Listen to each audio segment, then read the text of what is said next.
What's going on, everybody? What's going on? I don't see that I got the there's a few videos y'all sent me in order to review, but if I'm not interested in certain people, I don't even give them time of day. I don't give a shit about no Candace Owens and what she got to say about nothing. Once you realize that certain people say things for money, that means if they're paid, they're bought and paid for, that means all you got to do is give them enough money and they'll say what you want them to say. So Candace Owens and a few other people, if you have enough money, they'll say what you want them to say too. Those are the type of people I don't have anything to talk about. Okay? There ain't nothing to say about it. These motherfucker people are for sale. Okay? They for sale. But what we will talk about is this goddamn, let me see, let me go to my, just go over here to YouTube, go to home, go to my library. What's up, y'all? It should be in my history, which is, yep, right here.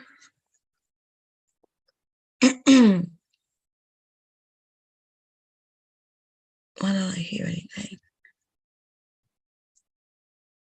Wait a minute, y'all. Wait. Oh, okay, yeah, that's my computer. That's why. Okay, here we go. I'm gonna put the link in. Should be saved.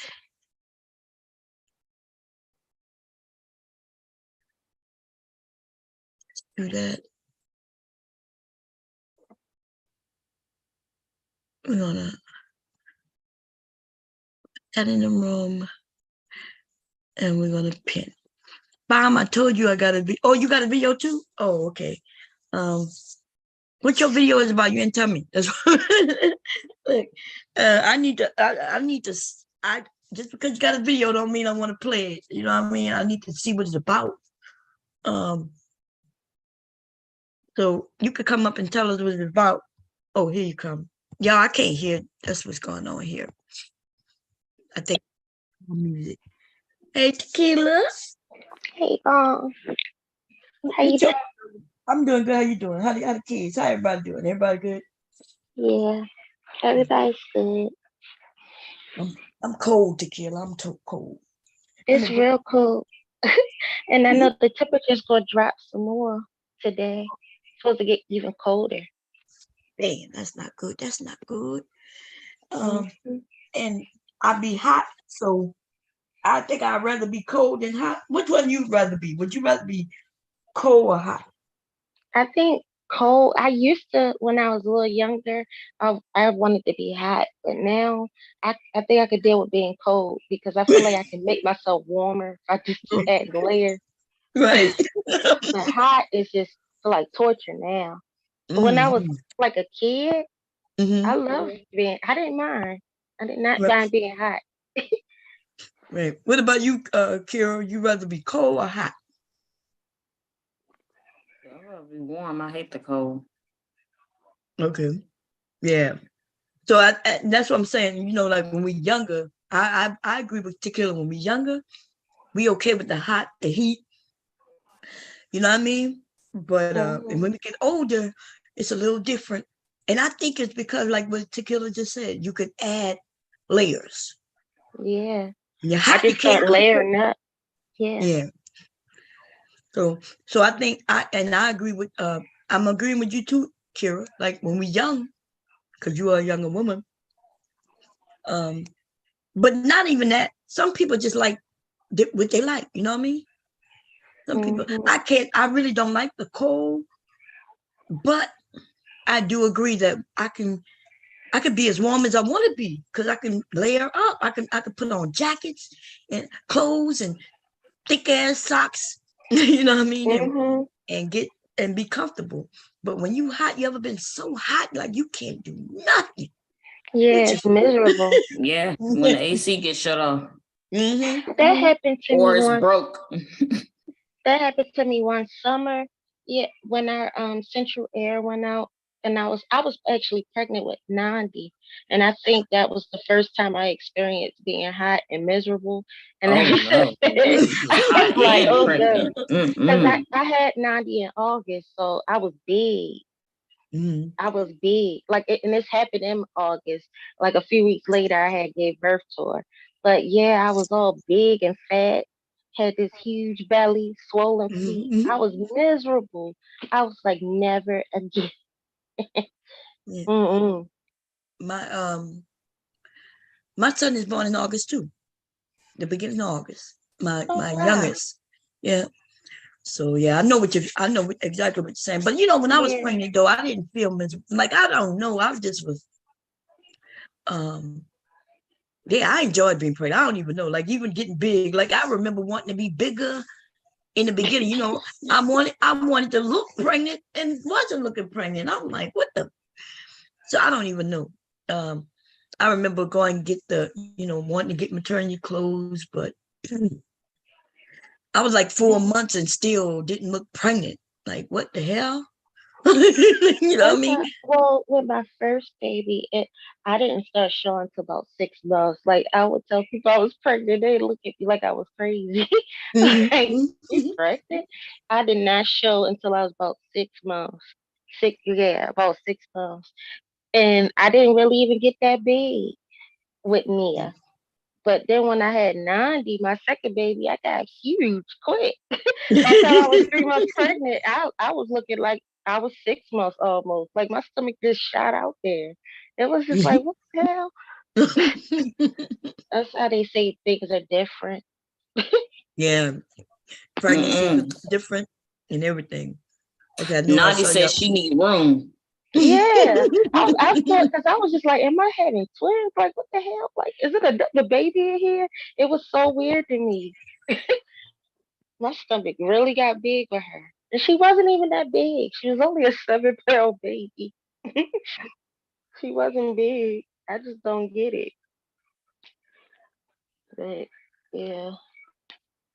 Oh, bomb! I got this crazy video for us to review. But I know you want to do the Antoine thing. But I just wanted to tell you that.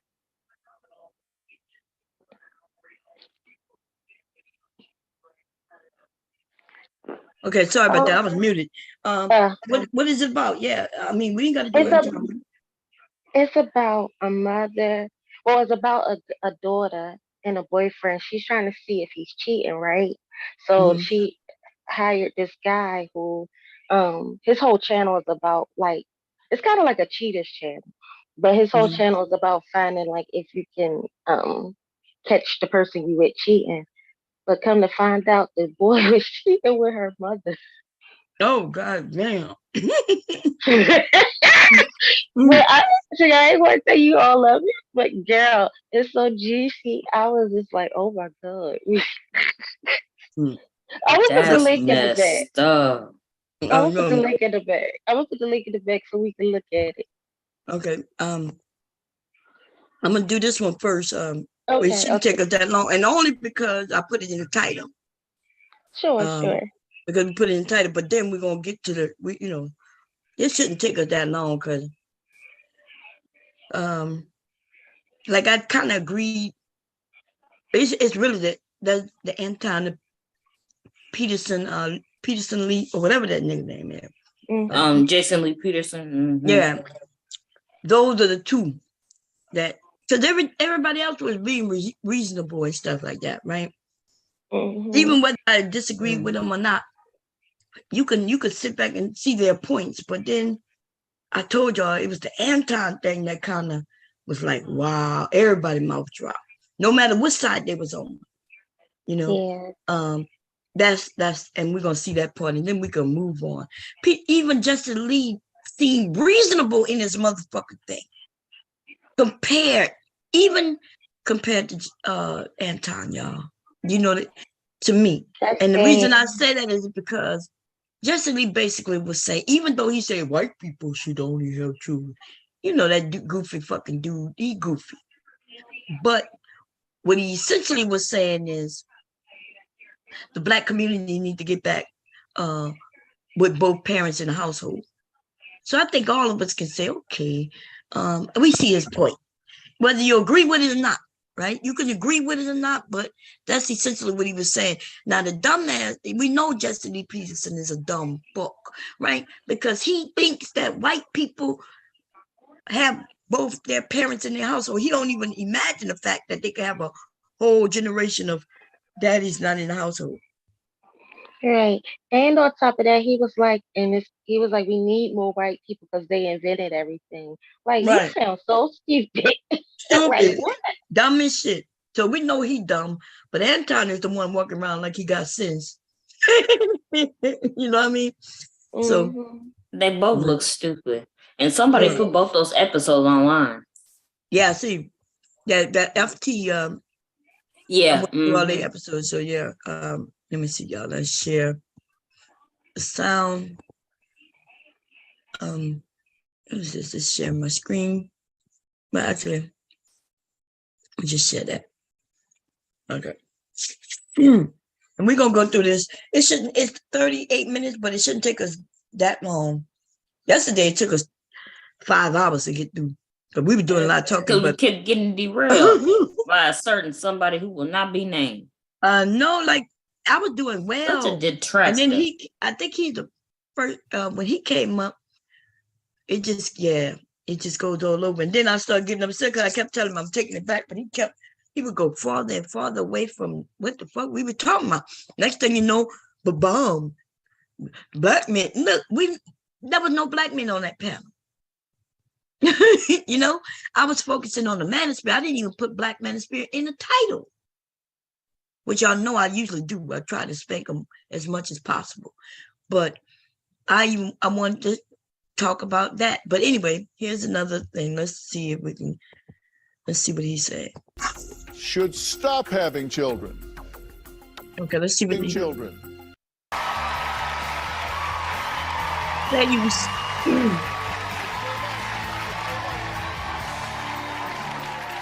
Well, here's a question for you. Are children the future?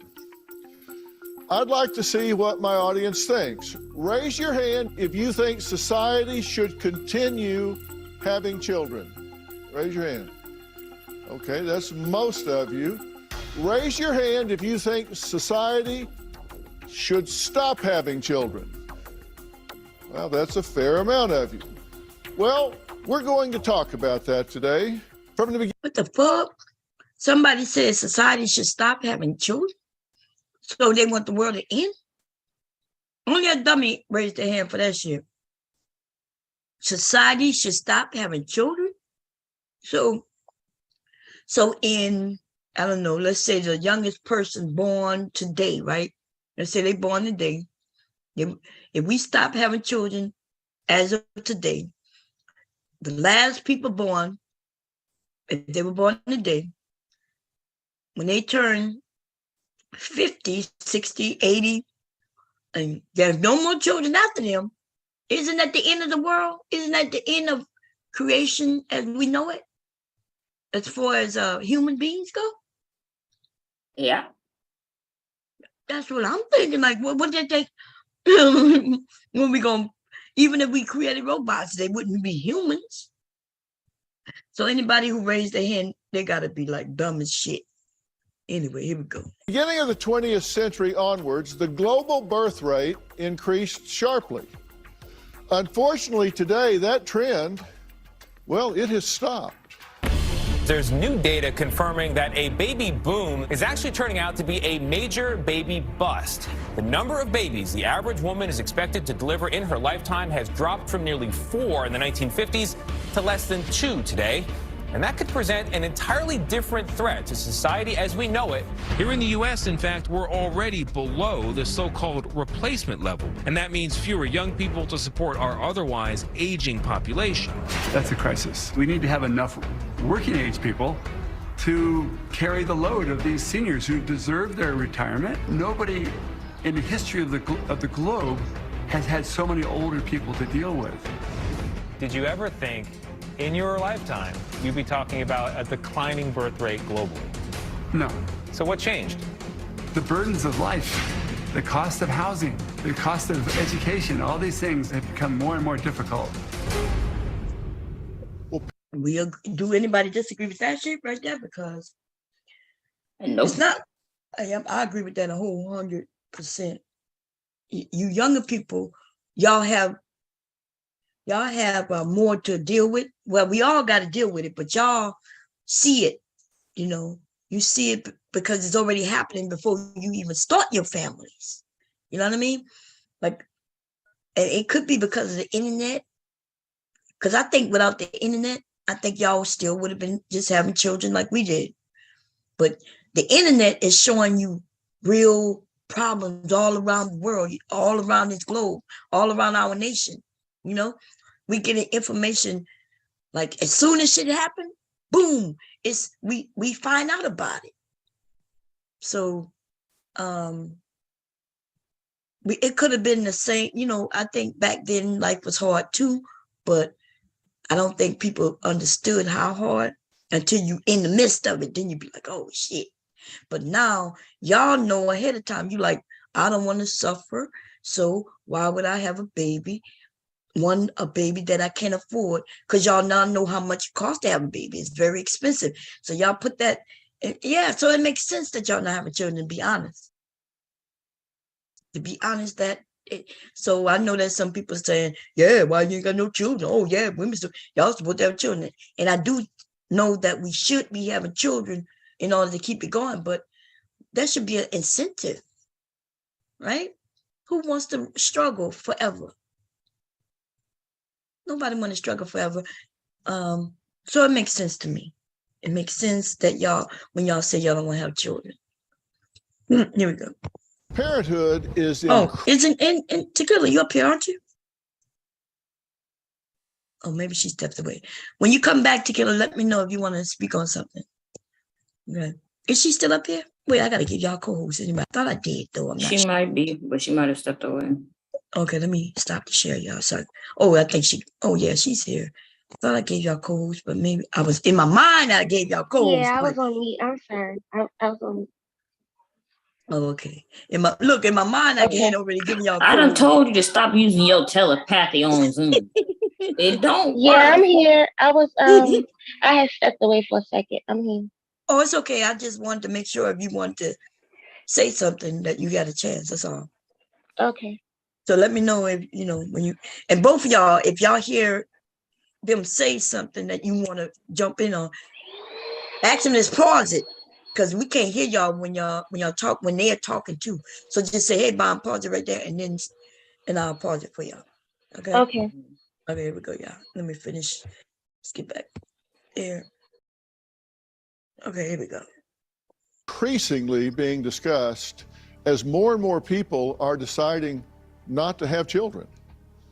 A 2021 survey from Pew Research Center says about 44% of people ages 18 to 49 say it's not too likely or not at all likely that they'll have children.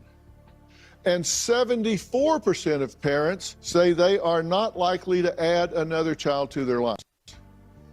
Now, fears about declining fertility rates have come from sources as diverse as Pope Francis, Nick Cannon, and Tesla CEO Elon Musk. Now, Musk repeatedly tweets that underpopulation is the biggest threat to civilization. But is that really true? Around the world, those who resist procreation are leading birth striker movements, and all across social media, people are celebrating child-free living. Now, some think the human population should just become extinct altogether. Damn. Threats of economic, environmental, and even racial changes have many people asking, is it smart to have children? Now, I'll be introducing my guest today gradually in order to have a more open discussion. So I'd like to first introduce Dr. Britt Ray. Now, Dr. Ray is author of Generation Dread, Finding Purpose in an Age of Climate Crisis.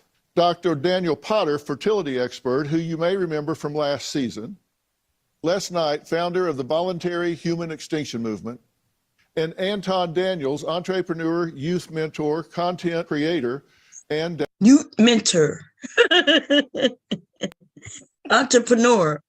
All the Wait, people this I have would like to degrees, know and he what got to him talk about content creator. ain't that some shit? Content. I want to know what youth is he mentored? Like what the hell? The youth on YouTube, but they not Yeah. youth. They ain't no damn youth. What youth Yeah. did you see? Man, this shit is sad. But you know, he claims that he's a millionaire. So why wouldn't he say millionaire Anton Daniels? Right. Y'all, so y'all gotta be listen. When people get their titles, they of course one of the first titles is gonna be the largest title, right? Like if a person is Especially in computers, money. yeah, especially. So he would have said millionaire Entrepreneur Anton Right. Daniels. They would have said all that before they even got to his name. So, but they didn't. They said Oh, entrepreneur. didn't they But, said his name first? That was the first thing they said. well, I think I'm not sure what order they did it, but they didn't say millionaire though. They did say No, they didn't. entrepreneur. So here we go here again. I think I rewinded. Let's see. Les Knight, founder of the Voluntary Human Extinction Movement, and Anton Daniels, entrepreneur, youth mentor, content creator, and dad of one child. So thank you all for being here. Let me start with you. The birth rate's slowing. Is that a good thing or a bad thing? So while the population growth rate is much lower than it used to be, it's about half of what it was 60 years ago, that doesn't imply an imminent population crash. We're actually still, as a global family of humans, adding 80 million people to our ranks every year. That's about the population size of Germany. Now, demographics are shifting within that. Elon Musk is not wrong to say that we're on a downward slope, but when characterized as being the biggest threat to humanity, even more crucial than the climate crisis, that's not only wrong, but it's really crass in terms of what it says about his disconnection from people's everyday suffering right here, right now, because of the climate crisis. Dr. Potter, what are your concerns if people stop having children? Well, I mean, a lot of our assumptions in terms of planning our government, our programs for people, make assumptions about how many taxpayers are going to be able to pay into the system. And, you know, if you don't replace the people who die, you're going to either have to bring in immigrants or see the population shrink, and you're going to have a bunch of old people with no one to pay the bills. What if America became China by default? In other words, you know, they already say that we owe money to China, like China really own us. I don't know how they own us, but maybe they own, you know, a group of people here. I'm not sure what they mean by that. But suppose because we aren't having enough children, whether that be white children, black children, or whatever, you know, children, US born children, what if we have to bring immigrants in, which by the way, they got billions of people over there. They would love to come over here and add, you know, because they would get space. Then they can get away from their culture, because that's what most of them want to do. Their culture is so restrictive. But what if that happens? Are we going to be okay with that? Because, you know, essentially, isn't that what America is, a melting pot of... melting pot. I was about to say that. Yeah, but what happens when one group of people ends up literally taking over?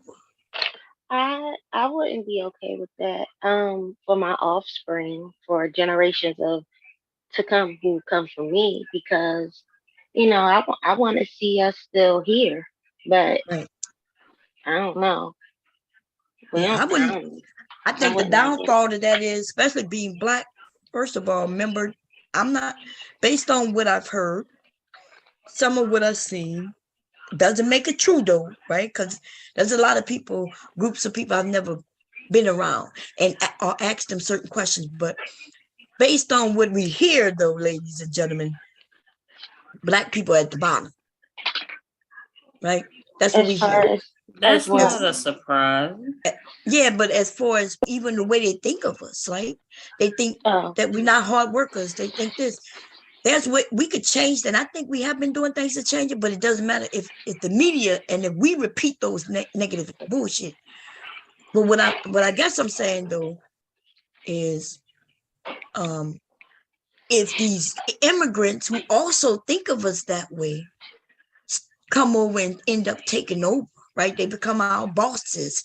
They become the owners of properties and apartment buildings, and they decide to keep us where we are. Like they decide, yeah, we don't trust them. They're not hardworking, and then they don't even give us the jobs and shit. So, and then our birth rate is lower, not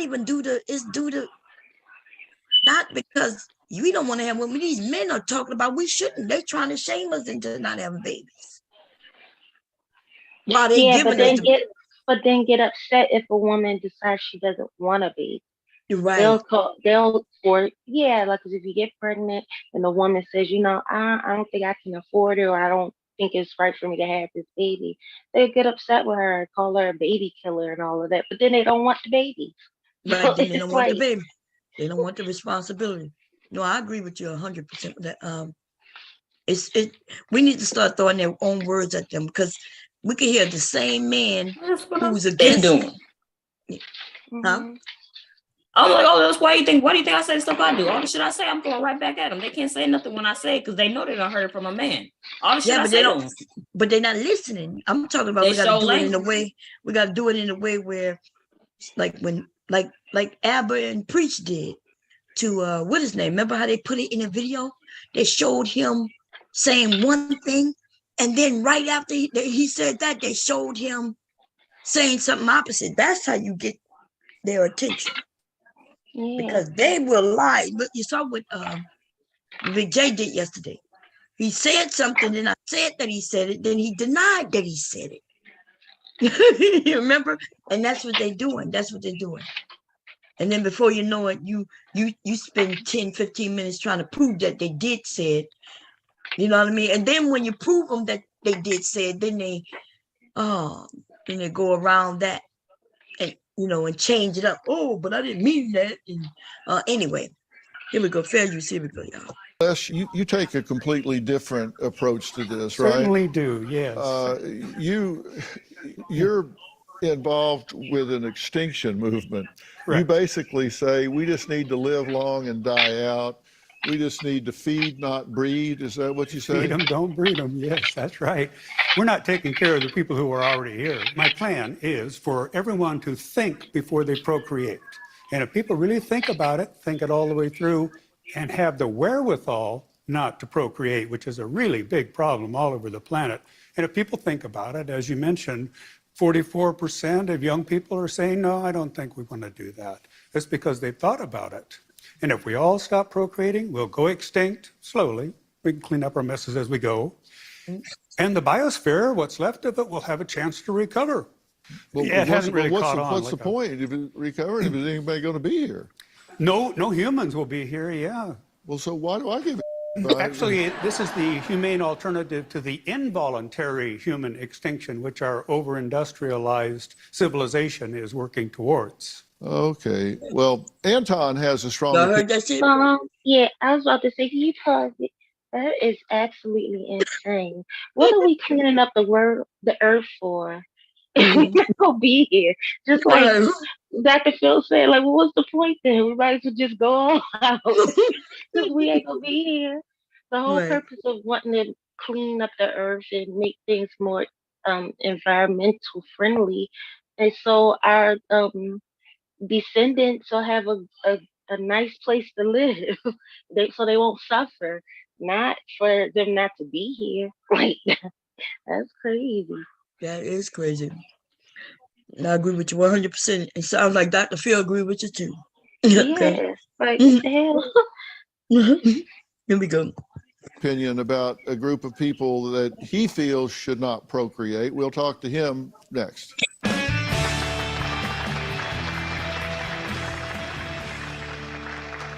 Well, we're talking about procreation, if we should continue to have children.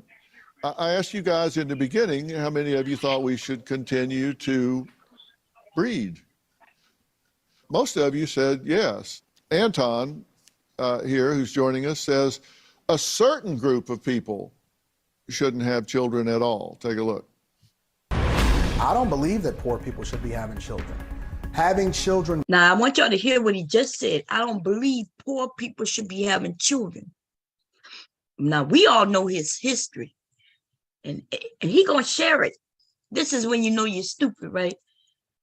He wouldn't even be here if poor people couldn't have children. So I'm not sure if somebody, they get arrogant and then they think they're above, and then they start saying, oh yeah, poor people shouldn't have children. But he mentions that he was poor. We all know that even when he was married, him and his wife had to go and live with his mother. You see, and with the child in tow, that means he was poor, which means he shouldn't even had no child. In fact, he shouldn't even been born if we just go by based on what he just said. But let's rewind in. Anybody want to say anything before I play that part? Because he about to get it. No. Okay, here you go. A certain group of people shouldn't have children at all. Take a look. I don't believe that poor people should be having children. Having children when you don't have money creates more problems for the kids and society at large. And let's be honest, it's the middle class and, more importantly, rich people that are now responsible for paying for poor people's children. I know it's an unpopular truth, but I believe that every person should pass a test proving that they're income worthy prior to having kids. It's a false narrative that's being sold to people that you're entitled to have children and you don't need the resources or the money to be able to pay for them or support them. Having kids is way too easy, and the people that's having the most kids tend to be the worst people in society. You heard him.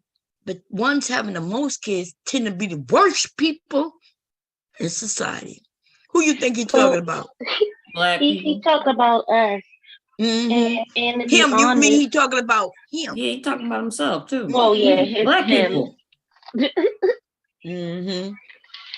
I was going to say, by his logic, then if you got to take an income test, then maybe they need to take a sanity test. Are you sane enough to have a baby? Are you sane enough to be in a relationship? Let's start there. Yeah, yes. Let's start there. Can you even be in a civil relationship? Take a test for that. Like, come on. The minute we got a couple of calls say you shouldn't have kids you can't afford, it makes their life harder. It's weird that y'all say it makes their life harder. You mean life is hard? Oh, really? So you want it to be easy? And you think it's going to be easy just because you don't have kids. It might be easier for you. Then don't have kids. But don't tell other people, what's hard for them, what's going to be hard for them. Don't tell other people what to do. So yeah, it's okay for you to have your belief. But he got a child and he was poor. So what he'll say is, yeah, I wasn't wealthy. That's why I'm telling y'all not to do it. Nah, what he should be doing is, he can say, look, it's going to be more difficult with kids because you got to pay for this, pay for that. Maybe you can rethink it. Yeah, so you could think it, but he shouldn't be telling you what to do. Yeah. But y'all, I'm not sure y'all noticed when they start bringing race into it, and the word, he said the ones who having the most kids seem to be the worst of our community. Y'all know who he's talking about. Yeah, but the thing is, Black folks ain't even having the most kids no more. It's the Hispanic people. Mm-hmm. So is he talking about the Hispanics or he talking about us? We know he's talking about us.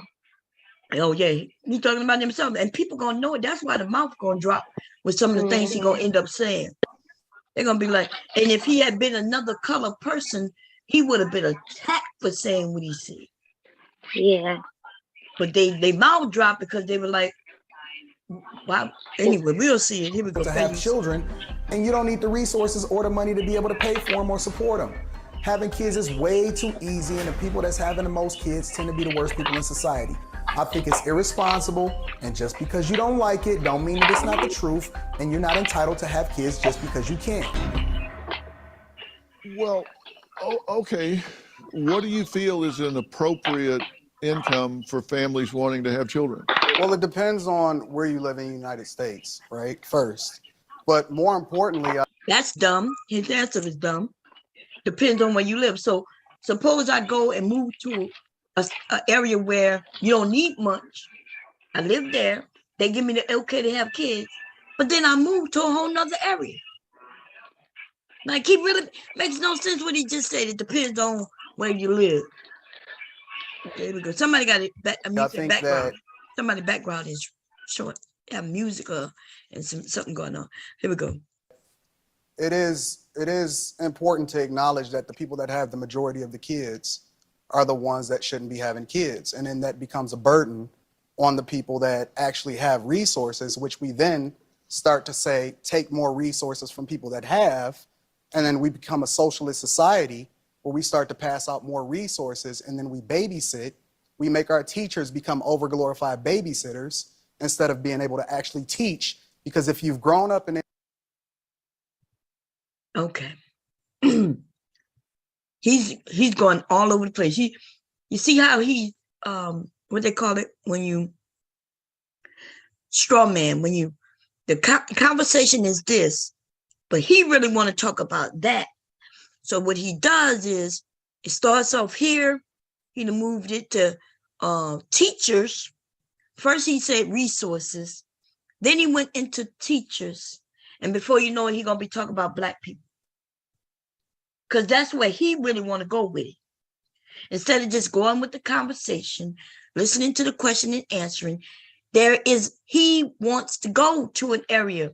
And for anybody who you're not understanding what he is doing, then you need to pay attention to what he is saying. Okay? Just because you may have decided that you don't make enough money to have children does not mean other people have decided that. So it's okay that you agree that you don't want to have kids because you don't make enough money. Nobody's telling you otherwise. But there are people who do not feel that way. Okay? And they are doing well.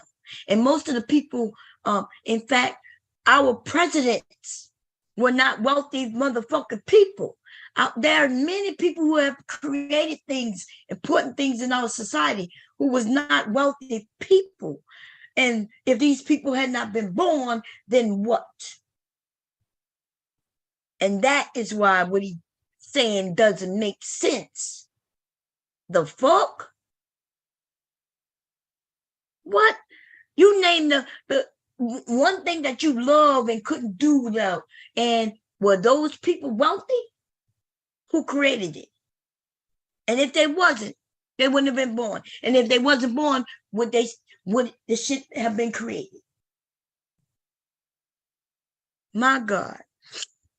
It's one thing for you to agree with somebody because it's based on your life, but stop thinking that you niggas get to push that shit off on everybody. I ain't wealthy. My children wouldn't have been born. My parents not wealthy. I wouldn't have been born. Your fucking ass wouldn't have been born. Your parents wouldn't have been born. Like, we could go on and on. Slavery, the people who was brought over here, Black people, based on this nigga, we wouldn't have been born. Shit, that's all I'm just saying. And by the way, our country is very so much a socialist country. Y'all best believe that. If you don't think so, then how is it that these corporations, how they get bailed the fuck out? That don't, like when they go bankrupt or they can't keep them doors open and the government gives them money so they can do that, then what in the fuck is that called? That's called socialism.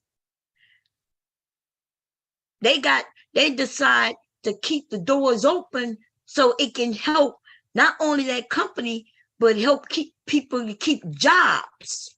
You know, it's cheaper to just give people money than sometimes to keep these businesses going, because them motherfuckers so greedy that they taking most of the money. It's easy to just give people money. They could give us all $50,000 a year, and they'll be saving money based on some of these bailouts they've given these companies billions of dollars in bailout money. Fuck out of here. Y'all better know. Listen, before you start talking, you might want to do a little research, because this country is very so much social. Here come this dumbass nigga, y'all. Let's see if he can have a conversation. Let's see. We're gonna see.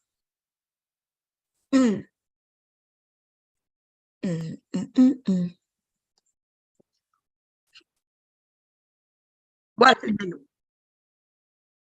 are you here to have a conversation? Can You're you a dumb prostitute, Mom. You're a dumb prostitute showing your ass. Yeah, okay. We know that was, we know he couldn't. I just wanted to give him a chance. I just want y'all to see that we were right. He is lower than Jalen. And Jalen is right. Jalen is above you, Randy SoCal. Randy Slow Cal. Okay. Just wanted to give you a chance. One more chance again. But you failed, baby. That's because you're so slow. You're so slow. Anyway, let me get back to this. Goddamn, what a video at? Here, good. The environments that I've grown up in, even though we had resources, you realize that most of these environments and teachers and these kids become latchkey kids, and they don't have the resources. And then you take into consideration that inflation is at an all-time high, and it's becoming more and more expensive every single year in order to give a kid the resources that they need in order to be able to thrive. And so when you see that the population is starting to decline, or there's young people that are starting to make more informed decisions and say, hey, we shouldn't have kids, or maybe I should only have one because we only had one, they're taking into consideration what it really takes in order to raise that kid, instead of just recklessly having children for the sake of creating a slave culture. Okay, take a breath for a minute here. I'm passionate about this, Doc. Who agrees with that? Raise your hand. Oh, they do. They just... Yeah, I see it. You know, like, see, this man is a narcissist, right? That's why he loved being a content creator. He don't like when people disagree with him much. And then when they do, he'll say, well, they really do. Y'all know y'all agree with me. Y'all just don't want to say it. I think that's what he was about to say, just not too. Let's see. Nobody agrees with him. That's what I'm saying. He probably didn't. He wasn't used to that. Because, see, they got ass kisses on YouTube. They got the self-hatred on YouTube. Because we know who he's talking about. Because we know he's talking about Black people. Right? He's talking about Black people. And nobody agrees with him. Having children for the sake of creating a slave culture. Okay, take a break. Slave culture. Having children just to create a slave culture. Even Dr. Phil had to stop him. Look, he's like, wait a minute, stop. Yes, a minute here. I'm passionate about this, Doc. Who agrees with that? Raise your hand. Oh, they do. They just don't know it. Who disagrees with that? Raise your hand. Yeah, okay. What happens when someone loses their job or they lose their economic sustainability and they already have children? Here's the key, though. One of the arguments that we had no answer for that. None. See, that's what I'm saying. This is a dude who give little things that he says, and it might make sense in the moment. It might even make sense in your moment right now, based on your lifestyle. But when question about how valid of what he's saying, you know, how valid is it, how it makes sense, when they question him, he has no answer. There's no answer. So like I said, suppose I'm wealthy today. I have kids, but then boom, we got to file for bankruptcy because something happened. Then what? Then what? So it's just it does not make sense. And for those of you who says it makes sense in your life, nothing's wrong with that. It makes sense in your moment, in your life right now. But would you have been born? And then some of y'all don't want to have been born. So I don't know what to tell you. Stop trying to throw your judgments on others. You might be suicidal, but everybody isn't. Okay? That's all I want to say. Anybody want to say something up here? Okay, here we go. You made earlier in the segment was that we don't have enough young people to take care of old people. Is that our responsibility to bear your cross? Should we take care of you? Yes. Said, is it our job, young people's job, to take care of old people? Yes, that is the job. Listen, once we decided to become a society, y'all do know we all play a part in society, right? In a society. When we decided to bring laws forward and come up with rules, regulations, and things, they determined in our society that the youth gonna pay for the elderly. That is the fact. The young adults are gonna pay for the children, and the young adults are gonna pay for the elderly. Right. And I was about to say the same thing that you just said. Like, I mean, that's all cultures. Children and elderly get looked after, and like all over the world. Everybody do that because, you know, when you get older, you're not able to do what you did when you were younger. You just aren't. You lose abilities and stuff to do certain just easy things. Like even now, like my grandma, her hands aren't as strong to even open up stuff. So I'm always opening things for her. Or I have to do all her baking now. You know, like stuff like that. So yeah, you have to. That's just normal. Everybody that's how our society is built, y'all. We pay taxes. Our taxes go a lot to Social Security. Who gets Social Security? You can't get Social Security until you 55 or 65. You know, they keep changing. I don't even know where it's at right now. But yeah, that's your money that you paying now pays them. You pay the money to the government then gives it to them. By the time you turn 65 or whatever age, the young people of that generation will be putting money in for you. And that is why they're saying, hey, we need to have children. Right, because who's going to help us? That's right. And y'all probably been hearing this, because I know I have been hearing about Social Security gonna go away, Social Security gonna go away, Social Security gonna go away.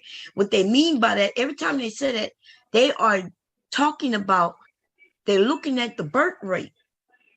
If we don't have enough people who will be born in a certain age at a certain time to pay, to work and pay into Social Security, it will be gone.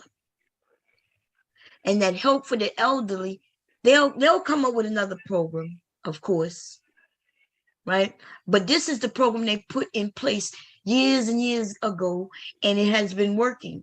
But it is relied on the birth rate. It is. That's just the way it is. Okay. You want to be an elderly person who'll be able to get a check that'll help you survive too. Yeah. Okay. Especially since you paid into it. Think about it. Y'all paying into it. Now, don't you want to still be there when you get older? You think that's only fair, right?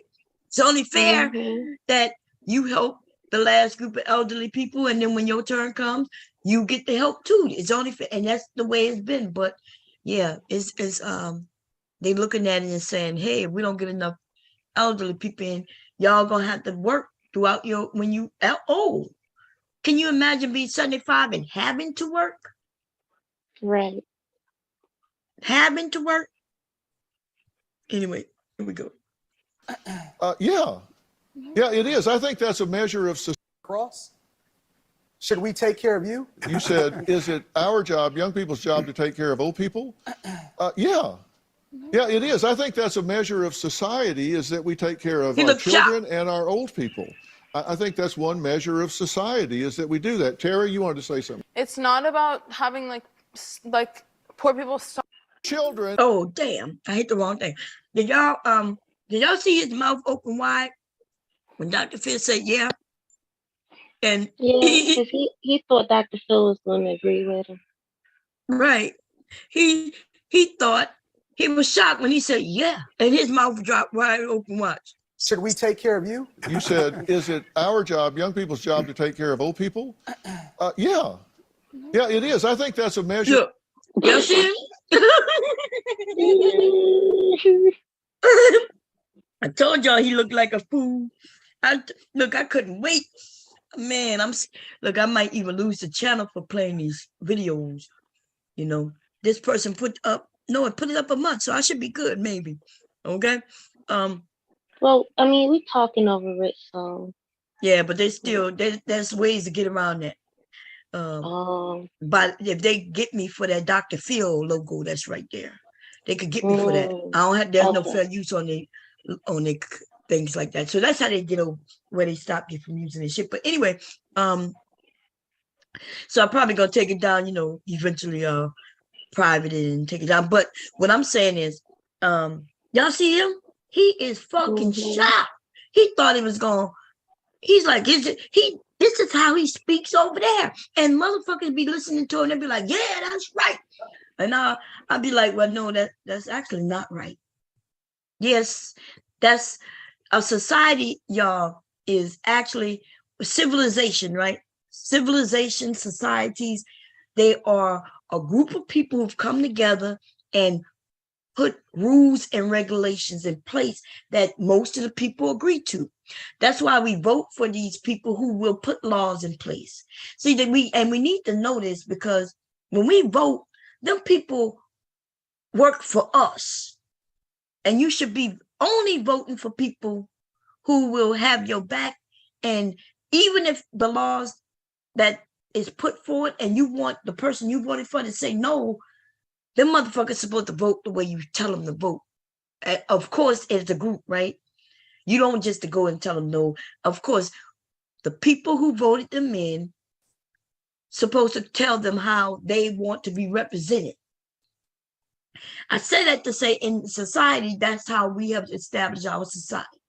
We have a democracy. In other areas, they don't have that. There's other areas where they don't have rules or regulation at all. And we see how that work out for them. Motherfuckers going around killing, stealing, murdering, raping, all kinds of shit. Right? That's because they don't have an established society where they have a group of people and figured out how to get those laws to be in place and how to enforce them, right? So we see there's countries like that. There's countries like that. But then those countries that are big and not considered third world, that's because we have put some things in place that allows us to survive and to act civilized, because that's what civilization means, civilized.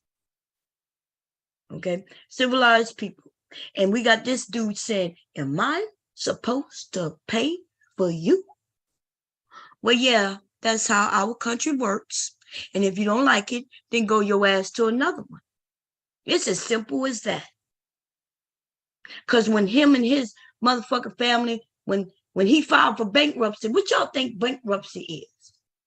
Because you do know that is social, right? If you don't believe in this socialism, well, that is, right? Because somebody ran up some fucking bills, then he no longer could pay for them. He put in some fucking paperwork, and then those bills got excused. But who you think, how did they get excused? The government put in some things, and they made some deals. And they say, okay, you're going to have to write this off. And what you think a write-off is? It's where the government says, okay, you took a loss. Okay, we're going to give you credit for your loss. That's called socialism, baby. That's called socialism. He didn't have to pay back his fucking bills. And by the way, he has filed bankruptcy. I think he said that. He said he lost everything. Lived with his parents, or his mother, his whole family. Oh, so you think when he was living with his family, you don't think he was getting any help? But even if he wasn't getting help, he got a lot of help when he was able to write off all them fucking bills he ended up gathering. That's all we're going to say about that. That's right. Chapter 11 is a write-off. But what the fuck is a write-off? Carl? How you doing, Carl? What is a write-off? A write-off. Do you think you could just go in and just write something off? Somebody loses something, but the business not going to lose anything. The business is going to be able to write it off. That means the government comes in and give them credit for those write-offs and say, okay, we're going to give you tax breaks based on your write-offs. That's right. That's socialism. Here we go. Fair use. Of society is that we take care of our children and our old people. I think that's one measure of society, is that we do that. Terry, you wanted to say something. It's not about having like poor people stop having kids, or if we have less kids, like the climate's gonna get better. I think that there should be like really strict laws and regulations on who can have kids, but not based on just one thing, not based on like just your education, not based on just like how much you're making. I think they should take in like mental health, income, education, like to an extent the government should get involved in that so we can raise better kids for the future. It sounds good that she said that. Some of y'all might say, yeah, that makes sense, but that really makes no sense. Until they take it too far. And she took it too far. Mental health is one thing, but who determines whether you're mentally healthy, though? I would like, if one of y'all could give me that answer, who determines who's mentally healthy? And mental health is something that is something new to us. And what I mean by that is psychology, psychiatry. These are things we don't know mostly about the mind, the brain. Somebody can say just because you disagree with one thing, they say, oh, they're delusional. Who determined that the person who's judging this person isn't delusional? Just because somebody, like, just imagine, and let me give you an example of what I mean. Let's say we have this group of people who are Christians. They're Christians. They believe in God. You know, Christians believe that anybody who's not a Christian, something's wrong with them. They believe that off the bat. If you don't believe in God, then something is wrong with you, because you have to believe in God, because God is real and things like that. So what if this person who is testing you to deem whether you're mentally stable starts asking you about things like what you believe in? And suppose you believe in, I don't know, voodoo. And they deem you as, nah, you can't have no children. So if you end up being an atheist, they got people who, when they call it atheism, right? A person who don't believe in God or nothing at all. And Christians think that something's wrong with them. Oh, something wrong with you. Oh, he's an atheist. Oh my God, look at that. She's an atheist. They're not giving you no permission to raise no children if they have any say. So I think even we playing around when we even say that, if they're not mentally healthy. What the hell does that even mean? Because I promise you, the ones who are the harmful ones who shouldn't be having children, they're not going to let us know. We're not going to know it. They're not going to come and say, yeah, you know what? If I have a kid, I'm going to kill it. You know what I mean? The ones who are harmful, the ones who shouldn't be having children, or the ones who you probably least likely know it. And you know how we know that's a fact? Because when they end up hurting their children, everybody's shocked.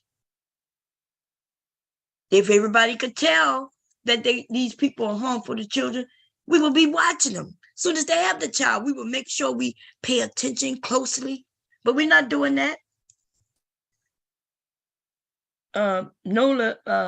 Lola said they burn people suspected to be witches and Salem. That's right. It still goes on today, but not the burning as far as literal burning, but certain people They don't give them positions, jobs. They deem them as they're crazy. So when humans want to judge and give you rights to do something or not do something, yeah, that shit is could be very dangerous. That shit could be very dangerous. I know a psychiatrist who have baddie. She says she know a few of them who have baddie. Any of us could be psychiatrists. You go to school, you get the, what deem them as being right in the head. Just because you go to school, learn some shit, and be able to talk to people don't mean you right in the head. So yeah, I'm just saying, I think some people are so, I think what's going on in our world is that we really think we have the answer and we think it's clear cut. That's how I could tell when they young or have no life experience. Because based on some of the things y'all say. Okay, there is no way for you to know whether somebody's mentally stable or not.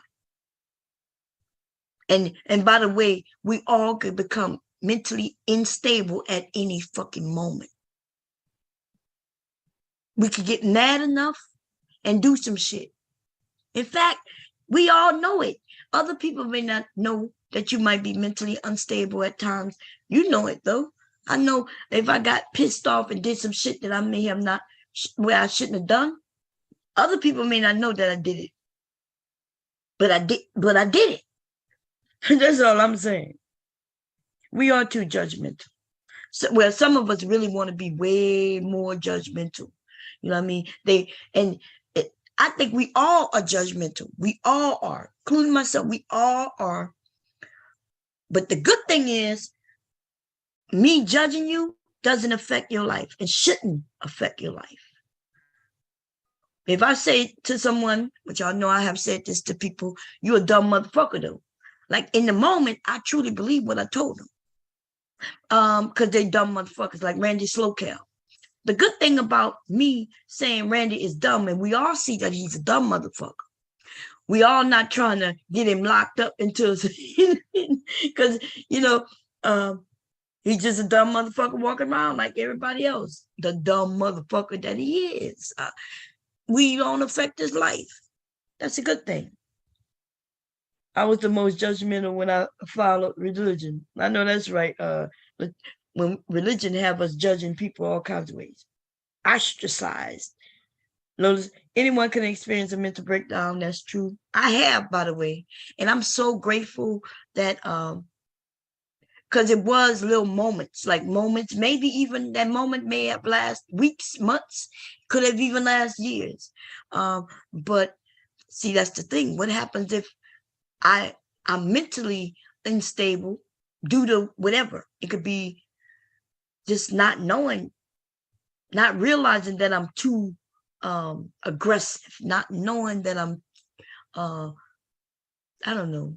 But what I'm saying though, due to education, due to learning about myself, due to learning that what I'm doing is inappropriate, and then I change it. I think that happens a lot too. So when we said that somebody mentally, they need to be mental this, mental that, who, like I said, who's to judge that? Who's going to judge it? Okay. And I always mention that I'm crazy. So if I say y'all crazy, I'm the normal. Listen, I admit, I use it and I say it a lot because I want people to know, listen, nothing wrong with being crazy. As long as you're not harmful to people. Okay. Don't harm anyone. Live your life the way you want to. You could live out loud if you want to, or as solitary as you want to. It's your life. As long as you're not hurting anyone. And if I decide to have children, that's my motherfucking business.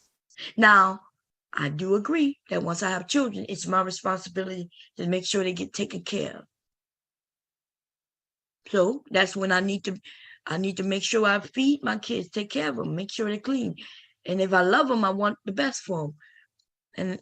And that's a whole nother conversation. Okay, here we go. Let's see what she said again. If we have less kids, like the climate I think that's one measure of society, is that we do that. Terry, you wanted to say something. It's not about having like poor people stop having kids, or if we have less kids, like the climate's gonna get better.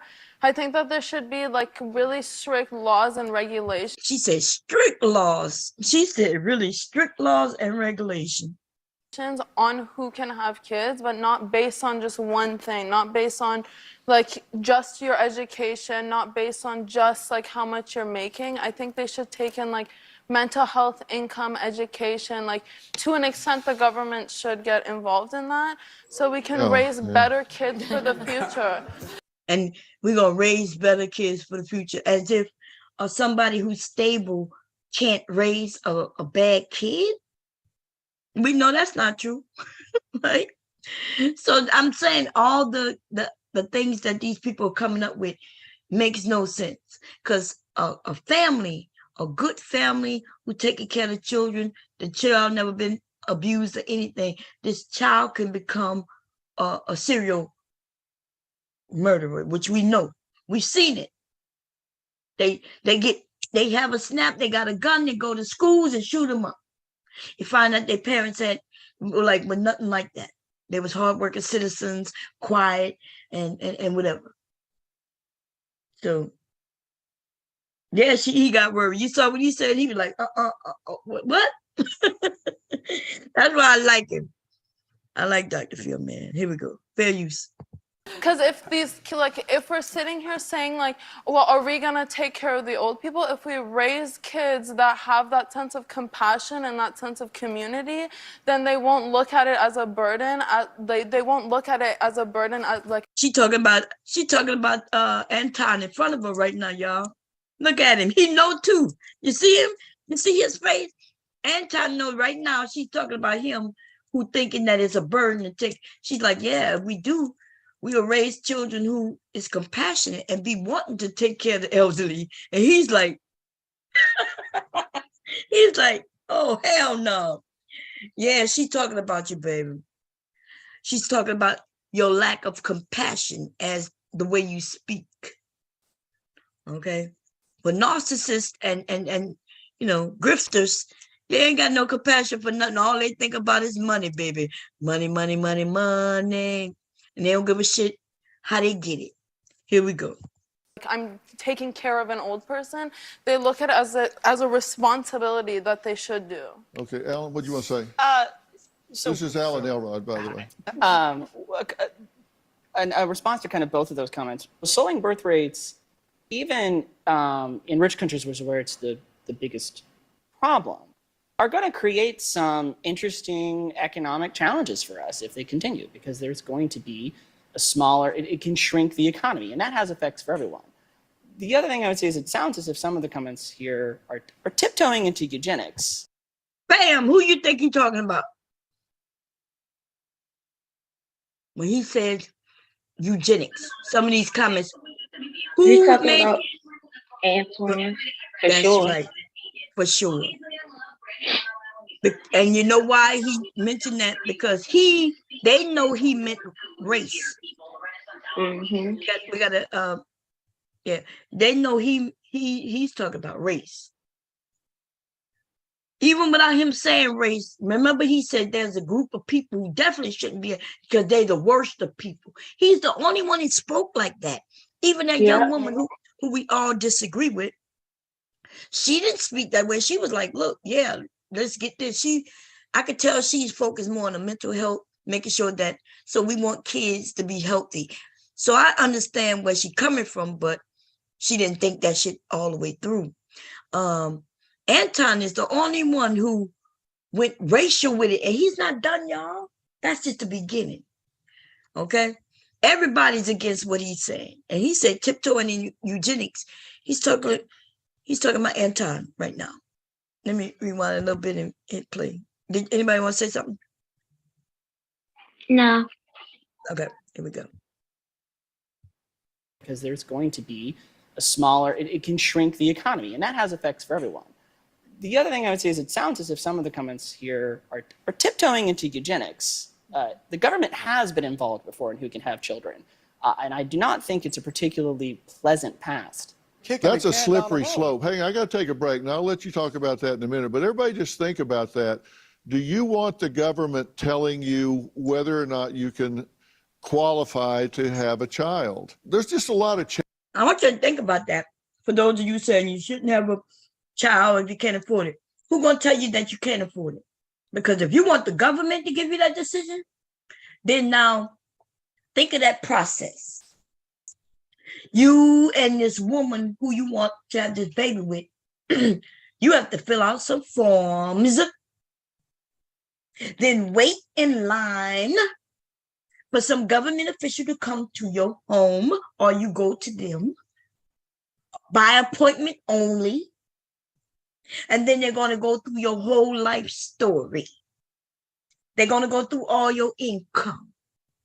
You gotta verify everything just to see if you qualify to have a baby. And then they may say, well, if you don't have a baby, where she conceives by a certain date and time, but you got to go through the process all over again. Because they want to make sure that when you decide to have that baby, that you have this certain income, that you're mentally stable, right? Because that means you got to go see psychiatrists and all. Y'all don't think this shit through, right? If you want the government to get in your business on whether you can birth the child or not, then just say that. Sounds something like Hitler and shit, you know what I mean? Where you better not have this, you better not have that. You can't have no candy in that house. Oh, they're coming and they take it from you. Listen, goddamn. That happened in China, that's right. In China, you was only able to have so many kids. And then because of that, most families wanted boys. They wanted boys. Why would you want a boy? Because a boy can help you take care of your family, right? In their society, that's what they were thinking. So there's not that many girls born. And you see where they at right now. The motherfuckers so desperate, they going to other countries and having families with other races of women. Okay? And over there, for sure, the woman is the fucking prize. They have parties with one woman and hundreds of men, and they're all trying to get her. And not because she's so pretty, not because she's so wealthy, and so it's because they need wives and there aren't many girls in their area. So she could choose, she could end up getting the wealthiest one. So, and not to mention, they have the highest rate of, homosexuality because there's not enough women and a lot of trans people over there. Yep. That's what you just said. Carmela also said in China they have a lot of boy girls there. Yeah, a whole lot. Look, Supreme Goddess, what's going on? She said, that's what we're in, the womb war. Yeah, they want to control our wombs. Lola said tiptoeing. Let's see. And someone would have to be snipped or fixed if the government says so. That's right. If the government says, okay, we deem you to be a little too poor, you can't have no children, then bam. They're going to make sure she don't have no baby. And what about the men? Oh, you deemed to be too poor too. Come here. Snip, snip. So, I don't know. I don't think they thought it through. It's just a lot of people just got a lot of time on their hands thinking about one topic, and they heard somebody say something and it made sense to them in the moment. Like, I'm quite sure some of these people, some of the things they said made you say, but then when you think it through, though, that's when you realize, nah. Okay? That's when you realize, no. Chatter online about procreation that most people are afraid to say out loud. We'll talk about what that is when we come back and hear from other audience members. We'll be right back. Call access that such a bad thing. Call. There are already societies that have done what y'all are proclaiming should be done, and it hasn't worked. That's why reading is important. Researching is important. You'll find that these things have been done already, and those societies right now are struggling because of decisions they made years ago. Decisions they made 50, 60 years ago is very much have affected their entire culture. And it's bad. And they admit it. Nothing good came from that at all. Okay? They are desperate. They could have actually lost their actual culture, where there's a place with 1 billion people and they thought it was too many. That's why they did what they did. They thought this would be good. But what happens is when you start saying limiting children, then the children you have, you will start choosing which one is more beneficial to you. And that what it has happened when they only have a 1 child or 2 child, where everybody can have a child, but they can only have 2, right?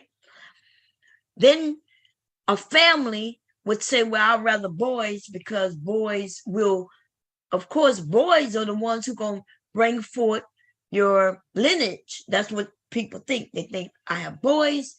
They think the name is gonna move forward. So when a woman gets pregnant with a girl, she has an abortion.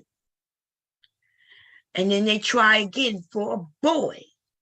And so that's what was happening. They thought the boys can go out and work and make money, because in their culture, women didn't go out and work and make money like that. The boy's gonna bring in more money. The boy's gonna continue the family lineage as far as the name is concerned. So they were not having girls. What happens when you have a whole society of nothing but men? They kill themselves, or they become gay, which essentially ends up ending your whole culture, because you die off. 2 men can't have a baby. You don't have enough women, then you're going to start going into having to marry other women who may not be in your culture. And they also over there have it where some of them are sharing wives, like 2 men have the same wife, and she got to have babies for both husbands. Yeah, and I'm just like, that's wild. Yeah. And remember, these are men who, so even over there in China, first of all, is it Japan or China? I might be getting them confused, but I think it was China. No, and what I was about to say is that, after the woman have children, they no longer have a sexual relationship like that. Mm-hmm. The women are taught that sex is for procreation. How do you men think about that? What do you think about that? Like, once your woman have your baby, then it's over. Your sex life is over with her. Because I hear y'all complaining about that shit. That's a cult. That's how it is in a lot of cultures. Because they believe in the Bible, and the Bible says sex is for procreation. So, anyway, here we go. I'm just up. Okay, here we go. Fair use.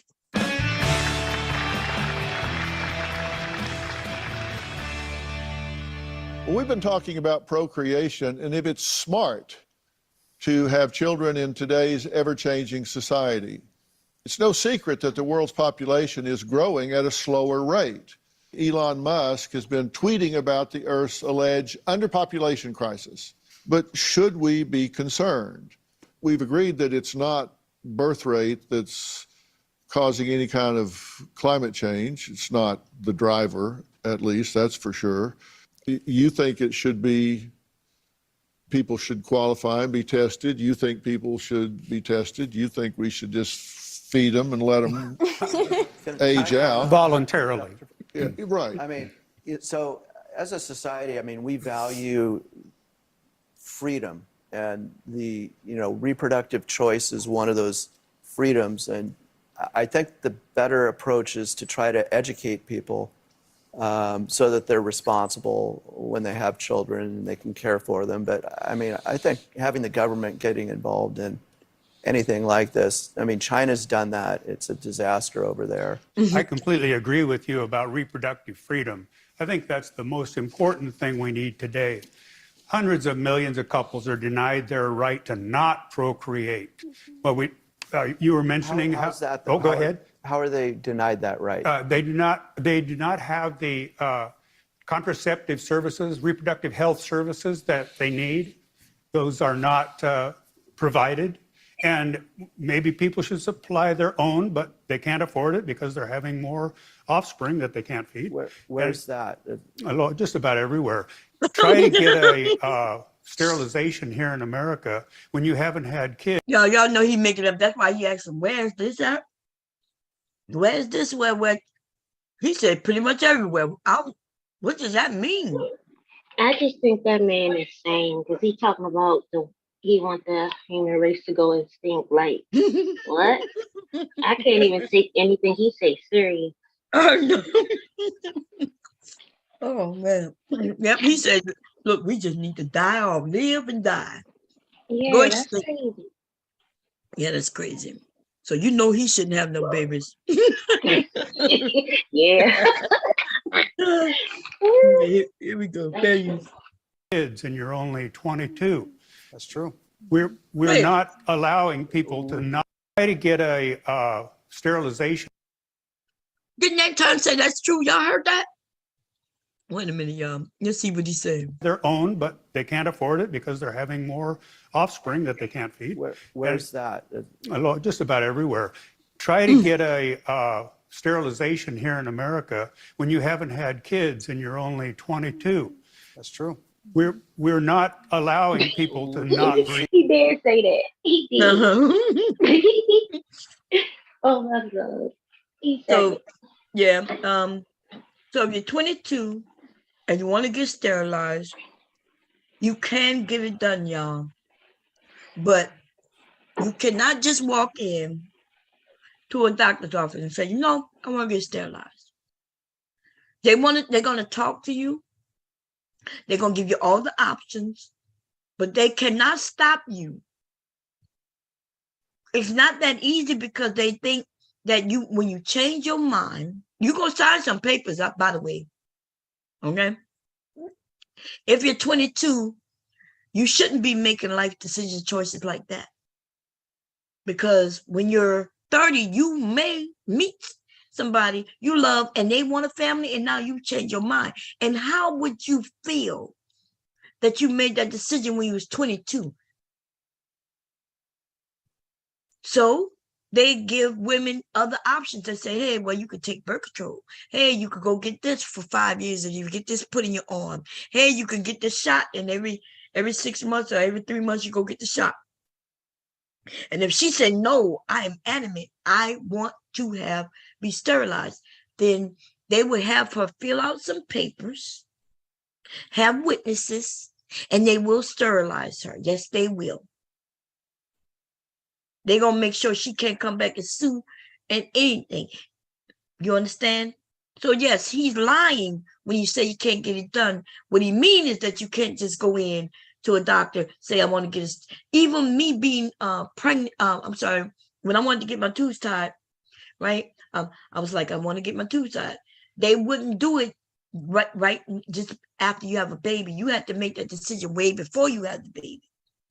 Because, when you're in distress and you feel like, oh my God, I don't want to do this again, you might make decisions that's not in your best interest.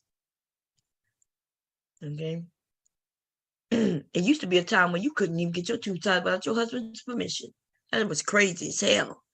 Anyway, here we go, y'all. Fair use. People like that all the time, and you can put an IUD in. A copper IUD is effective for 10 years. It's inert.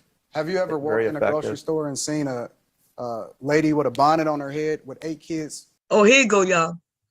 Listen to this. Oh my God, this is so disgusting. Here we go. You can put an IUD in. A copper IUD is effective for 10 years. It's inert. Have you ever walked Very in a grocery effective. store and seen a lady with a bonnet on her head with 8 kids? I mean, you can put an IUD in. I'm sorry, I rewinded because I want y'all to see what this man's question was, where the conversation is at this moment. The conversation is about contraception. That's it. It's about, right? A woman, remember the one guy said, hey, a woman can't make these decisions about this. And he was like, where's this? You know, and then he mentioned, hey, you can't get sterilized, which he was wrong because you can. And this guy is saying, well, there's other options, just like I said. And then Anton takes it to a whole fucking nother level. This is why he looked it bad. Here we go. Let's hear it. Copper IUD is effective for 10 years. It's inert.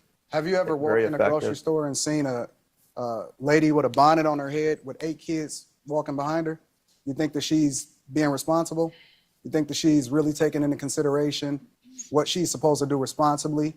You think that she's not on Section 8 housing? You don't think that we paying for her to house her kids who's probably going to grow up and steal my wheels off my car? Look, she laughing. He looked at her and she's laughing. These people are like, y'all hear this shit? Y'all hear what this nigga just said? And everybody know he talk about black people because he mentioned a fucking bonnet. He mentioned 8 kids. He mentioned Section 8. This nigga is, I'm telling you. I'm gonna play it one more again so we can. Can I tell you the crazy thing though? Like when he busted in saying that it didn't even fit the conversation. It sounded like he was skipping forward to what he was about to say, not that he just cut the man off and started talking all crazy. That's how wild it was. Like it didn't even fit in. What they were talking about. That's right. That's why so when he's talking, I'm gonna play it through so we can see the response of everybody, including Dr. Phil. Here we go. With a bonnet on her head with 8 kids walking behind her. You think that she's being responsible? You think that she's really taking into consideration what she's supposed to do responsibly? You think that she's not on Section 8 housing? You don't think that we paying for her to house her kids who's probably going to grow up and steal my wheels off my car? Yeah, I mean, it's a reality. I'm not here to tell people what they want to hear. I'm Look here to at tell him. the truth. How did we get to the wheels on you? Because the people that are having kids are some of the worst in society, and when you put them in an environment, y'all see, y'all saw that this nigga. I told you there's a narrative he went there with, and he want to put it out there. That nobody's mentioned color, but we could tell. We know who he talking about. But you know what, Bob? I would venture to say he's not even talking about black people. He's talking about black women because everything is about the bonnet and her kids and she on Section 8. Like he's talking about black women. He's trying to paint a bad picture of us to the world. Right, but yeah, of course that's what he's doing. But you know, to white people, black women go with black men. Right. So yeah. So when he put this picture, even though in his mind he talked about the black woman, in their mind they hear it and they even look at him. He's the black man who's talking about it. They associate his ass with that woman with that bonnet, with them 8 kids. You know where they put him though? He's the nigga who didn't take care of the kids. Right. That's what the white people think. Mm-hmm. And a lot of them. No, I was gonna say a lot of them are like, well, they always ask, well, what about the man? I know a lot of white people ask that, like, well, y'all keep blaming black women, but what about y'all? Mm-hmm. They look at they them don't like see us. They don't see us separately, even though men like him see us as separate entities. Right. They don't.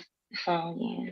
The village arsonist who says only decent black people should procreate. Is that why you didn't procreate, nigga? And if that's the case, then yeah, keep it up. You should only procreate if you're, if you realize that you're gonna take care of it. But unfortunately, that's not what's going on. Okay, you ain't got no kids because you knew your ass ain't shit. So keep up the good motherfucking work. But this nigga got a kid though. Okay.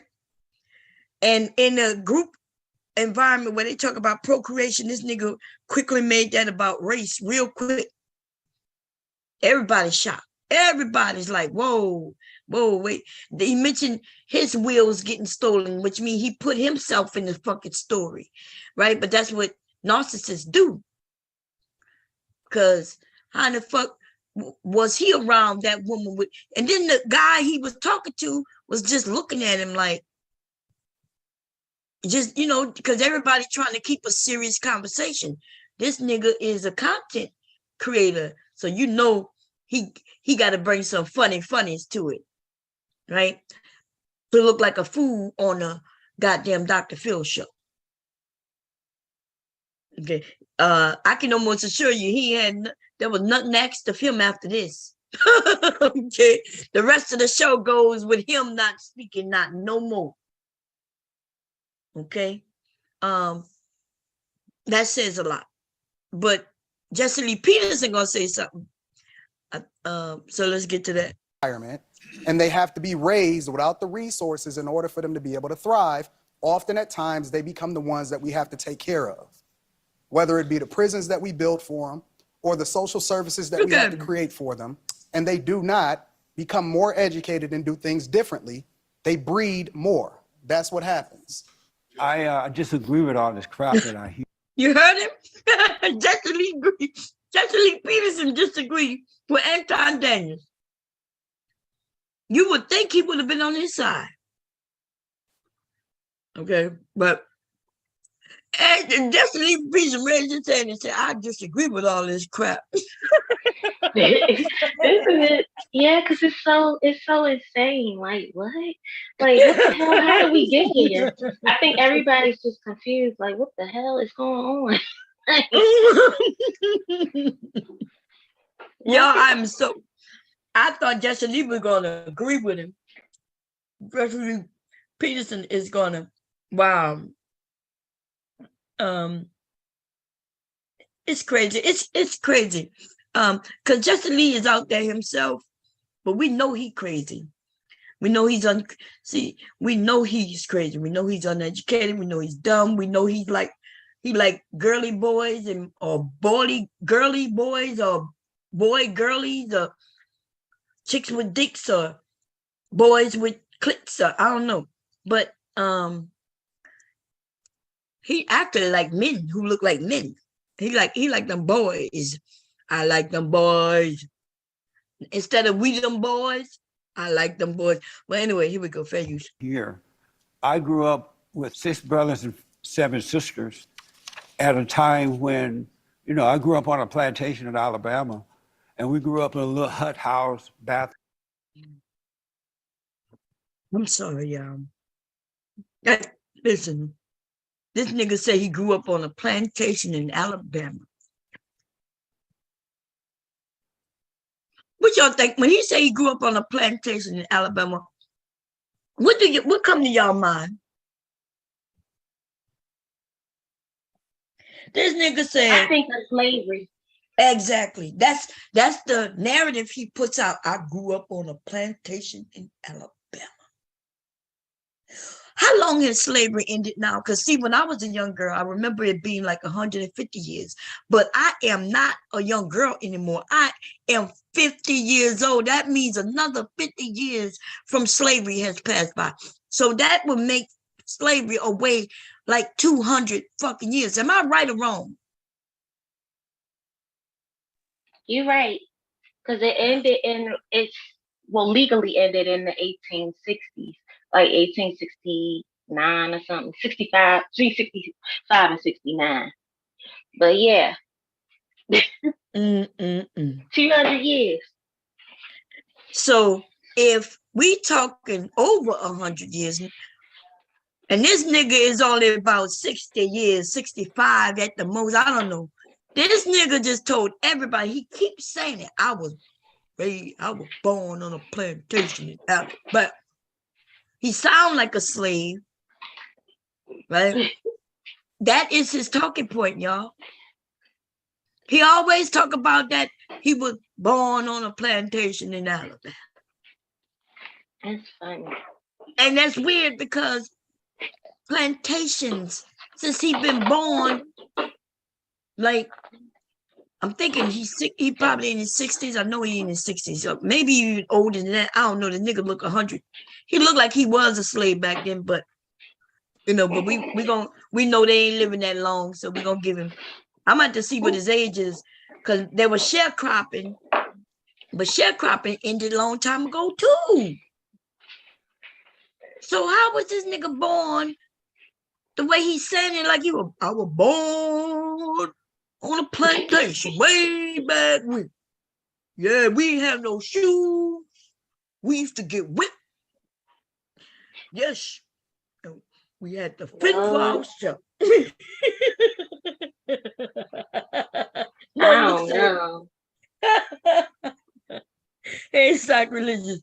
Yeah, sacrilegious say he capped. I'm in Alabama. Man, yeah, Justin Lee Peterson is fucking funny, yo. It would be funny if he have all. It would be funny if he didn't have all them white people over there listening to him, believing him. If he didn't have. Oh my goodness. Yeah, man, if them white people wasn't over there believing his ass, this nigga would be a comedian. We all would be over there laughing at him, just like we do RBR.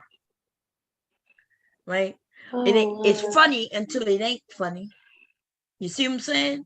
It's funny until they get a group of people who come over and listen to him who don't realize that the nigga is cuckoo. Cuckoo, cuckoo, cuckoo. Oh, Lord, let's hear what he got to say. Lord have mercy. 7 sisters at a time when, I grew up on a plantation in Alabama, and we grew up in a little hut house, bathroom outside. And my family raised an amazing family, children. But what the difference was then than it is now is that before you had babies, you got married. So you have the father and the mother in the home. And while the father was out earning a living, the mother was watching over his children. And so you were able to raise decent children. We didn't have government in our lives at the time. And so we were able to do that. And in America, we were not allowed all these illegal aliens and refugees to come into our country. So our government were not taking illegal aliens and all that shit that he called it. People have been coming. They're the ones who created this country. This country is created of all types of people from all over. He don't know what he's talking about. He don't know history. He don't read. I don't know what the nigga do. Now, I do agree with his narrative of you could be poor, but if both parents are in the house taking responsibility, yeah, you can make it. Yeah, and that's what he's saying. So remember, I told y'all I couldn't believe I can understand what he's saying. So he's totally against what Anton is saying. He's saying, but hey, if we have both parents in the house, or at least in the life of the child, right? Today we could take it a different step today. This is the modern day, right? Where you could have 2 parents. And as long as they helping to raise and take care of a child, you can still have a child with, with a future. Yeah. Because you can have both parents in the household and end up with a child like my brother, y'all. Okay? Same parents taught him. My mom and dad gave us both the same amount of love, the same training, the same education, the same everything. If I got to spank it for some shit, he got to spank it for it too if he did it. We get treated wrong differently, but we came out differently though. And I know a lot of y'all probably know exactly what I'm talking about. You got brothers and sisters, and everybody coming out different. Okay? I mean, hell, even now for me, like my kids are totally different. But I treat them the same. I love them just the same, but they're different. Right. And nobody, like Carmel said, nobody's having no 9 kids these days.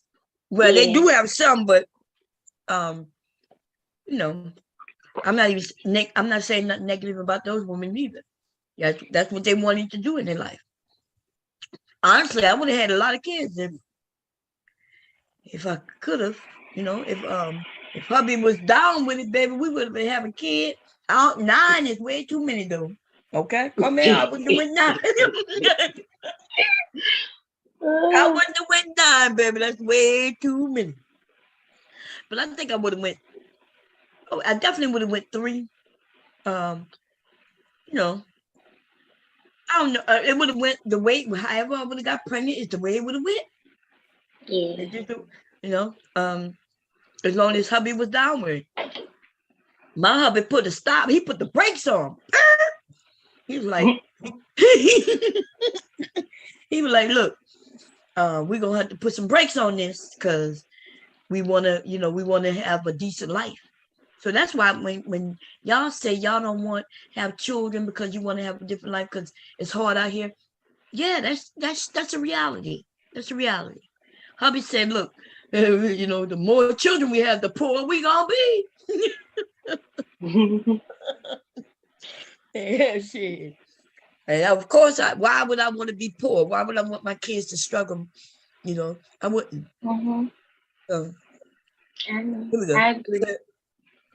Thank you, Shaw. Here we go. Taking care of folks from other parts of the world and the families in America. We took care of ourselves. I think you've Look at pretty him. much pissed off everybody. But you said there's not anything you've heard that you don't think is crap. So what do you think? You said what you don't think. What do you think? I know that we need to restore the family. We need a smaller government because government don't make anything work. They screw you up. Now y'all see why he got the white people listening to him. Smaller government. That's what a lot of them believe, right? Am I for or against that? I guess it depends on what you mean by smaller government.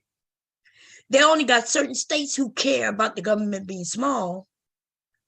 And there's a reason for that, right? The reason why they're against that is because they want to be able to treat certain people the way they want, and they don't want the government to come in. They really hate the fact that there's civil rights shit, y'all. You notice the states that really is against the government the way they are, they essentially are against how that civil rights shit worked out. It all is hung on. If that never happened, they wouldn't give a shit. But the government did have to come go in these areas and stop these white people from torching and lynching black people. And it didn't matter if it was in the South or up north, that shit happened. Okay, on the West Coast, way up north, way up there. Okay, they didn't like the fact that the government would come in.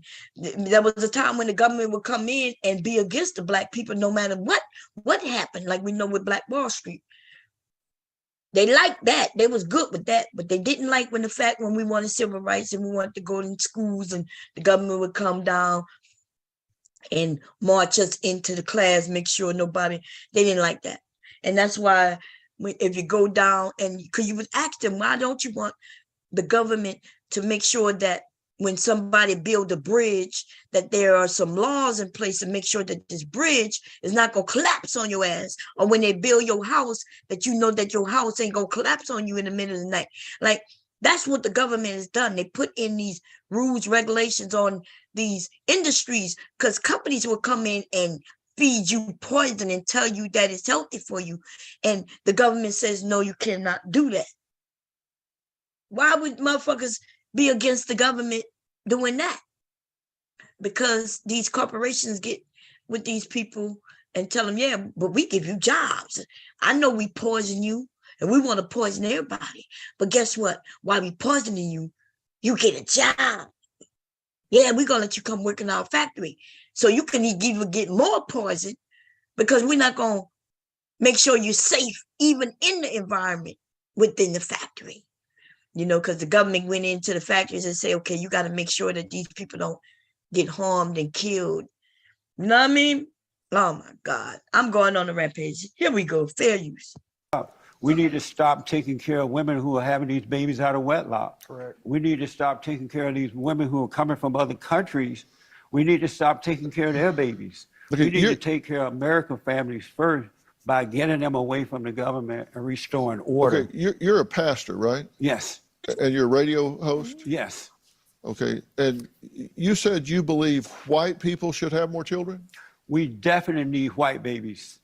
And I tremble at the idea that white babies, that the white group is going down in numbers, because if you lose white folks, America, it's over for America. Because if you notice, white people tend to be more innovative. They're more creative. They have ideas about things. All these other races don't do nothing but destroy. They don't build, they destroy. I said you'd piss off everybody. I was wrong. Now you pissed off everybody. But it's the truth, though. We have to take a break. Jenny is 23 weeks pregnant with her 5th child, and people online are asking her why. The answer may surprise you. I'll come to you next. He sounded like a maniac, and like he sounded like a maniac. And just think about it, people, they couldn't hold their laughter. Oh my God! If I was there, like I would have been on the floor because I'm silly. I giggle all the time, and like everything he said to us is crazy. Like what? Hey, Koja, look, Carl, you seem to be agreeing, but then you disagree. The more you listen, you start to seem to see how crazy they are. You know what I mean? This is insane. So that's what I'm saying. Like somebody could say something and it makes sense to you. You know what I mean? Like they could say something, you hear it in little short. You see how I'm stopping it? And some of y'all be like, okay, I don't see nothing bad with that. But then when I play it again, you be like, wait a minute, he went gone. He way too far this time. Yeah. So that's why when we listen to people, we need to listen to everything they say before you decide to agree with them. Okay. Now, nothing wrong with disagreeing with people, but some of the things that some of these people on this panel, which Anton and Jesse Lee, is outrageous and very dangerous. Self-hating. Say that they made us look bad as a group of people because they were our representation, and they went up there sounding like idiots.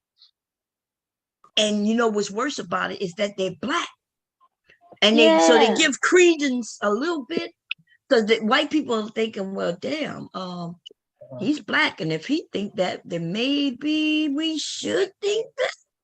Hello. Hey, Coach. Of course. That man looking like he just stepped off the little bus. Off the what? He looking like he just stepped off the short bus. Like his man just got his freedom papers. But stupid talking about we need more white people.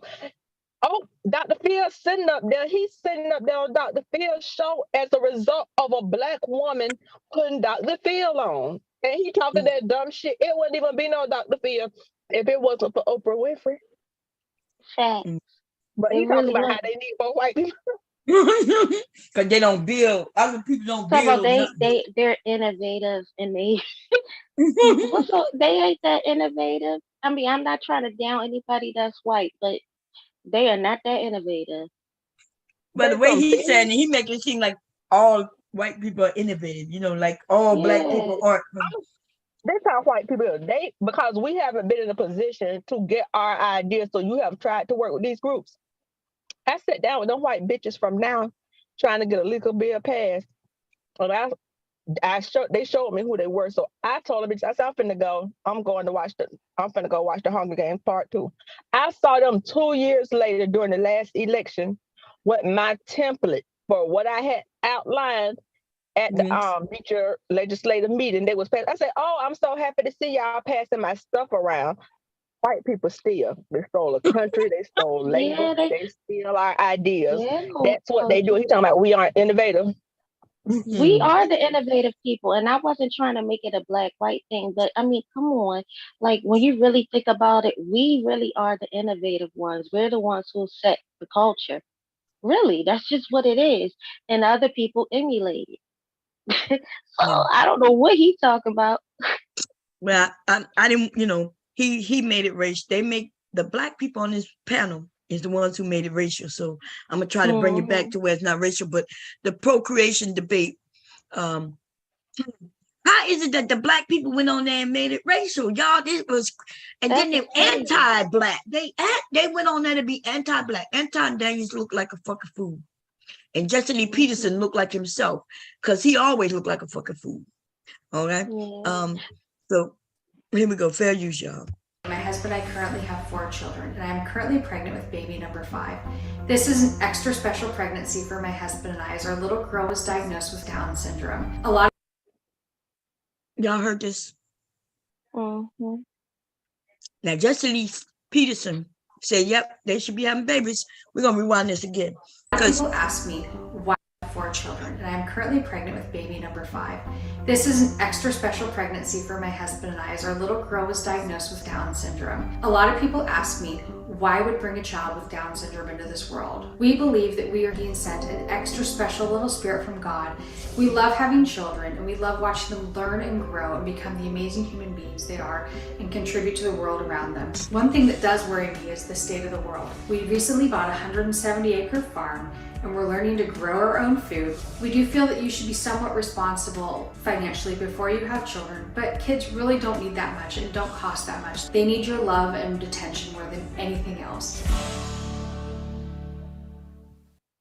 Well, she said that because she got money. They got money. Yeah. Exactly. Like, I can't stand when people say kids don't cost that much. Then why do people keep complaining about the cost of kids? Right. But she's able to say that because, like you said, she got money. She got money. Yeah. You can't So even spend a child out without insurance and doctor's visits of thousands and thousands of dollars for they even Right. It's so expensive to bring the baby into the world. Just the delivery. Like, what is she talking about? Ain't nobody having no babies on a stank floor with wood floors and dirt. Ain't nobody doing that, putting the baby to sleep on hay. I don't know where they got this from. I think this segment is bad because she's able to bring in a child who gonna need special attention because they have money. But a regular American woman who have to work or whatever, even a family where the husband is there and he has to work, they would not take it as lightly as she did to say, okay, this is a special child. This is a real, I don't know why he put this topic with this, because this is more serious, you know what I mean? Because she knows the child, before the child was born, she knew it had Down syndrome. This bitch ain't finna take care of this child. That child gonna end up in a home when it get grown, and some black people gonna be their aid and caregiver. This bitch is not finna raise that child. Okay, here we go. Fair use. Well, Jenny, who you just saw, is 43 years old and 23 weeks pregnant, who posts about her journey online. But many people ask her why she's having a 5th child. You've been asked that a lot, right? Oh, yes. And how do you answer that? I believe I'm grateful that I have the choice to be able to have as many children, as little children as I want. I'm grateful I live in a country where I have that choice as a woman. People think we're crazy after raising teenagers. We're starting all over again, but that just shows how much we've enjoyed doing it so far. Well, I disagree with one thing you said, which is babies don't cost that much. It does cost money to raise a child. But Dr. Bill, one of the reasons... Well, hang on just a second. You've had your hand up for a long time back there. My biggest concern with our overpopulation crisis, either way you see it, is that we have over 400,000 children in the U.S. foster care system. Right. A lot of these kids don't even have a chance because no one wants to adopt them and people want to keep having children of their own. But my question is, if a lot of these people say, well, I couldn't love a foster child or an adopted child the way I love my own flesh and blood. Why is that? Do you really want to be a parent, or is it something else you want? Well, why should they? It's not yours. It's not your responsibility. You saw the black man had to, why would they? That's the stepdad, the person who's against the stepdad. Why would you? So let's hear what he had to say. I love my own flesh and blood. Why is that? Do you really want to be a parent, or is it something else you want? Well, why should they? It's not yours. It's not your responsibility. It's not your burden to carry. What do you want to say? I would like to speak to you guys directly, you two. to your point that poor children are the worst in the world and that not what I said. immigrants are also not a good thing for this country. I'm someone who grew up in an orphanage in Russia. I lived there for 12 years. And then I came to the United States. Wait, before I finish playing, did you hear Anton said, that's not what I said? And he's right. Mm-hmm. He didn't say poor people shouldn't have babies. He said black. He didn't say that poor people were the worst. He said black. Now, so we're going to hear when he said, I didn't say that. Because he was clear on who he was talking about. That's not your burden to carry. What do you want to say? I would like to speak to you guys directly, you two. To your point that poor children are the worst in the world and that immigrants are also not a good thing for this country. I'm someone who grew up in an orphanage in Russia. I lived there for 12 years. And then I came to the United States. And I've been working countless hours at the LA Food Bank and in the Skid Row. And I just think it's so messed up what you guys are saying. I'm sorry, I don't mean to be crying. That's okay. Just talk through the tears. I want to hear what you have to say. I'm someone who came from Russia, and I've been putting in countless hours working, volunteering for people in Skid Row. Well, what you don't I'm an realize. example to you that we are not the worst people in the world. Can I ask how old you are? So you're 31, right? I've been mentoring young guys since I was 18, from the ages of 14 through 24.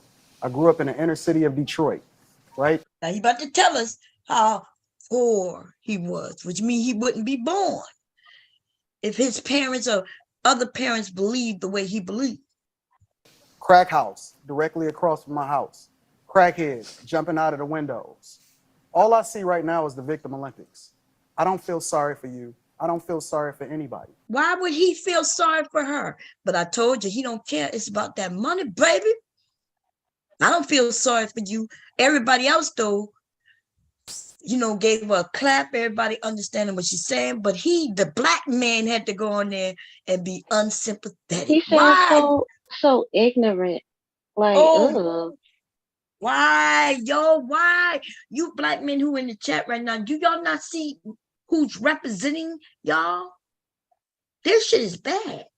That's real bad. I mean, the girl said she lived in an orphanage in Russia, and and then she had to come to America, and she said now she feels like I want to contribute. I want to help poor people. I help people on Skid Row. So how could you say all these things about people who aren't, doing good? Well, man, we like everybody here now, no matter what color you are, no matter anything.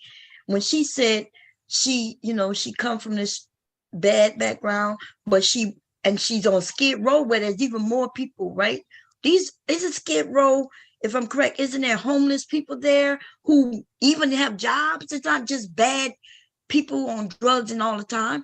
You could be homeless and have a job, yo. Yeah. It be children on Skid Row. Right. You mean to tell me kids did that? No, they're children. And so then he gave his sad story. And then he says, I don't feel sorry for you, which kind of made it look like he's saying, I had it hard. And so what that you got it hard? Now it's like, and this is, oh my God. This is terrible. I'm like, and he has no, instead of saying, I understand, instead of saying, hey, I was raised here, crackhead, crackhead, why did he mention the crackhead jumping out of windows? Like this, first of all, his stories change, because before, like, you would hear some stories. I never heard that he was, right across the street from the crack house. But then he threw in that little story of the crackhead jumping out of windows. Why y'all think he did that? Crackhead jumping out of windows. Crackheads. Listen to it. Sound worse. Like, yeah. Give people this visual. That's what make me think he lied. Because, I don't have to actually give y'all all these visuals that I make up. Because I don't. Oh my God, here we go. Let's listen to it. I'm 31, right? I've been mentoring young guys since I was 18, from the age So I don't think nobody believed that he was a mentor since he was 18. And why would he mentor? He lives across the street from the crack house. Who are he mentoring? The crackheads who live in the crack house? Look at here. Oh my God. ages of 14 through 24. I grew up in the inner city of Detroit, right? Crack house directly across from my house. Crackheads jumping out of the windows. All I see right now is the Victim Olympics. I don't feel sorry for you. I don't feel sorry for anybody. And you know why I don't feel sorry is because I see this every single day in the communities that I serve. And what's your point? The point is exactly. What is your point? Now he's saying he served it, and he see crackheads all in the. What in the fuck is this dude saying? He just wanted to mention that Victim Olympics, which he got it in, and he's all fucking top. He just, oh my God. Detroit, right? Crack house directly across from my house. Crackheads jumping out of the windows. All I see right now is the Victim Olympics. I don't feel sorry for you. I don't feel sorry for anybody. And you know why I don't feel sorry is because I see this every single day in the communities that I serve. And what's your point? The point is that the reason why all of these kids are on Skid Row is because they're growing up in environments where people are not able to provide and give them the opportunities that they need to thrive. Well, I submit you don't know why they're on Skid Row. And saying that we don't need immigrants in this country, we wouldn't be here if it wasn't for immigrants. We are immigrants. Bam! There you go, man. Dr. Phil got in that ass, baby. Okay, and he did it sophisticatedly. Because, you know, if I would have said it, I would have cussed his ass straight out. Like, what the fuck is you talking about, nigga? We are the immigrants, and that is the facts. Every single one of us, even those of us from Africa, we're here because they was bringing immigrants over. And yes, of course, they enslaved us, but they still was bringing immigrants over to even be slaves. So we are the immigrants. This is a country filled with nothing but immigrants, except for those who was already here. And I'm going to give credit to those Native Americans, those natives who was here. But other than those natives, the rest of us are immigrants. Okay? No mind, I ain't going to say what I was about to say. It was going to come out bad. It was going to come out bad. You don't understand that. Because people are poor. I bet you he ain't showed none of this on his channel. All he showed y'all was that little clip when he said what he said with no pushback. Come on. Did you need me? Hold up, y'all.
Well, you ain't getting out on that nothing. You ain't getting out. Well,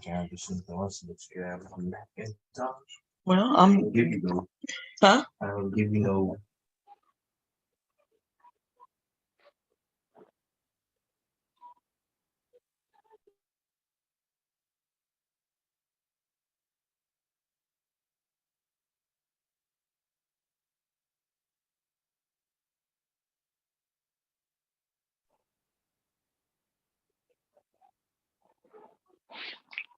Kira, I like your hair. You look pretty. If you can hear me.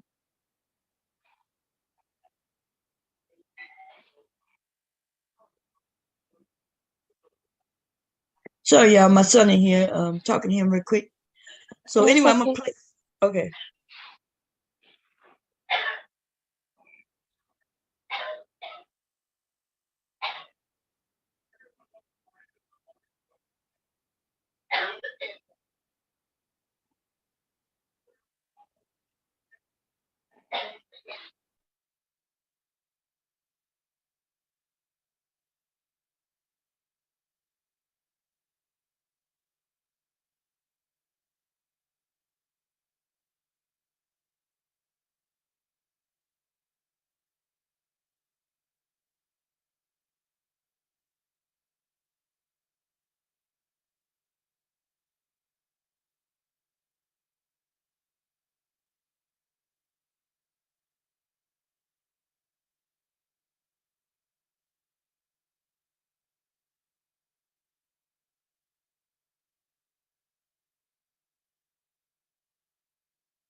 Okay, sorry about that, y'all.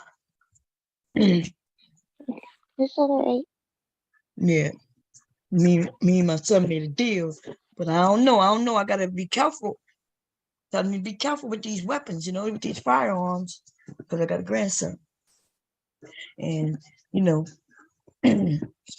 I keep things in cases, and so I was telling him the rules in my house.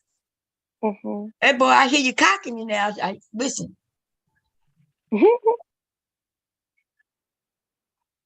Girl, I don't know if I might get shot by my own son in this motherfucker.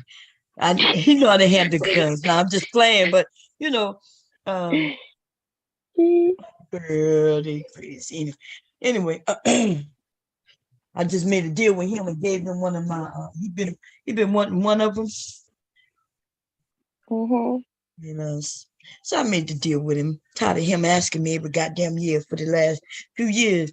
I was like, okay. I tell him to go get his own, but he like, no, I'm gonna buy that one from you. No. Yeah, I want a gun permit. Huh? What you said? No, I said yeah, I want a gun permit because I want my own firearm too. Oh yeah, it's easy to get a gun permit. It depends on which. Are you talking about the carry, or you just talking about to get a gun? Yeah, you just need an ID to get a gun. No, I want to be able to carry. Are you talking about? Yeah, so that's different. That's a process. You got to take classes and stuff for that. But you could have a gun without legally carrying it concealed. So that's the difference between carrying it and carrying it concealed. Okay. So in most of America, we could carry it, which means it could be on your hip. It can't be concealed though. To carry concealed, you got to go get permits. It's stupid as shit though. You would think it would be the reverse. You think I should be able to carry concealed, where nobody know I have it. But I think if it's out in the open, that's why I think you should need a class, because suppose somebody come to take it from you, right? Shit like that. Or you should know that when you carrying this gun, you have to be careful because people might come and try to take it from you. I think it's backwards. Me, I think if it's concealed, nobody know you got it, and nobody, somebody who might want a gun won't hit you in the head to take it because they don't know you got it. I think for some of us women, though, if we carry it in the open, I think, some people, some crackhead who might want to grab that gun from you and take it from you and sell it or some shit, he might just attack your ass, and you might need to know some training behind that. I don't know, but maybe I'm thinking, maybe I'm just not thinking. What's going on? Shar, how you doing? Okay, so he got a shiny brown hair. Look, Anton sounded stupid in this. I think, and then he didn't like the fact of what was said. You know, he used to everybody be like, yeah, Anton, you're right. You know what I mean? He didn't like this. And they gassed up his head when a nigga thought he could go on national TV and say some shit. But most people gonna be against him. We gonna have a small, when we listen to him, how stupid he sound. The nigga sound stupid.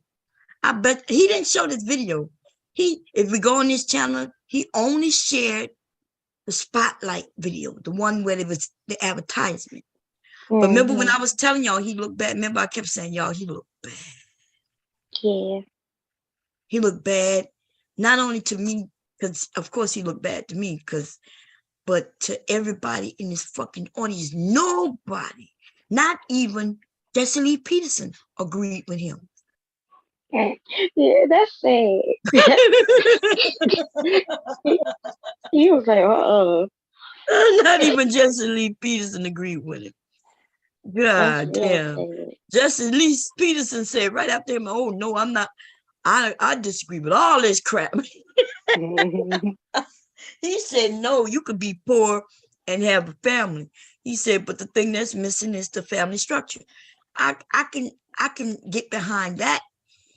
And then Jesse Lee goes off the rails like he do, talking about other shit that just don't make no sense. And then of course he was born a slave, of course, on a plantation. They feel like he's gonna say, all my life I had to fight. I had to fight all my life. I had to fight. It would have been different if he would have said, I lived on a farmer plantation where he grew up, used to be a plantation. Then nigga said he grew up on a plantation, baby. God damn. Fair use, here we go. The reason why all of these kids are on Skid Row is because they're growing up in environments where people are not able to provide and give them the opportunities that they need to thrive. Well, I submit you don't know why they're on Skid Row. And saying that we don't need immigrants in this country, we wouldn't be here if it wasn't for immigrants. We are immigrants. You don't understand that. Because people are poor doesn't mean that they're going to. You're not used to that, baby. You saw how the head went. Oh, man. That he had didn't to come. adjust his suit jacket and everything.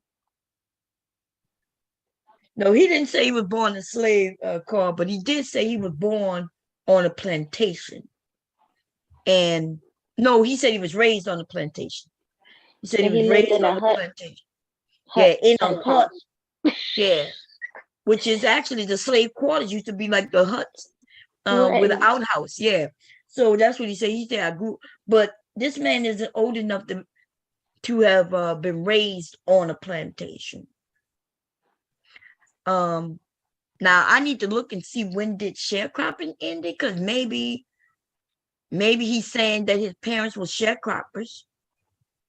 But even then, and if they were sharecroppers, they was on similar to a plantation, yes, a plantation where they worked though, and it was supposed to be shared. They were supposed to share the benefits, but they didn't. They didn't, because they stole from them, cheated from them. You know what I mean? Right. But that's what he said though. He said, I was raised on a plantation, and he didn't give no details. So we all know where everybody mind go to. If somebody say I was raised and as old as this nigga look, y'all probably thought, damn, this nigga was a slave. Right. Oh Lord, here we go, fair use, y'all. To wind up being on the government dole, because there were 4 kids in my family and we were so poor we couldn't pay attention. And I didn't wind up a criminal. I didn't wind up being on the government rolls. You can't just sweep people all away with one fell swoop and just say because you are not privileged as a child or your parents weren't privileged that means you shouldn't exist. You are an anomaly. You're so the are you minority. then. Yeah, but the majority of the people that grow up like you described, they end up in a bad situation. Then we need to do something to put them on a different track. Don't you feel that you have your father in the home? I did. He was a falling down, out of control, violent drunk. Look, we're going to add another father to this conversation next. That's right. They don't know Dr. Phil. See, I do. I know. I've been looking at this man since he came when he was with Oprah. Right. That's how long I've been watching him since he came out. I didn't even watch Oprah like that, right? Because I was younger. But I've been watching Dr. Phil since he came out. I know everything about anything that he put out about his family on TV anyway, because I don't read no motherfucking books. I don't read these motherfucking live stories. Anyway, his dad was a drunk. Dr. Phil had been homeless, living in a car with his father. I never heard him mention his mother, so I don't know, much about her. I'm not sure she passed away early on or what, but I do know he lived in the car with his dad. His dad was a drunk. That's why they lived in the car. Robin has a twin sister. I think she had a twin sister, I think, or was it a twin brother? And who passed away. I know her mother passed away. So these men, why would they go on a show with somebody to talk about certain things and ask questions? They'll assume because this man is wealthy that he's always been wealthy. But that don't even make sense, right? We know that these people with these shows, a lot of them were not wealthy, and they made something of themselves.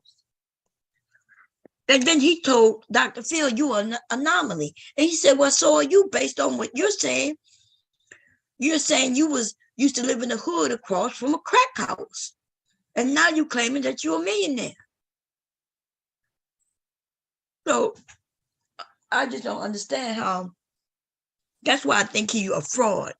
Because if you really came from nothing and really made something like you claim, you brag about that. You boast about that. You tell people about that. You're proud of that. Anton make it seem like people can't do it. But wait a minute, you did it. What you mean people can't do it? You did it. So he's either a narcissist, which we do think he is, but he think he's just special. And he think nobody else can be just as special as he is. This is ridiculous. Here we go. Put the heat on, baby. All hour long, we've been having a procreation debate, and if children really are the future. I disagree with some people here vehemently, that's okay. And I hope it's okay with everybody here. What we need to do is listen to each other. They must have had something go on during the break. You hear him? He's like, it's okay that we disagree. It should be okay we disagree. You know what I mean? And I'm want me to know it's okay that we disagree.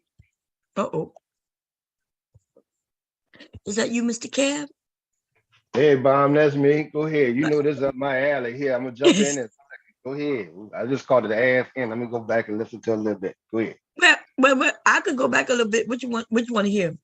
Well, I just came on. I just heard you saying that he trying to act like he's different, or that he didn't come from the bottom, or he's saying like others can't do it, or he putting himself up there to be some type of special Negro and to be accepted as different. Yeah. That's what I always got from him with that interview on that show. Yeah. When he made that comment, and I didn't hear what you were saying right before. When he made that comment, you go straight to a woman with 6 kids and burglarizing and breaking in cars and shit. Really? Why you on the show talking about that? That man wasn't talking about no bullshit like that, nigga. Right. He wasn't.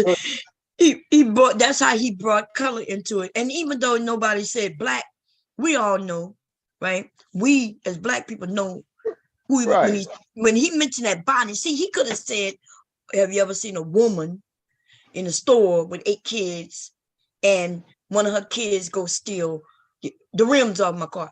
And that could have been anybody.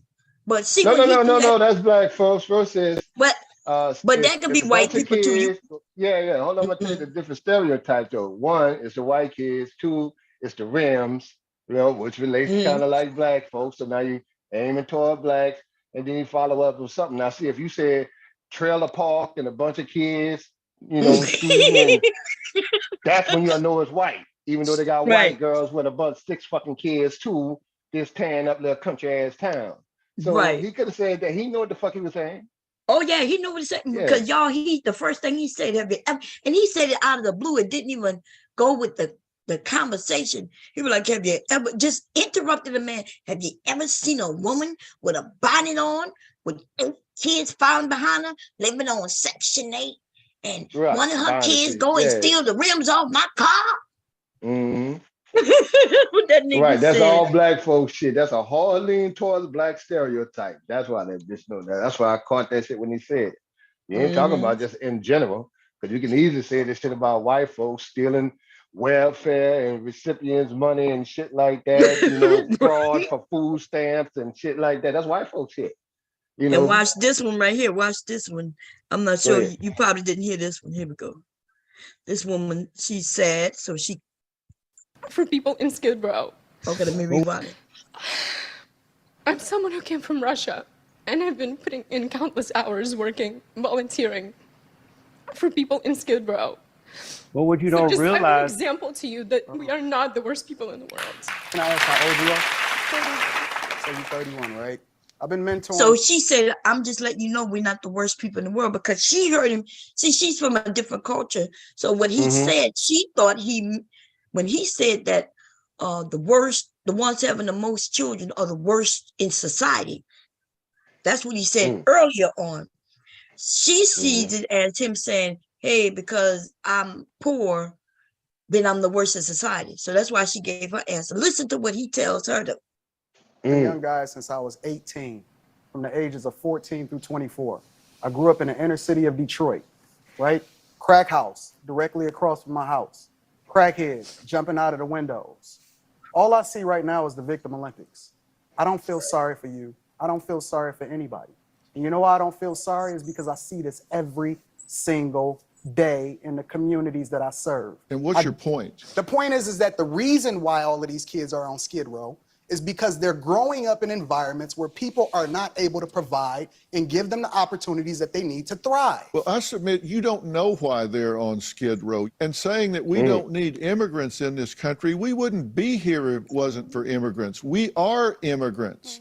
You don't understand that. Because people are poor doesn't mean that they're going to wind up being on the government dole. Because there were 4 kids in my family, and we were so poor we couldn't pay attention. And I didn't wind up a criminal. I didn't wind up being on the government rolls. You can't just sweep people all away with one fell swoop and just say because you are not privileged as a child or your parents weren't privileged that means you shouldn't exist. You are an anomaly. You're so the are you minority. then. Yeah, but the majority of the people that grow up like you described, they end up in a bad situation. Then we need to do something to put them on a different track. Dr. Field, did you have your father in the home? I did. He was a falling down, out of control, violent drunk. Look, we're going to add another father to this conversation. You heard that, huh? Right. So. Right, that motherfucker try to push it. That's good, Dr. Phil. That's a good comeback on his ass. Yes, like all poor people just a stain on society. Shit. Sometimes people, they got people that got laid off who shit like that, all kind of stuff. Mentally ill, Right. They don't have facilities like they used to, all kind of shit, man. People come on hard times. Some people go through tragedy and never able to shake it off. Well, I know a guy lost his whole family in a car accident and he was driving. He was no more good, stuff like that. Everybody got to deal with their own trauma. Ain't nobody asking this motherfucker to carry us. No, that's right. Right, go on about your business, nigga. Right. What you pointing that back at us for? Shaw said lots of them were drinkers to cope, coping with life and coping with things. So that's true. We even got young men who go into committing crime, but they can get out of that though. Based on what Whichcomb was saying though, he thinks that, and he was talking about black, y'all. Yeah, and let me say this, Bob. Let me say this. See, when he say across the street from a crack house, nigga, that ain't nothing special. That don't mean you in the fucking hood like that. They had crackheads by your house. That don't mean you was in a suffering environment. Mm. You know what I'm saying? Like it would be in the middle of a real hardcore project or something like that. That was just a crack house across the street. Yeah. They Why had you that think in he middle said class neighborhoods, right? they Like, sure and you did? yeah, that ain't nothing new. You saw why you think They he had a said lot well of crack neighbors house? on crack. Yeah, go ahead. Why you think he said crack house jumping out the window? He said I lived across the street from a crack house. Crackheads jumping out the window. Why you think he gave that crackheads jumping out the window part? Right, to over dramatize the shit. Over dramatize the shit. He didn't say his window. He ain't like they broke in the house. Ain't nobody touch your house. Go ahead. I'm sorry. I was about to say he was trying to sensationalize the whole thing, trying to really make people like, woo. Right. Dramatize it like, yeah. Right, like, make it like you came farther than actually you did. Nigga, I mean, everybody around in low income areas wouldn't about that all that kind of stuff. It's only had 2 or 3 houses in every few blocks. Yeah. They had an issue every 10 blocks. There ain't nothing. You ain't coming, you ain't on old block, nigga. On 63rd, fuck, or the 3rd ward, right in the middle of you. They got different environments. Right. So you want right to about make it seem like, go ahead. I'm sorry, go ahead, Mr. Kelly. And I said, hey, Mr. K. Hey, how you doing? How you doing? So I get when they be saying that and be trying to overdo it. You know, like you was walking past street gangs and shit every day and had to fight and all that kind of shit. Ain't nobody bothered your big ass. Right. Yep. Okay, here we go, y'all. Fair use. Next.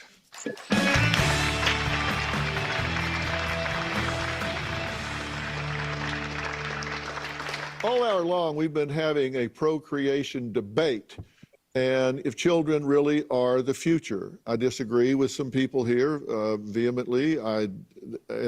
That's okay. And I hope Mr. Let me, Kev, Mr. I'm not sure you was here, Mr. Kev, when this guy spoke. All right. This And look, and way if you really want to make a difference, nigga, bring up Brett Favre. Like you want to bring up bonnets and rims and stuff, bring up Brett Favre stealing ass from the poor people and stuff like that. The real issue. Right. Since you won't be on that level, what's really hitting everybody, black and white folks, are these stealing ass motherfuckers in government. Stay on that. Right. Oh, he's not gonna touch that. He gonna do bonnets and shit. Here we go. Let's see what this guy said. Say hair rollers. But I don't think y'all know hair rollers these days. Yeah. That's some way back in the 60s, 70s thing, you know? The pink one with the styrofoam. Okay, here we go, y'all. We just need to live long and die out. We just need to feed, not breed. Is that what you say? Feed them, don't breed them. Yes, that's right. We're not taking care of the people who are already here. My plan is for everyone to think before they procreate. And if people really think about it, think it all the way through, and have the wherewithal not to procreate, which is a really big problem all over the planet. And if people think about it, as you mentioned, 44% of young people are saying, no, I don't think we want to do that. It's because they've thought about it. And if we all stop procreating, we'll go extinct slowly. We can clean up our messes as we go. And the biosphere, what's left of it, will have a chance to recover. Well, yeah, it hasn't really caught on. What's the point if it recovers, if anybody going to be here? No humans will be here, yeah. Well, so why do I give a shit? Dr. Phil said, why do I give a shit if I'm not gonna be here? All right, he on point today. You know, I mean, that's the truth. But that's the truth. Like, that's the craziest thing. I'm not gonna clean up the earth if my descendants can't benefit from it. Like, we might as well just go all out, pollute the air, leave the trash. Like, forget that. Well, they've been doing that shit. I mean, corporate America been doing that. I know, but I'm just saying, like, we really go all out because you know how like things. You like know why? Because we not like them, Mr. Killer. Yeah, we not like that. We don't destroy cultures and land. That's right. We gonna stick out. I knew one day they was gonna be selling. I mean, back in the 80s, I was saying, boy, they could be selling air and water one day, and they selling fucking air and water today. I'm like, damn, you know what I'm saying? Like that movie. What's the name of that movie where Arnold Schwarzenegger goes to Mars? Oh yeah, they were selling non-clean Total air. Recall. Yeah, Total Recall. Yeah, they're gonna be selling their and shit. Man. Okay, here we go. Let's see what Anton says. What he said. Listen to this shit, y'all. Here you go. This is the humane alternative to the involuntary human extinction, which our over-industrialized civilization is working towards. Okay. Well, Anton has a strong opinion about a group of people that he feels should not procreate. We'll talk to him next. A group of people. Everybody else is, a group of people. And I guarantee you, he ain't talking about racist white people. I know that's right. We're talking about procreation. That's if we one of them should kind of continue niggas that to was have telling you children. I asked you guys I can sniff them bitches out. You said as soon as I heard that nigga speak, I knew he was against us. Right. Even when you played it before, I told you what kind of dude. I said this one of them kind of motherfuckers. Yeah. Right. You know, he ain't just slipping it in. He trying to get up there and stand on it, separate himself. This one of the more cool ass niggas here. He says all about money. He don't give a shit. Here we go. Beginning, how many of you thought we should continue to breed? Most of you said yes. Anton here, who's joining us, says a certain group of people shouldn't have children at all. Take a look. I don't believe that poor people should be having children. Having children when you don't have money creates more problems for the kids and society at large. And let's be honest, it's the middle class and, more importantly, rich people that are now responsible for paying for poor people's children. I know it's an unpopular truth, but I believe that every person should pass a test proving that they're income worthy prior to having kids. It's a false narrative that's being sold to people that you're entitled to have children and you don't need the resources or the money to be able to pay for them or support them. Having kids is way too easy, and the people that's having the most kids tend to be the worst people in society. I think it's irresponsible, and just because you don't like it don't mean that it's not the truth, and you're not entitled to have kids just because you can. Well, okay. What do you feel is an appropriate income for? Huh? Yeah, he extra stupid. Because remember, y'all, we go back to his story about living in that Detroit neighborhood across the street from a crack house. Well, essentially, he shouldn't be born either. Right, your mom and them should have had no kids. That's right. If they went by his belief, he wouldn't be here. He wouldn't be here. And so that's the dumbass shit they say. Here we go. Right. How you get that strong on to be that kind of capitalist like that, man? You got to have money to have kids. Nigga, China ain't even doing that. No, look, China done already made their big mistake, huh? But they didn't do it that way. It wasn't about money. It was about them having too many people.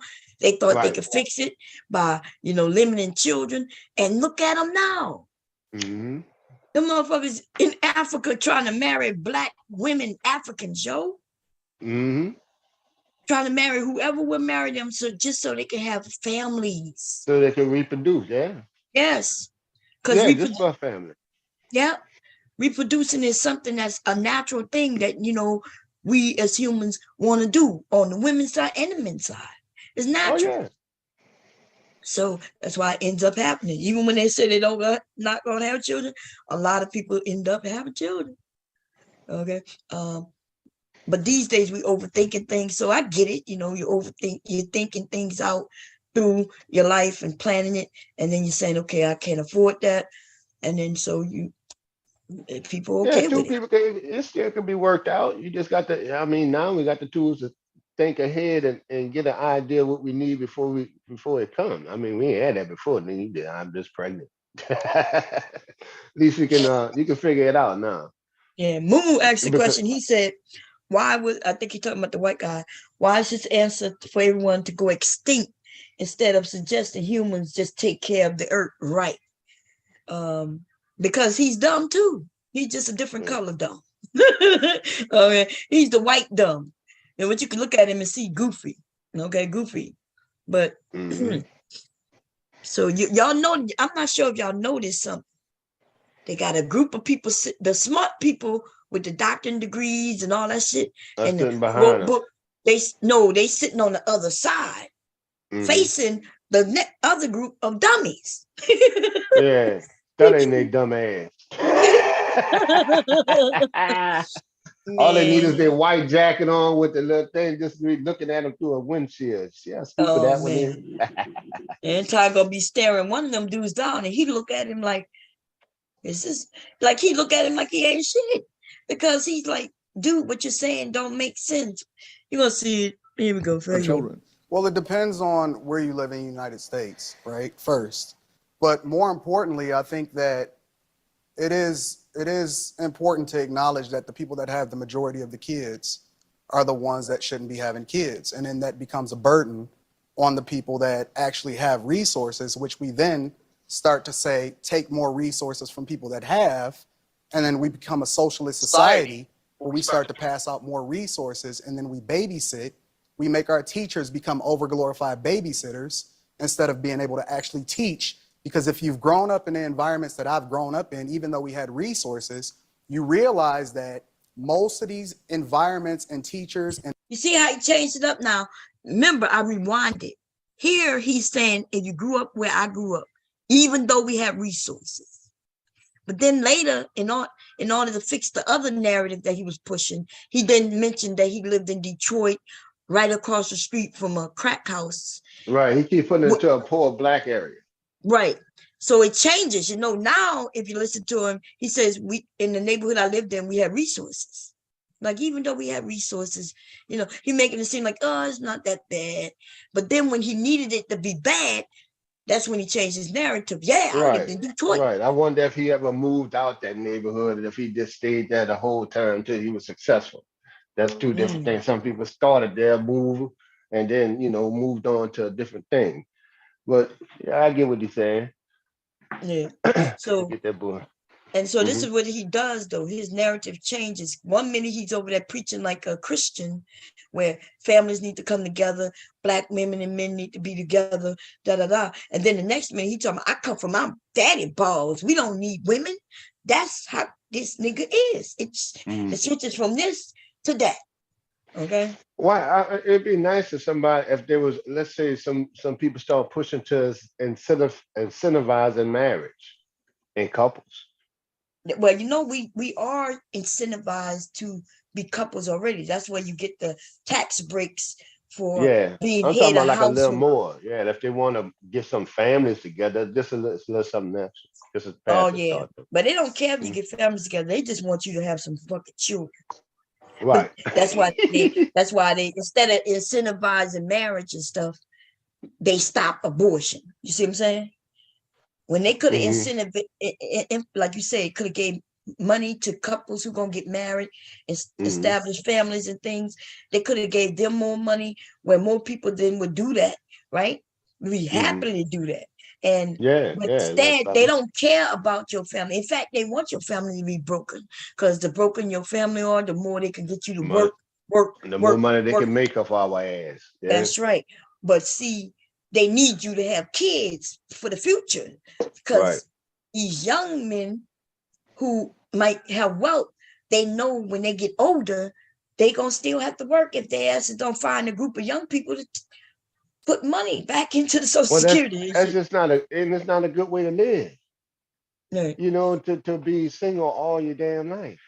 You know, you're made to pair with people, and you know, with well, they on some other shit now though. Wow, they crazy as a motherfucker. See, that's a whole nother discussion. Yeah. When I talk about that, people get mad, because essentially that is what we here to do, though, to pair, you know, pair with each other. Whenever possible, let's say that. Yeah, maybe.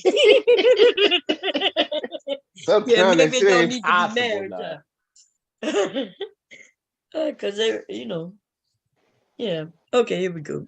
And these kids become latchkey kids, and they don't have the resources. And then you take into consideration that inflation is at an all-time high, and it's becoming more and more expensive every single year in order to give a kid the resources that they need in order to be able to thrive. And so when you see that y'all see Dr. Phil looking at him like, what? Because he's all over the place. He's everywhere and nowhere at the same time, because he's not on topic. Not on topic, but he is that's what he does. What they call it, straw man arguments. He He uses a little string of this connected to that, and then he brings up this, and then he strings that to something else, and essentially he gets where he really want to be, even though it's far away from the argument. That's what he does. Hey, Moo Moo. What's up, How y'all doing? How you doing? What's up, there, Moo? I see I'm you all right. back. I'm at work. I just wanted to say this on what this guy is saying. Go ahead. When they try to make the overpopulation and the resource argument, that argument, and a lot of people don't even know this, that argument is irrelevant because there are more than enough resources on Earth for everybody. If you actually, they did a study, and there's enough resources on Earth for every single person on Earth to live like they make like $70,000 a year, American style money, American living, way of living. So the problem is that the wealthy people hoard the resources, and these huge like companies and like oil and gas companies and stuff like that, they destroying a lot of the resources and stuff like that. So it's not a problem with resources or overpopulation on the Earth. That's not an issue at all. The issue is that humans, which is not most of us, is mostly like wealthy corporations, they destroy most of the Earth. And even with that, we only live on like, I think maybe like 20% of the land that's on Earth. Right, Moo, and these people running the bit, and they backing conservatives. You fucking with the ones who fucking it up, who destroying everything, who squeezing off the resources, at least the basic. Right, and so that goes into like that leads to like socialism and a capitalism type of argument. But like over here, we're afraid of the word socialism and communism. But we are socialists though. We're afraid of the word because a group made it that way. You know, just like we call each group conservative and liberal. Like those words really, all of us are a little conservative, and a lot of people are a lot of liberal, at least a little bit. Especially if you're a modern day motherfucker. Yeah, right? Just change. All it means is accepting some type of change. You know. Yeah, and I got some smoke with y'all later too, Bum. I'm gonna go ahead and jump off because y'all tried to argue about that whole Michael Jackson Prince thing, but I'm gonna get on later when you finish. Okay, we'll talk to you later. We know Prince wore the highest heels. Prince won. Prince come on stage with the ass his pants cut out. Nah, Prince got a transgender album coming out that he made back in the 80s. He got a transgender alter. Yeah, look, you can look it up. He got a transgender alter ego called Camille. He made the album back in like 86 or 87 after Purple Rain. You remember that song, Prince Scott, If I Was Your Girlfriend? Yeah. You know that song? That came off an album he made with his transgender alter ego called Camille, but the record company didn't want to release it. So they kind of dispersed out like different songs where so on that song, he's singing as a woman. So he got a whole album where he sings as a woman and stuff like that. So that album is getting ready to be released this year. Oh, hell yeah, man. Let me look. Well, you know, Vaughn, when you think about it, are we really that surprised with Prince? Nope, we're not. But that's still our boy. Fuck it. Yeah, that's still look. Prince might have been Polly. That don't surprise nobody. We always thought, no, that's right. Right. It really doesn't surprise those of us who was here. You know what I mean? We accepted him. 6-inch heels, everything. Like we all saw it. Everybody saw it. You know, when Prince, the first album I saw Prince, he had on just thongs. Yeah, leather and shit. And then you seen the one with coming out the bathtub. You have his hair perm. I mean, all his concerts he had heels on doing splits. I mean, yeah. Let me see a transgender. We knew him. We knew Boy George. You know, none of that surprises. Elton John. Oh yeah, like you know, and they never wanted to say that these people were gay or anything. Here go that album, yo, cover. Look at him. He in a thong. This not even the first. That was his very first album. He was in a thong. It was in my aunt's house, sitting right there on her but he looked like a transgender. Look, he looked like he was gay. Prince looked gay, y'all. He did, and we just accept him as an old freak. Yeah. Not freak as in who like freak as in like was probably in the bedroom. That's how he portrayed himself. And it doesn't surprise nobody if he, because he always seemed like feminine type fashion and stuff like that. Yeah. Look at this. I'm not sure you can see his picture. He holding his breast like as if it would be titties, and he's hiding them a little bit. But you know why he got away with this type of stuff? Because he would have these beautiful ass women around him. Apollonia and shit like that. But this is the first album. He had a perm in his head. And people had that poster on their wall. Yeah. Back when they used to have posters of pop musicians and stuff. Yep. I think if he would have came out, nobody wouldn't have cared back then. That was the time. That's why most of the artists back then. I forgot about that one. Oh. Remember, most of the artists back then were gay. Remember? That was not new. Boy George, even that Madonna. went with being a musician. Yeah. Yeah. Oh Lord. A lot of them were. Prince Vagina was recorded at Prince's studio. Y'all, he's in a dress, y'all. Look. Mm-hmm. I can believe that. Wait, what happened? Wait. It wouldn't surprise me if Prince walked around his house in heels. No, it wouldn't. It wouldn't. We know because he walked everywhere in heels, huh? Right.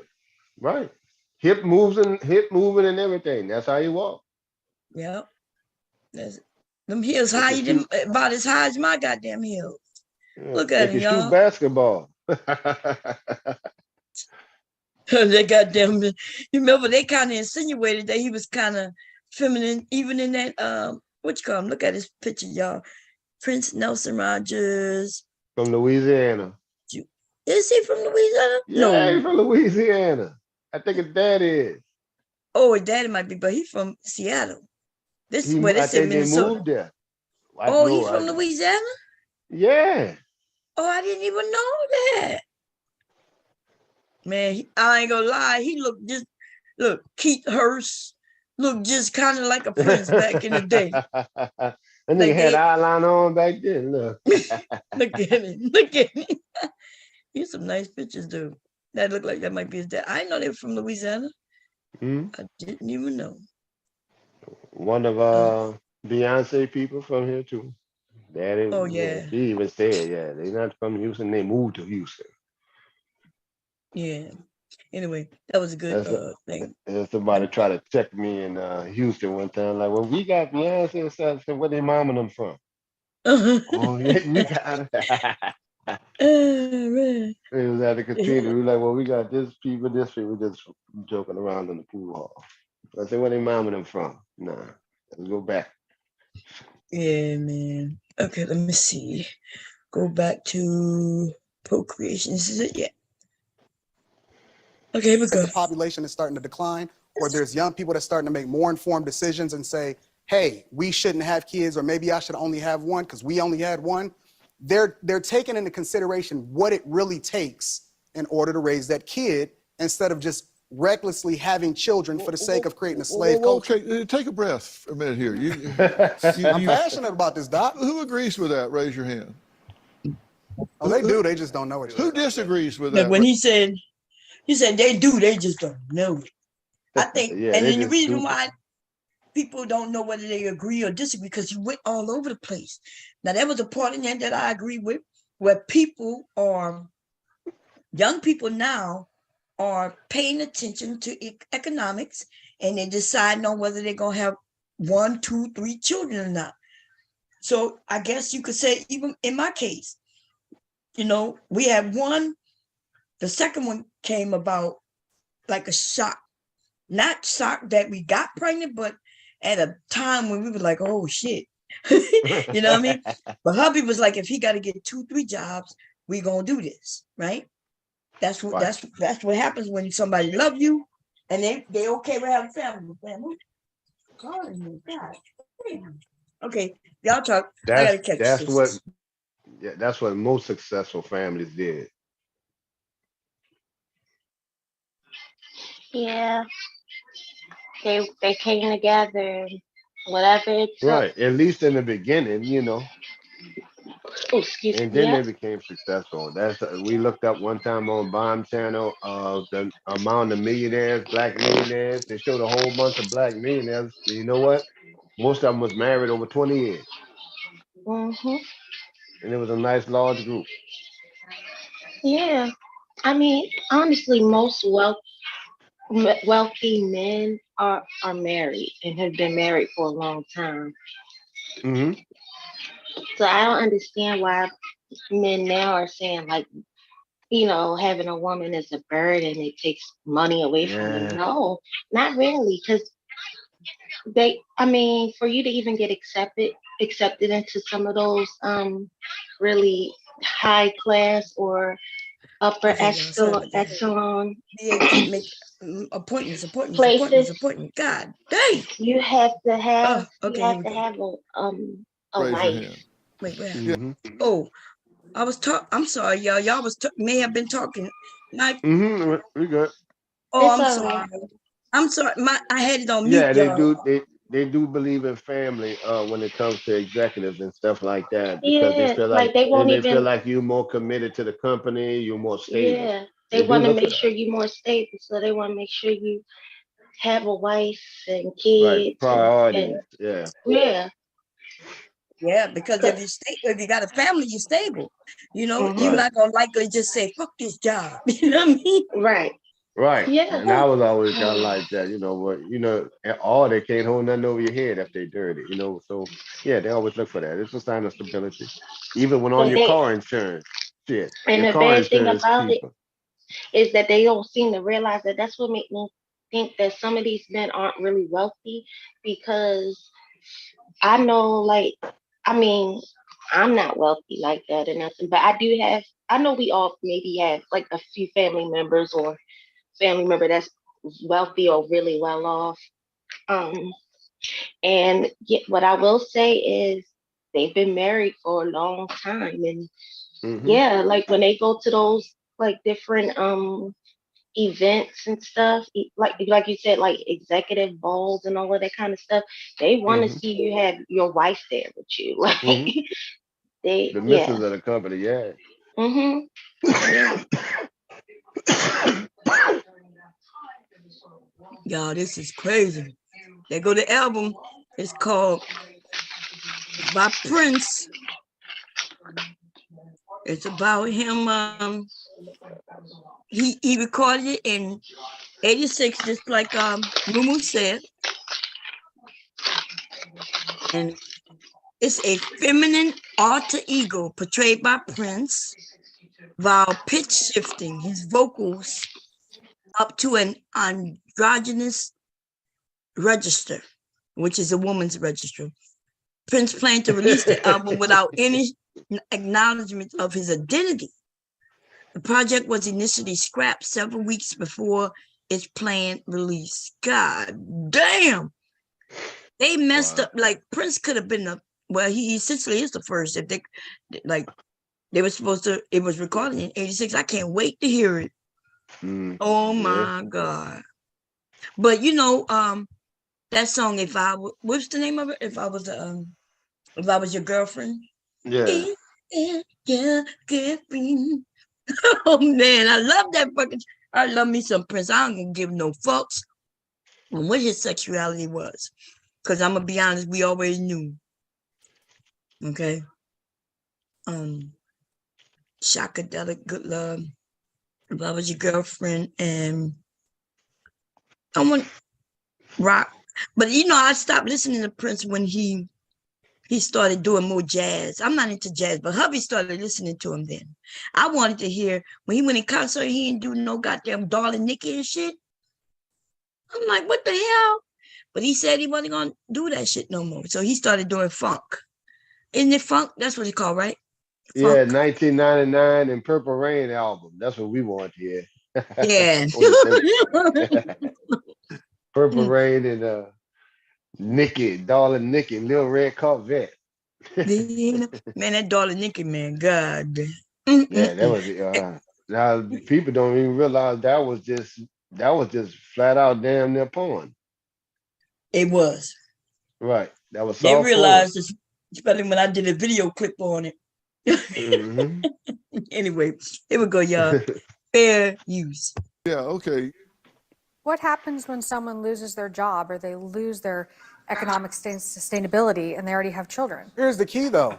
Look, he didn't answer that question. I already talked about that earlier. Now let's go back to, let's see what he said. This shit here right here was funny. It's a reality. I'm not here to tell people. Oh, you were mentioning how's that? Oh, go ahead. How are they denied that right? They do not have the contraceptive services, reproductive health services that they need. Those are not provided. And maybe people should supply their own, but they can't afford it because they're having more offspring that they can't feed. Where's that? Just about everywhere. Try to get a sterilization here in America when you haven't had kids and you're only 22. That's true. We're not allowing people to not breed. We see people like that all the time, and you can put an IUD in. A copper IUD is effective for 10 years. It's inert. Have you ever walked in a grocery store and seen a lady with a bonnet on her head with 8 kids walking behind her? You think that she's being responsible? You think that she's really taking into consideration what she's supposed to do responsibly? You think that she's not on Section 8 housing? You don't think that we paying for her to house her kids, who's probably going to grow up and steal my wheels off my car? Yeah, I mean, it's a reality. I'm not here. Then he said it's a reality. So how many motherfuckers have a car and you was walking in the grocery store and there was a woman with a bonnet on and she had 8 kids walking behind her. And then they was in the store.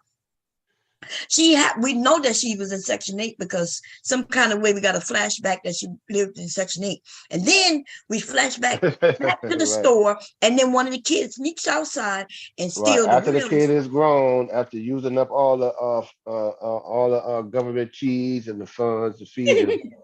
And then he went and steal his rims off his motherfucking car. Right.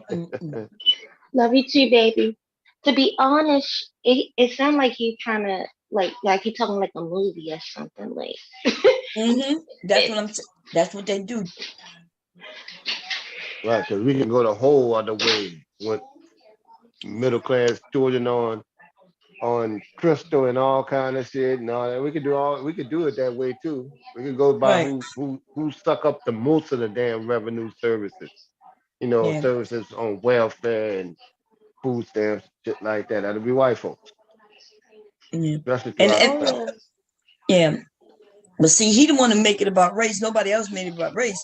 But you're right though. He could have went up there if he wanted to make it about, race or use those points. Why he didn't go towards, he knew if he would have said something about meth, he would have been on, man. Opioid addiction. They'd have fell out. Right. They would have known he was talking about white people, and that's what we talking about. This is what these niggas do. Now, see, all of them up there stunned. That the thing is, like, why you pointing at black folks? They're not understanding why you talking about economics and you keep leaning toward the issues with black folks. You're being stereotypical, and all of them know that up there. And y'all know what was crazy? The man was like, yeah, they have copper IUDs that can stay in for 10 years. You ever seen a woman with a bonnet? That's exactly what happened. It was like, huh? Right. Who kids jumping out the crack house window across the street? Y'all see what Mumu after he said something about contraceptives. Y'all see what Mumu said, y'all? Mumu said, I hope them kids throw cream pies at him after they steal his wheels. I know the cream pie from yesterday from with Big J, remember? No, I didn't hear it yesterday. What happened with cream pie? To kill it. Big J, when we was arguing something, Big J said there's an epidemic of people going to universities getting cream pies thrown at them. It was crazy. I went off. I was like, what the hell? It had nothing to do with the topic. It was just crazy. Oh Lord. It was just crazy. Anyway, here we go. Fair use. I'm not here to tell people what they want to hear. I'm here to tell the truth. How did we get to the wheels on you? Because the people that are having kids are some of the worst in society. And when you put them in an environment and they have to be raised without the resources in order for them to be able to thrive, often at times they become the ones that we have to take care of. Whether it be the prisons that we build for them or the social services that we have to create for them, and they do not become more educated and do things differently, they breed more. That's what happens. I disagree with all we this breeding crap around this here. motherfucker. Mm-hmm. We You heard breeding the around here pastor again. say. Yeah. The pastor said, "I disagree with all that. I disagree with all this bull." Oh man, what you were saying? I said he got talking like we just breeding around here. We just breed multiplying. Yeah, I don't know where they get And that he act from. like But he carrying it. He act like he carrying a personal financial burden on with this shit. This is affecting his way of life. That's how strongly he talking about the shit. It's like we doing it. We, man, nobody. You not doing it. You not. It's a small percentage of the budget for social services. That is not killing the country's budget as far as taxes and stuff like that. Presto man said Prince was born in Minnesota. Stop the cat. He said, "Stop the cat." His daddy. Huh? His daddy. I look it up. Oh, I don't know. His Oh dad? no, I think he said him. Oh yeah, Mr. Kev was saying his daddy is from Louisiana. But let's see. Let's see. Scott Passe said he got a daughter. I believe. Yeah, he has one daughter. Okay, here we go, y'all. I grew up with 6 brothers and 7 sisters at a time when, I grew up on a plantation in Alabama. He said at a time when, and then that nigga switched it to, I grew up on a plantation in Alabama. Okay. He just wanted us to know he lived during slavery. And we grew up in a little hut house, bathroom outside. And my family raised an amazing family, children. But what the difference... Well, we disagree with the amazing, because something wrong with you, but okay. It was then than it is now is that before you had babies, you got married. So you have the father and the mother in the home. And while the father was out earning a living, the mother was watching over his children. And so you were able to raise decent children. We didn't have government in our lives at the time. And so we were able to do that. And in America, we were not allowed all these illegal aliens and refugees to come into our... Okay, we done with that. I want to hear what... His daddy was from Western Louisiana. His daddy used to dress like he did. Oh, okay. He played the guitar, I think. I just looked it up on my phone. I didn't. His daughter, yeah, his dad did play. So he's saying that his family is just like you said with Beyonce. Beyonce was born in Texas, but the mother was born in Louisiana. Right. And the other one from Alabama. Yeah. And yeah. Yeah. So okay, here we go. Yeah, let's see. Ooh, it's coming cold. from other countries, we need to stop taking care of their babies. Okay, we need to take care of American families first by getting them away from the government and restoring order. Okay, you're a pastor, right? Yes. And you're a radio host? Yes. Okay, and you said you believe white people should have more children? We definitely need white babies. And I tremble at the idea that white babies, that white man outside of him looked at Dr. Phil like, what is this? Where you get these it's niggas so from? sad. Right, that's what I'm saying. Like, they went up there just looking like dummies. They probably like they got some dumb niggas up here today. That's probably what they was thinking. I bet you every white person left that saying the black community got some real problems. Well, Yeah, we put a number on they there. went up there embarrassing us like that. Yeah, this is crazy. Going on national TV embarrassment. Yeah, this is crazy. Here we go. Group is going down in numbers because if you lose white folks, America, it's over for America.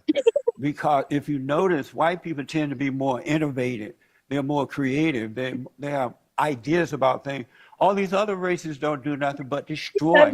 They don't build. They destroy. I said you'd piss off everybody. I was wrong now. That's just crazy. Well, Dr. Phil, you'll get your black ass off my stick. Get the fuck out. God damn. Ooh, baby, this shit was crazy. Okay, let's see. I didn't want to hear the woman because when she was talking. If I was Dr. Phil, I would cut to one of them old tapes of Malcolm X talking about what the chicken coming home to roost and the coon nigga. I'd have played that in between. Now, He see, I would like described that to a T. When y'all want to talk about stuff like that, y'all let me know because I don't know much about Malcolm X. I would love, so we find some videos and break that shit down because I don't know much about it, yo. You Here we telling go. people you learn more in this channel than the other damn channels. They don't believe it. Here we go. Listen to what Anton gonna come again when this woman says something. Either way you see it, is that we have over 400,000 children in the U.S. foster care system. Correct. A lot of these kids don't even have a chance because no one wants to adopt them and people want to keep having children of their own. But my question is, if a lot of these people say, well, I couldn't love a foster child or an adopted child the way I love my own flesh and blood. Why is that? Do you really want to be a parent or is it something else you want? Well, why should they? It's not yours. It's not your responsibility. It's not your burden to carry. What do you want to say? I would like to speak to you guys directly. Now, you notice how when he mentioned responsibility, now, if you got a child, yes, you're responsible. But if you end up wanting to be a parent and for some reason you can't, or if you want to be a parent and you know that there's children in need, what's the problem with that? So nobody's saying you have to do it. Nobody's saying you got to do it. But I understand her question. She's saying, hey, if you want to be a parent, there are children in the system who already are needed. So, and he said, why would they? Because they want to be a parent. Well, why would you want to shoot that down? Yeah. Yeah. And that's a black man looking like he has no heart for nothing. And that's who went up there to represent. Like, it would have been different. Oh, low down, nigga. Just low down. He went up there to show that black men are goddamn. Especially when he do with this young lady, which that's where we was last time. When she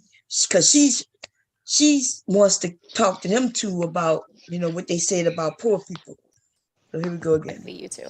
To your point that poor children are the worst in the world and that immigrants are also not a good thing for this country. I'm someone who grew up in an orphanage in Russia. I lived there for 12 years. And then I came to the United States and I've been working. Now imagine while she was in an orphanage in a Russia. whole other country, in Russia, where people are giving up their children, right? Somebody in America apparently brought her over, which that is weird in itself, right? Not weird, but we got children here in America who could be, but I heard though, I'm gonna be honest, just to be fair, I heard that it's more difficult to adopt a child here in the US than it is to adopt a child from anywhere around the world. I heard you gotta jump through hoops, it's cost a lot of money and all kinds of shit. Why should it cost me money to adopt if there is a need? And that's why there's such a need, because you need money. You got to have money. You got to pay. Even if you have the money, you got to give it to them just to get a child. That's fucked up. That's fucked up, yo. Okay. But here you go. Here's the rest of her story. Can countless hours at the LA Food Bank and in the Skid Row. And I just think it's so messed up what you guys are saying. I'm sorry. I don't mean to be crying. That's okay. Just talk through the tears. I want to hear what you have to say. I'm someone who came from Russia, and I've been putting in countless hours working, volunteering for people in Skid Row. Well, what you So don't just realize. I'm an example to you that we are not the worst people in the world. Can I ask how old you are? So you're 31, right? I've been mentoring young guys since I was 18, from the ages of 14 through 24. I grew up in the inner city of Detroit, right? Crack house directly across from my house. Crackheads jumping out of the windows. All I see right now is the Victim Olympics. I don't feel sorry for That's you. fucked up. I don't feel sorry for anybody. And you know why I don't feel sorry is because I see. You heard that, huh? Yeah. The That's fucked victim up. is hard on her. Talking about, I don't feel sorry for you. I don't feel sorry for nobody. Now this little girl done been through something, and you Sound like like, an fuck it, I don't ignorant care. fool. I don't Next thing you feel gonna sorry. start saying, pull yourself up by your bootstraps. God Oh, he damn. said that already, yo. He said Yeah. not on this show, on his show, but when he said, I don't feel sorry for you, and not only that, but I don't feel sorry for nobody. Just no compassion at all. Yeah, God. Carolyn, he embarrassing himself. That's true. He just But the happen to be black. unfortunate thing is that, yeah, he's embarrassing himself, but But he has our other groups of reflection. people Yeah. look at all of us like that. He went up there and embarrassed all of us. Yeah, because Dr. Phil don't have that many black people going there like that. Yeah, and So it's when on you do, national TV. yeah. So this man went on national TV, and they don't see lots of black men, especially. And here go one, and look what he has to say. Damn. And so we're gonna have to combat this shit, you know. He think he look good, and then after it aired, I saw him doing his show. I didn't see what he had to say, but I saw him trying to do, trying to make it seem like, look, this makes sense. Yeah, look what I said. And he tried to make what he said make sense, but shit. And he didn't share none of this. He only shared that little thing that they put out. But I kept telling y'all he looked bad. He looked bad. I was embarrassed. Like I was hoping that he at least would make sense, and maybe he would make, us all look good in a sense or something. Even though I know I disagree with him to agree, but I didn't know he would look this fucking bad. Yeah, and that's what he said. He passionate about that. Mm-hmm. He say that's his passion. But so he passionate about people not What having he's children. saying. Yeah, and economics and the 6 kids, stealing his rims with bonnets and flip-flops and Jordans on, Next thing go ahead, he had to lay on the floor, was ducking from bullets across the street from the crack house because they came through the window. It's gonna get more and more glamorous.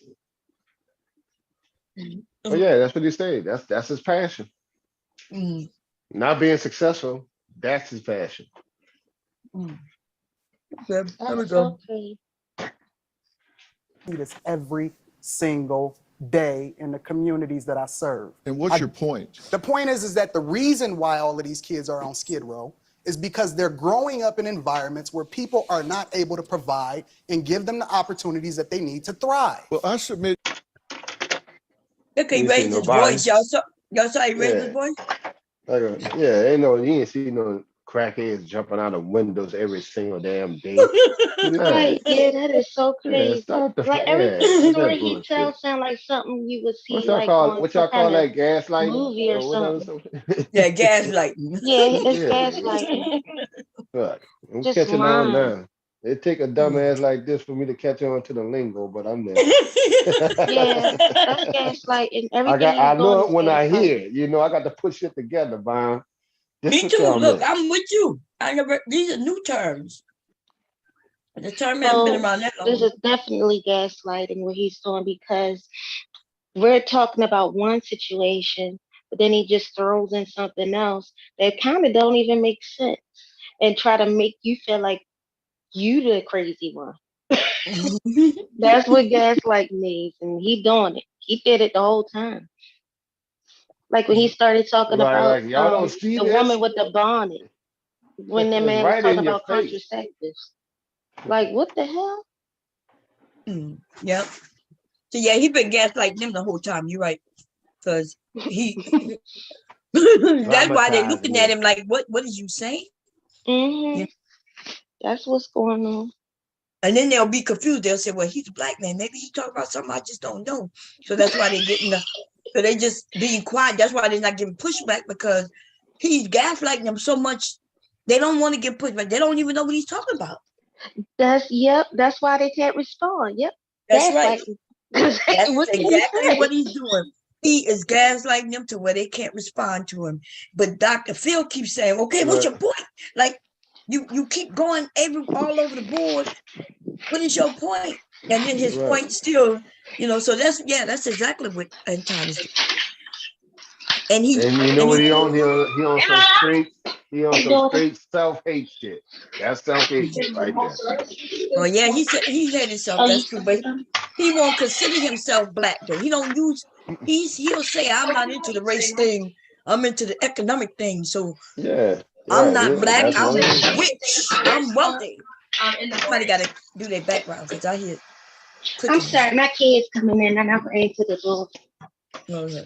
Here we go, y'all. You don't know why they're on Skid Row. And saying that we don't need immigrants in this. It's where people are not able to provide and give them the opportunities that they need to thrive. Well, I submit you don't know why they're on Skid Row. And saying that we don't need immigrants in this country, we wouldn't be here if it wasn't for immigrants. I want y'all to see something.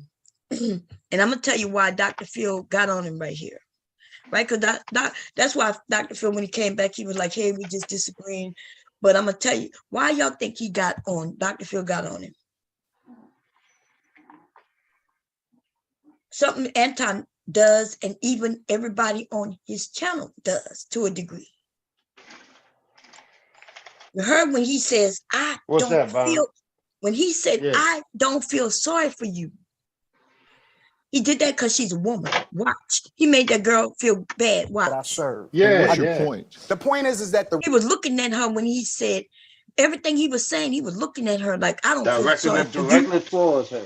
That's right. Directly towards her. And that's when he turned his head. That's right. And that's when Dr. Phil interrupted him talking to her that way. And he said, well, what's your point? Telling her story, Bon. That's right. Look, look, y'all, I want y'all to see it. Watch. And he does this to the women. And then those men over there do it to the women. It don't matter if they black or white. If they're not agreeing with them, this is what get done. So you're 31, right? I've been mentoring young guys since I was 18, from the ages of 14 through 24. I grew up in the inner city of Detroit, right? Crack house directly across from my house. Crackheads jumping out of the windows. All I see right now is the Victim Olympics. I don't call him now victim. Oh, you just playing the Victim Olympics. So he already accused of playing the game. I feel sorry for you. I don't feel sorry for you. I don't feel sorry for anybody.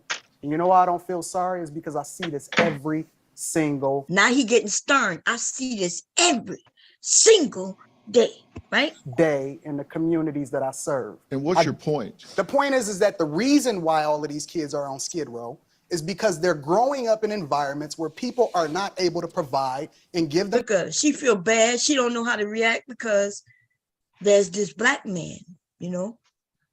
Even listen, I know we like to say that we don't have this, you know, like power, but in spaces where it's mostly white people, people tiptoe around us.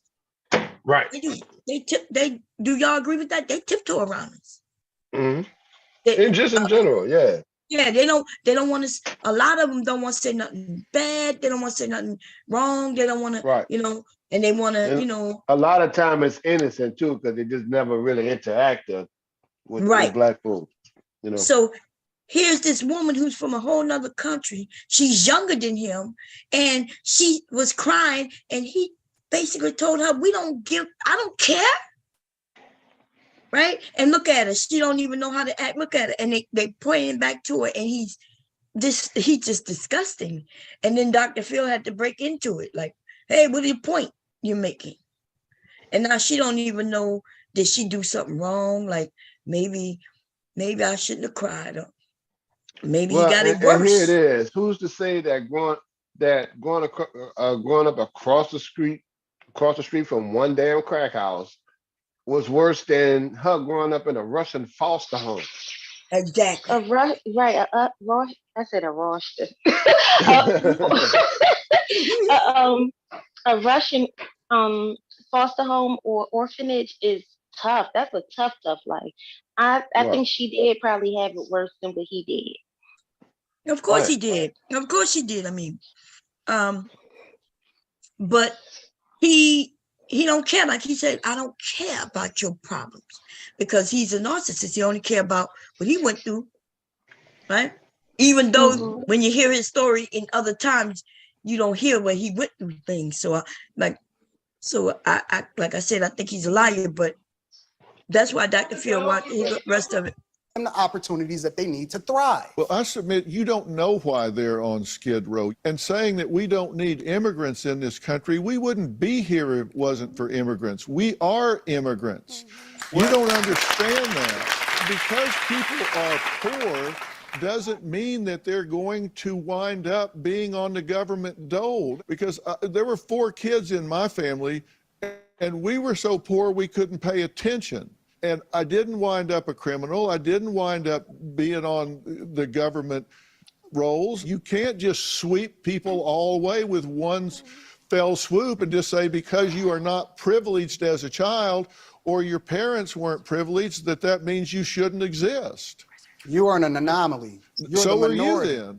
Yeah, but the majority of the people that grow up like you described, they end up in a bad situation. Then we need to do something to put them on a different track. Dr. Phil, did you have your father in the home? I did. He was a falling down, out of control, violent drunk. Look, we're going to add another father to this conversation next. Something happened during the break, because watch what Dr. Phil comes back with. Oh yeah, he was cussing him out. He's Southern. You don't play that shit. Okay, this is what make me think something happened. Now I don't know for a fact, but I'm telling you, I've never heard Dr. Phil, have to say, well, what he about to say. Watch. All hour long, we've been having a procreation debate, and if children really are the future. I disagree with some people here vehemently. That's okay. And I hope it's okay with everybody here. What we need to do. So you heard what he said? He said, I disagree with some people here. And, and he's like, and I hope it's okay. He said, and it's okay to disagree. And he said, I hope it's okay. Like if he's trying to say, I hope they get their mind right, because I bet you they had a little tussle. You know what I mean? A little conversation back and forth, bantering back and forth. Yeah, like they throw it off a little bit. I hope they're gonna be okay. Yeah. Yeah, with he's their like, frame I of hope. thinking. Yeah, like he's like, I hope they're gonna be okay. It must have got a little, I bet you. Here we go. Do is listen to each other, talk about things, put it out there. And I'm going to add one more person to the debate virtually, and that's Waj Ali, speaker and co-author of Go Back Where You Came From and other helpful recommendations on how to become American. Also a father to 3. Waj, thank you so much for joining this conversation.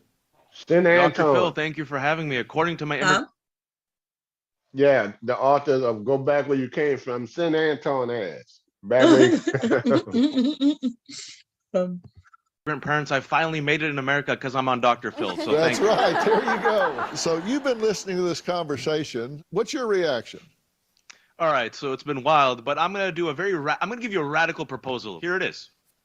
Investing in people, investing in women, investing in parents, investing in workers, investing in immigrants, investing in children, investing in a community, and realizing that we're a connected, globalized community. And I'll say this, in this country, the most powerful country on earth, we're the only industrialized country, Dr. Phil, that does not guarantee paid parental leave. We don't have subsidized childcare. So if you're not investing in women and parents, why are you surprised that people cannot afford to have kids? Data shows if women get educated and urbanized, they naturally go down to about 2 to 3 kids per woman.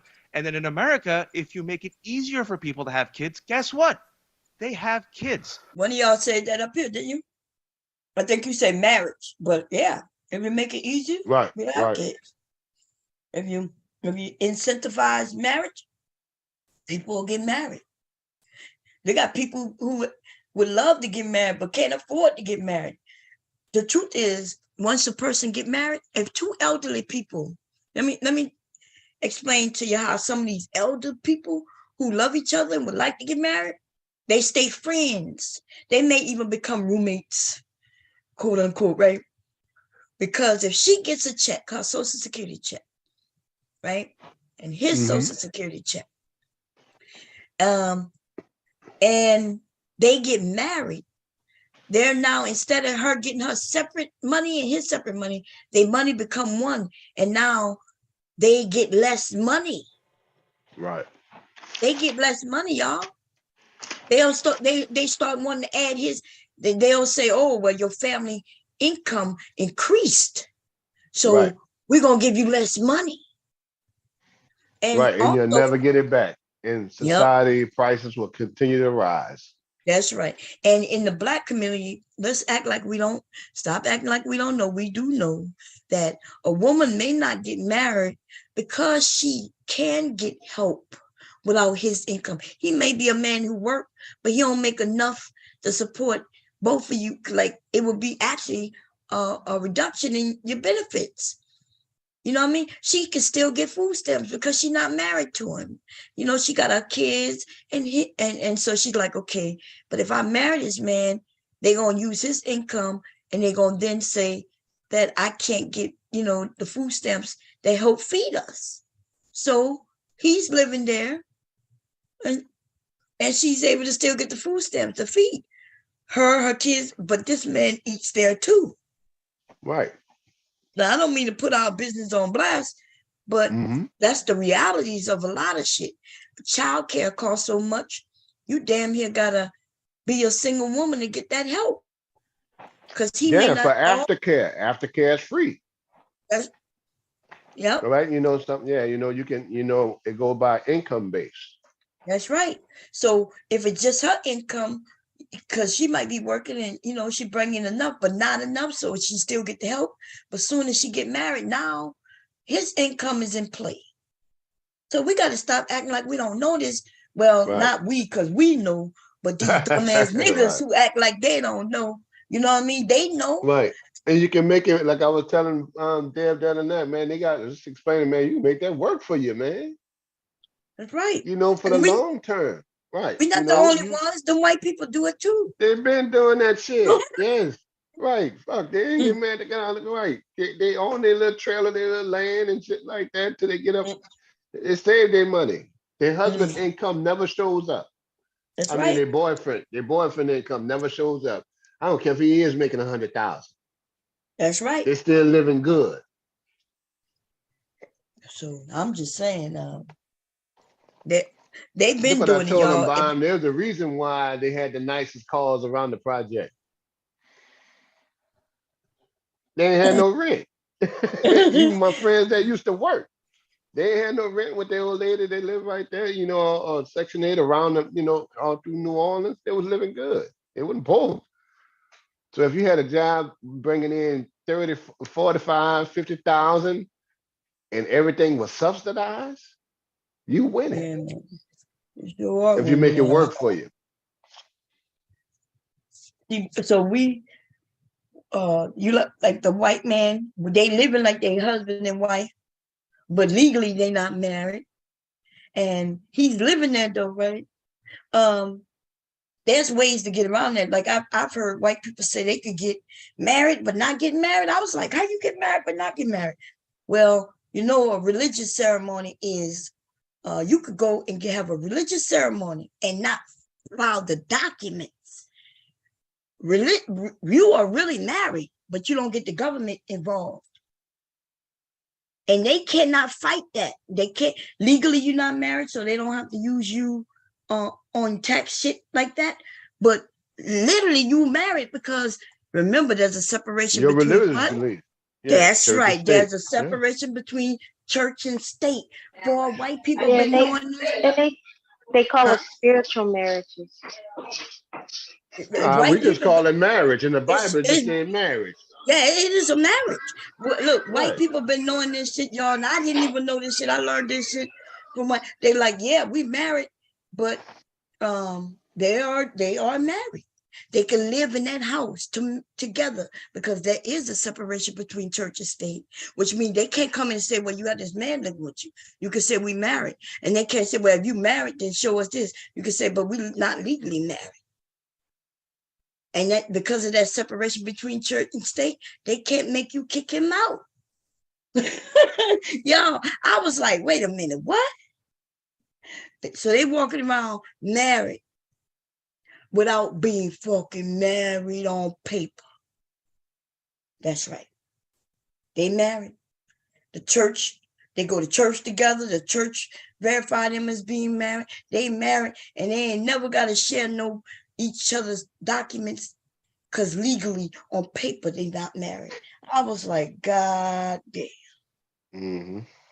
Look, somebody said that's and it depends on situations too, because it depends on situations too, because then you got to weigh your pros and cons. Now, let's say it's a situation like if I got married, well then at least I know my Social Security benefits going to someone.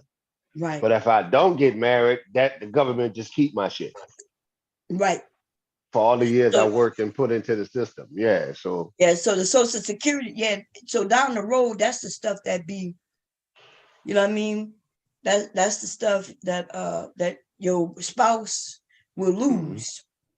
See, Mr. Kill, I could give somebody the extra $2,000 a month while I'm gone. Right. Enjoy yourself. To me, I'll be like, listen, don't let the people keep all that shit. Go have you some fun. Shit. Right. Let them checks keep going in to your later years. Go get your my man said, yeah, go do you. Travel. Shit. Right. On the government. Mm-hmm. I work too hard. I won't be just like reparations. I want my shit handed down to the next.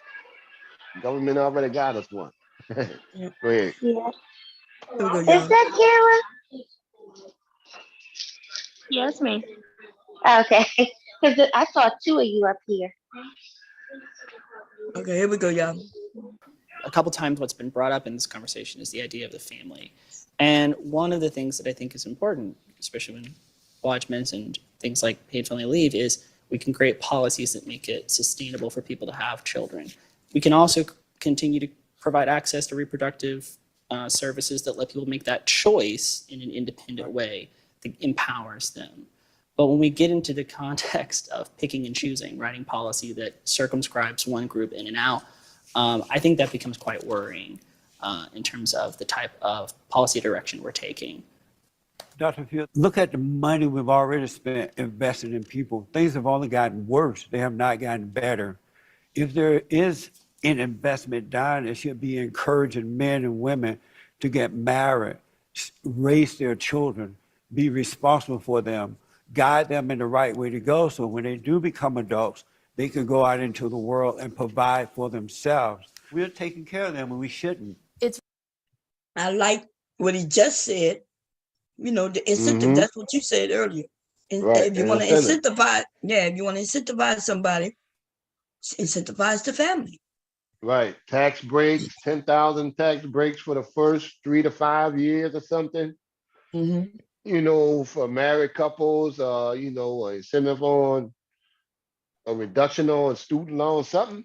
Shit. Help them out a little bit to get them a start. Something that they can feel though, Right. That reduces a little of that stress that might help that marriage continue. Right. Man, And then you throw in some health care for the women, and like they were saying, have the women take some time off, some leave after they have children, and focus on some health care, and the women, getting like the rest of the countries with having some time off for newborns and stuff like that, at least 3 months with paid leave. Yeah. It's not just women no more. It's parental leave, because men can get that leave too. Yeah, men. Well, I would say to start off, custodial parent, one parent who's going to do it, whatever parent can do it.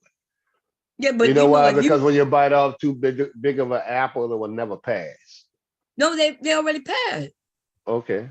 They depending on your job. It's not across the board. There's jobs that give people parental leave for for when a baby's born. Well, that's good. That's for the men too. So let's say That's you work good. in a job and your wife just had a baby, you could take leave so you can help take care of her and help take care of that baby. That's your good. baby. Yeah, but that's job wise. They trying to pass it so it be required for all jobs to offer that.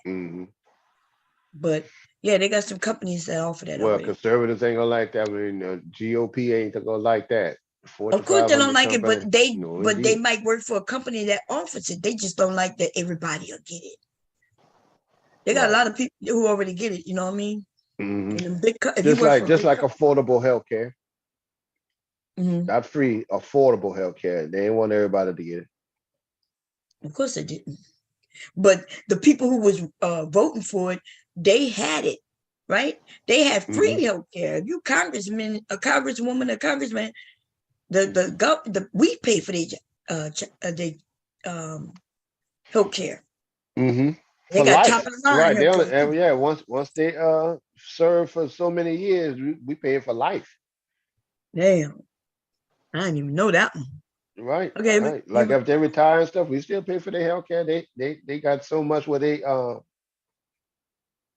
grandfathered in on some stuff. Oh, okay.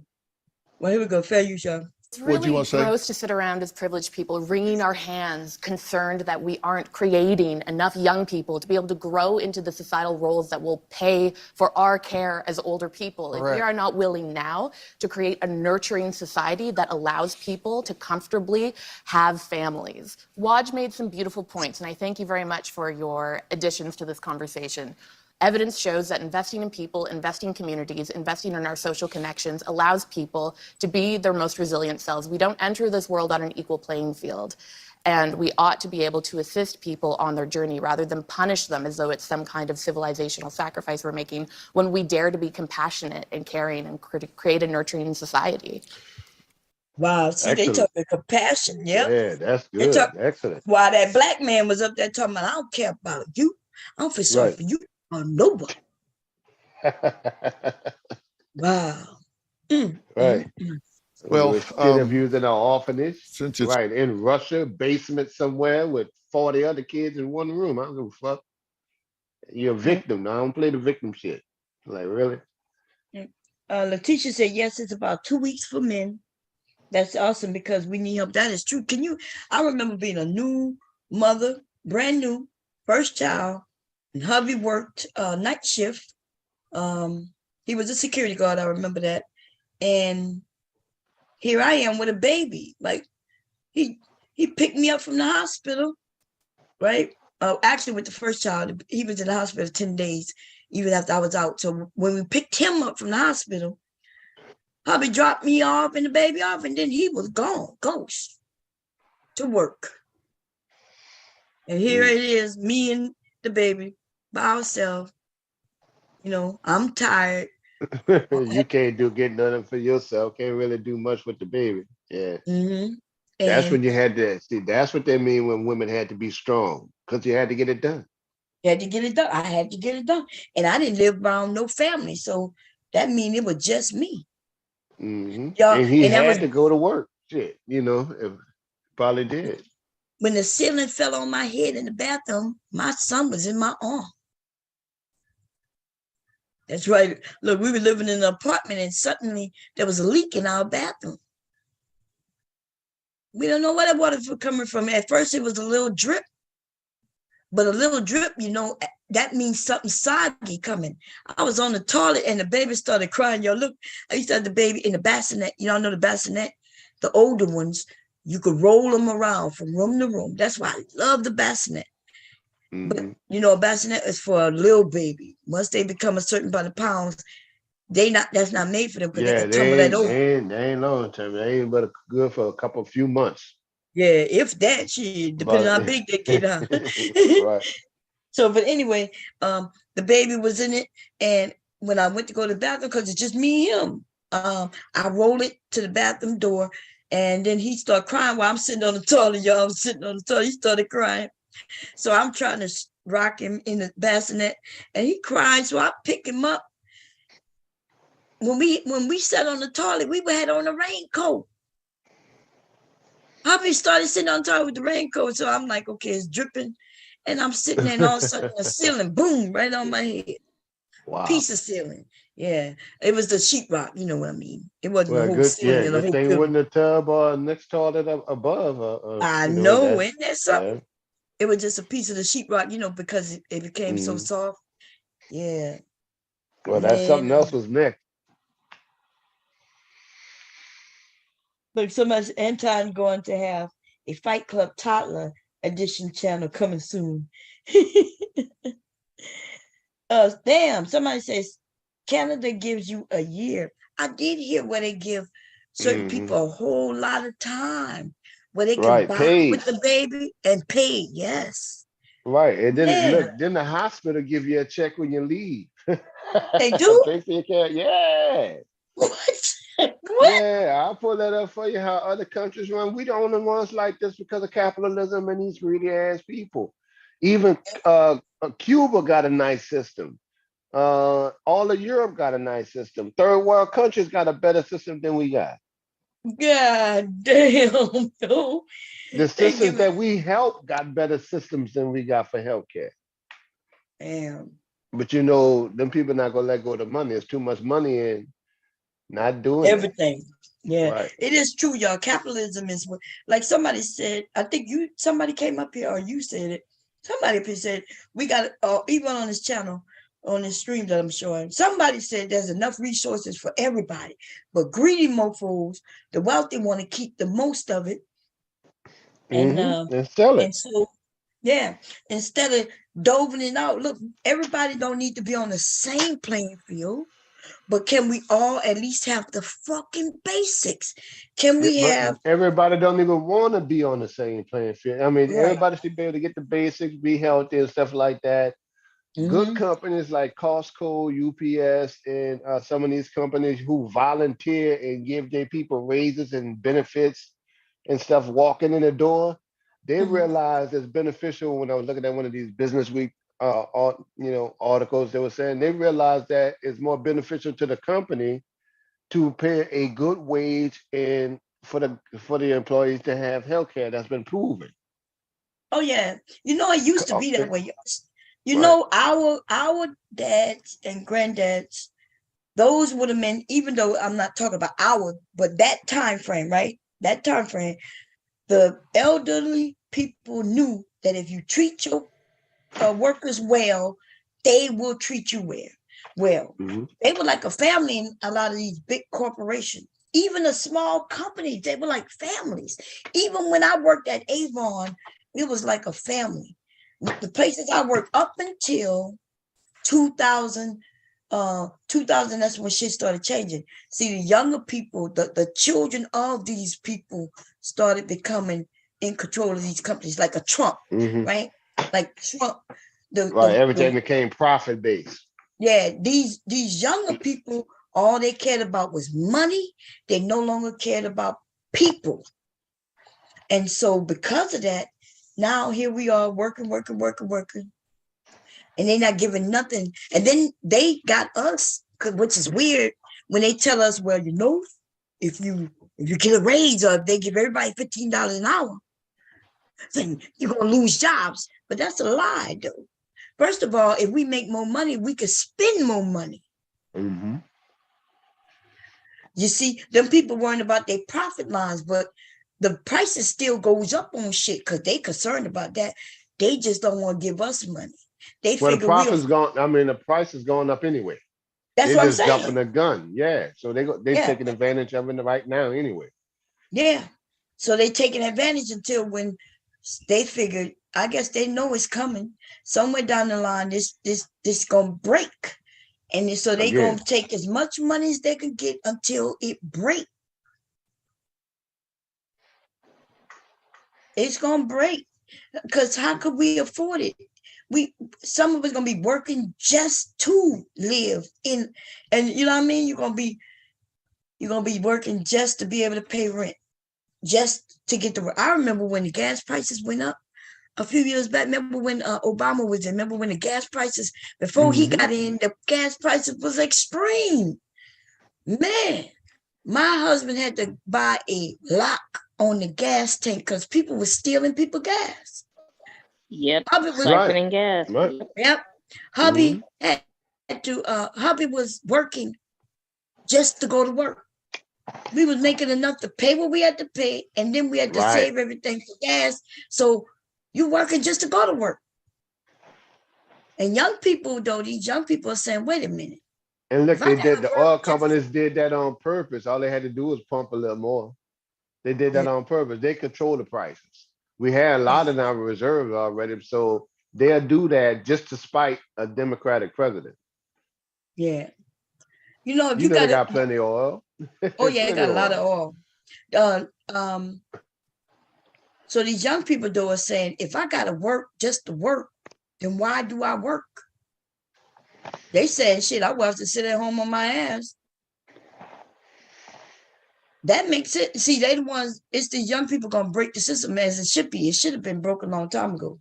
But the reason why they're able to do it though, because it's us, their parents. While we Right. allow them to stay home with us under our roof.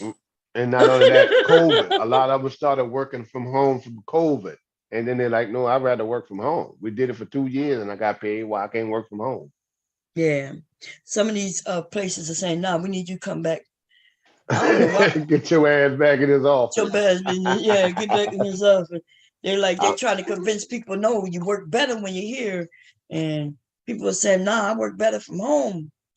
And then I don't have to worry about daycare and shit like that. Some people like working. I think they should give people an option. And as long as they could keep up with whatever they got to do, it should be good. Because some people are not going to be able to work from home and they know it. They'd rather, like if I had to work from home when my kids were young, I would have went into that fucking office. But when they're teenagers though, yeah, I would have been good to stay working from home, you know, because they would be out of school. Oh, Obama, if you had the internet like you did back then, oh, it would have been over. You'd have been retired, bro. Yeah, you'd have been really retired. If you had like it is now. Oh, yeah. Yeah, oh no. Yeah, the game was over. You'd have retired 20 years ago. 20 years ago, huh? I would have been Right. retired. Woo. I just stopped because I just wanted to do something, just relax. Shit, I'm finished. Let the youngsters have it their way. Okay, y'all, here we go. We're going to finish playing this and see how this work out. My name on the wall. I'm going to get the last comment. I think one of the imperatives here as people is to procreate. It's to have children. It's genetically wired into us. It's our purpose. You've talked about that in having your children. And Robin and I have 2 sons. And I have to say, it was what motivated us and gave us purpose in life and purpose in living. And I believed for a long time that the reason that Robin was put on this earth was to be a mother. And I believed that until they had children, and then I believed she was put on this earth to be a grandmother. We all have a reason for being. And I've never had more of a passion and a purpose than when I became a father. I've never seen my boys have more of a passion and a purpose to contribute to this world than when they became. What you say to that, Mr. Camp, as a man on the panel, the only man up here, do you agree or disagree that when you had your daughter, I'm talking about your biological daughter. Mm-hmm. Oh, everything changed immediately. Did it change for the worse? Oh, it changed for the better. To the better. It made you want to be more.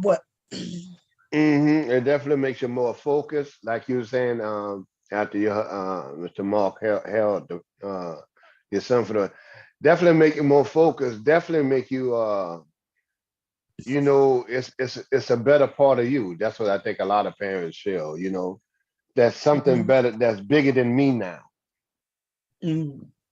Right. And so now comes the putting things together and, you know, thinking of the future thing and setting the tone for the kid, for my child. Yeah. I do think once we have children, everything changes. Even if you like, everything changes even for me.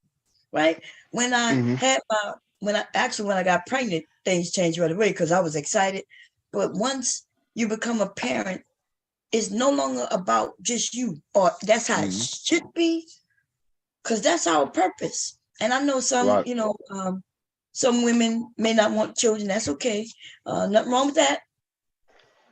Because now we know in this world we do have more things that we can find purpose with, but I do think that it's in us to have children, to procreate. You know, if everybody could sit down and make decisions, oh, I'm not gonna have no children. That's why we got a lot of women, they not planning to have babies, but they just have babies. And so when That's they why get my pregnant, first video, yeah, that was my first video Vine was with me and my daughter.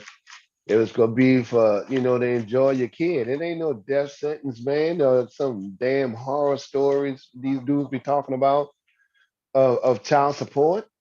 All right, the kid here, shit, regardless of how they here, man, just go ahead on and enjoy being a dad.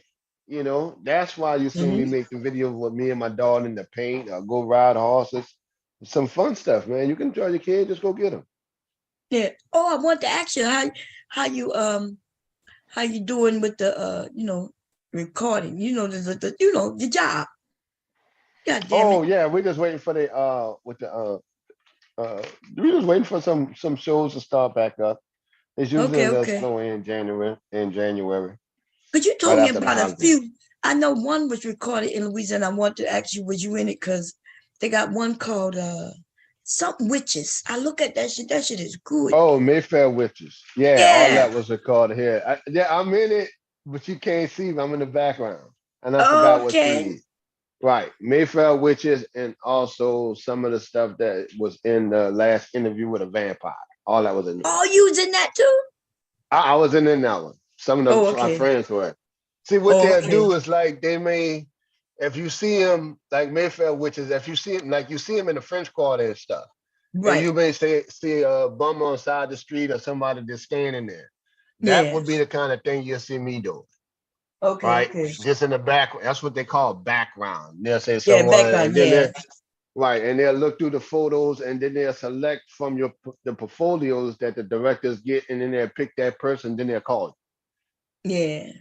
All right. Man, I look at Mayfield Witches, and they're right there in the French Quarters, and they went to the, they in right there in New Orleans, man. And I was like, I wonder if Mr. Kevin is so I act, that's what I said I was gonna ask you when I saw you. Right. And also, if you go to a website called He Gets Us, a YouTube page called He Gets Us, that's a Christian group. That's the last one you'll probably see me in the backgrounds of my arms up. It's a Christian group that make commercials, about certain events, and they do a panoramic shot. Like they take photos and talk in the background, or words go across, that kind of thing. Yeah. And you'll see an argument of two dudes in the street, and you'll see me and a girl pointing at the group in the background. That's the last thing you'll probably see. If I find it, I'll send it to you. Okay. That and a boxing one. I'm a African guard escorting George Foreman through the airport in the 1970s with the bare bottoms and shit. Yeah, I was thinking, I don't know why when I looked at Mayfield Witches, I said, I wonder if Mr. Kevin is. And then, but see, that's what I've been telling people. Anybody can be in there. Like if everybody was in that area, or they filming in your area, all you do is just sign up for whatever mycasting.com or whatever one that do casting, and just see if you could get in as a background. And you just put your photo up, just like we do here on, social media and stuff like that. And if they select you, they'll tell you where to meet and walk you through it. Yeah. Dress you up and all that kind of stuff. Yeah. The Mayfield Witches, that shit, man, is good. It's pissing me off. It's one of the ones that I don't like looking at shows where weekly they show you something this week, and then they leave you with a cliffhanger, and you can't see the rest until next week. I don't like those shows because you ain't like soap operas?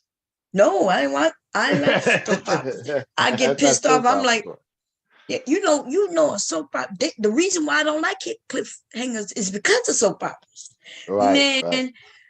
You know how long it took them to find out who shot JR? Like 2 seasons seemed like. Right. And, they stressed that shit out so far, man. And I don't like that. And then, so I don't like. That's probably why you ain't lying, Mom. Don't get me started on soap operas. Then they got the damn twin identity stories that come out way later. I'm like, what the hell? Oh yeah, somebody died and then somebody else come back. Or they come back disguised as them, and then or they done changed their identity. I'm like, what the? Right.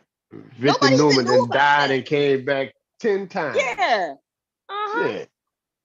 Man, so I don't, but I like witch stories, like somebody mentioned yesterday. So I knew when she said her I think she said sister maybe, or niece. I can't remember, but she said that she like got or witchcraft stuff like voodoo stuff. Mm-hmm. And I was like, stuff, voodoo, yeah, black and I was like, fingernail polish.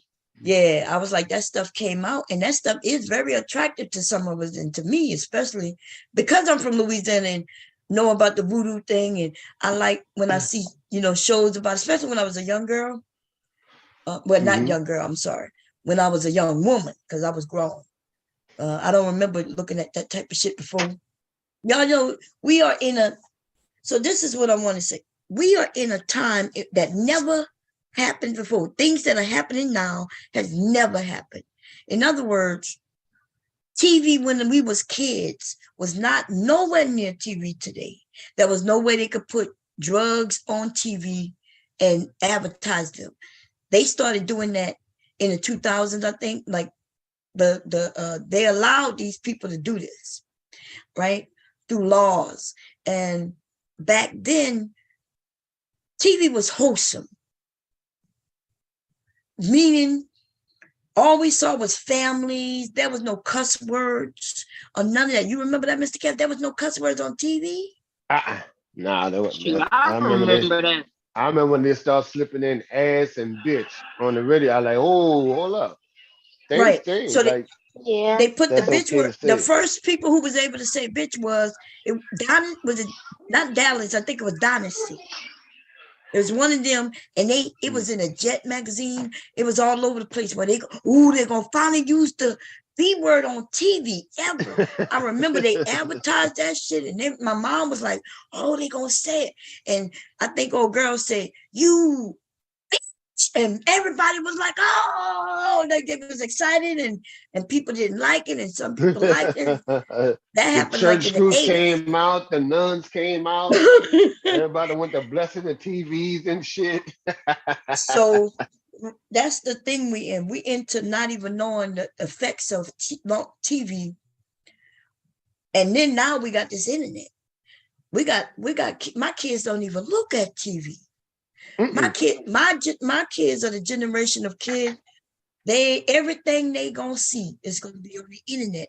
And what's worse about that shit is porn is free to anybody with the internet. Anybody with a phone. Everybody with a phone. Right now, you might have some little boys. Your little boy got a phone. He got. They're in middle school. My father called his stepdaughter with the stuff. Her mama called her with enough phone at 12, 13. Full out photos. In action, so yeah, it was wide open. Hey, Lady T, what's going on? I got to stay on mine. I was listening to what you were saying about how TV used to be. Do you remember? Because someone told me they don't remember that. Remember when you couldn't say sex on TV? They had to say making love. Yeah. Right. You couldn't and say it those was type of making things. out. Yeah. Making out. You couldn't say sex. Yeah. Right. You can't find Even me with when Happy Days, you knew the Fines had a lot of girls, but you ain't never seen nothing close to resembling anything pertaining to sex. Right. And also remember, even when in the parents' house, in the bedroom, there was 2 beds. They wasn't even together. I remember that. The Brady Bunch was the first one that I think to do it televised. I don't remember the Brady that Bunch. Y'all, Mr. Cab, do you remember on a TV the show there was 2 separate beds, the honeymooners, all of them. Their beds wasn't together. I Dream of Jeannie. Yeah. Yeah, I think the first couple was the Brady Bunch. The Brady Bunch, was they bed together? Yeah, that was the first time there was the husband and wife had a scene in the bedroom, in the same bed. Right, they slept together, and the kids were coming. Right, I think that was an issue. There was a trivia question or something. Oh, okay. You never seen that, Lady T? You don't remember the I don't remember that now. I don't know. I don't remember separate beds because even sitcoms I used to love, like from the 80s, like the Jeffersons, they were in the same bed. Oh, but that's the 80s. Yeah, the 80s is they changed things, but remember, I'm older. I don't know how old you are, but I'm talking like 70s and beginning of 80s. Them beds were separate. We talking about like the Yeah, like honeymooners and stuff like that. the honeymooners and like what the honey and the Benny Hill show and all that kind of stuff. That was 60s and 70s. Yeah. Right. Those shows and they didn't sleep in the same bed. Yeah. But did they even do bedroom scenes? Yeah, they would. Yeah, You would see them they showed standing the twin in the beds. bed. Yeah, you would see them get in the bed, sleep, two different beds. I think Yeah. even Dick I Van look Dyke this them up. didn't even sleep in the same bed on the Dick Van Dyke show. Because I know they transitioned to them sleeping in the same bed, but they were fully clothed from head to toe. Oh yeah, they was. Remember, Oh, they you had would see pajamas on. Lucille. Yeah, they would have Lucille Ball would have them, and the bonnet. She would have the bonnet and Right, they would have the bonnet all the way down covered. You didn't see anything. Yeah, I agree. Yeah, that's true. Slippers and everything. Yeah, in the bed. But that's as far as they went. Oh yeah, they never showed them doing anything sexual. That's what we say. They was in separate beds. The men slept in, the husband slept in one bed, the woman slept in another bed. That's what we say. Mm-hmm. The most you would have saw was, I think even Bewitched was like that, if I'm not mistaken. Yeah, The Bewitched most you would was like see that. them is kiss each other and then go get in each other's bed, separate Then they beds. wouldn't even kiss each other in the mouth. They would kiss on the cheek. Well, yeah, I peck on think the I lips. saw them do like a peck on the lips. Yeah, they do. They pick on the lips if they were married. Yeah. Because right now I could visually see Lucille Ball kissing Desmond. You know what I mean? Like be a kiss, and then they would go get in each other in different beds. Yeah. So, but you know what changed TV, y'all, to the way because they was trying to keep it real clean. But they even, if you go back and look at, they now have documentaries that explain this. It was that show 90201. So before 90210, I thought it was whatever before that. No, this is when TV literally changed, like because, and the only reason that show even succeeded and where we are now is because of the war. Every station was always showing us a war, right? They would televise the war. And so what happened was there was these shows that came about that we now talk about, like name some of the shows we always talk about, the black shows and the white shows. These shows sprung up only because of the war. There was on this one station. If y'all go look back, this one station, that's because this station decided to put out shows. They realized teenagers, remember the shows before that show that you just mentioned, because I got the numbers all wrong. Think about the teenage shows before that. There were none. Huh? Hello? You're barking. I can't hear you. Try it again. Let me see what, let's see. Or Leave It to Beaver. The parents was in separate beds. Used to get dressed to go to bed. Yep, they used to get dressed to go to bed. Remember, y'all, for the ladies who may remember, that's where I learned where you're supposed to brush your hair 100 times. You sit there and brush 100 times. Sit there and just brush. They used to get in front of this vanity and get dressed to go to bed, just like hubby said. There was a naval rule too. He said in Gilligan's Island and I Dream of Jeannie, you never saw their navel. Oh, so they made sure not to see their navel. Even that show, because that was a teenage show, I guess, right? Gilligan's Island. Yeah, for the most, yeah. But it was clean. Remember that even though the girls were hot and pretty, even Three's Company was half clean. Three's Company. That's right, Three's Company. You never saw Jack going. No, I never seen Jack in the bedroom. There wasn't Jack always on that couch or some shit. Yeah, he was Nah, always the on the two couch. girls stayed together. She had her own. There was a 2-bedroom. The girls lived in the same bedroom. I thought I They saw had Jack twin always on beds the and the couch, girls. but maybe He they had just his never. own thing. Oh, Yeah, he had okay. his own bedroom. Because you used to always see him come out the doors at the same time. I know, but did they ever show him in the bedroom on the bed or something? That's what I'm talking about. Yeah, he had his own bed. The girls had twin beds. Okay, I never saw. I don't remember ever seeing his bed. That's what I'm not saying he never came out of a room and didn't have a room. Did they ever show him in his room on a bed? I don't remember that. I used to look at that show. Every time I don't know why I envision him always on this couch. Maybe that's because the beginning of the show, don't he fall on the couch or something? Maybe that's why I envision him always on that couch. Yeah, he does. But I'm not sure if Mr. Roper and his wife, the maintenance guy, had the same bed. I know they showed their bedroom a couple times. I'm not sure that. Okay. Nisha said, I watched I Love Lucy. Remember the separate beds? Dick Van Dyke too. Yeah, they all had separate beds. Mr. Baum said Fox TV, Married with Children, The Simpsons, Herman's Head, and Melrose Place. Yeah. So that's who did it. Fox. That's when Fox became big. That's right. Fox was like HBO to us. Like Fox was like the adult channel. Like that's right. You know why they became popular though?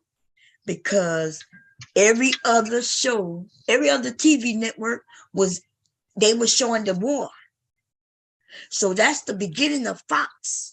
Fox came about and started putting shows in place, and the shows was all centered around teens. That's the change of TV right there.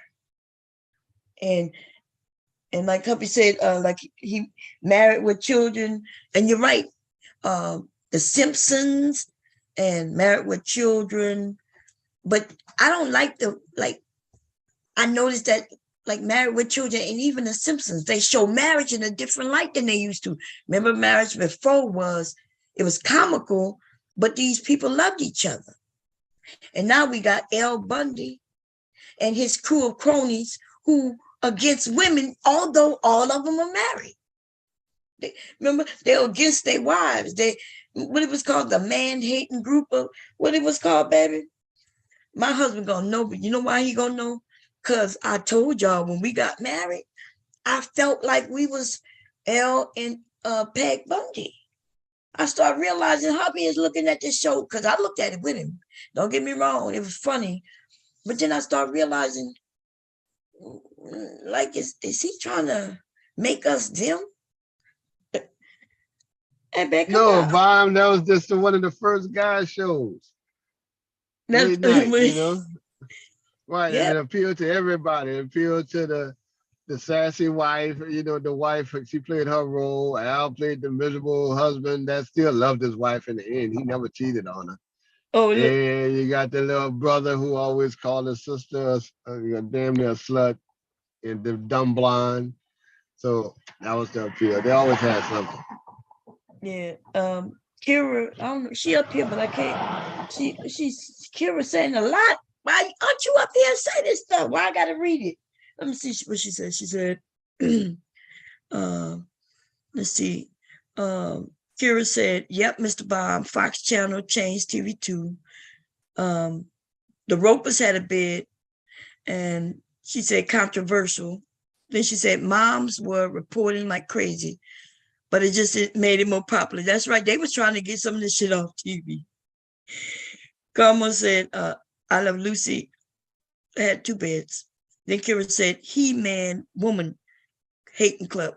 Is that what it's called? The He-Man Woman Hating Club. So wasn't Fox a premium channel back in the day? Because we got ABC, CBS, and NBC.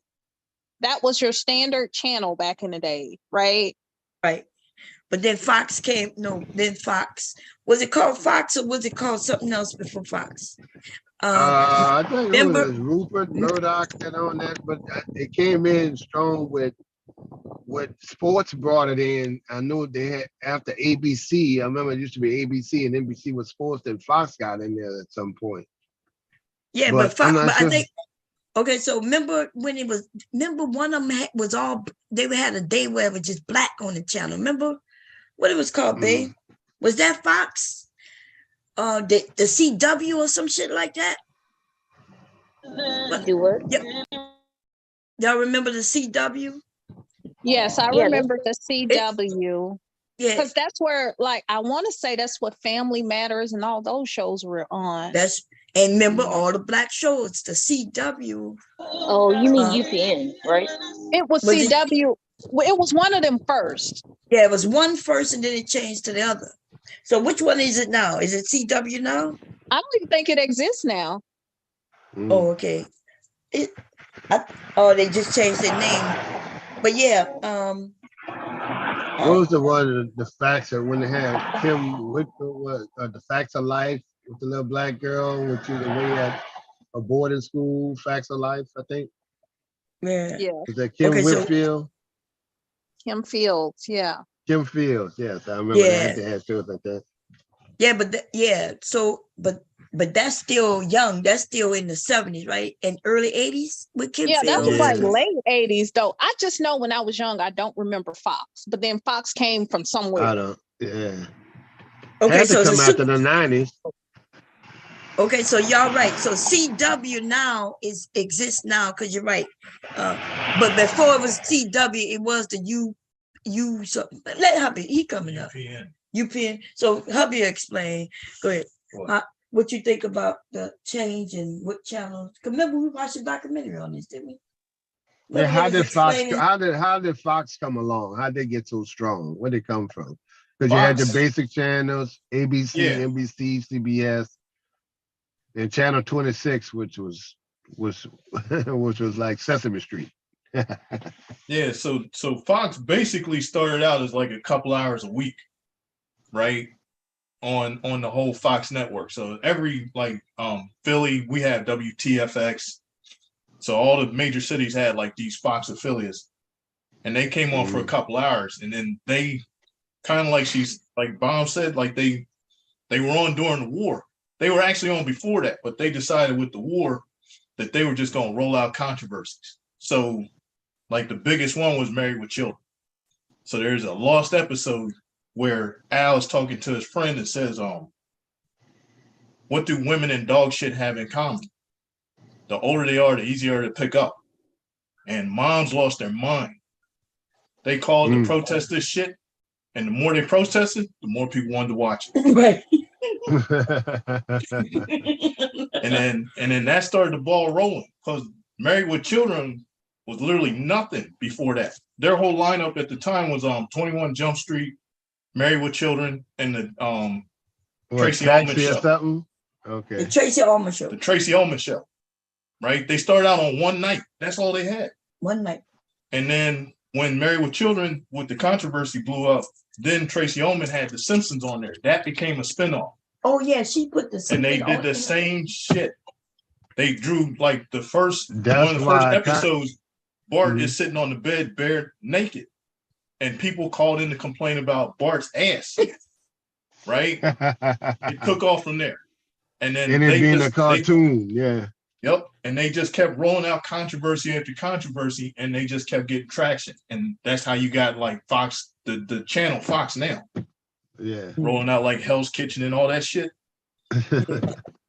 So because Herman's Head was all the people on The Simpsons were the same people on Herman's Head because they didn't have no money for anything else, like for different actors. It was a show that literally came on right after The Simpsons. I remember. No. And it was a bunch of voices. Y'all keep talking about the war. Y'all have to be talking about Desert Storm. That was the only war in the 90s. Yeah, it was Desert Storm. That's what it was. Okay. Yeah. Okay. Desert Storm, but it's televised. Right, it was. I remember it was televised. Yeah, it's on CNN and all that, and embedded journalists and all that. And then it was like, yeah, coming from this, and then like Iraqi soldiers surrendering to CNN camera crews and shit like that. And because it was on all them channels, another channel took advantage and said, "Hey, let's spin up." Show some shit. Nobody wants to see this all the time. Geraldo riding with the troops and shit with his helmet on and shit. Right. Remember Geraldo? Yep. Somebody just came up, y'all. Who that is?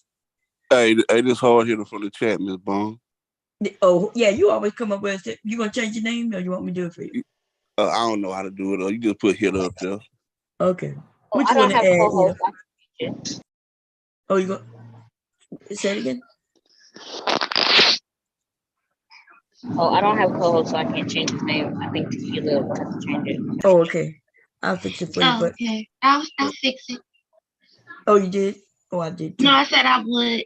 Oh, you I already got it. did. Yeah. But Okay. see, all the other channels, they all follow the same blueprint. So if you follow like UPN, WB, all of them, they all follow the same blueprint. So I said CW, but I meant Yeah, WB. it changed it. Yeah. The WB became the CW. Oh, okay. Yeah. They all follow the same blueprint. Because if you look, like in the 80s, the network that was getting smoked constantly was NBC. Right? What you mean smoke? Like they were third in the ratings. Oh, okay. That's Right? bad. Yeah, they sucked. Right? So they came out with this blueprint that every other channel that wants to start out follows to this day. So if anybody remembers in the mid to late 80s, NBC, every single show had a black person on it, or a black dominated cast.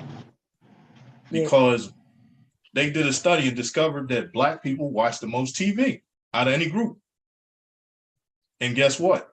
If we watch the most TV, advertisers don't want to pay that much money. So you don't have to pay your actors that much money. So it's a low cost to get these shows on. And then once they get traction, get rid of them.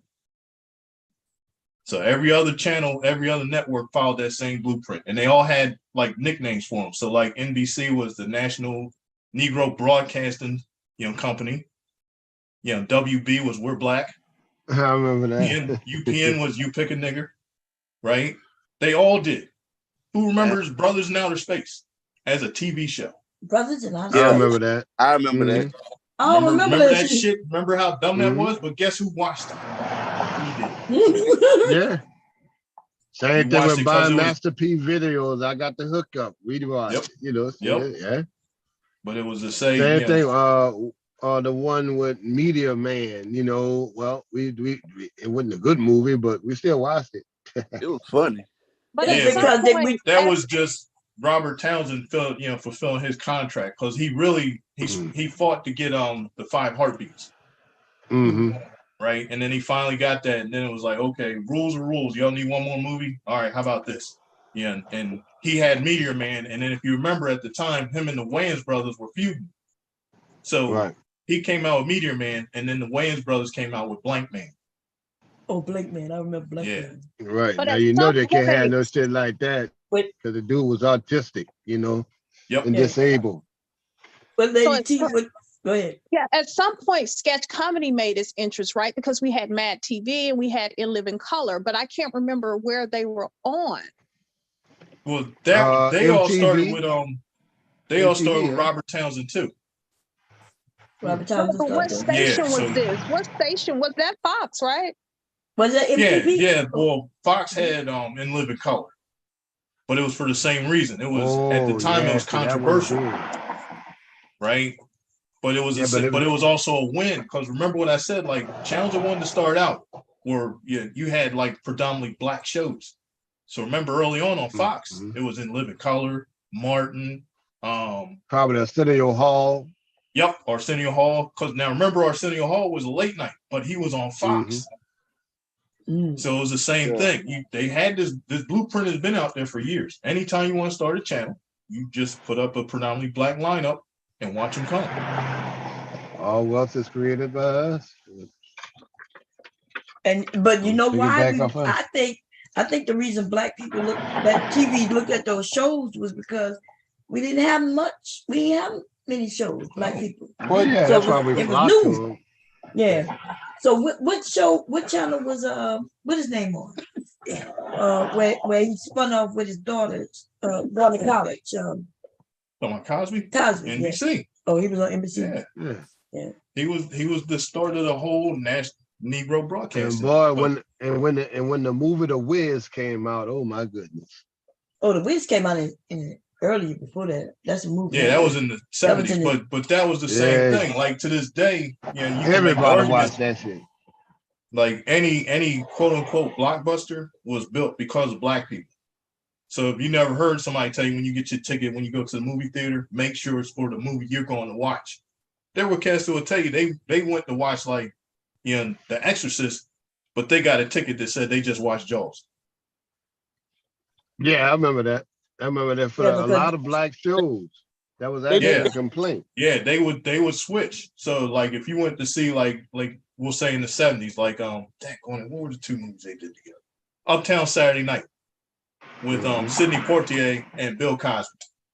That movie should have been huge, but it got lost in the shuffle because of shit like Jaws and The Exorcist, all that. You know damn well black people were going to watch that. But black people Right, for the people in the audience, what they used to do is they would sell tickets to sell you Jaws tickets when you go and see the black shows, and just point you to the black show. But the Jaws and they got the credit for the movie, and they made it look like the black shows was a flop, while they got all the money and the credit for the shit. Yep. They try to hit us every way they can, boy. Yeah. I think Lady T fell off. Hey, what you want to say? You want to say something? Somebody changed. Did he change his name, Theater? Oh, me, yeah. Oh. No, Tequila did that thing. But I had already changed it. Oh. No, I didn't change it. I changed it. I figured out how to do it. Oh, you got it. Okay, good. Okay. Go ahead. Heather, which one did you want to say something? What you remember about the TV? You know. I was just, remembering TGIF, Thank God It's Friday or Thank God It's Funny, with family. Friday nights on the ABC, all black. Oh, okay.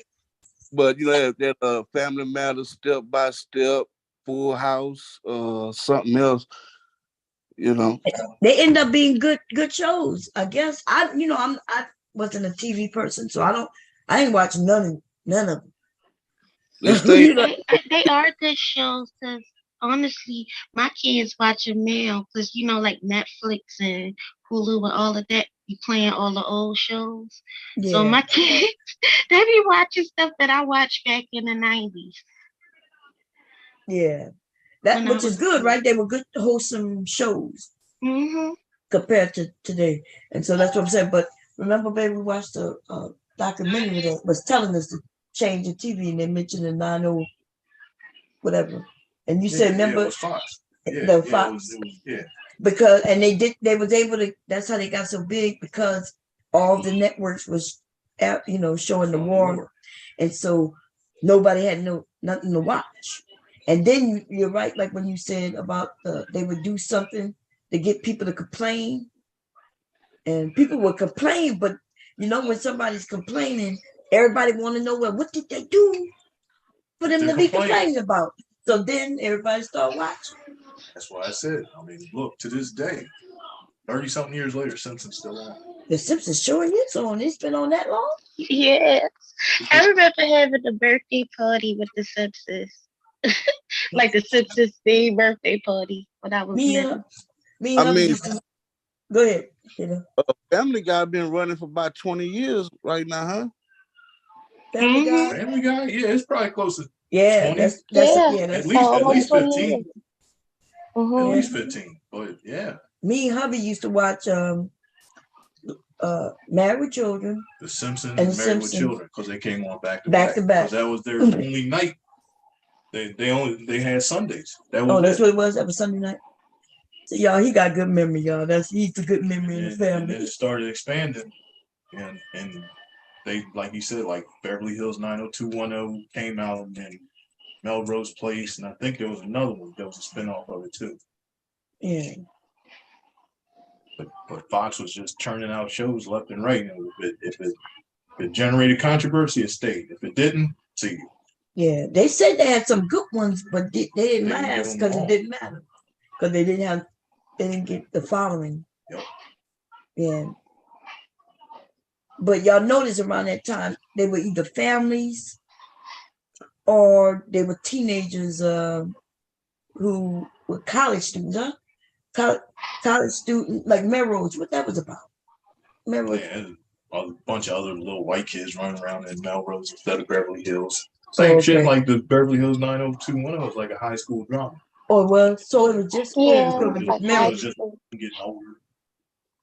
It made you think. I'm sorry, go ahead. No, go ahead.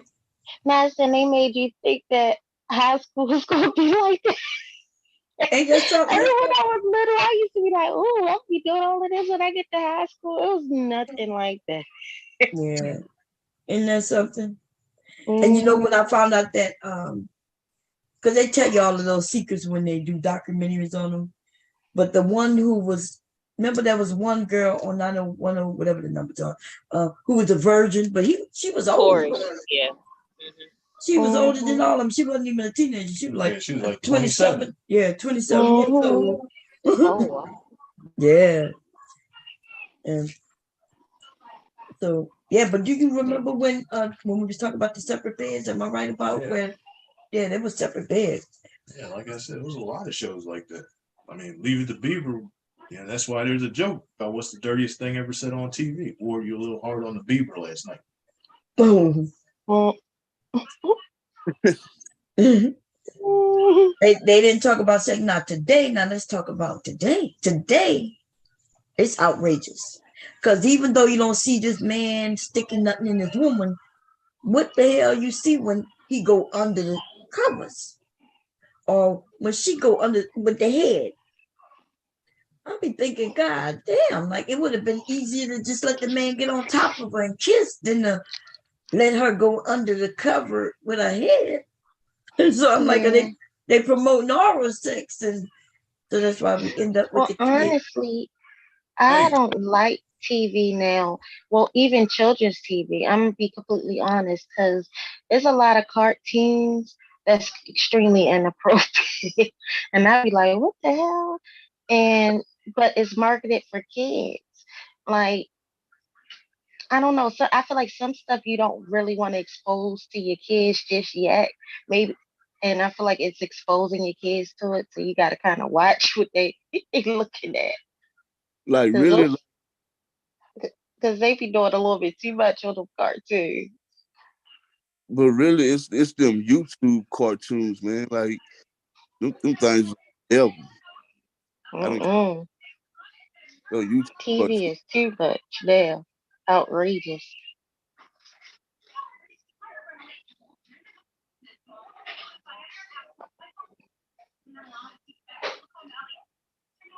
Yeah. So, what was your favorite show if y'all that you can remember? I didn't watch TV, so I'm be honest, I had no favorite shows. Tequila, if you had to choose one, Just of I all don't this, know. My favorite show. off top, I would have to say Martin. Martin. Yeah. Martin was funny, huh? I looked at a It couple really episodes. was funny. Did we look at Martin? I don't, look, if I had to ask him, did we look at Martin? That mean I may have been sitting there with him, but that mean I wasn't really paying attention, Here he comes. I hear my grandson, y'all. Hey, Ricky. Oh, he's not up here yet. He just walked in the door. I know it's cold out today, huh? Yeah, it's cold. So what about you, Mr. Cav? What if out of all the years you've been alive, what would be your favorite show?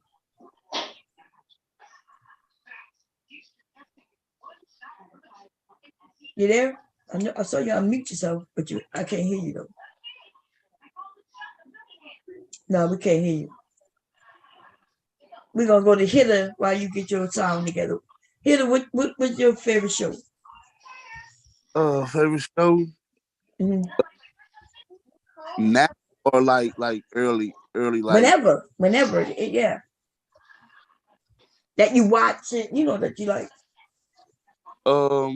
My favorite show of all time, I guess, would be like Prison Break, or something like The Walking Dead, or something like that. Okay, Prison Break. What was the one with the kids that we used to watch when they used to do a wasn't it kids? Wait, Yeah, remember Scared Straight? That's what it was, huh? Scared Oh Straight. yeah, Scared Straight. Scared Straight was good. I never. Oh, Prison Break is a movie though. No, it was A show. That's what I meant. A show. And Biggest shows out at that time. what they say?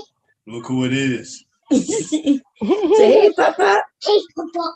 What's up, buddy? Oh, think you're going to give him a hug? Give me a hug. What? He wants you to jump. Do you know what he wants? I need a hug first. Thank you. Thank you. You're welcome. Hold it down. You want to get down? Yeah. Okay. Oh, he want to jump, y'all. He love jumping with his papa. Akira, what's yours? Akira. Oh, that's Charm, the original one. Huh? Charmed. Oh, Charm. Charm was a good show. That was a good show. I hate the way it ended, though. I like the way it ended, but hate it too. I don't like that they brought a new one instead of taking off where the first left off. So I can't. I don't understand the second one. Because are they sisters in the second one? Oh, I have no idea. I'm talking about the original one. That one. Yeah, and in the second one, they don't even look alike. So it looked like they're different races and shit. So oh yeah, I'm not even sure if they're sisters, cousins, or just friends. I'm not sure. What was your favorite show, babe? Good Times. Good Times. Mm-hmm. Wait, I like Good JJ Times too. Yeah. I love Good Times. That's one of my shows. What about what's the other one they used to come? We used to look at Good Times, and then what is his name? The Jeffersons, right? That's what we call. Yeah, I like the Jeffersons too. And what was the white shows they came from? All in the Family. All in the Family, yeah. Yeah, the Champa spinoffs. Mm-hmm. Mm-hmm. What was All in the Family was a Champa spinoff. Yeah, lots of spinoffs from All in the Family. Huh? Good Times was a spinoff. Good Times too? How's it Good Times spinoff? This is no Really? Maud was a spinoff from All in the Family. It's true. Florida was a spinoff, and it became Good Times. Okay, say it again.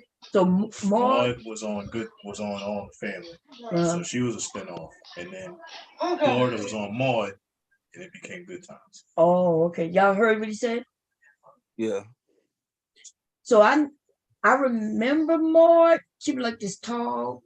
Well, I remember, like I said, I didn't watch TV. I did watch Good Times though sometimes, but All in the Family, Archie Bunker.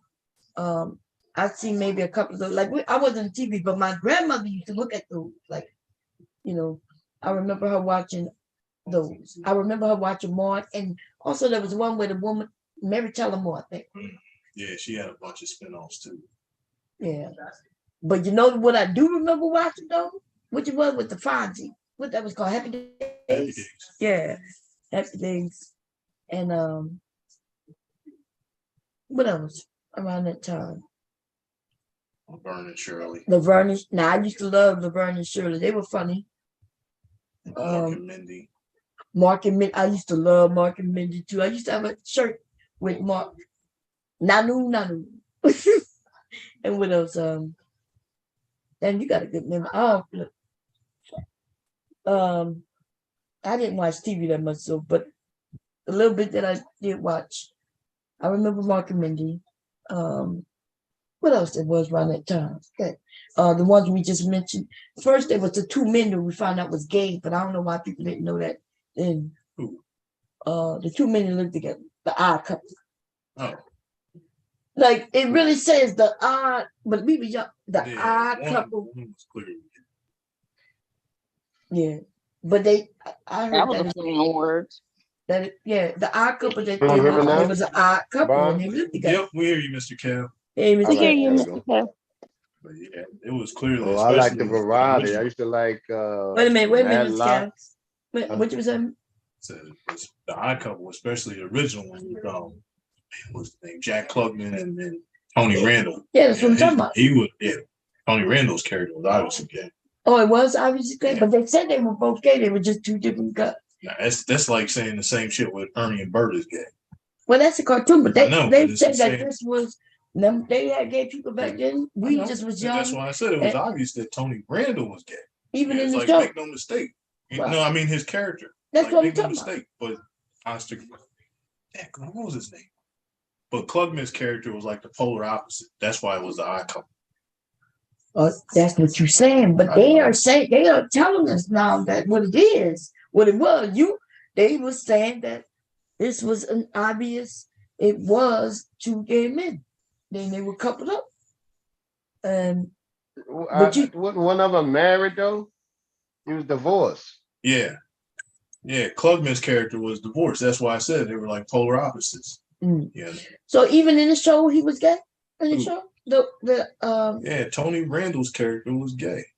I mean, it was hard to miss that because that's why like the opening that's was why like the to beat the odd couple. You know, Felix Unger and Oscar Robinson, or not Oscar Madison. One was incredibly neat, and one was a slob. Yep, and the other was a slob, and then it was Klugman's character was divorced. But still he was still dating and shit.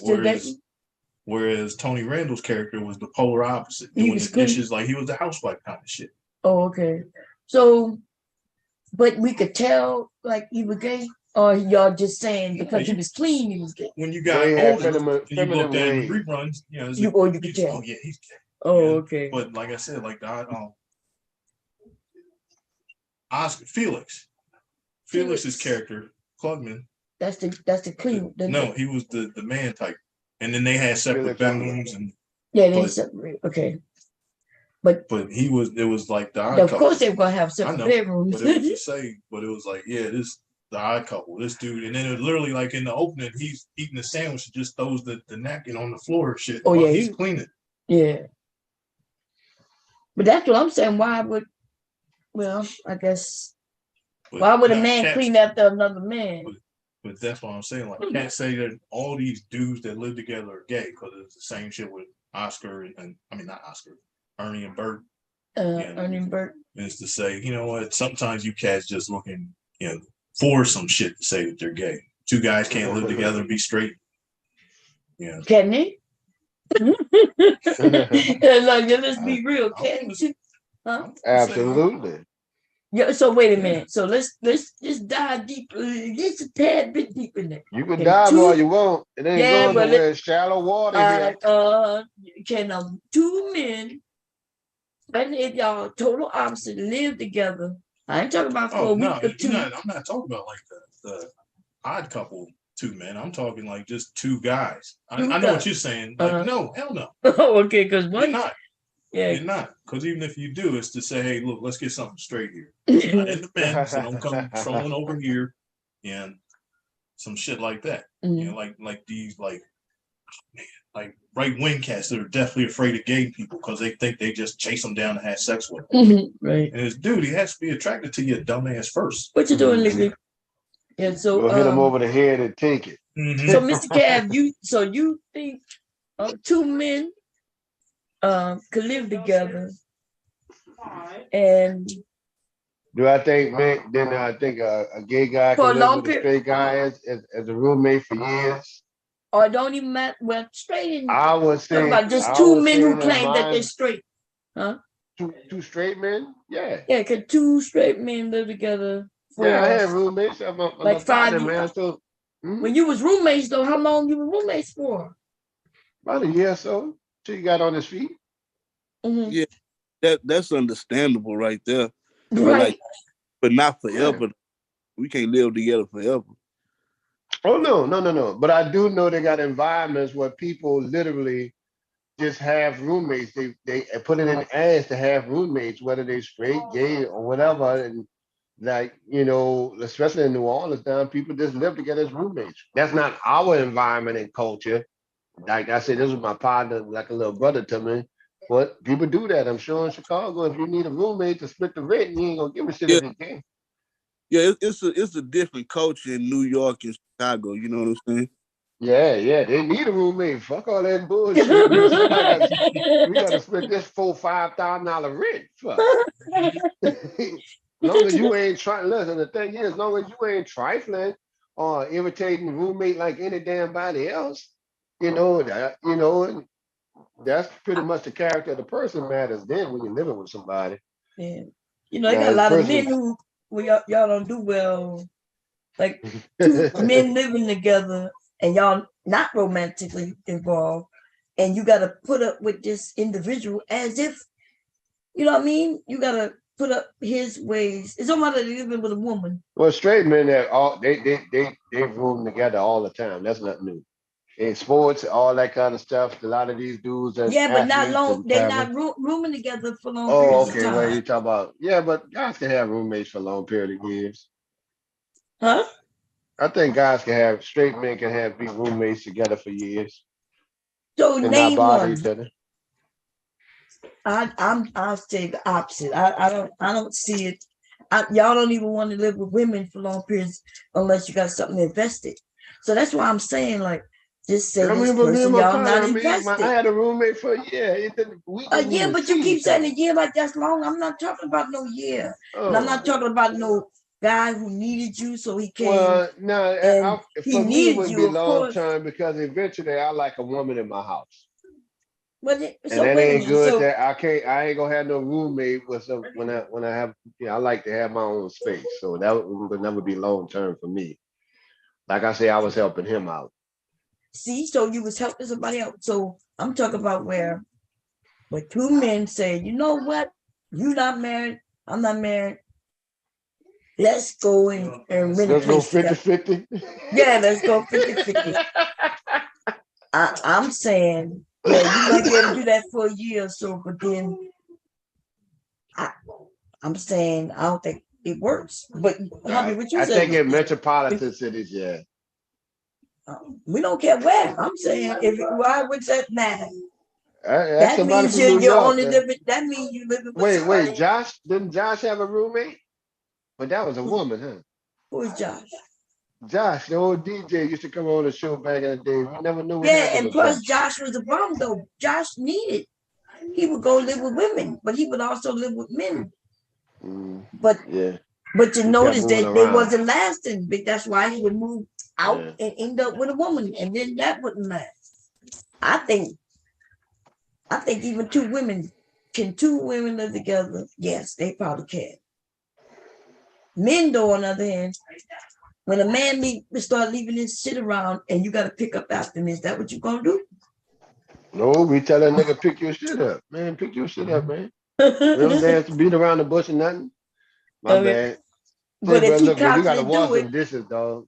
what happens when he constantly do it? You always got to tell him, "Hey, dog, how many Then the times I rate got to gonna tell go you up. what these dishes up Then the yourself?" rate gonna go up because now we're gonna add in maid service.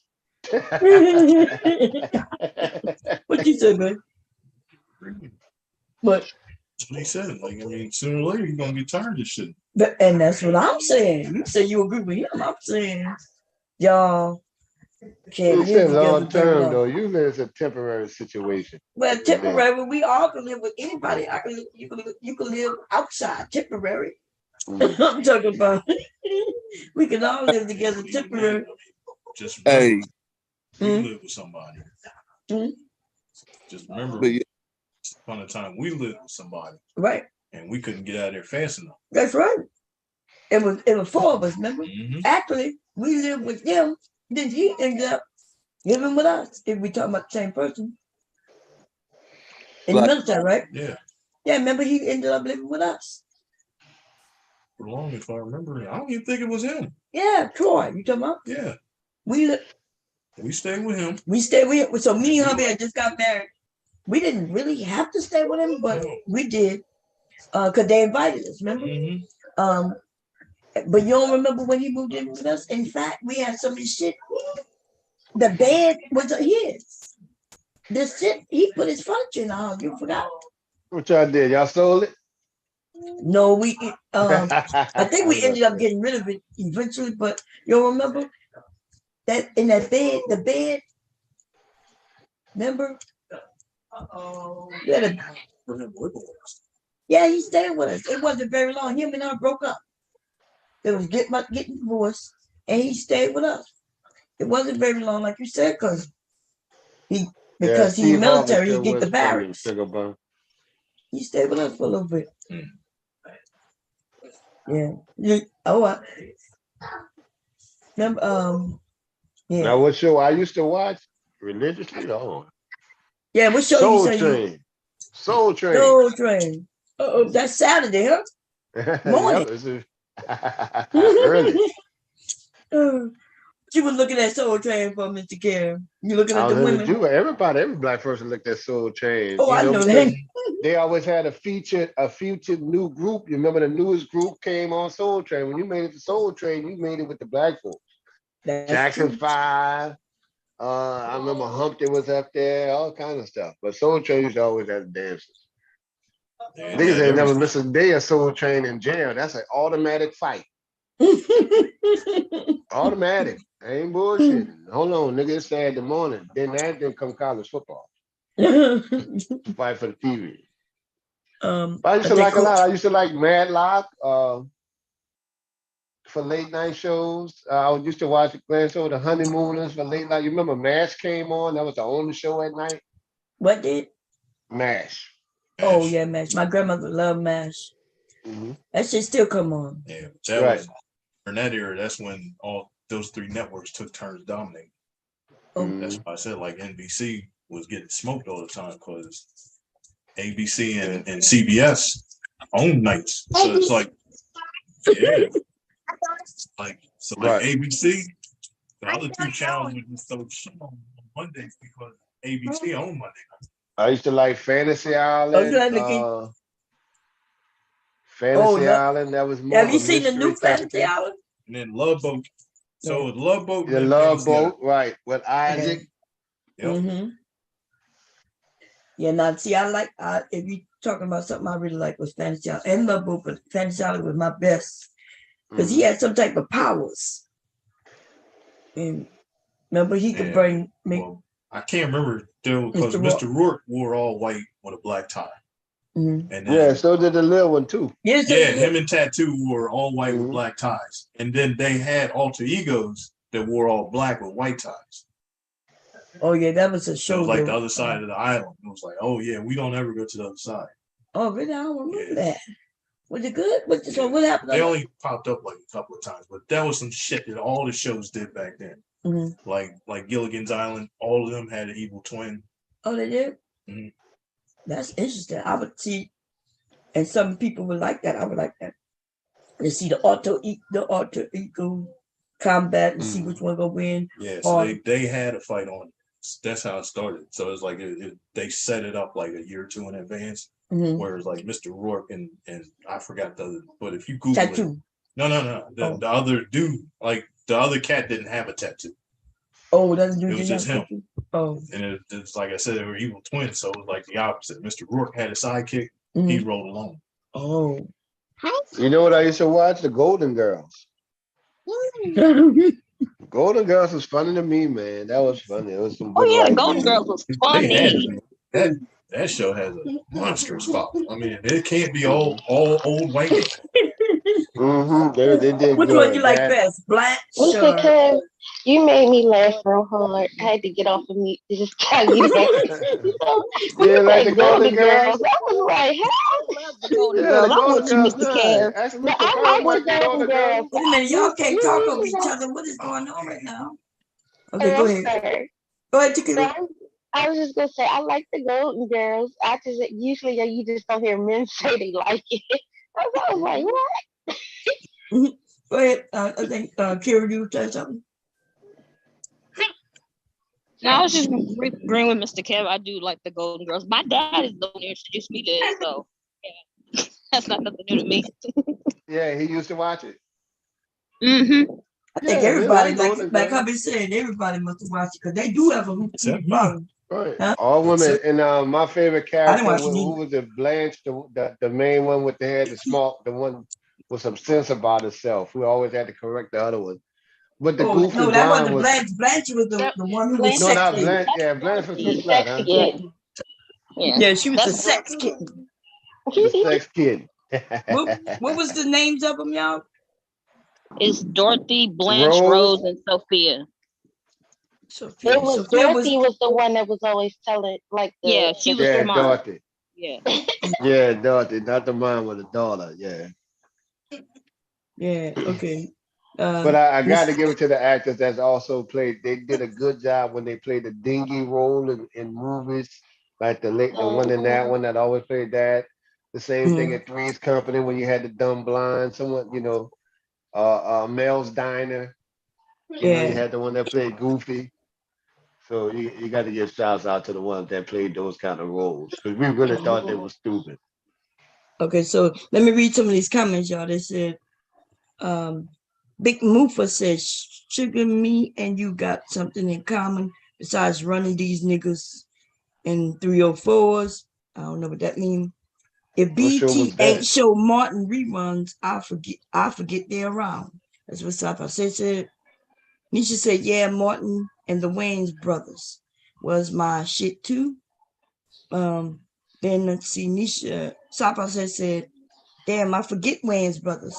That show still make me laugh, and I ain't seen it before. My kids and my wife and kids, somebody mentioned that, said they were funny. One-on-One was my favorite show. Sugar Bun said that. Yeah. That's you, Pin. Okay. Big Mufa. Is it Moolah? What his name is, y'all? I can't pronounce it. I ain't got something. I better be careful around you over here. Oh, he said he ain't got a wrench. Okay. Then Sugar Bun said the Wayans brothers all fine to me. I would take Marlon. Let's see. Sugar Bum, he said she got you, Mufafa or whatever name is. My Wife and Kids probably was the last real funny show. Everything after that is, I guess he's saying is mid. Somebody said, which Wayne brothers y'all think the funniest? And Sapa said Major Payne. Nisha said everybody hates Chris was funny too. Mufafa or whatever. It's another UPN show. Yeah. Damon is the funniest. Marlon is the stupidest, if you get what I mean. Sugar Bum says, Sapa say I agree with you again. And Sugar Bum, Sapa says, Sugar Bum, it must be a full moon tonight if you agree with me again. Sugar Bum said Marlon is goofy. It's cute to me. See y'all, goofy guys get love too. Sapa said I forgot all about the Bernie Mac show. Yeah, Bernie Mac was good. Y'all making me remember everything. I forgot about this show. Sugar Bum said the Steve Harvey show too was funny. Regina, the finest principal still today. Steve Harvey. Oh, Steve Harvey. Oh, okay, I didn't watch none of these shows, y'all. Yeah, here we go. So you know the other one in Living Wait a Color?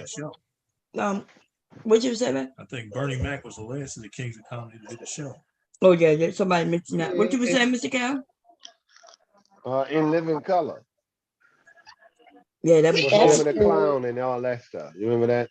Yeah, Him and Jamie Foxx. Living Single. That whole show. That was the whole Wayne's Brothers show with his sister and all that. You remember that? Yeah. Y'all remember Living Single? The Queen. Yeah, Living Single. Yeah, that was real good. Yeah. That was a good show too. Living Single was actually Friends before Friends came on. Yeah. Okay, so back to the comments. Bernie Mac show was my guide to fatherhood.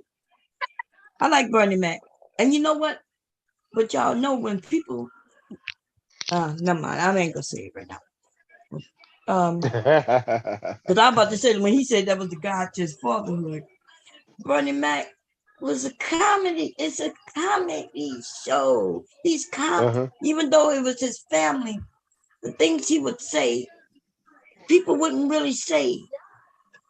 about their kids. You know, like remember, first of all, these wasn't his kids; they was his niece and nephew, and they was his sister kids who was on drugs. So he took them in and raised them. And talking with my mom. But he was a comedian. I remember we went to see him here. He came to Delaware. That shit was funny.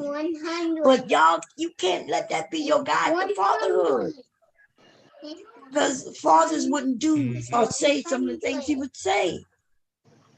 And even he said, I think it was him or Steve Harvey had mentioned that, they had to stop cracking jokes about their family members because it was breaking up their family members. Like people would get mad, So but anyway, Sock Pussy, let me see.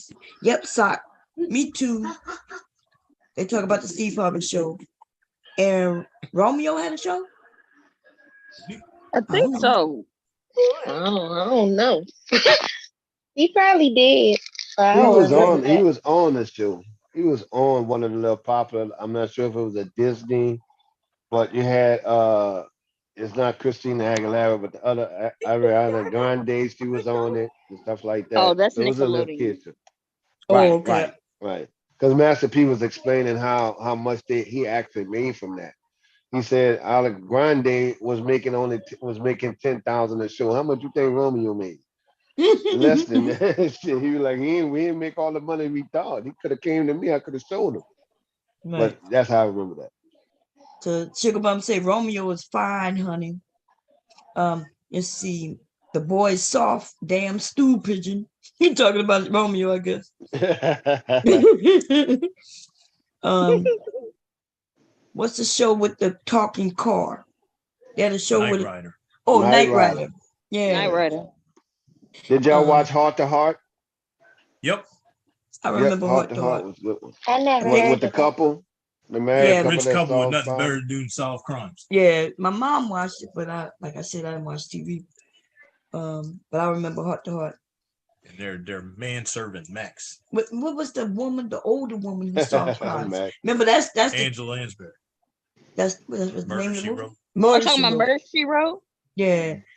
You notice if we look back at these periods, there were times when certain shows, there would be the same type of show, like the family shows in that period, and the crimes, Heart to Heart and Murder, She Wrote, and they had a few others.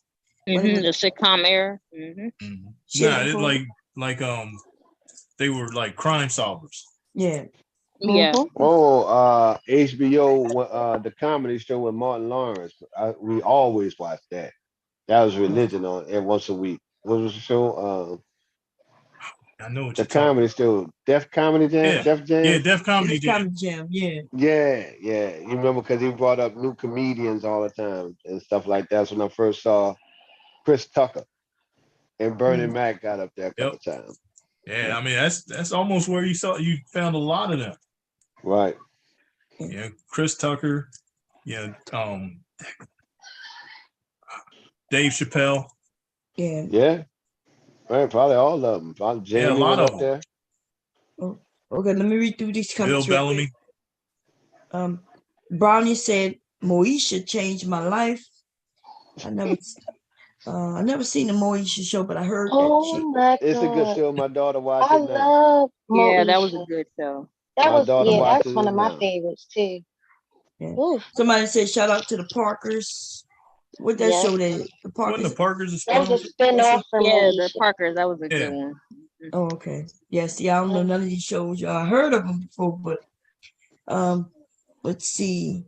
What's the Facts of Life is the last show I probably went up, and I didn't watch that. What's the Facts of Life? Remember that? Mm-hmm. Yeah, but that was what is different show? Is that the one with the boys? Mm-hmm. Okay, yeah, that's all about the with his name, the short guy. What's his name? And what's his real name? What is his name? Arnold on there. Yeah, Arnold. What you talking about? With this? He got me. Oh, he ran for president. Y'all. Gary Coleman. Gary Coleman, huh? Yeah, y'all not gonna remember the first black man when the black man run for president, Gary Coleman. Nah, he wasn't the first to run for president. I thought Jesse Jackson. Who else? Yeah, a few. People, even Right. a black woman. I didn't even know a black woman ran for president, y'all, in the 60s, huh? Or was it 70s? Yep. I didn't even know that shit. Anyway, let's see what we at. I'm Bernie Mac in the house all day. Let's see. Brownie said, Zach, I wouldn't be who I am today without Moesha. Somebody said, yes, Moesha and the Parkers. Can't sleep on Jamie Foxx show. Now that I did Yeah, watch that was every a good once in a show. while. Oh, yeah. That Yeah, shit that was was a funny. talented guy. You got to give it to him. He got some talent. Show But I did enjoyed in that I enjoyed the hotel. whole black ownership of the hotel and everything. That was nice. I enjoyed Yeah, it. He's most people another enjoy Def it. Comedy Jam. Yeah, probably Monique too. Yeah. Yeah, Monique too. Wait, Some man. more. No, you can't just come take my iPad. That's mine. Go get the white one. Adele Gibbons. Oh yeah, I remember that. I remember that. Might be dead. But go. We got to charge it soon, Nikki. We got to charge both of them. Go get your tablet, man. Okay, go by your daddy. What time y'all leaving? I think 6:30. Oh, y'all gonna be leaving. Okay. Let's see. I used to roll up and watch the 70s show and be bugging. You know, say always remember when Gina got her head stuck in the headboard thing. Yeah, Did she that get was her head funny. stuck? She got her head stuck in the headboard. When they were doing something or something? Yeah, they was having fun in the bed. I knew got a head stuff, man. Like somebody said, I just found out last year that the mom on Golden Girls wasn't really an old woman. Yeah, she was younger than all of them. I think she was the youngest. Yeah. I found, let's see, Sapa said, Bob, if you're reading this, it's too late. Shout out to Drake. Oh, you on that if you're reading this, huh?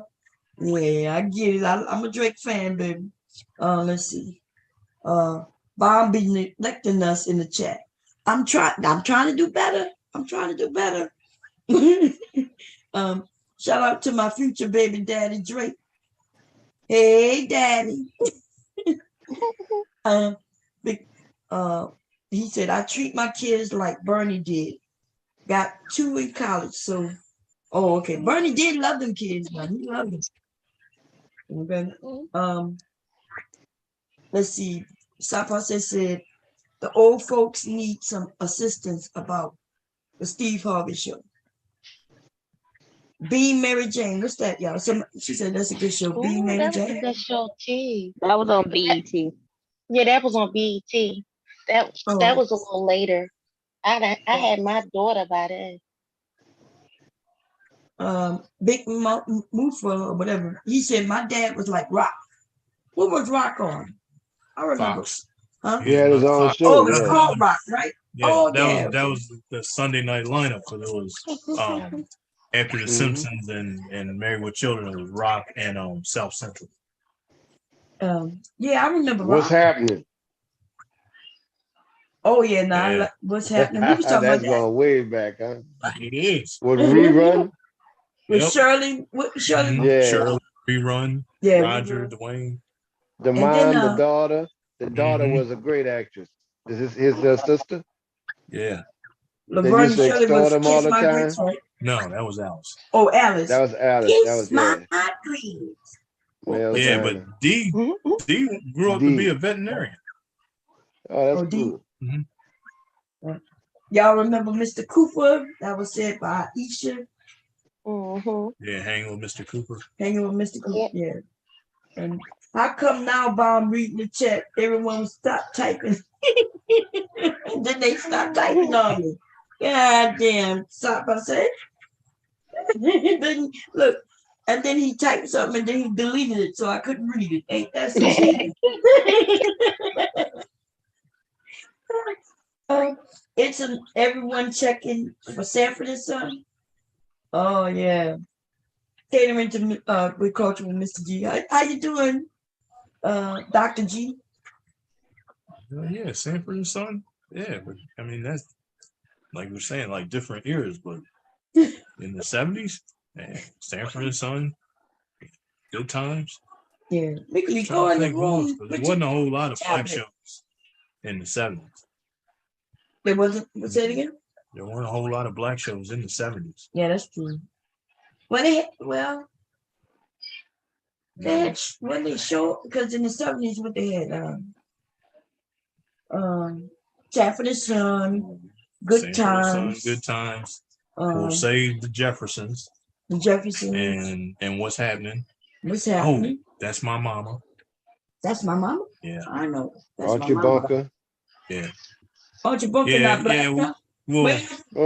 Well, Benson. Well, the Jeffersons were a spinoff from All in the Family. Benson. Yeah, Benson.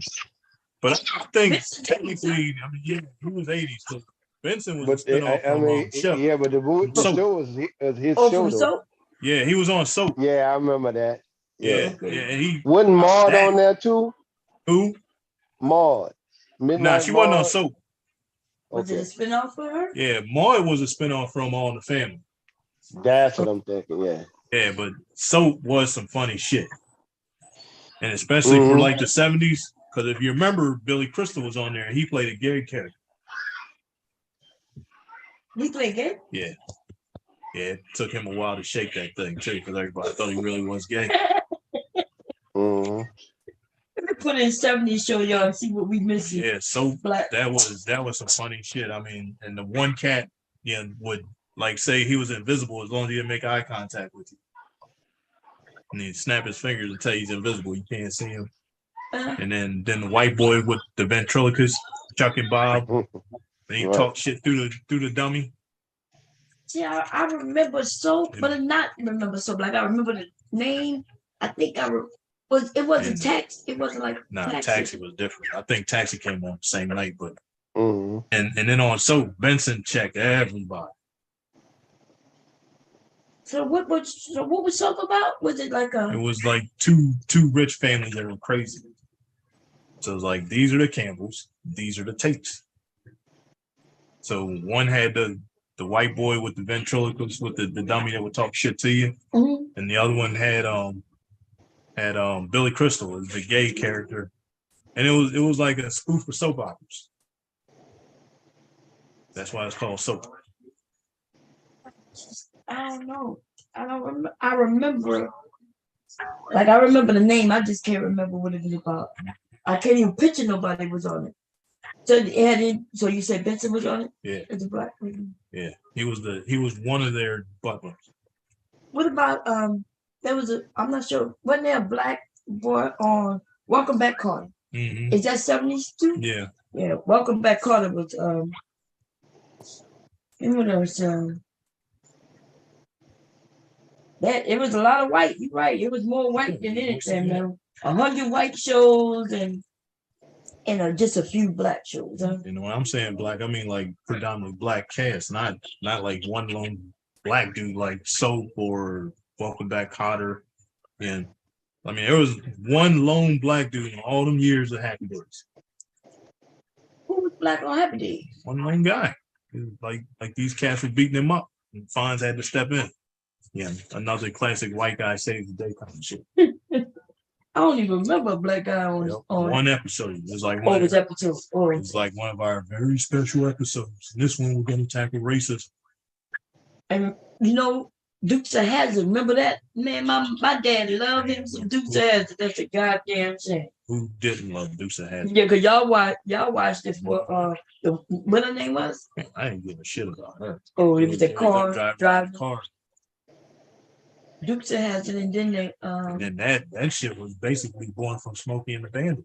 Yeah, Smokey and the Bandit is what I like. What about the Beverly Hillbillies?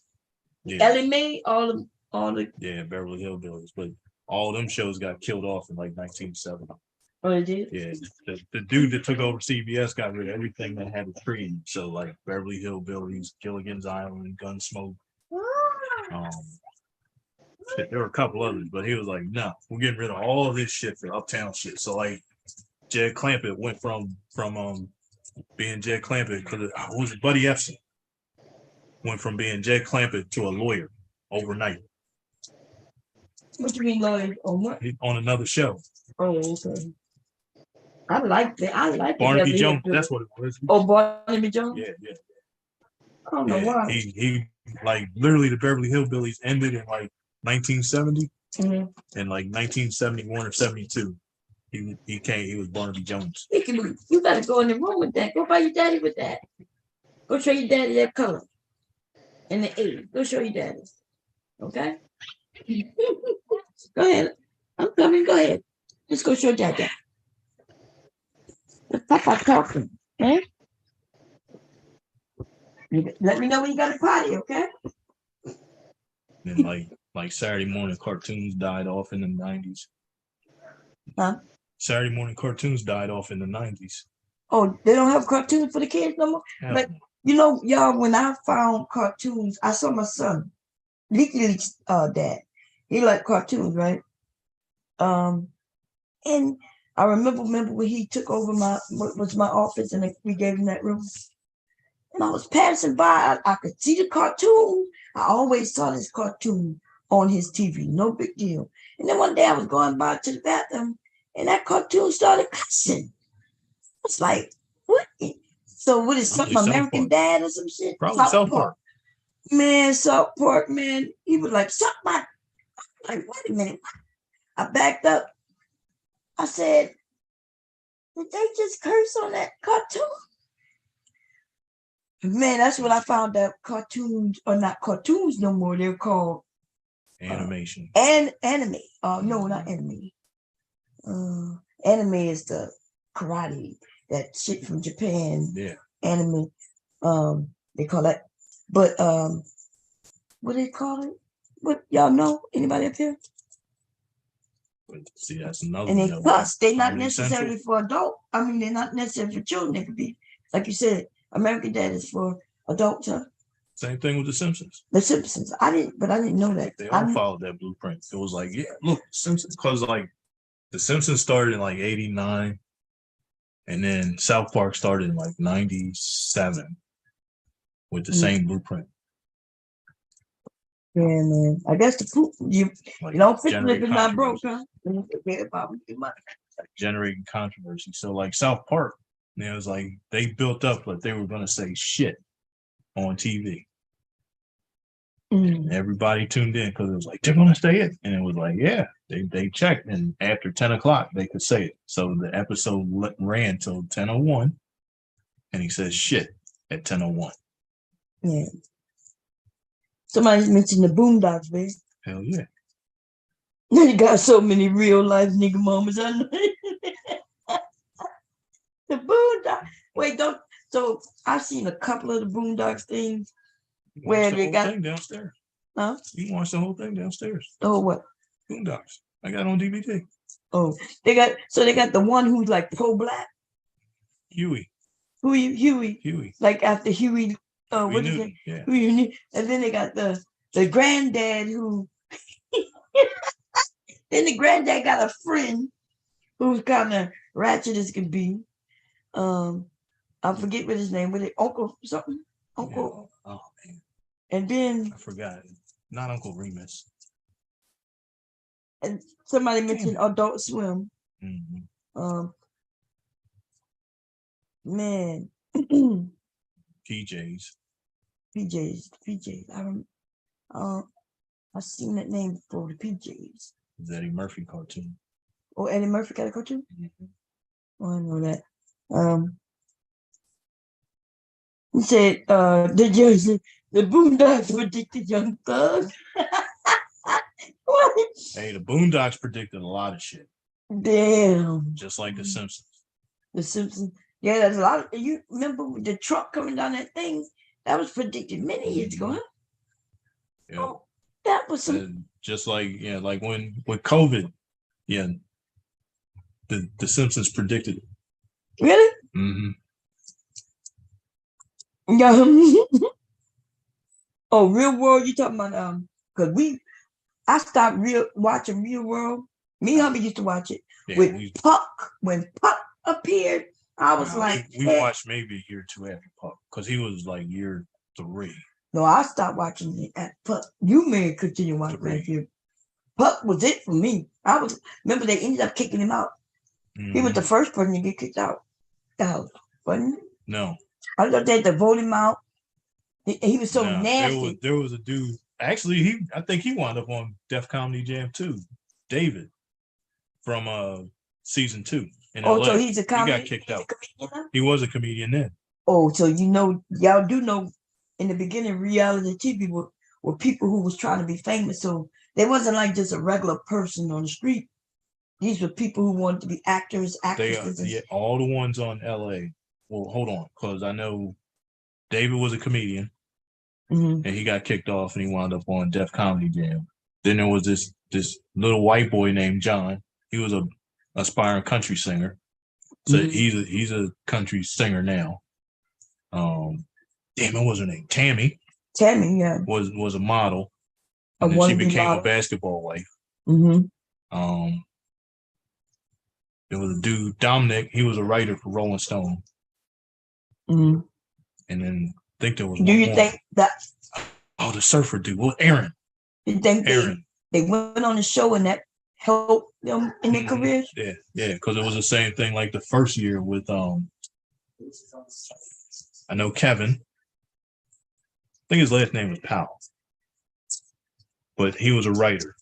So he wrote a couple of books and all that. And then what was her name? Something big. But she was a aspiring rapper.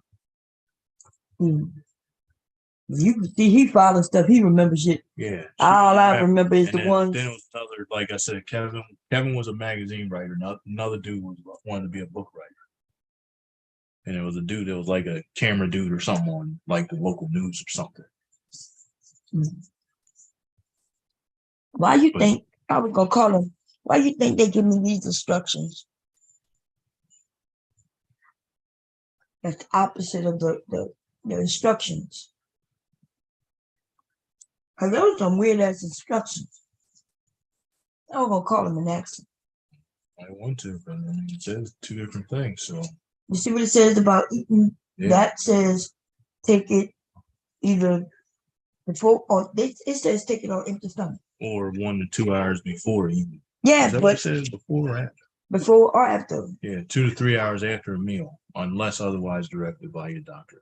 Yeah, that's what it says. But the instructions on the actual thing says do not take on the empty stomach. I've never heard a pill that tells you to take it on empty stomach. Not a vitamin. And then my stomach be all messed up. I'm like, most things don't take pills on empty stomachs. This one says take it on an empty stomach, but the actual instructions say do not take on empty stomach. So I was like, I'm gonna call them and ask them what the hell is going on. Okay, because the VA could be trying to kill me. I'm just saying. Sugar Diddy was ridiculous. Who is Sugar Diddy? Is that a show called Sugar Diddy? Or maybe I know. Somebody said, oh, making the band. I did like making the band, but they didn't go nowhere. Like, so he ended up signing the girls, and I guess they made an album or 2, maybe. And each individual one ended up doing something here and there.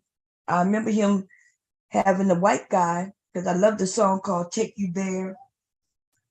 Forget what his name is. It's probably on my phone because but Diddy was too you sent me something. Oh, you were talking about that from downstairs? Huh? Oh no, that was yesterday. Anyway, yeah, so I'm bad with movies. You know who also good with movies? What's his name? Rude. Rude good with movies too. He'd be like, you remember when so-and-so did so-and-so on this episode of so-and-so? Like, no, baby. Yeah. He remember everything. Like, wait, what? Rude is like my husband, god damn. You hear my husband, y'all? He could tell you the episode. Yeah. He remember everything too. I was sitting here listening like, dang.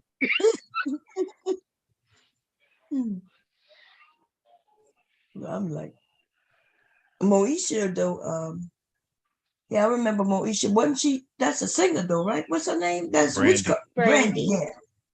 Was she a singer before she became Moesha? Was she Moesha first? She was Singer. Oh, okay. And her brother, did her brother get famous off of her, or was he famous already? Actor. He was an actor, but it wasn't because of her. I think she said after. Oh, after.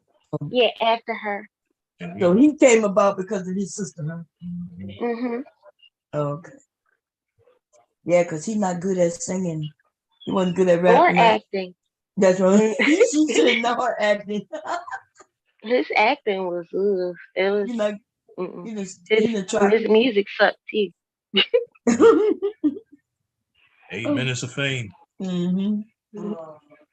Until the reality TV shows, they start putting losers on TV, and then they acted like they was rich when you know, like how you rich when you fail. Well, yeah, Brandy was the one that was, the rich one, really. Yeah. She was the one who had the TV shows and the music albums and was touring and all of that. And then she was the first Black Cinderella. Yeah. She was. I don't think I've seen that. Was it Cinderella? She was, or was it? Cinderella. Oh, okay. And then her and Britney Spears have a rivalry. Like a rivalry? What you mean? I didn't know that. They're from neighboring towns. Oh, okay. So they literally grew up across town from each other because Brandy is from Osaka, Mississippi, and Britney Spears is from Kentwood, Louisiana, and they're right across the state line from each other. So if you go down 55, one direction says home of Brandy. You drive back in another direction, it says home of Britney Spears. Oh wow.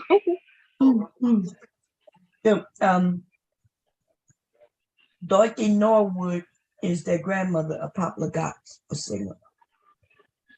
Oh, okay. Hey, Layla. Kim K changed the Norwood's legacy. That's why I said 8 minutes of fame. But they literally spent 2 of them, talking. Look, Kim K came in first. She stole from them. That's the rumor was when she was young and she was dating him. She stole from the mother, and they had records of it. Used a credit card, huh? Cause she was the mother's assistant, and then she stole from the mom. Went out and bought all kinds of shit. Isn't that something though? Now she's a highly recommended woman, releasing people from jail. But she was a thief. But when you done, hey, things happen. But then her mother set her up to be a porn star, and then and now look what she had. Yeah. That was her mom her mom did That's a what I'm talking about. Her mom plan. Jenna is a mom. I mean, what you call me? Jenna is a mom. Okay, what you said? I said Bruce Jenner. Bruce Jenner. You talking about the dad? Yeah. AKA mom. Well, now, yeah. Other mom. Wait, you think he had to do that? It's like because it was for free. What was for free? The video. Yeah, but the free things could still cost. No, then he was the one that they put the injunction so they can't show it for free anymore and boxed it up and sold it. Nah, but that video that's why I said was it was shared, free. was reshot, and now I think. Let me tell you what I think. I think they did a little video, put it out there, right? And then when they realized how big it was, they took it down and reshot it because it's professional looking now, and then put it back out there. So it's like a little free thing. They realized how big it could be, and then they redid it. You know who else tried to do that shit? Remember when this is around the time when the song Surfboard by Beyonce came out. Remember that song? What's the name of the song, y'all? When she said, swirling on that, twirling on that. When she said, eating that watermelon. You know what I'm talking about? I know exactly what you're talking about. I just can't think of it right now. Oh, okay. But anyway, remember there's a reality couple. I think it's Drunken Love. Drunken Love. Yeah, Drunken Love. When that song came out, a reality couple decided to do the same thing. Remember? Mm-hmm. It was Mimi. Yeah. Mimi and I forget the guy name. Nico. Yeah. Nico. And that one, everything you said, I would agree. That they signed, because it was funny that there was a tape, and then all of a sudden it got re-released, and it was way better grade, and then the shower curtain. Yeah, with the shower. Remember, she started selling the shower rod. It was like, there's no way your ass can hang from this rod. Shut up. No, Lord have mercy. Now I ain't never seen none of the movies, or whatever. But I heard that she was on a rod. They started selling rods and shit. Shower rods. Shower rods. Yeah, I was like, people was busting their butt trying to do what she did. People hurt themselves.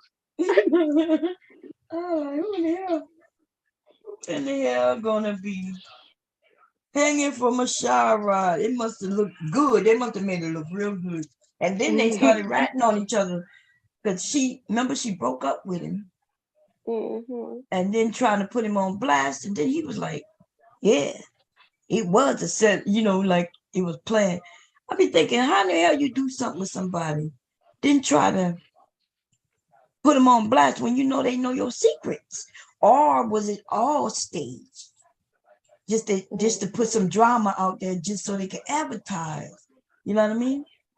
And that's what I think it was. I think it was all staged. I think them going back and forth. Someone said the first sex tape used to be the way you made OnlyFans money.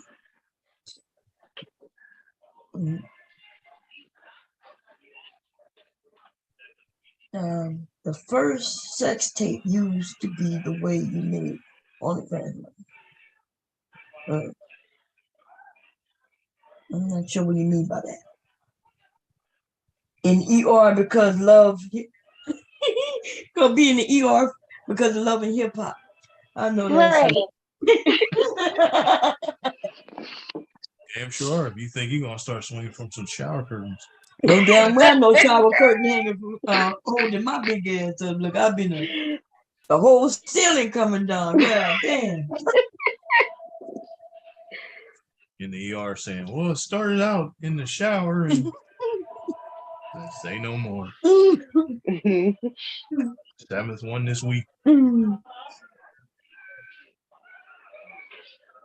so, man, it's crazy though. Yeah, so we talked about TV shows, black shows, which your favorite shows. Let's see. They're already talking about. One sex tape used to be the way you got OnlyFans money.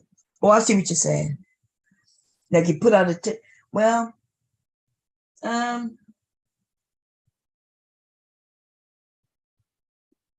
that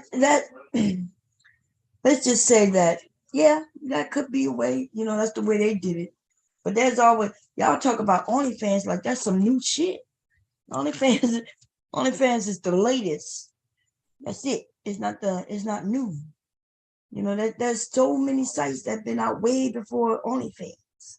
That adult sex finder, adult, it's been so many sites, Chatterbait, rude.com.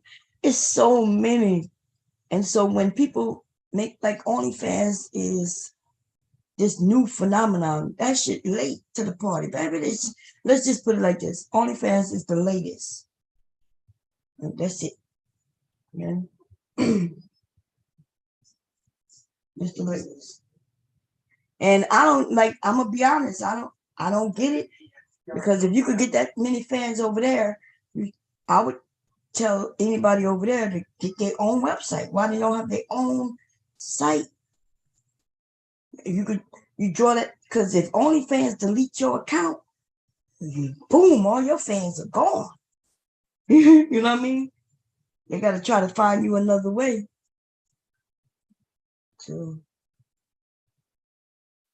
that's what I would say. Mr. Kev muted? Yeah, he probably, Mr. Kev, you there? He probably stepped away. You know, people you don't be knowing because you don't see this, but people come up here and go to sleep. They be sleep. Yeah, I heard y'all talking about that. So somebody said there was, baby, did you see somebody mentioned, it was Mumu came up and showed us that in 86, Prince made a yeah, I heard album. y'all talking about that. Yeah. Did you see it?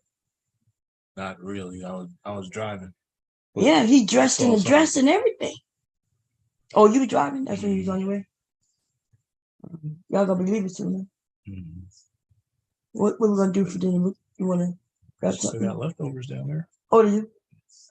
Oh, well, I'm gonna grab. Is it enough for us for the night, or Might be. I mean, he didn't touch it, but they're not gonna. He's not gonna touch it. You know that, cause he don't know what it is. It was good though.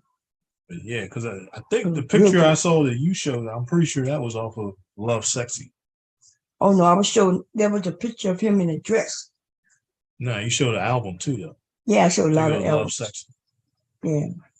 So that was 88. I know it was after. Like, oh man, now I'm trying to remember the order it is. It's Purple Rain, The Sign of the Times, then Love Sexy. So Love Sexy was probably like 88, 89. And so everybody want to know, babe. I'm about to give you. I'm about to put you on the hot seat for a moment. Okay, you ready? Not bad. So what? And this is from a man's point of view, because some of the men they thought the same way. But for instance, like when we go to McDonald's and you don't want me to check the bag, or you pull off and instead of going back, what's the man thinking? Oh, did you see that I straightened out the phone thing? They gave us 600 credit today. Okay. So what's your thinking? Even if it's not now, back then. I don't know. I mean, I didn't really care. Men don't care about, like, because I'm not sure you remember, because you probably don't. Because it's to say, like, if we go to McDonald's, you remember I don't like pickles. So it'll be like, let me get a double quarter pounder with no pickles. And if I get pickles, I'll just take the shit off. I don't care. But with you, it's like, man, I need an extra pickles. And well, there's 3 on there. They usually put 2. That's extra. Can y'all hear him? I'm not sure if he's talking too low or not. Yeah. Okay. No, I can hear him fine. Okay. So basically you saying men is like one of them things that y'all just, to y'all, you just don't, like you just figured it's just some pickles, whether you got them or not. Yeah. But see, it's back to like I told you before, like men think in straight lines. That's it. Right? So, which is like to say, like if Mr. Kev came out right now, yo man, let's go to the basketball game. Yeah, it's okay. What time are we leaving? It's in a straight line. Not like, and if I asked you, you would say, well, what time is it over? Or what time are we coming back? What you mean? So I'm not sure what you mean. So you're saying? Like men are only thinking in steps. So it's like, let's go to this game. What time are we leaving? Yeah. Or who's playing? What time are we leaving? It's step by step. Whereas if I ask you that, it's, well, what time are we coming back? We've already passed all this shit. It's what time are we coming back? Oh, so you saying that women, we plan ahead. We looking at everything. We look at the getting there and back. Coming back. It's not like you're not looking at every single step. Because that's like I told you like before when they did the study, right? So and usually it's like a white upscale mall, but I'm pretty sure it would play across the board. So they just grab people at random, like men and women, and say, hey, look, here's some money. All you had to do is take this money, go in the store and buy a coat, right? Mm-hmm. And then just to show how men think, they put the rack of coats for men right by the door, Mm-hmm. right? And then the register was right to the left. So every time they gave money to the men, they walked over to the coats, looked at it, found their size, went and paid for it, Mm-hmm. right? And it was like, and the men spent an average of like 7 minutes in the store. Whereas the women, the coats were literally right next to it. But what did they do? They would all walk in, look at the coats, decide on a coat, see the price, and then go buy matching shit for the coat. because we thinking it. Exactly. And that's why I said men think, because it was like, oh, it's cold. I need a coat. Here's a coat. How much? Take it from this. Thank you. And leave. Whereas the women were, oh shit, well, the coat only costs like $60. I got $100. I'm gonna go see if I can get a matching hat or matching shoes or something. Guys don't think like that. So what y'all think about that tequila and cure? Because it sounds like you I think saying it's men pretty are. accurate. I mean, men, that's pretty accurate because my ex, like it was just like you said, it was more straightforward thinking. I was always, well, I am always rethinking everything, second guessing, kind of a little bit indecisive sometimes, where he would be decisive. He would know, like, okay, this is what I'm doing, this is what I want, and bam, and that would be it. Me, it was a whole bunch of extra. Yeah, but is it because we plan? Because basically what I hear him saying is, yeah, we will go get the coat, but we gonna plan everything. Like if I got this coat, well, what's gonna go with this coat? Yeah, what's gonna go with? So we plan out the whole outfit. Where the man might just go get the jacket, we gonna go get the whole outfit. We figured, okay, we need coat and oh, by the way, I need some gloves, and, and a hat. Or like he said when he said, if we go into the game, the men want to know, okay, what time we're leaving to get to the game. While we want to know what time we get in the game too, but we also want to know what time is it over, how long it's gonna take. We should be back. Yeah, what time will we be back? And then that one, like I said, to set that one up even better is to say, well, we had to get a babysitter, blah blah blah. Right? Guys aren't thinking that shit. Right. Yeah, we think about all the details, everything. And it's the, like to say, it's the hunter mentality. It's like there's a target, kill it. Done deal. Or look, how many years, and literally to this day, you still have to say, hey, look, go to the store and get a dozen eggs, and then I might get the wrong dozen because it's the wrong dozen for you. Oh, I needed extra large eggs. Shit, you said a dozen eggs. Yeah, they had these fucking eggs next to the door. And guess what? I grabbed them. Yeah, that's literally what you do. Right, and that's what I'm saying. That's you need a target as a guy. So, and that's why I'm saying, like the egg thing, or even a soda. Right? Hey, I need a soda. Well, shit, you better name this shit because the first one I walk past. You right. Yeah. Well, yeah, that makes sense. And sometimes I used to get upset, like, you're not paying attention to what I buy. Like, what's wrong with you? Yeah. He was like, you just said to grab such and such. I'm like, I don't never buy this. I used to do that same shit here. That's why I said you have to be. And then some guys will think that you're treating them like a baby, right? Because I did. I know what I'm getting. You're gonna tell me to get some bacon, and I'm just gonna get this bacon, right? But if you don't say what brand, the first pack of bacon I walking past, here we go. But like you just said, if I told you, hey, get some bacon, and then I tried to tell you what brand, that's when you would think I'm trying to treat you like a baby. Yeah. But then I guess that's because you ain't noticed that when you get to the store, there will be bacon, but it's gonna be all kinds of brands, all types and things. Yeah, and that's why I said it, because it's like, now for me as a guy, so we're gonna take this, like for me, to me, it's if I care about it now, I'll get particular. So yeah, like it's no big secret. I'm into fishing, right? So I only like one brand of reels. It's the only brand I'm ever buying. I'm that brand loyal. And it's like, if you bought me a reel or something right now, it's, oh, no, this shit's not going to work. Yeah, because it's the same thing as me with the bacon. You just, oh, he needed a reel. Here's the reel.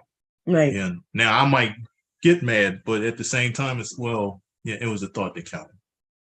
That's what you used to tell me. I know. It's the thought that counted. You would buy me something that I didn't want, right?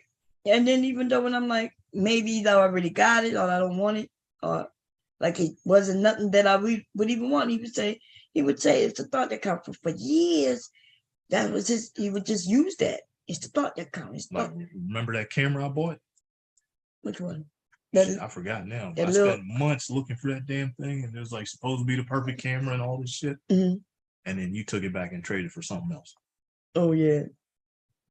Like you said, it was the thought that counts. So I went and got something else. No, I'm just saying, remember that. Yeah. Because it was like, oh yeah, this is it. This is perfect.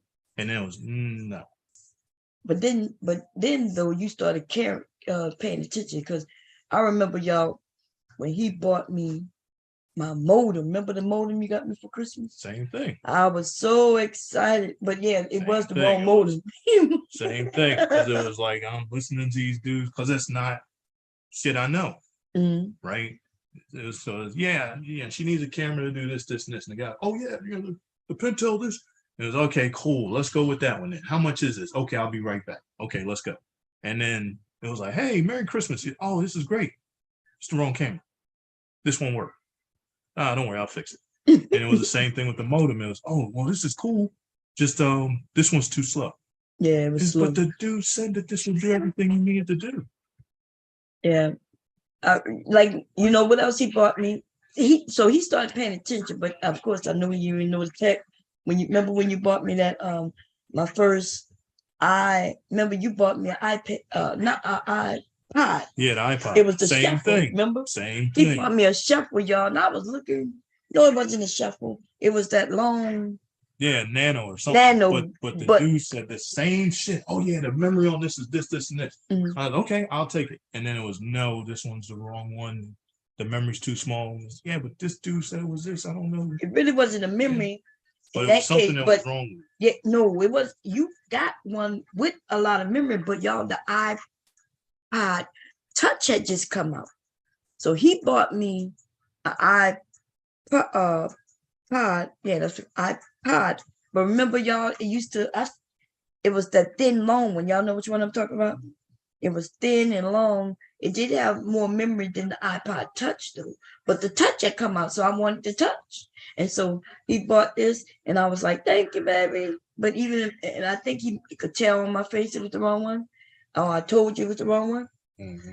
But then he went and switched it up for the Touch the next day. That's what I'm saying. He started getting better. But when we was originally, married for the first 10 years,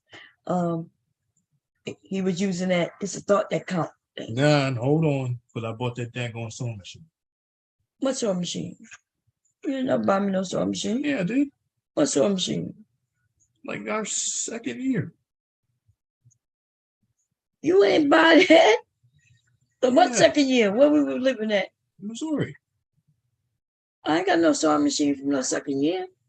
Yeah, you did second or third year. Yeah. No. Yes, you did. Yeah. When we still in Missouri, I ain't had no sewing machine. There's no sewing machine now. I'm pretty sure it was Missouri. No. All right. The first sewing machine I got was when I was here, and you didn't go. We had all that money, right? Because you had just gotten out, and I went to right there on Kirkwood Highway, and I bought that sewing machine, $1,000 sewing machine. It's still in storage. I bought that sewing. It was almost $1,000 back then. I was pregnant, but you didn't buy it. You didn't even know I bought you a sewing machine. There ain't nothing about no sewing machine. No, I did. You know where's that then? I don't know. I know I bought you one. Mm-mm. That didn't happen. It did. Nope. Well, where's that? Well, we had it. We were still happy. I still got the one I bought. in the storage unit too. No, you ain't buy me no. Why would you buy me some machine? You already have one. No, I got that. I bought that. You bought me many things. I'm not saying you bought me many things. I guess essentially you bought me the sewing machine because it's your money, our money. But no, you ain't. Maybe it wasn't so much. I remember it was in Missouri. It was something, and I asked you, what was this? You in the car? Probably it was the computer. That's what. Yeah. The first computer that That's we what got. it was. That makes sense. Because I remember I came in like acting like I was mad. What's the shit you got in the car? And he was, I don't know. And then you came out and saw it, and oh, that's for me. Okay. You bought me many things. I know. So yeah, maybe it was a computer then. It was 30 years ago. We've been married a long time, baby. We've been married a long time. It was 30 years ago. You bought me many things. And I guess essentially, when I think we bought everything we got, you bought it, whether you picked it up or not. Hey. But he still got gifts I bought him from the year one that we got married. You know why? Because all my gifts was shit that he used. Yes. I remember the first year when I bought you, I'm not sure if it was Christmas or if it was your birthday. Christmas or your birthday. I bought you that propane gas thing, remember? That takes them green things and it's the burner. Yeah, the lantern. That. The stove. Yep, I bought you the stove. Then I bought you the lantern, and then everything I bought him dealt with some shit that he really liked, which was always fishing shit, and he still got that shit to today. I never really bought no rods and reels because that's his. Bought one. I did. Oh, was it a good one? Oh no, it was all right. It was good back then. It's all right. Oh, okay, but see, because I know he was into fishing, then boom, I made sure whatever I bought him had something to do with his favorite hobby. And then that's when y'all heard him say he got me cameras and stuff like that, because he started noticing, okay, she gonna webcam, she like computers. He's too then started buying me things surrounding the things that I like. And that's usually, if you're looking to buy somebody a gift, even if it don't matter how much it costs per se, as long as it's something they will use and like them. Don't buy me no ugly sweater. First of all, I don't wear sweaters. And even if I wore a sweater, I wouldn't wear the ugly sweater. But if I was into ugly sweaters, that would be a great gift. So it's not that hard as people, unless they got people who want particular things and they tell you what they want, and then I guess you got to get it for them. But even then, I used to tell him what I want, and he wouldn't get it for me. I'd be like, I told him what he want. I didn't even hint. I would tell him, but it would be months in advance. And I wouldn't say, hey, I want this for Christmas or my birthday.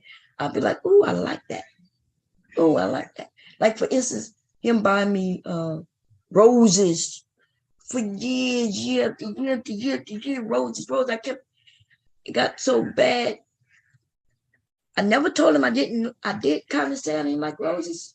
And then you would still buy roses, but you thought I was going to change my mind eventually and start liking them. Is it because you think women like roses?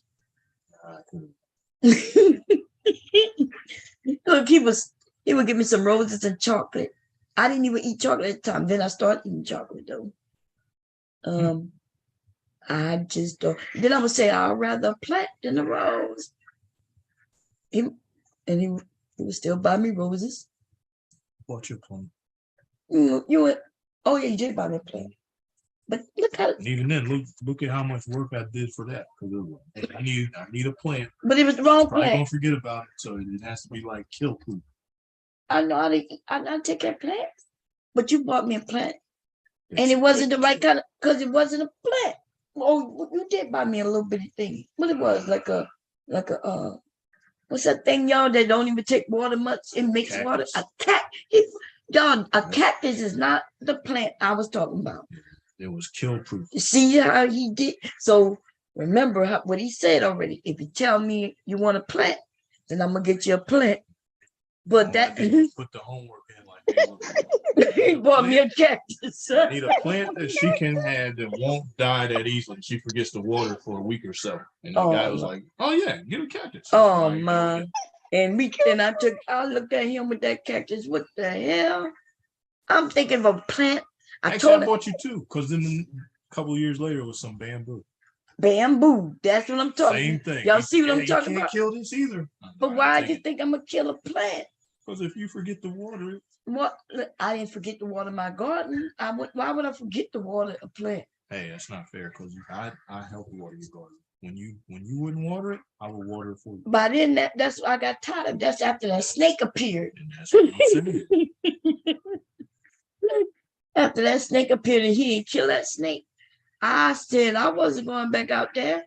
He done told that snake went back home, gathered its friends and family, and they all sitting in my garden. I told him he should have killed that snake, but he didn't. He went and picked the snake up and released it right there, not but 10 steps from my garden. I said, them snakes not scared of us no more. They go, and so I stopped going out there watering the garden. And so that's when he had to do it. But y'all see, that's what I'm saying, men. The men, like he right. I said I wanted a plant, and he did get me one. And then I said, okay, that's not what I wanted, but I want with a cactus. Do any of y'all know anybody with a cactus in their house? Now, I'm not saying I wouldn't add a cactus to my plants. Like, let's say I had a few plants and I start getting like fly trappers, there's plants that actually eat flies and stuff.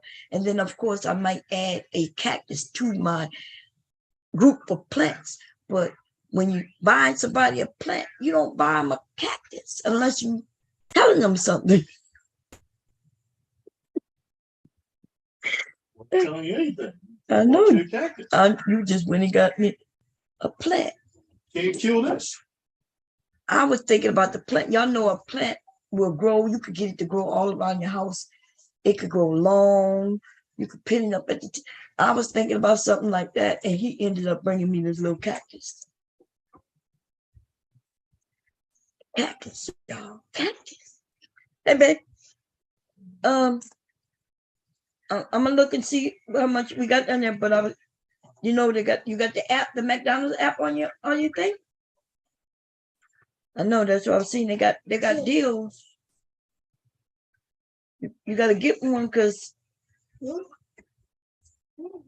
they got free Big Mac with minimum purchase.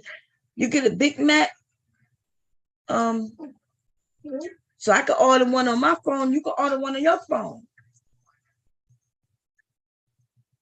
Shit, I only got to spend $1, which would be my drink. You spend $1 on yours, and then we get the free. Or you could $2 Big Mac. You got. Make sure you get that McDonald's app, and I'll buy this. Well, first I'm going to see what we got downstairs before we. Anyway. So what we talking about, y'all? Y'all listen, one day I'm gonna get him to come back up and y'all can ask him any question y'all want. I know I put him on the spot, but I knew he would tell the truth, And so he said that men, when they think about getting a gift or whatever, they straightforward with it. Women, yeah. And so what we do, don't y'all think about, okay, when you buying a gift, don't you think about everything? Like you think about, okay, what do they have? You think about, well, what would they like? And then you might even think, well, what's their favorite color? Because if you want to buy them something, you want it to be in a good color that they like. Yeah. We do all of that, but they don't do that. I'm gonna wear concealer. Yeah. I agree, because like I said, like we think about the details of everything, and they just think straightforward, like one track mind. But then they say they logical. Now I'm not saying they're not logical, but I'm saying they. I would say that they're I think the word is not logical. I think it's more like he said, straightforward. Yep. Straightforward don't necessarily mean logical. It don't necessarily mean illogical neither. But I would say that it's not as detailed as we women are. Yep. Yeah. So when we look in the chat and see what the ladies So on you there. still want to look at that video? Oh yeah, yeah. You said you got a video you wanted to see. I had put it in the back chat. Okay. Let's see. Was it the one you put at 12:54? Yeah, I see it. Okay, let me see. I think I had already popped it up. Maybe. Okay, let's see, y'all. Okay, let's see. How long is it? It's 8. Wow. So people, I have a question. Are people doing loyalty tests on people these days? Yes. There's a lot of people doing stuff like this, man. Because I guess everybody cheating back there. But I guess, and we say everybody cheating. Not everybody, but no, I know what you mean. A lot of people cheating, but I don't think nothing changed about that. I think now people just I don't think nothing's changed. I don't think now we got more cheaters than before. I just think that anyway, young people, when you're young, you know, that's why I said don't get married until you're a certain age. Once people know for sure what they want. What's the who? That was Procreation. What's the anybody see what they say over here? I think demons and thought is say. What is that? Right there, what's that? Who is that person? Anybody know? Oh yeah, that's Themis channel. Themis and Thought. What are you talking about? What's that? SCHME. Oh, is he talking about the Schmins? Oh, he calling them the Shrins. The Shrins. Oh, I see what he's saying. Okay. I thought that was somebody. That's okay, y'all. I might go over there and see what you're talking about. But anyway, let's see what we got. Okay, fair use, y'all. Check it out, see what's going on. What's up, Nicole? I'm at the Starbucks that you sent me to. Are you inside or are you in one of these cars? I'm inside. I got a table. Okay, but I'm about to come in right now. I'm gonna let you know that we are already filming, so is that cool with you? Yeah, that's fine. Okay, yeah, let's go. Happy New Year and welcome back to another episode on Eugenics TV. Today's video is crazy, so let's get straight to the point. Nicole has been with her boyfriend for 7 years. She wanted to put her boyfriend Malik to the loyalty test, and when I asked her why, this is what she said. I just feel it like in my soul that he cheated. So women have this thing called women intuition, and regardless of the fact that Nicole had no hard evidence that proves Malik has been disloyal in any way, shape, or form, she was still willing to trust her women intuition and still go through with the test. And that was all fine with me. How you doing? Jack, nice to meet you. Nicole still lives with her mom, and Malik's live in his own apartment. Now, I know what you guys are thinking. That is a very unorthodox way of living with someone that you've been with for 7 years. But when I asked Nicole why don't they live together, this is what she said. I stay with my mom. Okay, what did he say? He has a spot by himself. Can I ask why? Because I don't want to live with him. You know, okay. So you guys, I don't know if Nicole felt uncomfortable expressing everything to me because it was our first time meeting, or if it was the fact that the cameras was in her face, and sometimes the cameras can have that effect on people. But she kind of felt a little bit uneasy and a little bit awkward. So I went ahead and I ended that conversation right there, and I got all the information that I needed to know. Whatever information I didn't give her that night, I just reached out to her through text messages where she felt a little bit more comfortable in opening up. It was nice meeting you, Nicole. I'm gonna keep you updated. I got your number and your Instagram or whatever, and we're gonna go from here. Okay. So Nicole ended up sending me the address to where Malik stayed, and she also sent me the type of car he drove. She vented to me and basically told me all she wanted me to do was follow him around. Now you guys know I do not like doing these type of videos because they are very time consuming. So most of this video where I follow him around, I am not gonna put in the video because it's not gonna do anything but bore you guys to death, and I know you guys wanna get straight to the action. So yeah, it's 12:14 right now. We're basically sitting outside of his apartment. As we park by the exit, so we know exactly when Malik comes out or whatever. So we just basically waiting to see when he's gonna come out, whenever that is. This video could have easily been hours on top of hours on top of hours on top of hours. So I'm gonna just cut all that out right now and let you guys know exactly what happened. So I pulled up to Malik's apartments. He sat in his apartments for hours. Then he finally came out of his apartment and he decided to go get something to eat. Look. Who goes inside at McDonald's? He got something to eat and went right back to the house. Bro, he's going back home? Oh my God. Went and grabbed him a couple burgers. I sit somewhere, I need new scenery, bro. I sit somewhere else, I don't want to sit there no more, bro. So now we was having to sit outside his house for more and more hours. Then he left his house and he went to this unknown house, which we are at now, and that's when I decided to call Nicole. Hello? Hello, Nicole. So we followed him from his house. All he did so far was go to McDonald's, then he went back home for a few more hours, and now he's at this house. If you FaceTime me, I can show you what house he at, but he's at a house. I want to see if you know what house this is. Yeah, that's my mama's house. He's supposed to be over there helping her with the Christmas tree. Okay, cool. All right, so when you leave from here and go to the next location, I'll just keep updating you. Okay. Okay. So now we about to wait for him to put a whole Christmas tree up? And we waited. Bro! God dang. So we literally sat outside his house for hours to literally watch him go get something to eat, just to go back to his house and sit for more hours, just to go put up a Christmas tree for her mom, which we have to sit there for more hours. And at that point, next thing you know, you look up, it's dark outside.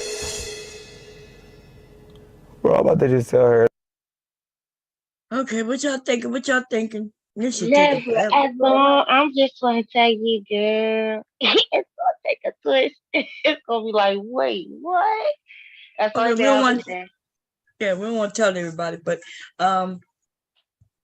like, so I don't know. I just got a suspicion that this shit is fake. I'm gonna be honest with you. You think it's fake? Hell yeah, I know it's fake. I know it's fake. I mean, like, common sense tells you this shit is fake. Mommy. Charlie, no. And the common No, sense Charlie. is No, Charlie. he already Mommy. said it would be wasting his time following somebody. She ain't giving him no details about nothing. She in a relationship with a man for 7 years and they don't live together, but he got his own spot. Girl, it's fake. Like, as soon as the beginning, like, I was like, okay, that's fake. We could go along with him though, but is you gonna be dating somebody who got their own spot for 7 years and you gonna be living with your mama? I don't know. I mean, would you? I'm asking you when you say you don't know. You said, but I probably not that long.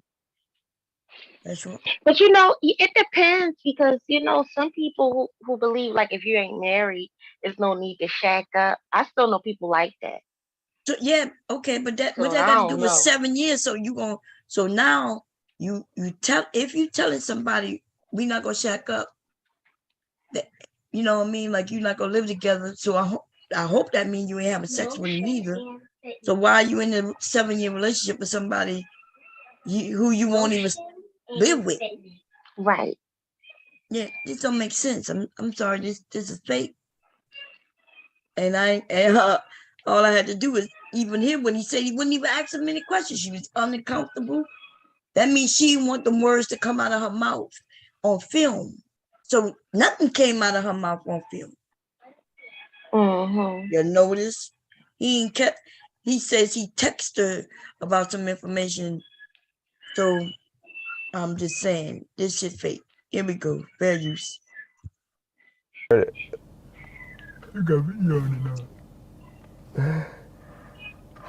about to just tell her we gonna call it a night, bro. He's still there. Like, what kind of Christmas tree is he putting up? So should I just call her? Because we have to call her. I don't believe. So this don't make sense. Even this, right? So number one, even when you look at cheaters, they follow them people for days, not just one day. Okay. So then he followed him at his house, and they just sat there while he was at his house for hours, and then he left and got food and went right back and then stayed out there again. And then they went to follow them to this house. And then she's like, yeah, that's my mom's house. Remember, how is it her mom's house if she lived there? She didn't say, oh, That's my house. She said, that's my mom's house. Then she said, oh yeah, he helping my mom put up a tree. So he helping her mom put up a fucking tree? Like, what? So he helping the mom put up the tree. And on top of that, they're going to sit out there and wait for him to put up a tree. And now they're concerned that, oh, how long does it take to put up a tree? It could be many hours to put up a tree, but it shouldn't take many hours to put up a goddamn tree. You put the tree into the base, you screw that together, and now the tree is standing. So are you saying that he's helping to decorate the tree? Right? How long does it take to put up a tree? Anybody know? It don't take that long. I know, usually it take a good, I want to say good 3 hours or so. Because if you put the tree up, then you got to decorate it. Yeah, but why would he decorate? It takes 10 minutes to put up a tree. If it's a real tree, all he had to do is pick that tree up, put it in that thing, and that is it. Is he? Right. So what kind of man is over there in a house that's not his decorating a tree? What is he? So he don't even live there. He's decorating a tree. That don't make sense. This don't make no sense. Gee, my son and my grandson put up the tree this year and decorated. I got one of them trees, y'all, that is a fake tree. It's not even a real tree. And that only take like 5 minutes, if that. The lights are already on the tree. I didn't see him bring in a tree. Does she already have the tree in there already? And if that's true, then whoever brought it in already set that shit up. What is, like, God damn, y'all. Common sense just not that common no more. Because really, like, if he would have went to help her go pick a tree, help her transport the tree, and then put the tree in the house. When they put the tree in the house, what you think they had it laid out? Was it laid until somebody pick it up? Like when somebody bring the tree in the house, they set the tree up. It only take a few minutes. So he went and we didn't see him with a tree with her, with a tree. So that means it's either a fake tree, which we know that don't take long to put up. But if it's a real tree, then that don't take long to put up. And then if he went in there to decorate the tree, then why is he decorating the tree? And I'm calling bullshit on all this. This don't make no sense. Here we go, fair use. She knows that he's been here for hours. Hello, Nicole?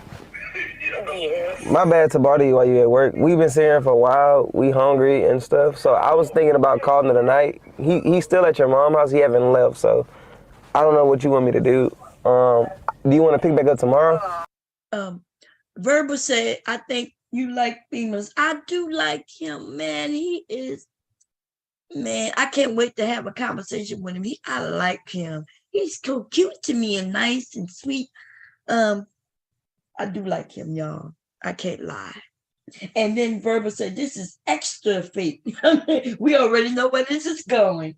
Him and Mama hunching bomb. Yeah, girl, we could tell, girl. We already know that's what the plot gonna be. And they just so happen to be there. And how they gonna know they hunching? Like she didn't even want the camera in her face. Do you think she, right when she catch him, she gonna be okay with the camera in her face at that point?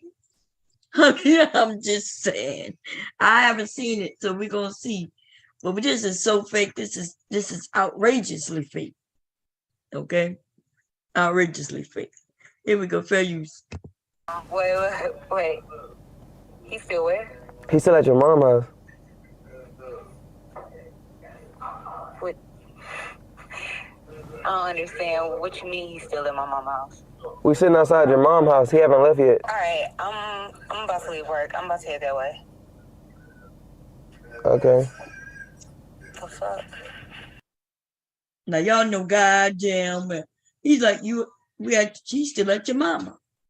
And so, like we saying, if he probably should have been there, hurry up, put up a tree and gone. But he's still there. And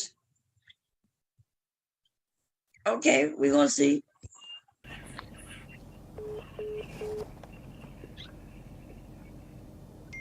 This is crazy. What the fuck he doing in there, bro? I don't know. He had that falling asleep or something. We haven't eaten anything all day. Me and my team was ready to tap out. Now Nicole had us waiting there longer for her to come actually join us. We've literally been here all day. It's nighttime and it's freezing. Man, we've been waiting outside for some time, and I ain't never put a Christmas tree up before, so you guys comment down in the comments, how long did it take for you to actually put your Christmas tree up? Because I've never did it before. You cut her lights off, so that's her, yeah. Let's go see what they said about how long it take to put up a tree. Let me see. I gotta escape. Damn it, come on, I got it. Uh-oh, I don't know what the hell I just hit. I be hitting all kinds of shit, y'all. Let me escape. Let's go see what the comments said.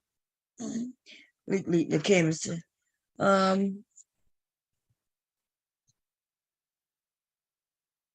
I guess nobody answered.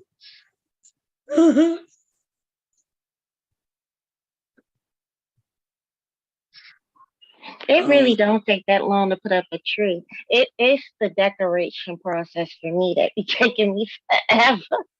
Right. And so, I mean, you don't live there. And so Right. is he a tree decorator? You know what I'm saying? Is he so somebody said, I'm only at the 10-minute mark.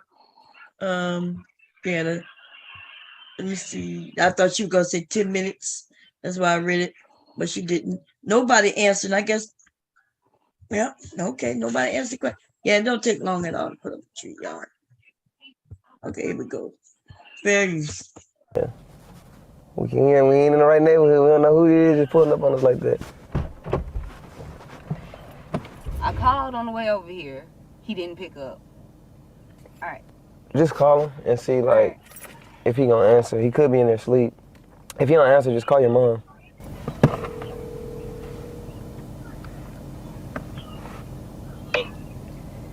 Hey, baby. Where you at? I've been trying to call you, and this is the first time that I've been able to get in touch with you. My phone been dead all day. I've been chilling at the home with the homeboys, watching the game and shit. How your day at work? It's going pretty stressful, but you know, I'm thugging it out like always. What happened? That's where you're at now. Just dealing with these claims and shit. You still with your homeboys right now? Yeah. Okay. Alright. We just chilling, we ain't doing nothing. Okay, well, I just wanted to tell you that I miss you. I love you, that's it. I miss you too, love you too. Okay. I'll be on later. Alrighty. Alright. He literally just lied and told us that he'd been with his friends all day, not knowing that me and my team been following him the whole entire day. Then I told Nicole to ask him where he was, and he lied and said that he was at his partner's house currently, but we was outside. But if you're at her mom's house putting up her Christmas tree, why lie about that? Oh shit. He said he'll be home later. He lying. Cause y'all been sitting here all fucking day and said that he ain't left. Bruh, what is he doing in there? Who all in the house? My mom. Why would he lie about being at your mom's house? Unless he has some fishy shit. We gotta go inside.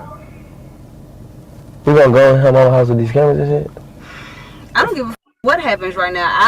I just don't want to put my camera. No, I don't want to put. Look, I don't want to put nobody at risk. No. This is my thing, because I asked y'all to follow him, and y'all said that he been here for the past 4, going on 5 hours. I done left work, and he just told me that he was chilling with his homeboys. That's a fucking problem for me. Let's finish this out. Y'all here now? Let's finish this out. They're too calm for me. What y'all think? Cause you know I would have got up. I would have been like, what the?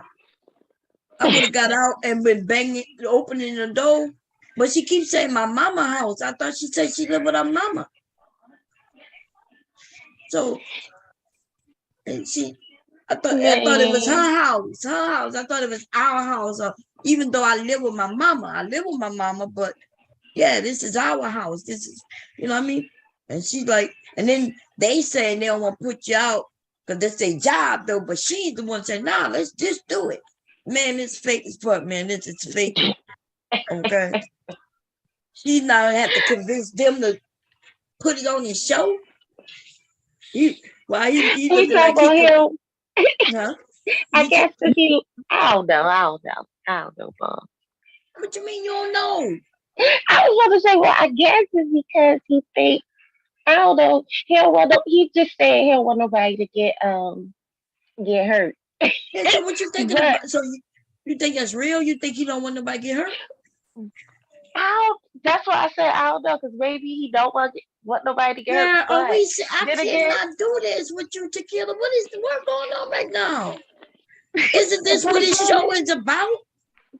Yes, so if this is the show is about, then this is what he does, and now he don't want to do it because he concerned about people getting hurt, and you think that's real? Well, maybe not. I mean, yeah. What you mean maybe not? Oh my God! Well, listen, I need somebody to come up here, please. Anybody? Yeah, somebody come up here. But like she said, she don't know. I get confused when y'all say I don't know. I thought you really were joking, like you didn't know. This is obvious, girl. This is so fucking obvious. What are you talking about? I guess I'm having faith that it ain't all fake. Huh? I think I think it may be a bit real. You think it's a bit real? Wait. Hi. Hey. I'm sorry. I didn't mean to interrupt you guys. You ladies. But can I be heard? Yes, we can hear you, girl. Please, am I wrong, Barbara? No, this is some damn foolishness and Tequila. I'm trying to figure out what's going on with you when you watch this. How could you not know this is fake? First of all, let's think about this logically. This is your mother's house. You live there. Okay? You live there. Why wouldn't you just go to the door? Why is she still sitting in the car? And like Bob said, this is his job. The whole point is to catch people on camera, right? What is there left to be sitting in the car talking about? This is so fake. This is so fake. He looking like he concerned that, maybe we shouldn't be here. Maybe we shouldn't have done it. This is what he does. He was there all day too. And now when we get to the drama part, he's like, I don't know about this. This is crazy. Tequila, are you okay? Listen, hold on. Listen. Tequila, why did you do this to us? Why are you fooling us on this Good Hair Friday evening? It might be real. Tequila, it might be real. I need you to hush. I need you to just hush. Just be quiet. Just go on mute and just hush.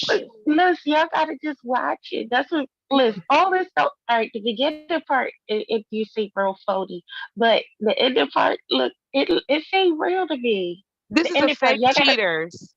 A fake cheater. It's the YouTube cheaters. No, it's the YouTube deceivers. This is fake. Listen, look at it to the angle. It looks real to the. It looks real. This shit is whack and slow as fuck. It's slow. You find this exciting. That it don't matter what happens. We already know this fake. So I got some land I want to sell. Tequila is by a river, a running river. Mommy, I'm forced to This for you, Tequila. This is bad, yo. Okay. Look at his act. He acting fake as fuck, but at least he's cute. That's the only thing I give him. He's not bad looking. This is horrible. Horrible for me to be wasting my time, my last little few minutes of work on this foolishness. I'm gonna go back. I'm back in the chat. Oh Lord, you Keela, leaving what me. we gonna do with you, ma'am? What are we gonna do with you? Did she say it takes 3 hours to put up a Christmas tree? Oh my God. It take me that long. I'm talking about as far as like decorating it and everything. Yeah, but what man is taking 3 hours to put to decorate? Even in my 30 years, my husband ain't never was Take that willing long. to. Yeah. Yeah, it only Listen, takes, like you said, 10 minutes to set the tree up. It's not a long process for that. girl, I can't wait to see this tree. If they go in their house, girl, this tree better be decked the fuck out. It better be large. It better be like that tree in your aunt's house, Verbal. Big, beautiful tree. I know, Girl, right? I know that's right. Let me see.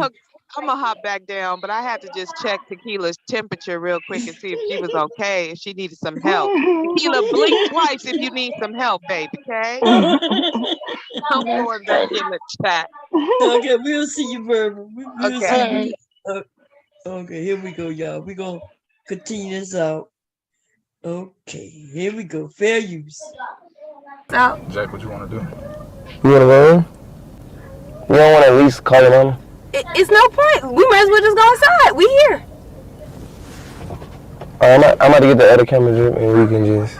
Alright, let's go. So for those of you who are still watching, I know I'm not the only one who put 2 and 2 together in my head. I did not want to tell Nicole nothing in the car because it's still a possibility that I could have been wrong. Because we are short-handed today on staff, I had to go in and I had to grab a camera myself, and we went ahead and proceeded to Nicole's house. Now, I told her to be quiet because if they were in there doing something they had no business, we did not want to alert them that we were coming. We kind of just wanted to catch them in the act.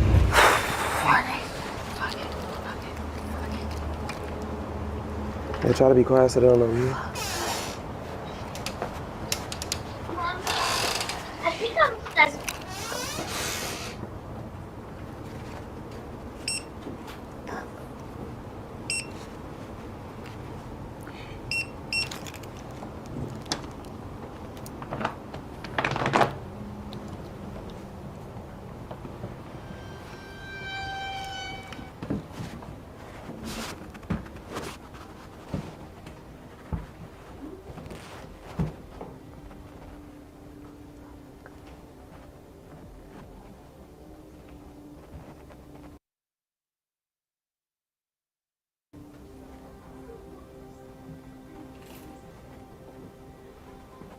So far, I don't see no tree.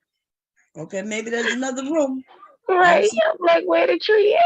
Yeah, I don't see no tree, so we're going to go continue on.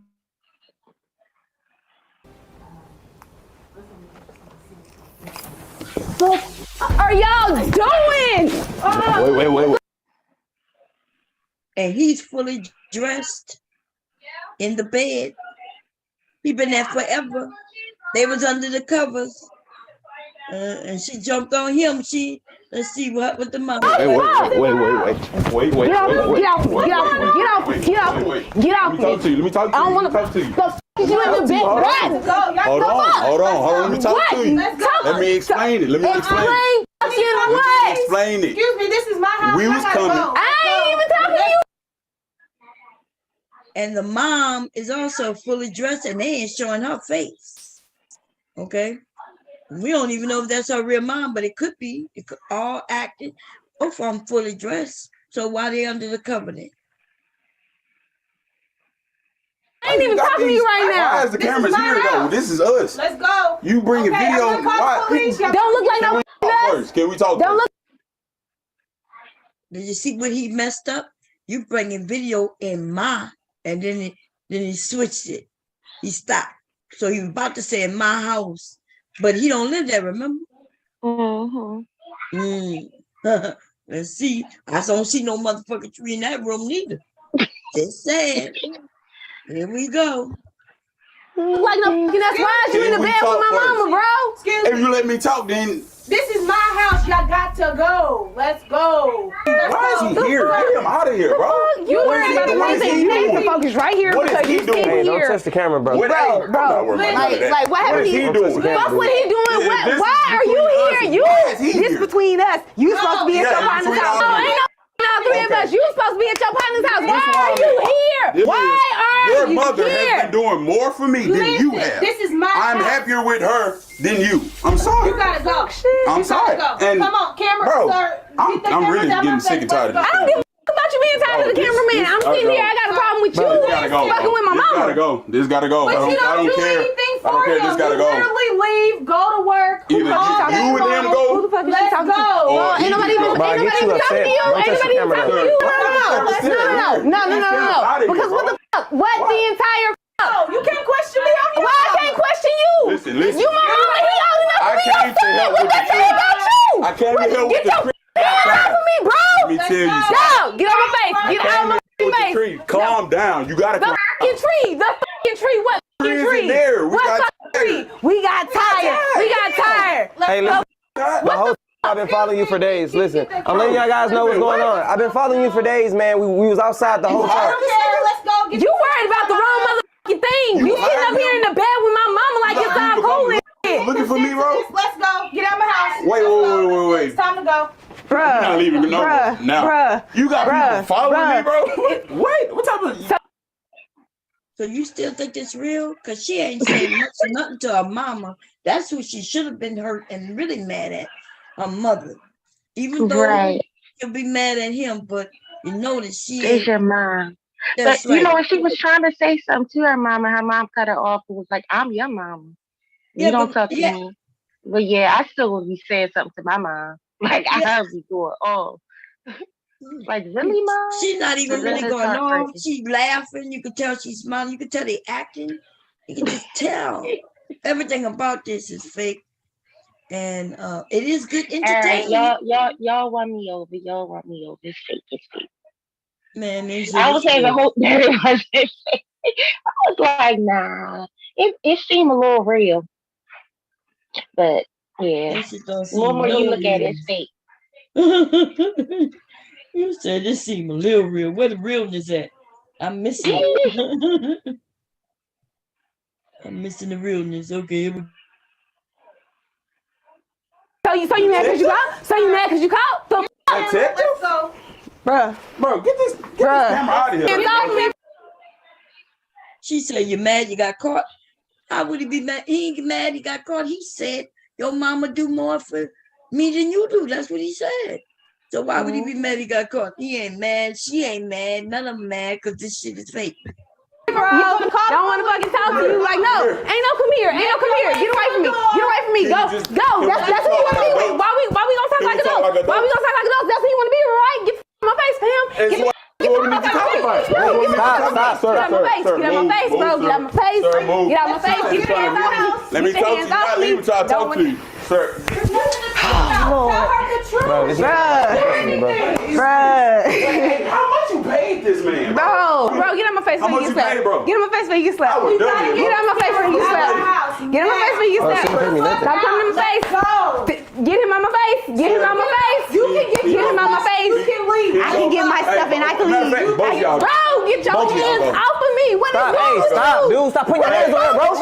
Man, I'll put this camera down and get with your ass, nigga. What you talking about? Bro. Yo. So you guys, Malik started to do a little bit too much. He was pushing me around. He started putting his hands on her. So I kind of just felt like I had to intervene for a little while. It didn't get too out of hand. Drip was there to stop everything. So nothing really went too far, you guys. And we ended up just taking everything outside. I will be at your place to get my shit tomorrow. Matter of fact, you can have your shit. Your shit will be on the porch. Bye. Good luck. How he gonna put her stuff out when he don't even live there? Yeah, but they acting is pretty good, I guess. You know, it would have been. They fully dressed. She don't look wrinkled at all. Neither does he. They don't look like they was wrestling under them covers. They must be neat effers. They neat fuckers. Because you know me and my husband, we get it down. We be wrinkled in this bitch. And I don't be having on no pants that match my shirt neither. So I'm just saying, in the real cheaters, you be seeing them naked and everything. They gotta blur it out. And this, they fully, and there was no tree, not nowhere. Yeah, I don't see no tree. It's in the attic. Where is that? How he gonna kick her out a house that's not even his. That's fucked up. God damn. Bye. On the coke. You all right? Yeah, I'm fine. They trash, they ain't shit. I appreciate you. Thank you for your help with figuring this out. You ain't have to stick up for me in there, but I appreciate that. Niggas ain't shit. So yeah, thanks. Bro, we can't do that shit no more. Bro, we need security, bro. Like, bro. We need to like hire people. Let's just go ahead and go, cause I don't know what they on. But until next time, man, jack off, bro. I tried to reach out to Nicole last night to check on her to see how she's doing after everything had happened or whatever, and I realized I don't have my phone. So right now, I'm actually headed back to her mom's house to get my phone. So now we gotta go over here and clean up after Jack. You gotta be careful, bro. I told you, I've been told you should have got security, bro. But they got a U-Haul here. Are they twins or something? I don't know. They look alike. Yeah, they favor, but I don't know. Yeah. Oh, here we go. That's the mom right there. Oh, shit. She already looking for All right, so you could have Bro, that here we go, bro. She's saying she already talking to you. Get out the car. Don't be confrontational, bro. I'm just gonna try to get my phone. Just get your phone. She out. Get out the car. Don't start putting them cameras in my face. None of that. Why are you here? I'm coming. No. I You ain't got left nothing to talk about. Why are you here? So I left my phone last night. I know, and you're not getting it back. Unless What? he gets this camera on my face and you give me the footage from when you last came and invaded my privacy. What? Yeah, you heard me. You're not getting it. Man, Get we the just camera came to out of get- my face. We just came to get his phone. So I don't care. What You're not does- getting it. No. What does the footage have to do with me getting my phone? Because I back? told you not to record me. Y'all still recording me. I don't know where you're gonna put it, but no, you're not getting your phone until I know for sure I'm getting the footage from when you came over the last time. I just want my phone. Okay. I did not give you permission to come into my house. But it wasn't Film just your house, anything. though. I'm not gonna. I'm not gonna. My house. It's my name on the mortgage. I'm not gonna. I I'm got not. stuff to do. I'm not dealing with you. Y'all over here, all in my business and stuff. Like, y'all keep going. Can you give my phone to your daughter then? Okay, where is my daughter? How about you tell her to come and get her stuff? I don't know who your daughter is. Well, I can't call nobody. Y'all been in contact with each other. You I don't. knew where to come You to have my house. phone. I don't care. I don't care. You're not getting it. Like I said, you give me the footage. I haven't seen nothing online just yet, but like I said, I don't trust you. Definitely don't trust because I don't still understand why he still got a camera in my face. Like I'm about to shoot a mess out of y'all. I can't wait. Just let me see something online. Why are you? Listen. I'm not gonna post you. You are gonna feel so salty. I'm gonna sue the shit out of you. How are you? Who you are? How are you But gonna? I'm gonna sue the shit out of you because he still got a camera pointing in my face. Like, what do you mean? You are on my property. This is where I lay my head, where I pay my bills. You don't do nothing for me. So why are you invading my privacy? But you don't pay the phone bill. I got it, bro. Listen, I understand your frustration. I understand all the situation around the holidays is very unfortunate, ma'am. All I need is my phone, and I will be out of your hair. What are you really doing here? It's not just I'm here to get my phone. I'm here to get my phone. I'm glad I brought the cameras so they can see that you're not giving me my property. So what? It's mine. You left it in my house. It's mine now. Bro, call the police. Mine now. Call them, because I'm going to call them too, because y'all still on my property. You see this? Mine. Nothing on here belongs to you. Well, So can you just call Nicole, let her know I'm here to get my phone. I have no way of contacting her. That's what I'm saying. yes, you do. I don't even. How did you get in contact with her the last time to come over to my house? Number. All that is inside of my phone. Well, She's not getting it. All right, once you get in contact with Nicole, you can tell her to come get her shit. I nicely packed everything up for her, and she can get the f out of my house, just like you can get up off my property. I'm here to just get my property. I'm just here to get my property, ma'am. That's all I'm here to do. Am I gonna get the footage? Ma'am, that's not your property. It is. That's not You your came property. into my house. That's my name on this. Police and try to get it back like Let's that. listen to him, cause at least somebody's smart. I would have got my phone, bro. I'm not about to. Nah, just do what you gotta do. Call the police. What I'm gonna do now to go about getting my phone back, but I guess this is probably the end of this video. Until next time. Jack off. I guess the other video is the one where they had to call a policeman. But you know what? It could be fake policemen too. So now that you think about it. Boyfriend caught sleeping with his girlfriend's mom. Is it the police or can I see? But even if it, okay, so let's see. Welcome back to another episode on Jack TV. I know you guys have have your shit. Your shit will be on the porch. Bye. Without having to deal with all the extra. There's nothing I can do to help you. Don't want to argue with I you. don't want to argue today either. Like, you're ruining my vibe right now. Can you just leave? Like, I don't want to get your camera, get whoever this is, and y'all can go. The last time I came over here, you said Here, bye. I had my phone and she wasn't giving it back to me unless I released the footage to her. And now she's saying she doesn't have it. Like in the middle of the street. All right. So, bro, I do YouTube. Okay. And basically, people hire me to see if their significant other is cheating or not.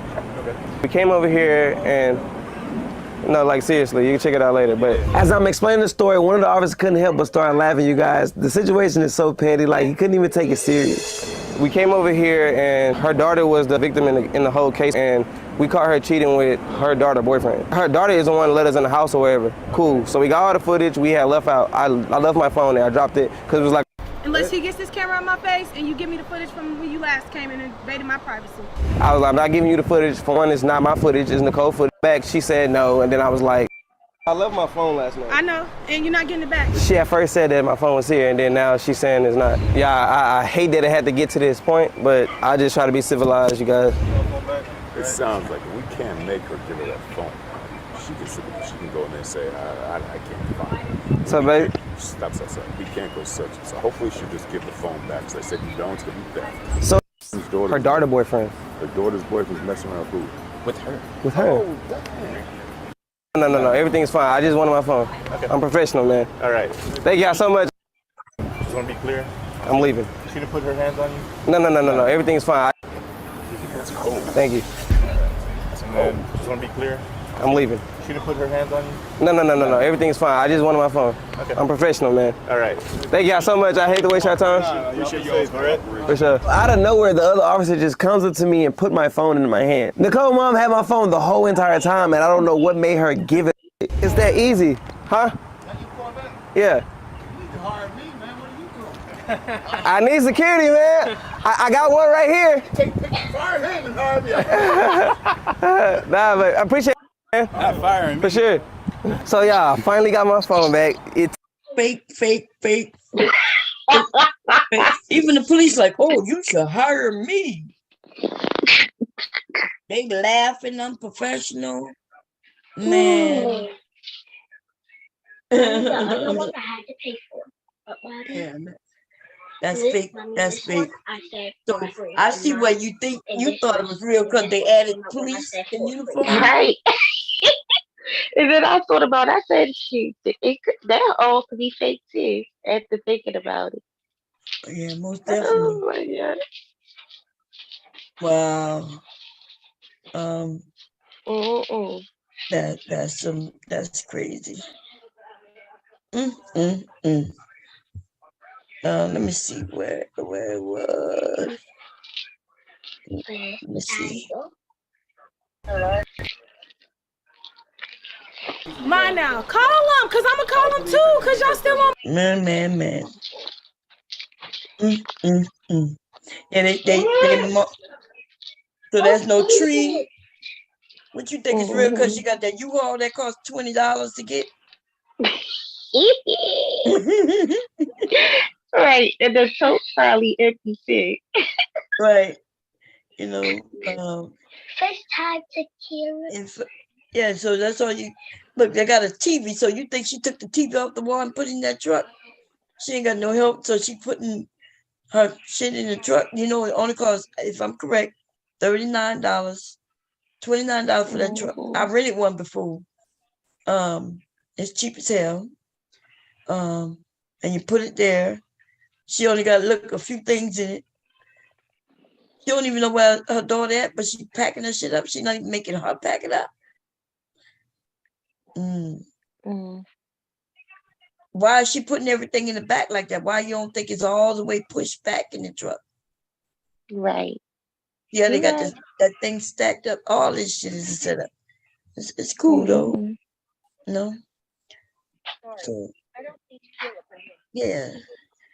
It's fake though, but I'm not even, Welcome back to another episode on. It is entertaining. What's up, Nicole?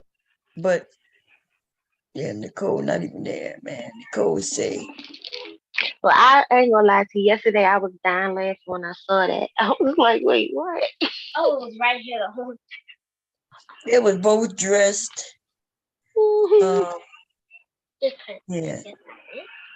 So they wasn't like he wasn't even in boxes or nothing. He was fully straight dressed, and so was the mama. You ain't look at none of that.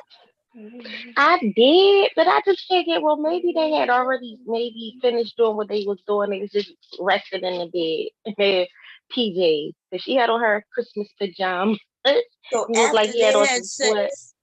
sex, so You know, some after people the get. good sex, then she went and got dressed, got back in bed with him, and chilling. I mean,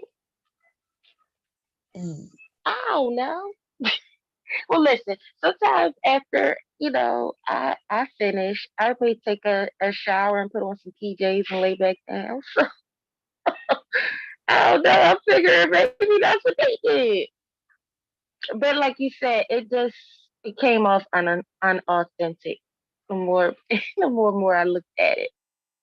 But yesterday when I saw it, it was funny to me, and I said, "Oh my god, what's this?" Yeah.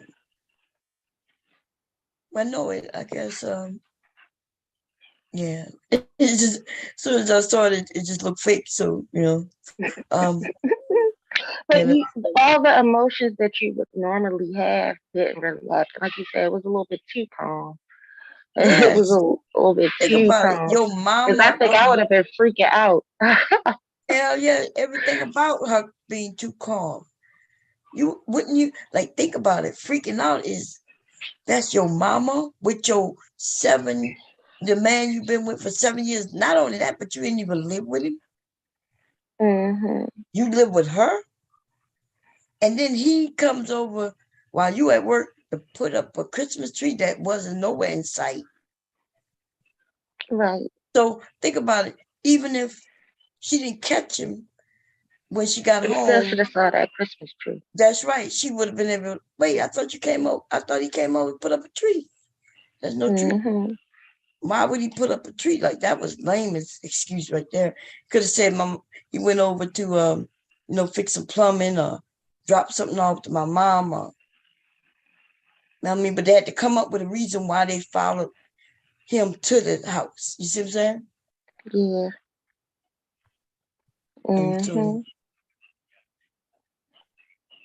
So that's just, and then with the phone thing, like that could have been even real police. Like, but I could call the police and say, hey, he won't give me my phone, and and then I'll be outside, they'll explain. But the only thing about that is if they find out that it was all a fake, then they get in trouble. Jail. Yeah, they get in trouble. But then what police says, hey, you should hire me. You know what I'm saying? He was like, yeah, you should hire me. And thinking, okay.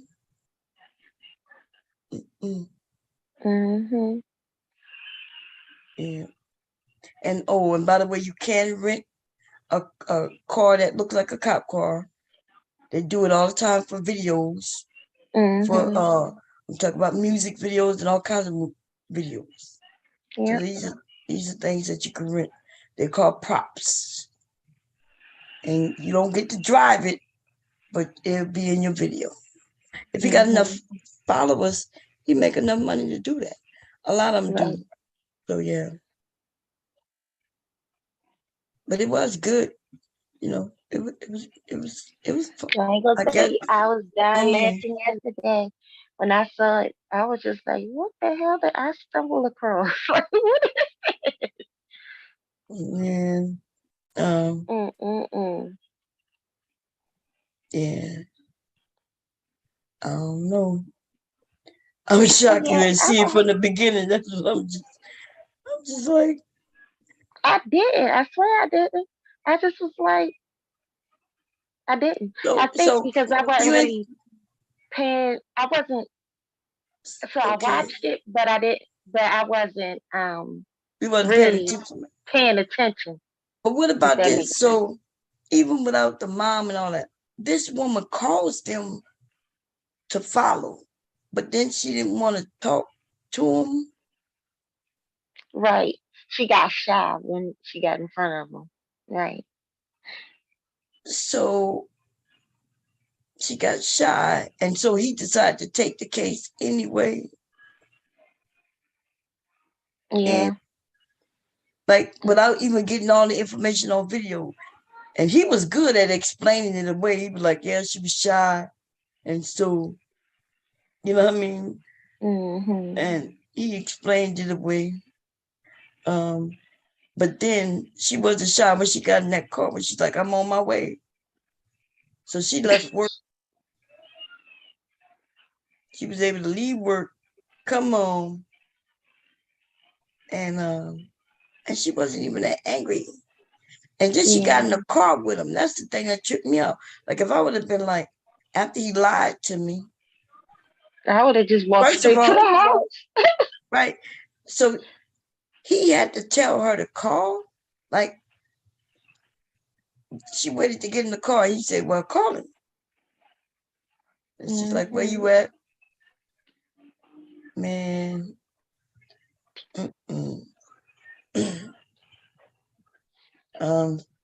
It's just so, it just was too fake from the beginning to me. And adding the police thing, I guess that might make it look more legit to people. Some people probably say, well, maybe it is real. No, that shit fake. Okay, let's see. This one's going.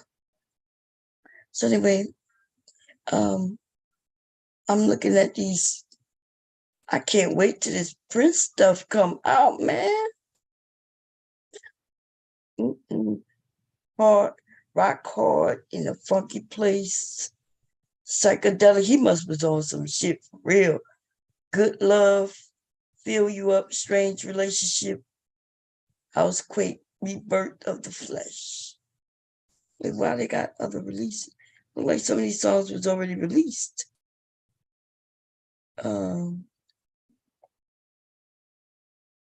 They were. The Black Album. Wait. This came out on 2 albums. Oh, all these songs been released already. I'm good. Wait. I'm a little confused. But maybe, wait, let me see.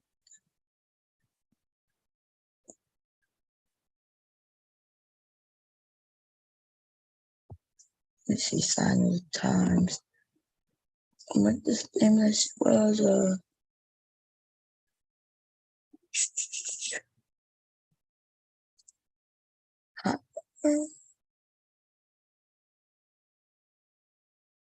nah, I don't see these songs.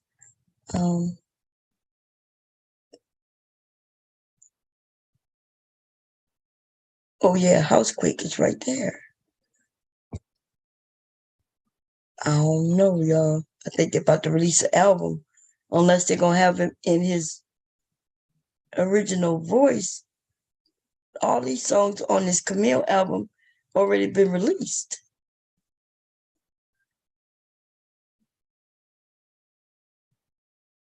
Housequake.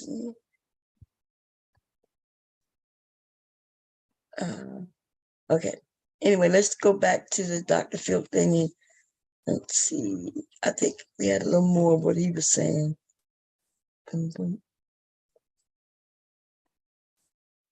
Let's back it up a little bit. Me, I fell asleep. And when I became a father, I've never seen my boys have more of a passion and a purpose to contribute to this world than when they became fathers. And I think it's just part of the natural rhythm of being human beings. Are we going to bring them into a perfect world? We're not. It wasn't perfect when we had our kids. We didn't invent this, but I think what it does is when you have those children, you become more driven and committed to making the world a better place. And I think that's what will ultimately drive us to making this world as good a place as it can be. I think that's what moves us. I think that's what motivates us. You also might be motivated to make sure you're the best version of you that you can be. I will tell you about one key way to make sure that happens next. By lifestyle. And even if you get diabetes or you get heart disease or you get... Okay, that's it. That was the end of it. He talks about health there, which is good. Okay, y'all. Woo. That was a good video, the procreation debate. That was a good video. I'm gonna cancel that real quick. I'm gonna drop this also. Is the let me see. Can I make that bigger? I need to make that bigger. God damn. I'm not sure if I can though. Principal what? Oh, it went away. It said vagina, half boy, half girl.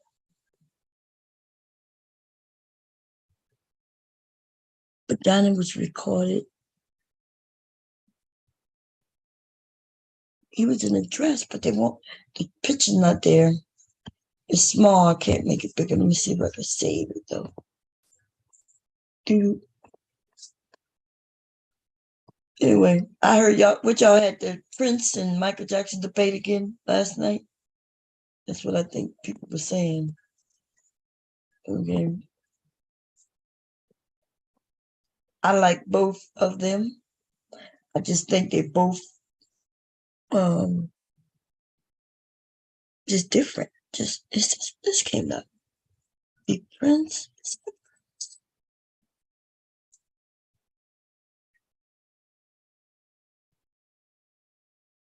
Wow, is that cannot be Prince? Amen. Lord have mercy.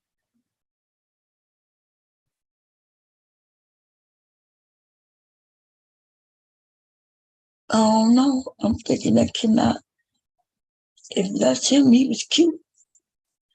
I don't think that was him. I can't see in the face though, because the picture too small. They said he was gonna release something, y'all, under another name, and that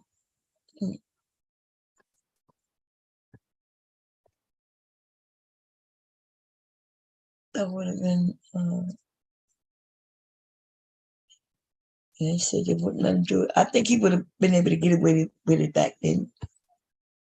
But I think. Okay, let's see. Boom, boom. What is this?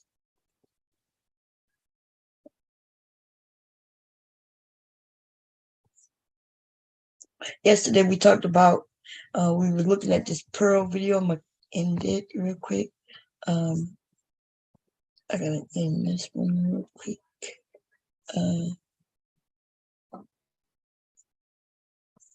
We talked about this Donald Trump getting exposed. Let's see what this video is. That's the Copperfield thing.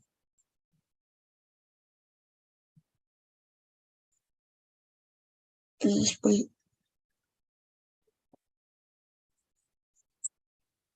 Somebody gave me this. What is masculinity?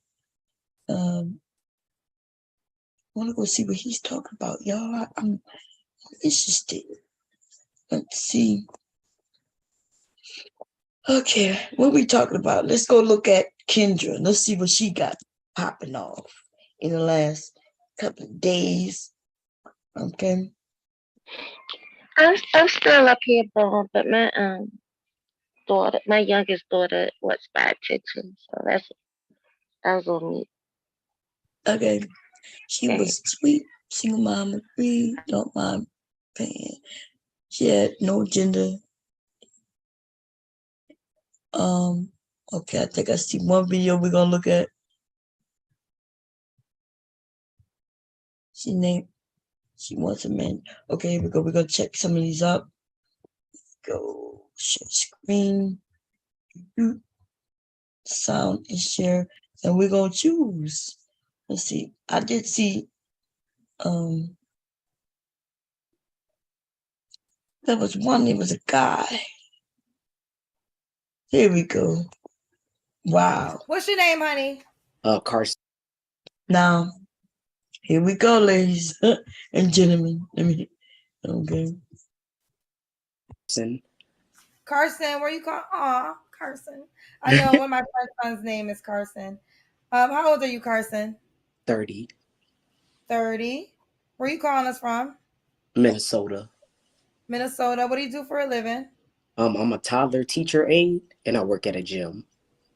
A toddler teacher aide, and you work at a gym. Mm-hmm. So, Carson? Yes, ma'am. Carson, 30, Minnesota, toddler teacher's aide, and you work at a gym. Carson, when's your birthday or zodiac sign? June 19th, I'm a Gemini. Gemini. All right, what kind of woman you looking for? So I have to be open. I am a trans man, so I'm open to who's open to me. Okay, so this means you... I was born as female, and I transitioned into male. No way. Are you serious? Yes, ma'am. When did you make the transition? In 2016. You are the second trans man that I swear I would have no idea. Did you watch the episode? No, ma'am. I have an episode with a guy. He's in the tech space and same condition, and I would never have guessed ever. So like, you have no shirt on. Yeah. I know I was gonna be on here. Well, you pushed the button with no shirt on, so I'm just curious. You want to do the Kendra cam real quick? Okay. Oh my goodness! Wow. Are you serious?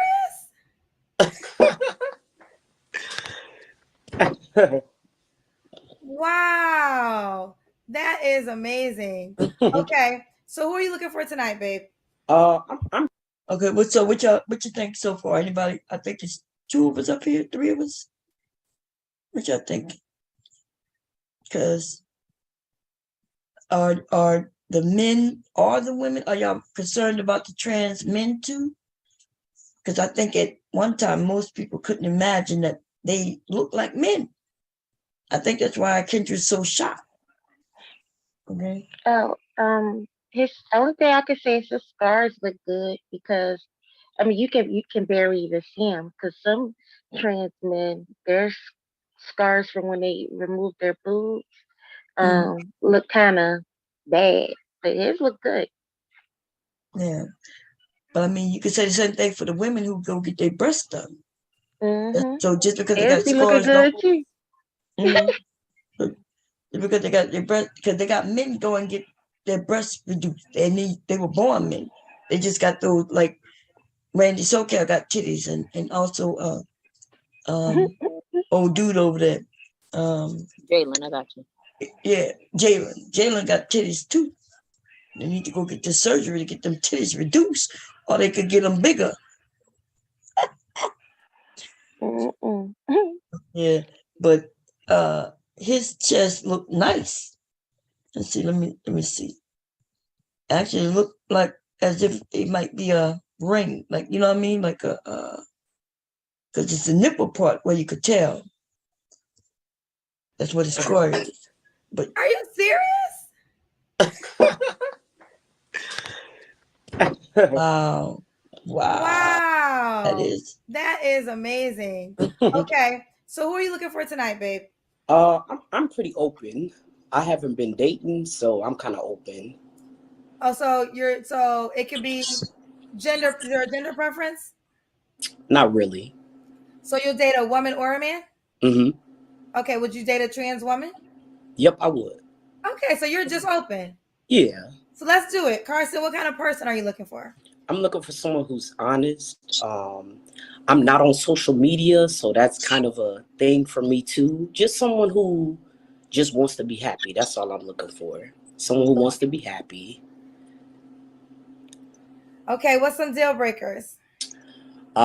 Smoking, Cigarettes, that's a deal breaker for me because I don't smoke or drink. Being honest, open to me because it is how you say that. People do have things when it comes to trans people, so you have to be confident within yourself, for sure, for certain. So that's When do something you tell that? Because no one will guess. So when do you let a person know? as soon as we start talking.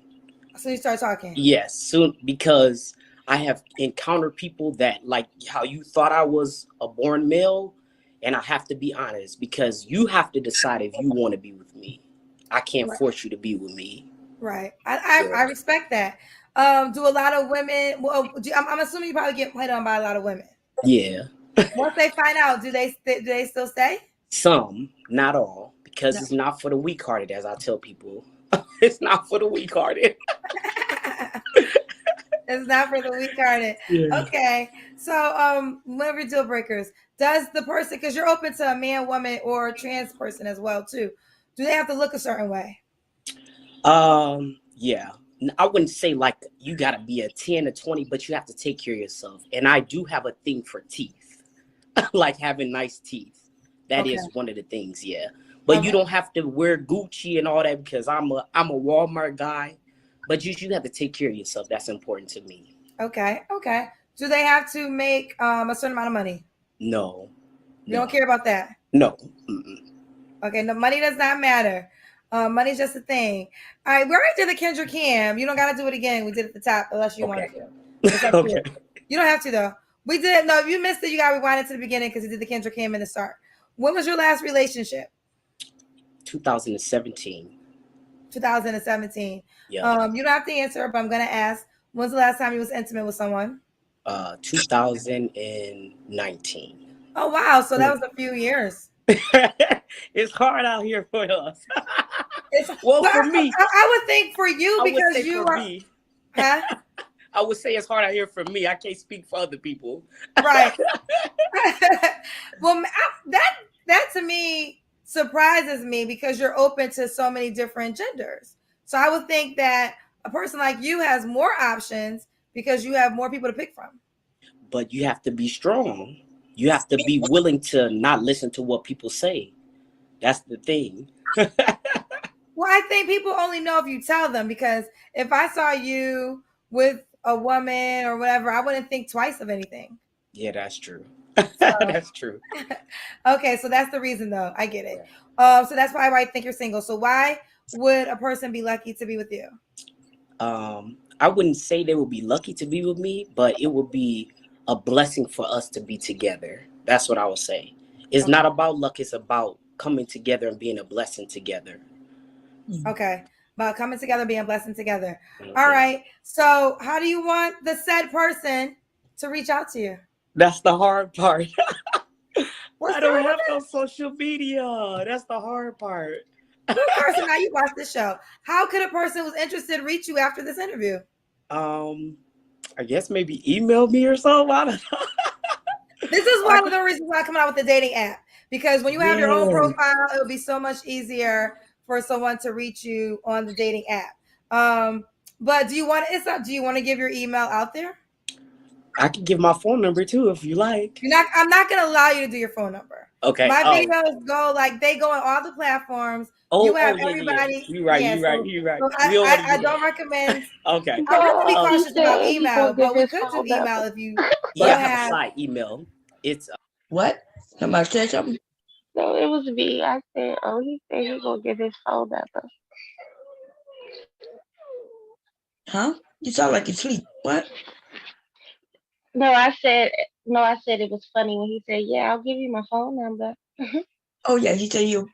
No, I mean it's just a phone number, But I think she's saying protect yourself, Yeah, protect yourself.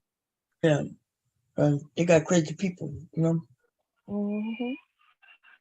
He if he gave out his phone number, people who hate him already.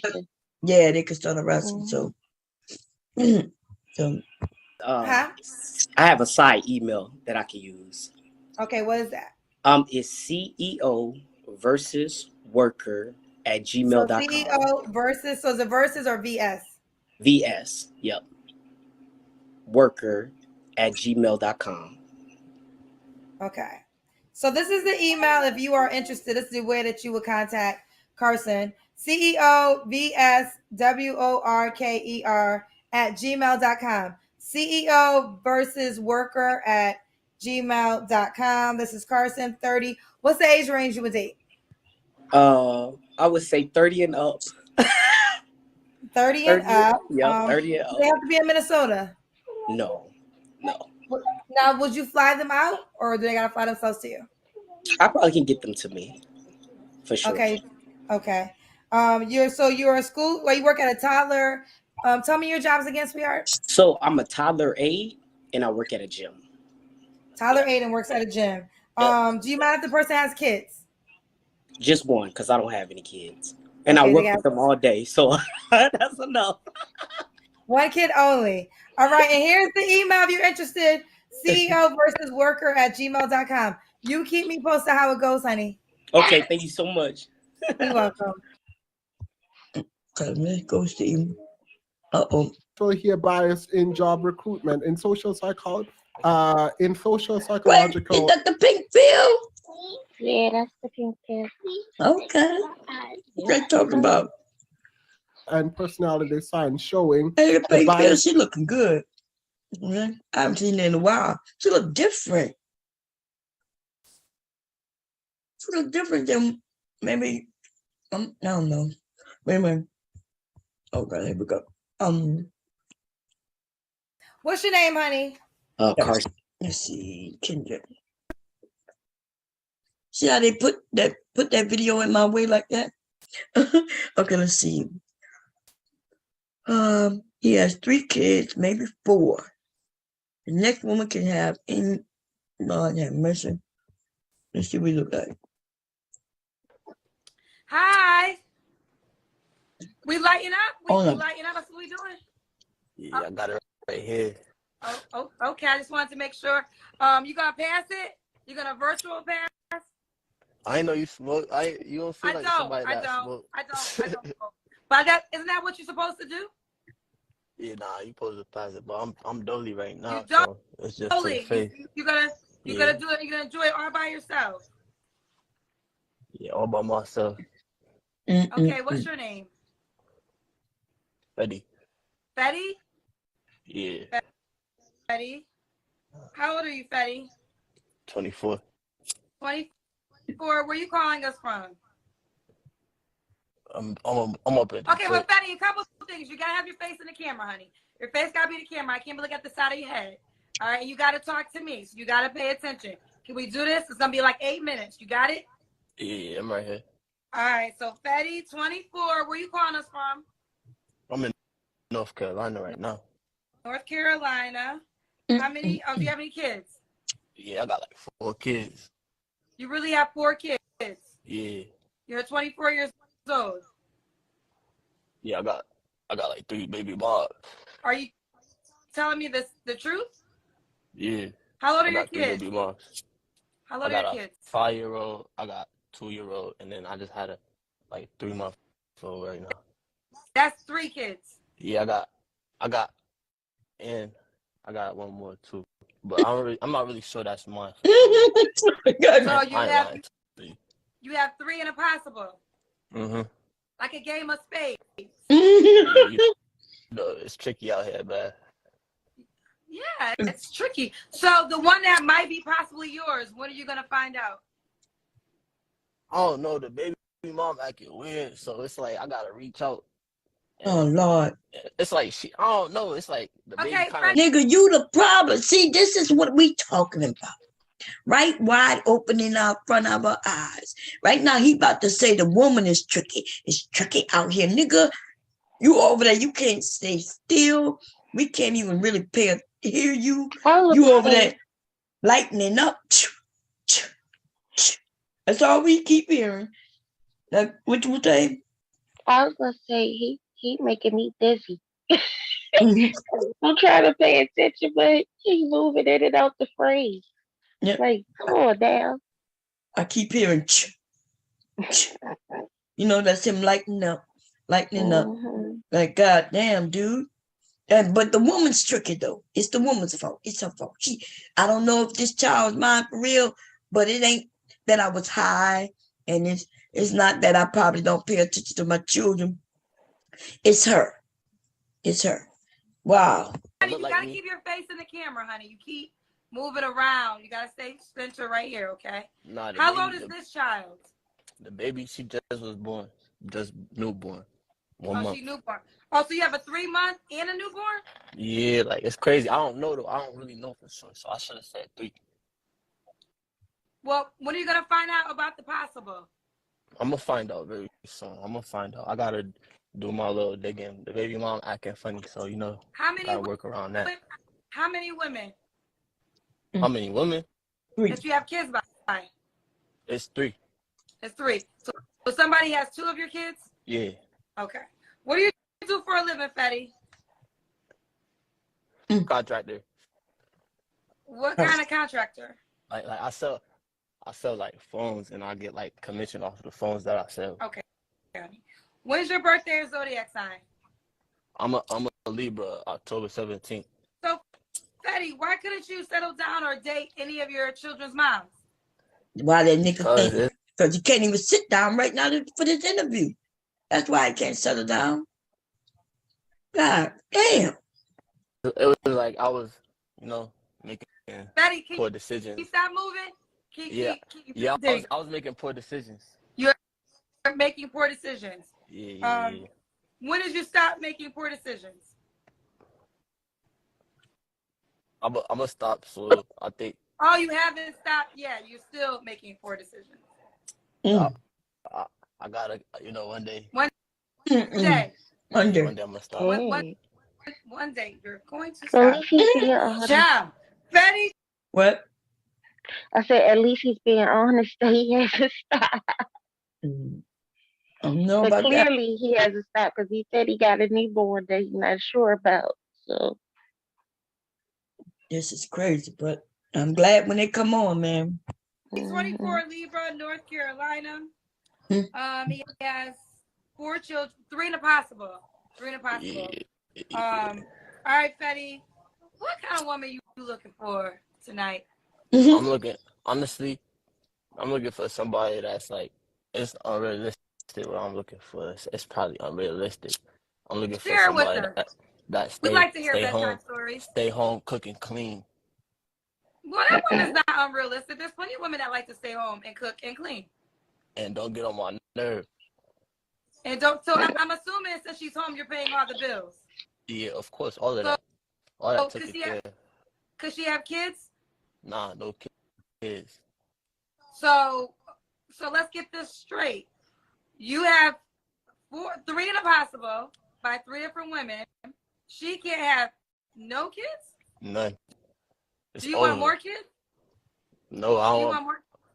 No, I'm good with kids. Yeah, you want a maid. You want that described, you just described the maid. So you don't want to give her a child, so she has to come with no kids and take care of the kids that you have, love on them when they're over your house, but you would never. I told you it's unrealistic. Man. Well, at least you know. Nah. I'll probably if she the right woman, then you know we'll talk about that then. Can you cross explain that bridge this to me? there. Can you explain this to me? And you're not the first man that has children that said this comment. But why is it okay for you to have 3 in a possible children by 3 different women, and she can't have not one child? Because it's like this for a dude. It's like as a man, you gotta spread your seed. So it's like I'm gonna spread my seed, and then I could have kids with her. I could have kids with her, but if she got a kid, then I don't know. I don't know if she might not, cause she got her priorities already, you know. And well, don't you have 3 kids? Don't you have your priorities? Yeah, mother love different from a father love too. I mean, there's no argument there. Okay. Does the woman gotta look a certain way? Mm-hmm. How she have to look? She gotta be gorgeous. She gotta be 10 out of 10 on a bad day. 10 out of 10 on a bad day? Yeah, 10 out of 10 on a bad day. Like, wake up, no makeup, still flat, gorgeous. Like, And what's your number? I don't know. I don't care about my number. It's just I know what I want. You know. So Okay. That. All right. Does she have to make a certain amount of money?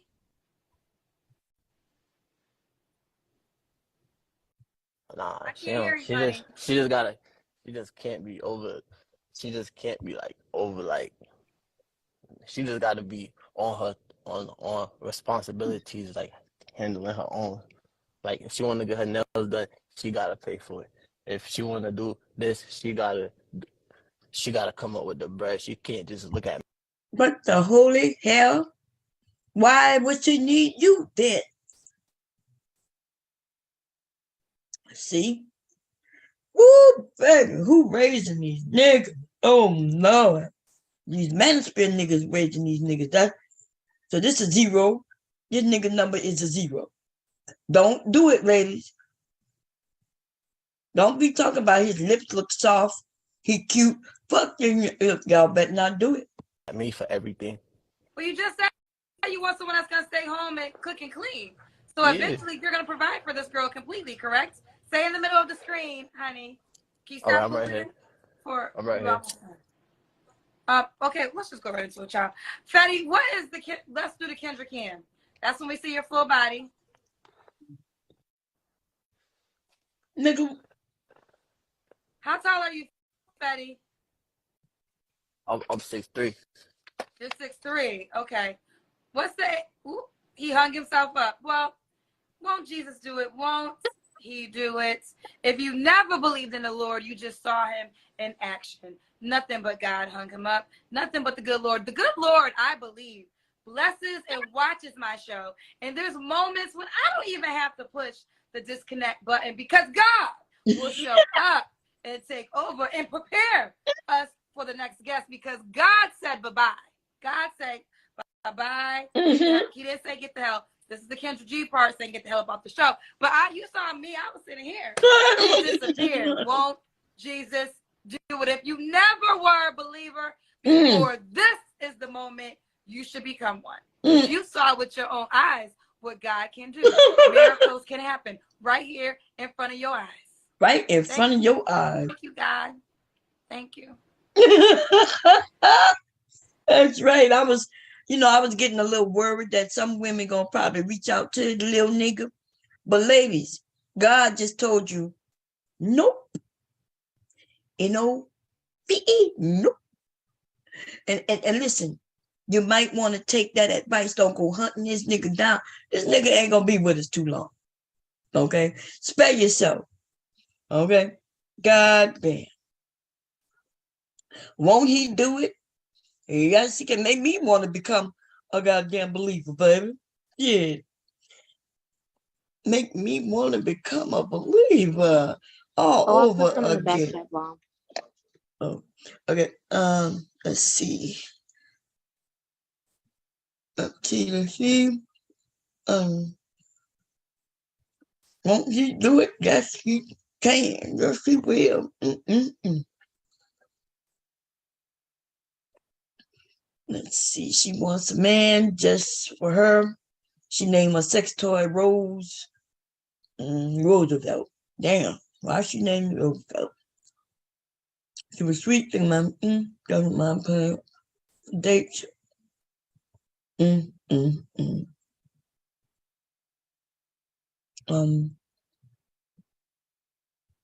Oh, this the one I was looking for. Hello.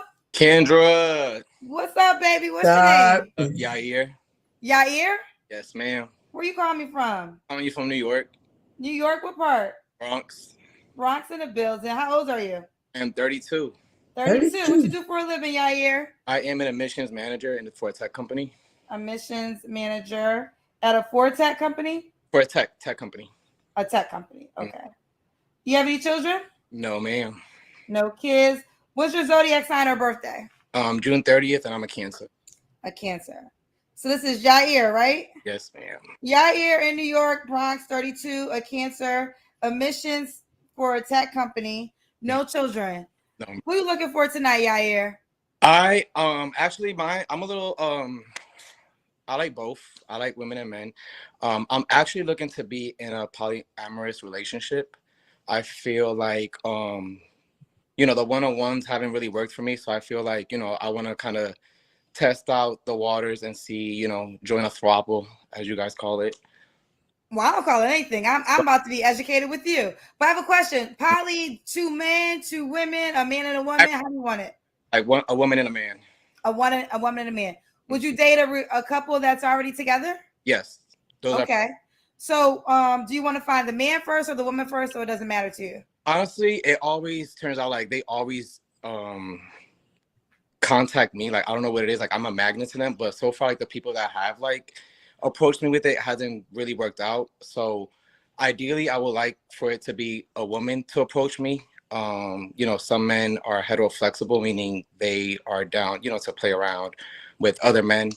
But yeah, that's what I'm looking for right now. Cause I just feel like the single, the one-on-one hasn't really worked out. So. Okay. So what kind of man or woman are you looking for? When it comes to men, I like masculine men. They need to be very masculine, hygiene up to par, tall. Race, I don't mind. If it's women, I like them to be very feminine, but they have to be very dominant. I love dominant women. Like, she has to be willing to be able to. Can I say stuff on here or? You can speak freely. She has to be very dominant and open-minded when it comes to sex. Like, she has to be very like willing, pegging, to satisfy like all my needs. So I have met women that like are down to like put strap-ons on and fuck me. I'm sorry, I knew it. Did not say peg. He gonna get a lot of people contacting him, baby. Woo! There's gonna be so many. He gonna get it from both. There's gonna be some men. There's gonna be some women. That's all I can say. That's what we know. And let's go look at the comments real quick. This has been out for 2 days. As a bisexual woman, I'm gonna have to also announce that we have decided to pass on this one as well. God damn. Look, cancel. Y'all, listen, we got to read these comments. They so cold-blooded. As a bisexual woman, I'm going to announce that we have to decide to pass on this as well. As a member of the heterosexual Black woman delegation, I would like to announce that we have decided to pass on this one. After careful consideration and close examinations of years and years of scientifically proven STD data and y'all know I can't say that word, stats, okay? We have come to the conclusion that bisexual women would be more qualified for this job. Bro, dating is dead. A normal man or woman with a rational mind and morals don't stand a fucking chance in this corrupt world. God damn. As a member of the heterosexual Black male with jobs and investments delegation, I too would like to announce that we aren't mad at this. Live your life. It just means less competition and more loving, amazing Black women for us. Whoop, whoop. Let me give him a thumbs up. I think he is more gay than bisexual. Lord, that gotta be a man who don't know what the hell he's talking about. Anyway, I love that he is honest. Women, please be safe, well aware that so many men are on the down low. There are too many people out here that like to dabble in and fill in, which they like to dabble also. So many people who are agreeable with their lifestyle so lying to us that they are not with it just to have your cake and ice cream too is beyond me. Yeah, I'm reading it the way it say, y'all. Ain't nothing like it. This is such a dangerous game to be played. Selfish as fuck is what it is. I don't have anything against anyone choosing to live their lives as such. I just choose not to knowingly take part. Okay, she's saying that he or she, I think it's a she, saying they don't want to take part. Okay, that which is good. That's why he's honest. Okay. In that, so give me a choice. So, no, this is such an unfair situation to be in. Women better stop turning the other cheek and sweeping all of the signs under the rug. That rug is going to be the death of you.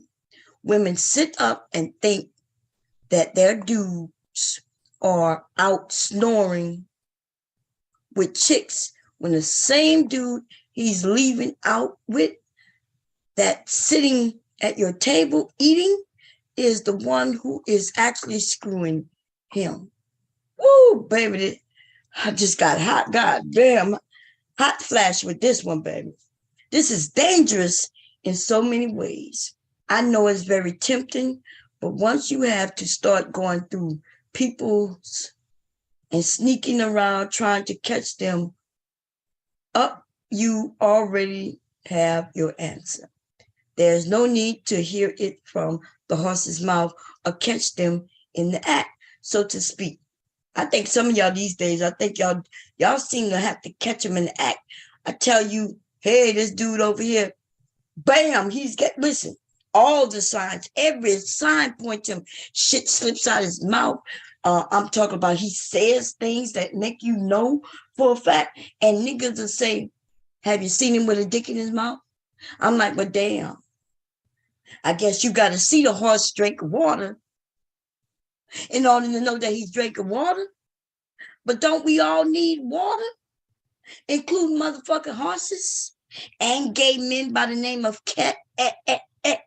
I'm just saying. I don't understand this youthful people. You already know we got all types of genders, all types of sexual lifestyles going on, and yet niggas have to see it to believe it, and I just don't know. I'm just like this person is saying, you could partake in what you want. I'm not against nothing. I promise you.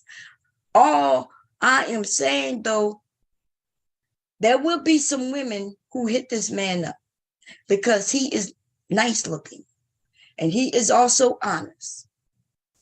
But this is what I know about women since I'm one, right? We think, especially when we're young, we think that we can change a man. He could tell you the truth all in your face. And you think your nana is magic, baby. You think you got that ill nana. I got that ill nana. Yes. And you think you're going to give it to him. You're going to try your best. You're going to treat him well. You're going to try your best. But this man has already told you what you got to do. You got to satisfy all his needs. And he told you what he liked, which essentially says you as a woman, you cannot give him that. He has opened his options to you, but he also wants you to be masculine, right? And he wants you to he says feminine, but then he tell you he wants you to strap on. There's nothing feminine about that. That's why he say he wants you to be dominant. That's why they don't know what feminine mean, right? He wants you to be feminine when y'all go out in public. He wants you to dress pretty and make him look good. He gonna make you look good and everything good. But then he wants you to turn around and throw him against the wall, put that strap on, and commence to fucking him. Now, let me tell you something. There gonna be a lot of women who gonna be interested in testing and having fun with that. I just know that if you good with that, you gotta really be good with that. That's all. That's all. Okay. But I'm concerned, just like this woman is concerned. It's not those of you who are willing to try and test. I'm concerned about those of you who gonna think you could change a man or anybody because y'all think he's cute. You are the ones I'm concerned about. Okay. The women who know how to get it and know what they're doing and know what they like, nothing wrong with that. This guy's, Yeah, he's sexual fluidity. That means he likes it all. But does he really like it all? I don't know. Because he said a few things that would concern me. Like somebody did say he seemed to be more, what was it? As a bias? No. Somebody said. But anyway, let's get back to the video. He is a nice looking man, right? He's open. That's what people gonna like. He probably draws people in because he is nice looking, right? But I venture to say he's already said he wants somebody who's gonna do what? Let's hear him say it again. Like willing and to satisfy like all my needs. So I have met women that like are down to like put strap-ons on and fuck me. I'm sorry, yeah, but yeah, that's what I'm kind of like looking for right now. I've been single. He said I have met those women, and yet he's on a date. Where they at? Think about that. He says he's already met those type of women. Then why is he not already taken them? Because it's not as simple as sex. It's not as simple as people making it seem, going on a dating page and then telling people what your requirements are, what age range, what they got to look like, how much money they make. Oh my God. That's why it don't work. This shit don't work. Here we go. Single for like 10 years, so I feel like everything that I've been trying really hasn't worked out. So I'm just like maybe trying something different, seeing how it goes, and yeah. Okay. What's some deal breakers for each gender? Bad smile. I hate bad teeth. Hygiene is very important.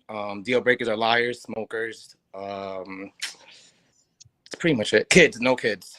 No kids. They can't have no kids. Okay. Do they have to look a certain way? They just have to like look good as far as like keep up with themselves, as far as like, I told you when it comes to the woman, he's okay with, her being feminine. So, when they go out, he looks good, she looks good, she makes him look good, right? Boom, boom, boom. But what he really want though is a man. Nothing wrong with it. They just need to be a little more honest. Okay, 10 years by now, he should know what he liked, but he did tell us though, right? Even though he slipped in, it could be a man or a woman, but we could tell that he really is interested in more of a man. Okay, here we go.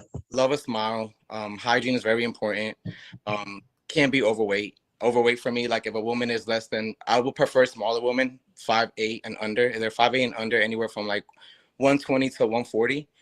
Men, I like them above 5'11" and up. I like them tall. So, physically attractive, body, gym, all that good stuff. Okay. How about money? Does either have to make a certain amount of money? Yeah, they have to match 6 figures. So they have to make 6 figures, period. Yep.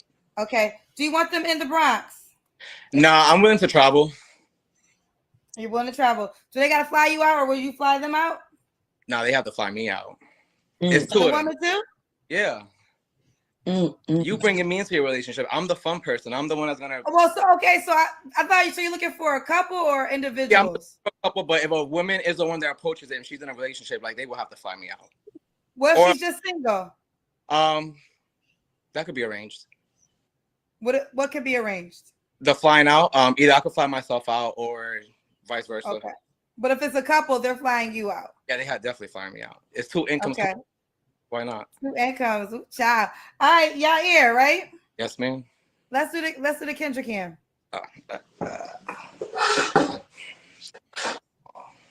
Okay. Nah. You seem tall. I'm 5'11". Oh, you're 5'11". Okay. So y'all here. When was your last relationship? Nope. He's a little too small. There gonna be some people. No wonder he want him small, so I get it. He's small. I bet you he dress up nice. Look. Dresses. 10 years ago. Wow, so you've been single for 10 years. You don't have to answer this question, but I'm gonna ask. When's the last time you was intimate with someone? A week ago. Is that person an option to be added to this list? Nah. Why not? They're on a DL. Oh, you don't want nobody on the DL. A man, you see. So I don't know why you're talking about this woman thing. I think he's looking for a couple, but he want to make, so he's interested in being a part of a couple where the man could remain on a DL. And how would, like, her husband is interested in, trying different things, but he don't want nobody to know. They can get him to come in, take care of him, and he will play with the husband. And the wife will be like the beard for both of them. Okay? She gonna be the beard for both of them. He probably get some people coming through. I mean, I don't mind it, but it's just like, it's a lot to come. It's just, it's a lot of work. Understand. They actually, all right. The wife So just, what was you gonna say? I got caught up this morning. The wife ended up texting my phone. Oh, he's married? I guess. I didn't know. So what happened this morning? So basically, he had reached out last night asking if he could come by. It was like after hours. And then he didn't show up. And then this morning I saw a missed call. I called the phone and it was a woman, and I hung up. And she was like, she texted me. She was like, "What's going on with you and my husband?" And then I just responded, I'm like, "Oh, this is the wee man." So I just to kind of throw her off, so she wouldn't kind of like, I wasn't gonna out him. I don't know like what their situation is, like what was going on. So I was just like, so I just told her I was the wee man. So she, Do you think she believed you? Well, she didn't respond. Woo, you the weed man. Now, have y'all ever exchanged any? Oh, damn. He just, so if y'all got any men out there and somebody said this the weed man, that might be code for something else. God damn. The weed man. This the weed man. No, you don't smoke no goddamn weed, girl. You know. God damn. I don't know. Explicit text messages? Well, actually, he texts me off through a text now. Like, those text now apps, like when you create like a fake number, it's called text now. And like, I don't know anything about this. So, okay, so what is it? It's called text now. And you create a fake number. You can like contact people through that way, like through texting and stuff. So I guess that's, how she found it. Ooh, child, we gotta look at those text messages. Would they apply for a weed man? I guess so. How did it taste in your mouth? It was strong. I guess that could be the weed man. Oh, you got long hair too. You're hilarious. Oh God, I'm thinking of all these text messages. If she is gonna believe that you were the weed man, what time you want me to come pick it up? I just like, I can't wait to deep throat it. That could be a blunt. I guess that could be a blunt. We have all flavors. We have cherry, strawberries, blueberries, all that. The weed man. Oh, okay. Woo, child. Oh, Lord. Let's continue. All right. So, why do you think you're single? I'm very picky and I'm like very outgoing. Like I love to have fun. So I feel like that's why I feel like a polyamorous relationship would work for me, because me joining a relationship that's already there, it will be easy for me to like disengage or like get out of it if need be. So it's just like, I feel like I would just be like the plus one to like really just like spice things up and just like have fun. But then, so yeah. Okay. But you heard what he just said? So how does that help him get a relationship? So if you're single, ladies, do not deal with this dude. I'm trying to tell you, for you guys who might be interested in him, just know that it's gonna be a moment. It might be a steamy moment, a hot moment, but he claiming he want a real relationship. And then he said the last time he messed with somebody last week, but then he just was supposed to be with somebody last night. And since he got caught up, he's on a dating page looking for somebody. God damn. And why would a guy be lucky to be with you? I'm really outgoing. I'm fun. I'm loyal. I'm a really good time. Y'all know goddamn well. Y'all know goddamn well he ain't loyal. Y'all know this. No. Don't believe it. Yeah, I don't know. I have my own, I don't really ask for anything. I support myself and my needs. So yeah. Let's do it. Give them your Instagram page. Or what's the age range you would date? You're 32. Women have to be anywhere from like 25 to 40 max, and men can be anywhere from 35 to 48. Okay. And he's looking for a polyamorous situation. So either a couple, if you're a woman solo or a man solo, just know he's going to want the opposite gender to add within your dynamic. Give them how you want them to reach out to you. I put my Instagram on there. So my Instagram is ITZSOYAYA. ITZSOYAYA. All right, boo. Keep me posted how it goes, honey. Thank you. Bye, baby.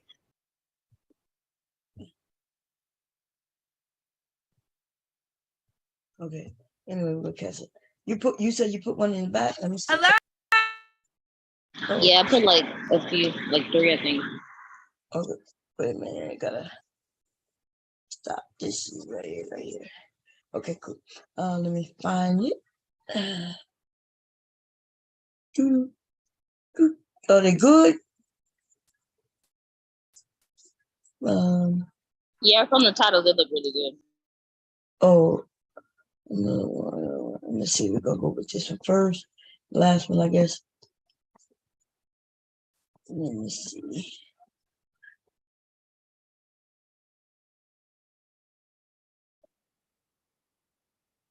Okay, let's see. When this was dropped. 6 days ago. Okay, cool. Okay, let me share the screen. Man, oh man, oh man.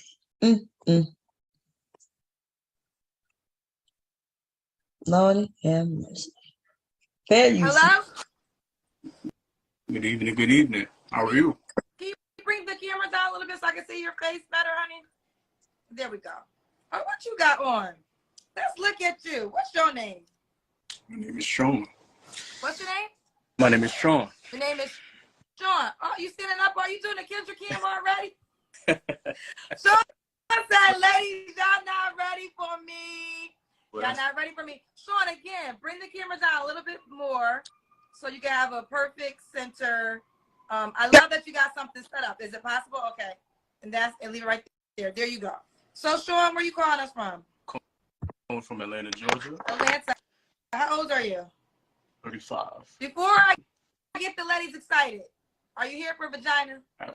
Absolutely. Okay. So, ladies, okay, I didn't want to get y'all off your hopes up, and then he said he wants you. So we know it's vagina. Let's keep going. Sean, Atlanta, 35. What do you do for a living? I'm a full-time actor. You're an actor. What are you drinking? Chardonnay. Oh, Chardonnay. Do you have any kids? I got a beautiful daughter. She's 4 years old. Why are you not with the mother? Crazy situation, but religion is what it boils down to. Her religion doesn't allow her to be with a man like me. I put it.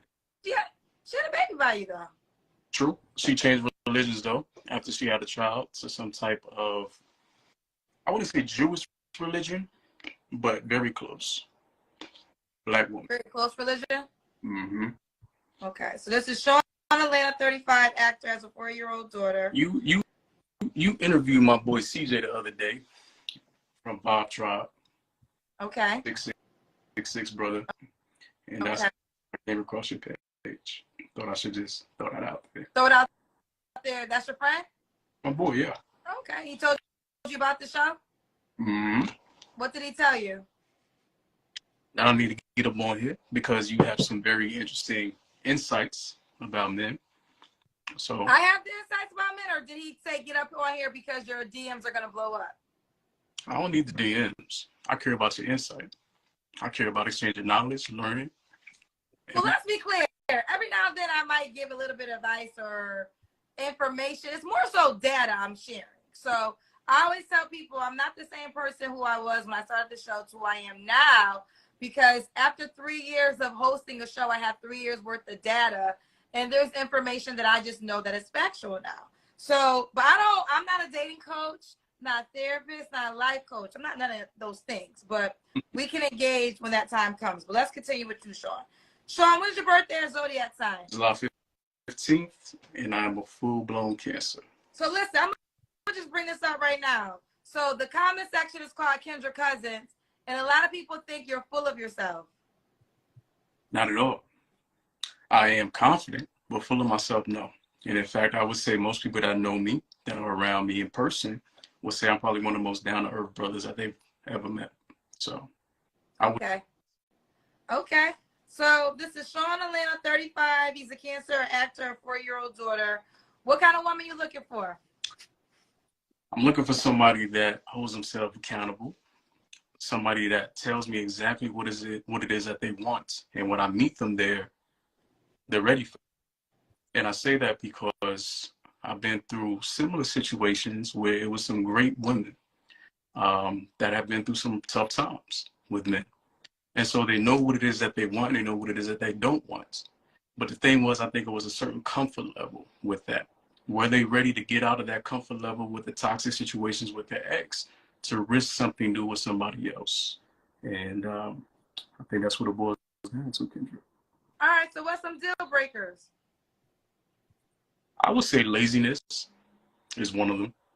If I'm working as hard as I am to become the best version of myself for you and to protect, provide, and all of that, I would appreciate some type of effort or work ethic that you have as well. I can't do work ethic. Liars either. You see what I mean? Is this nigga say he want a woman with some work ethic? Is he gonna hire her? Is he gonna be her boss? Is like what? Yeah, you said work ethic. Man, I tell you, that's it's be them who don't know what they want. The women may know what they want. I'm not sure, right? Some do, some don't. Depends on the age range and shit like that. But we know he playing a role right now, right? Talking about, but he don't know what he wants. Okay. Yeah, while he's sipping wine and eating grapes. Get out of here. Right. He playing a perfect part in which he think that women want. But see, in the comments though, it's not going so well, even over here, because this is not even the live of his live. This is like a repost. And the comments is saying, the women are saying, no, grape Chardonnay, open shirt, and being extra is a no for me, sir. Carry on. He's literally wrote this script and acted it out. If y'all fall for this one, he went lights, camera, action the entire time, right? My initial reaction was clean cut, full-time actor, living in Atlanta. City boys, we up. But as he talked, I found myself resonating with a few things he said.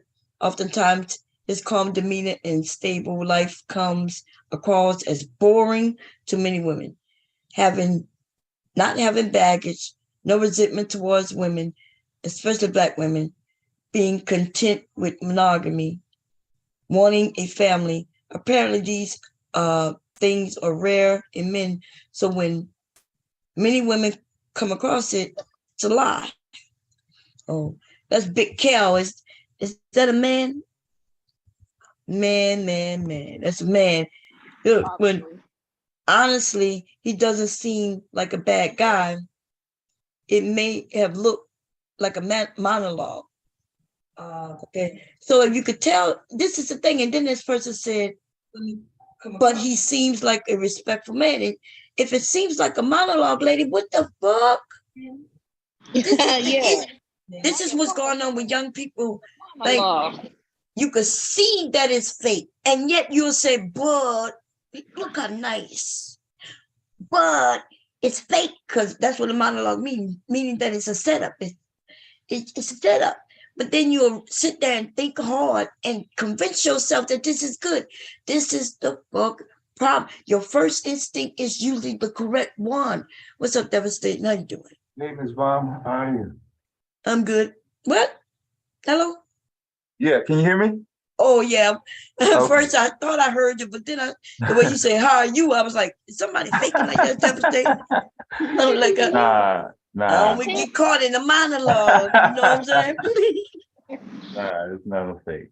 How you doing? Oh, man, I'm hanging in there. That's good. Yeah, I know you're cold as shit, because I know if it's 20 degrees here, baby, I know it's cold where you at. Yeah, I'm struggling to get zero. I just made zero for the first time since yesterday. Oh, man, y'all coming out of it a little bit, huh? Yeah, a little bit. Are you in this warm? Huh? Are you at least warm? Yeah, 0 is warm to me compared to what I've been in the last 24 hours. Oh. Yeah, I've been below 0 all day. Yeah, they said it was below 0, man, for a while now. Oh yeah. Yeah. Oh yeah, that's right. Yeah. Anyway, is he Yeah, still look here? like Somebody. you got some down low people down there trying to fake it. Oh man, this man right here. The women are saying, wait, I'm gonna show you. Wait, the biggest tell was him pretending like he doesn't know what Kendra Cam was. Look.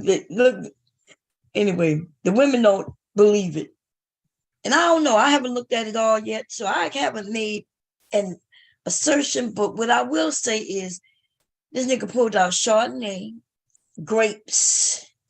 You know what I mean? He had the glasses on, took them off. He got the shirt, but like, you know what I mean? It's like,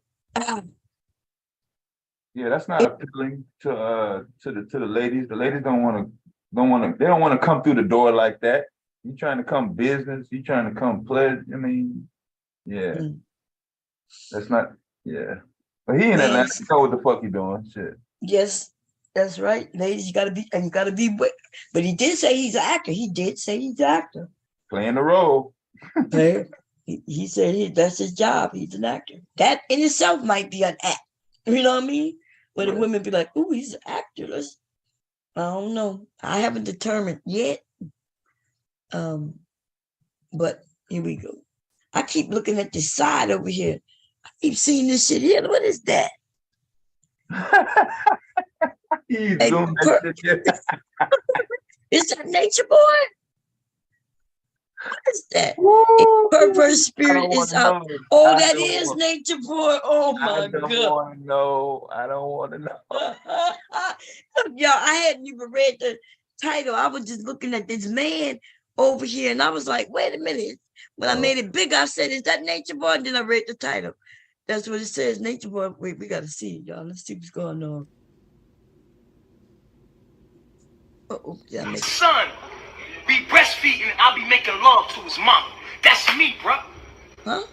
That's how I get down around kids. I try to keep their purity. I don't want to take their purity away by covering myself up. They're going to be ashamed and cover themselves up. And I'm pure at heart. So you can think in your mind, if I let another kid here, I'm going to have to change the way I am so that your kid could be comfortable around me. No, I'm going to be naked as fuck in front of your kids. My son comes up and grabs my penis. I let him grab my penis. Oh, Lord. Hello?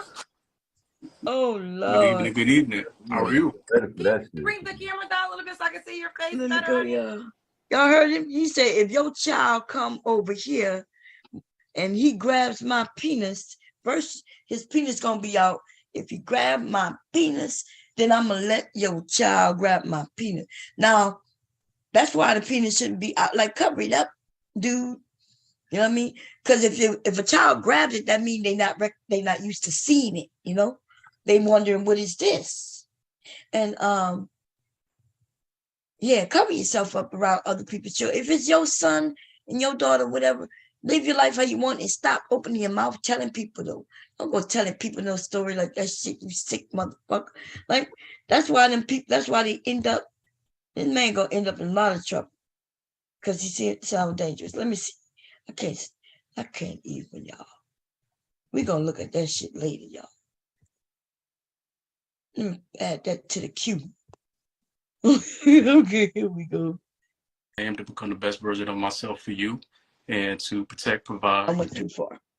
So, but I'm not a dating coach, not a therapist, not a life coach. I'm not none of those things, but we can engage when that time comes. But let's continue with you, Sean. Sean, when's your birthday or zodiac sign? July 15th, and I'm a full-blown Cancer. So listen, I'm gonna just bring this up right now. So the comment section is called Kendra Cousins, and a lot of people think you're full of yourself. Not at all. I am confident, but full of myself, no. And in fact, I would say most people that know me, that are around me in person, will say I'm probably one of the most down-to-earth brothers that they've ever met. So, Okay. So this is Sean Atlanta, 35. He's a Cancer actor, a 4-year-old daughter. What kind of woman you looking for? I'm looking for somebody that holds himself accountable, somebody that tells me exactly what it is that they want. And when I meet them there, they're ready for it. And I say that because I've been through similar situations where it was some great women that have been through some tough times with men. And so they know what it is that they want, and they know what it is that they don't want. But the thing was, I think it was a certain comfort level with that. Were they ready to get out of that comfort level with the toxic situations with their ex to risk something new with somebody else? And I think that's what it boils down to, Kendra. All right, so what's some deal breakers?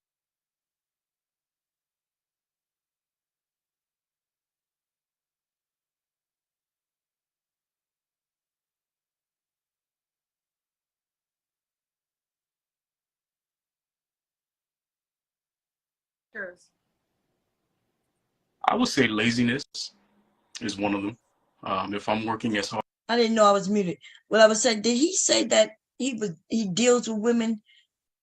He was dealing with someone and they didn't want to let go the ex to be with him? That's what I thought he said. He said something about they didn't have the confidence to wait. Let me see. I did say I didn't care enough to rewind, but let's hear it. To risk something new with somebody else. And I think that's what it boils down to. The thing was, I think it was a certain comfort level with that. Were they ready to get out of that comfort level with the toxic situations with their ex to risk something new with somebody? So maybe he's saying that the women have a issue. They're already in a toxic type of relationship, but then he said their ex. What? If it's their ex, they're already out of it. What? Let's hear that again. This man is using a lot of words. That's it. That's all word salad. Let's hear it. What it is that they want, and they know what it is that they don't want. But the thing was, I think it was a certain comfort level with that. Were they ready to get out of that comfort level with the toxic situations with their ex? Did y'all hear what this nigga just said? Well, he said the comfort zone. Were they ready to get out the comfort zone of the toxicity with their ex? Y'all see what I'm saying? So is it comfort or is it toxic? And is it what? Am I tripping right now? Devastating? No, he preying on women that are in troubled relationships. That's the game that he playing. He playing on. Yeah, he looks for the low self-esteem woman. So he let you know what he attracted to. So okay. Must be got that. a lot of problems. Yeah, shit like that. Yeah, or he just making up shit and just talking using big words. Yeah, and nobody until you stop it. He around scripted material. I mean, if he stays he is, motherfucker might be in the porn business, but you never know. No, that's right. Let's hear it. Let's hear it together, ladies. Let's piece this shit together. Let's break it apart. Let's whatever. Here we go. That have been through some tough times with men. And so they know what it is, exactly what it is that they want. And when I meet them there, he said these women know exactly what they want, right? He said they do. I've dated women who know exactly what they want. And then he said, and when I meet them there, which means he meets them in a spot in which they want them to be. Let's hear it. They're ready for it. They're not ready for it. They're not ready for it. And I say that because I've been through similar situations where it was some great women. Great women that have been through some tough times. They've been through some tough times. Now that's what make women, we would start feeling like, oh, look how nice. They are great women. But they've been through some tough times, right? With men. And so they know what it is that they want, and they know what it is that they don't want. They know what they want, they know what they don't want. Listen closely, because here it comes. But the thing was, I think it was a certain comfort level with that. Were they ready to get out of that comfort level with it? There's a comfort level with that. Yes, there's a comfort level with knowing what you want. Right? But then he said, but are they ready to get out of that comfort level? And why would you want to get out of that comfort level? Right? It's comfortable. You know what you want. You know what you don't want. And you feel comfortable in that spot, knowing what you want. And then he's saying he wanted to get out of that comfort level. There you go. Toxic situations with their ex to risk something new with somebody else. Now, all of a sudden, they got to they're comfortable, but then now they have this toxic relationship with their ex. And are they ready to get out of that or to be with him? And I'm like, wait a minute, you just said that the woman was doing great. She was a good woman. She know what she want. She know what she don't want. And she's comfortable. And then he said, oh, the problem with that is, boom. And then he laid down that bullshit, man. God damn. Oh, Lord, here we go. And I think that's what it boils down to, Kendra. All right, so what's some deal? Look, and Kendra's like, that nigga saying a lot of shit. It don't make no sense. She ain't questioning him nothing. She just like, okay, what's some deal breakers? He said a whole lot of nothing. God damn. Breakers. I would say laziness is one of them. If I'm working as hard as I am to become the best version of myself for you and to protect, provide, and all of that, I would appreciate some type of effort or work ethic that you have as well. Work ethic. What you think about them terms devastating? Like if your woman, you looking for a woman, right? And when did you looking for a woman who got great work ethic? Yeah, I never equated work ethic in terms of looking for a social relationship with a woman. Work ethic never came on the list. Shit. It's something about what you were actually looking for, and you know what's going to be practical. So if you're looking for somebody, a woman to work, I mean, even if you're looking for her to work, she have to have this work ethic? God damn, that's for the employer, isn't it? Yeah, that's some different shit. Work ethic. He's just using big words. That's all. You don't know what he's saying. He's just using big words. Here we go. I can't do liars either. You see what I mean? You can't do liars. Well, I got to see what he do when he say that. Let me see. Let's hear it again. Effort or work ethic that you have as well. I can't do liars either. You see what I mean? Why? Because it's like, if we're just meeting each other and we really don't know much about each other, to be all honest, you shouldn't give a damn about my opinion. I shouldn't give a damn about yours.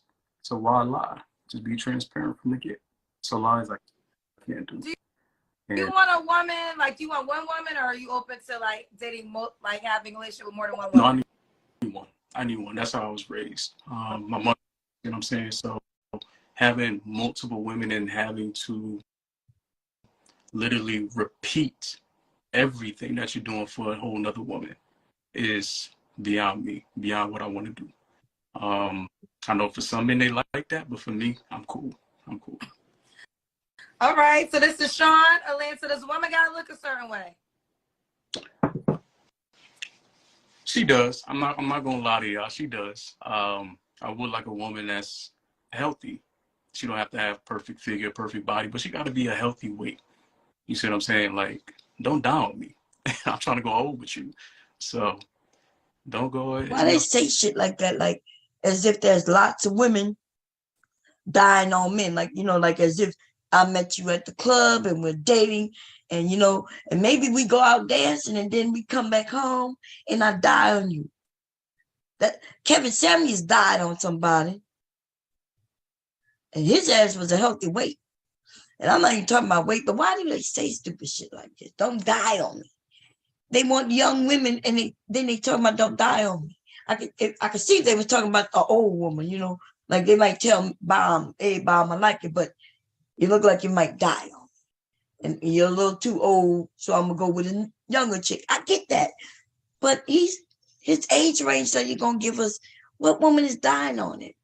If anybody dying, it's the man.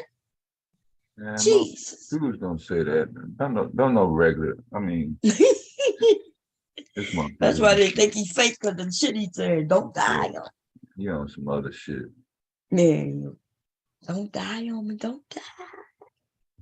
I'm saying, don't be like no 300 pounds, 400 pounds, and then have me hard. Why they mention 300 pounds, 400 pounds? if you don't like big women, just say that. But damn, they always go real extreme, 300 pounds, 400 pounds. God damn, just say, look, I don't want it to be too heavy. Nothing wrong with that. Jesus. Heartbroken by the time I'm 40. Listen, now listen, because you said you were an actor. So some people in the comment section say they feel like you're doing a monologue for Tyler Perry right now. This the way you always engage and talk in regular life? I am. I wouldn't say like some guys you have that's very exuberant. Me, I'm just laid back. And sometimes, be honest with you, sometimes that's actually been a problem for me because some of the women that I've dated, I guess they've been used to just that excitement of arguing and that excitement of sometimes going back and forth, things of that nature. What? Argue for what? I just like to be relaxed. Like, there's no point in arguing because you are not my. Why they think women just all they do is want to argue back and forth? That's TV. Because he lie all the time. That's why they fucking fuss at him. Why is you fucking making up stories? He talking about himself. That's what he talking about. Shit. Ain't no woman just come out the bag, fucking just start fussing and shit. Especially if they're trying to get to know somebody. How is a woman gonna be like that on out the gate? Right.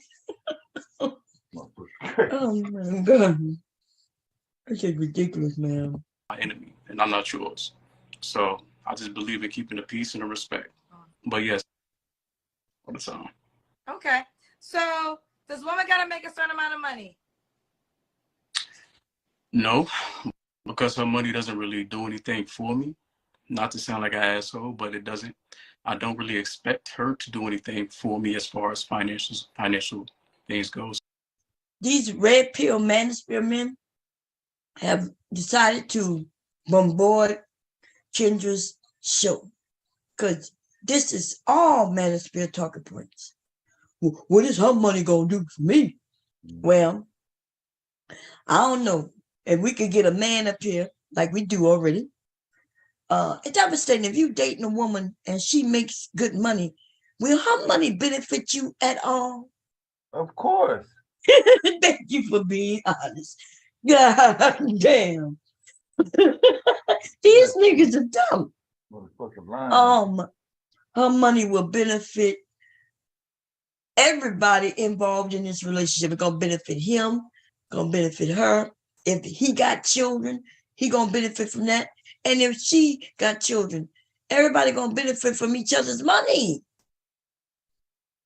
This dude is red pill as fuck. Oh, what is her money gonna do for me?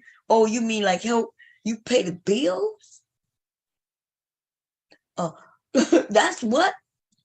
God, Aaron, you want to say something devastating? Nah, it looks like this is a crash and burnout already. Anybody else up here? I okay, see you up here. What's the situation with his daughter? Oh, I don't know. We're gonna see if she's gonna act. Yeah. Because he did say his daughter. Yes, sir. So she doesn't have to make a certain amount, but I would like to see her be a solid woman that's put together. I would like to see a woman that's able to take care of herself. And then this way, it's kind of like I can step into that situation and then add to her happiness and add to exactly where she is. So yeah, she just got to be solid. All right, let's do the Kendra cam. What's that? That's when you stand up and we see your full body. Okay. Let me see my move on. Did you film my episode or something today? Nah, I didn't. You did all that just to get on the show. Let's need to see what. All right. You have a nice outfit on. That's nice. Appreciate you, Queen. So, Sean, when was your last relationship? Almost 3 years now. You don't got to answer, but I'm gonna ask. When was the last time you was intimate with someone? It's been about before I moved to Atlanta. What is that? What's that time period? I don't know when you moved to Atlanta. So I moved to Atlanta roughly about 5 months ago. Okay, so we're gonna say like 5 months ago. So right before I moved out. And she don't believe him neither. Had to hit the X up one more time. Just one more time. This is the final goodbye. Where'd you move from Atlanta? Where'd you move to? Where were you before Atlanta? Tampa. Where?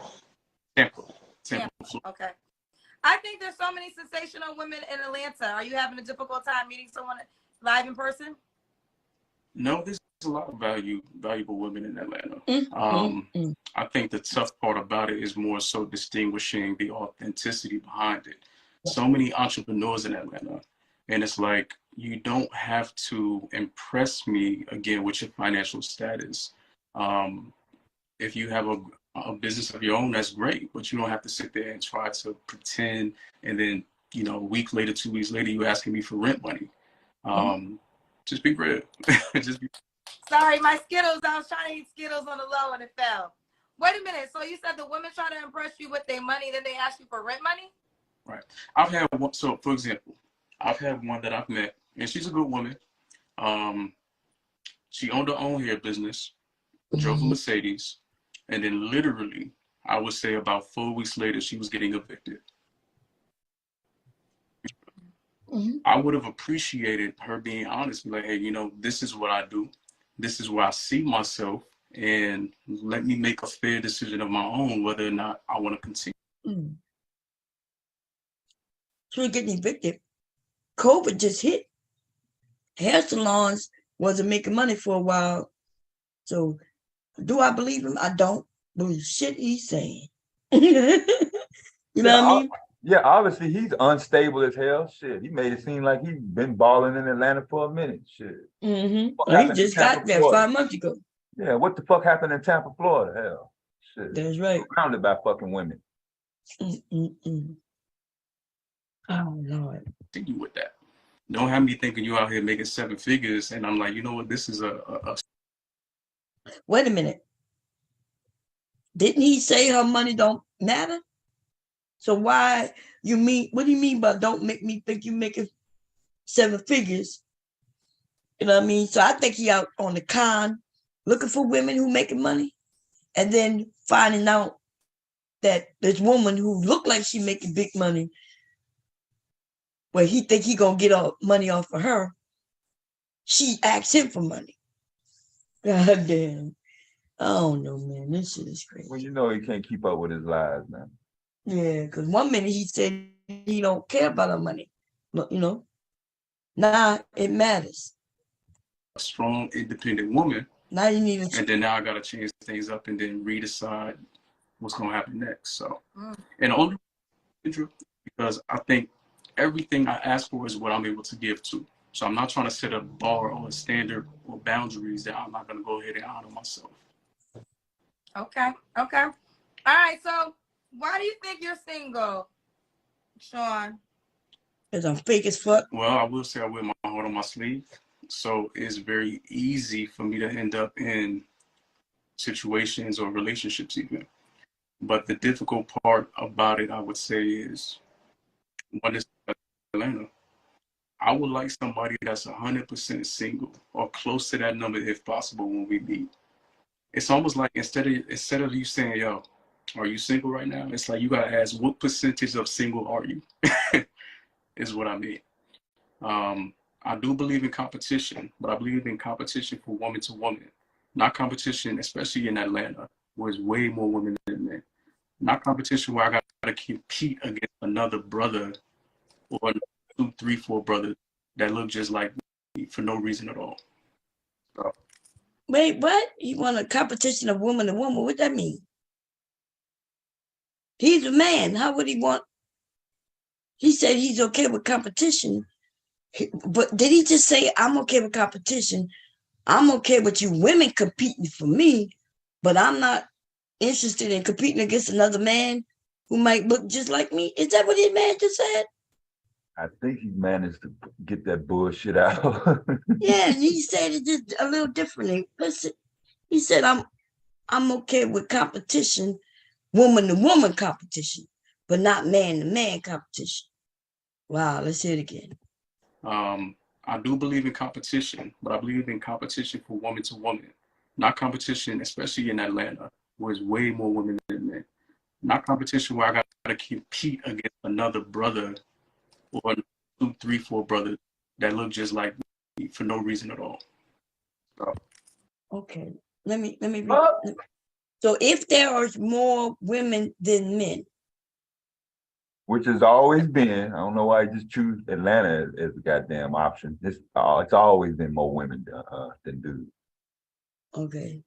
So I guess he's saying because there's more women, he's okay with the women competing for him.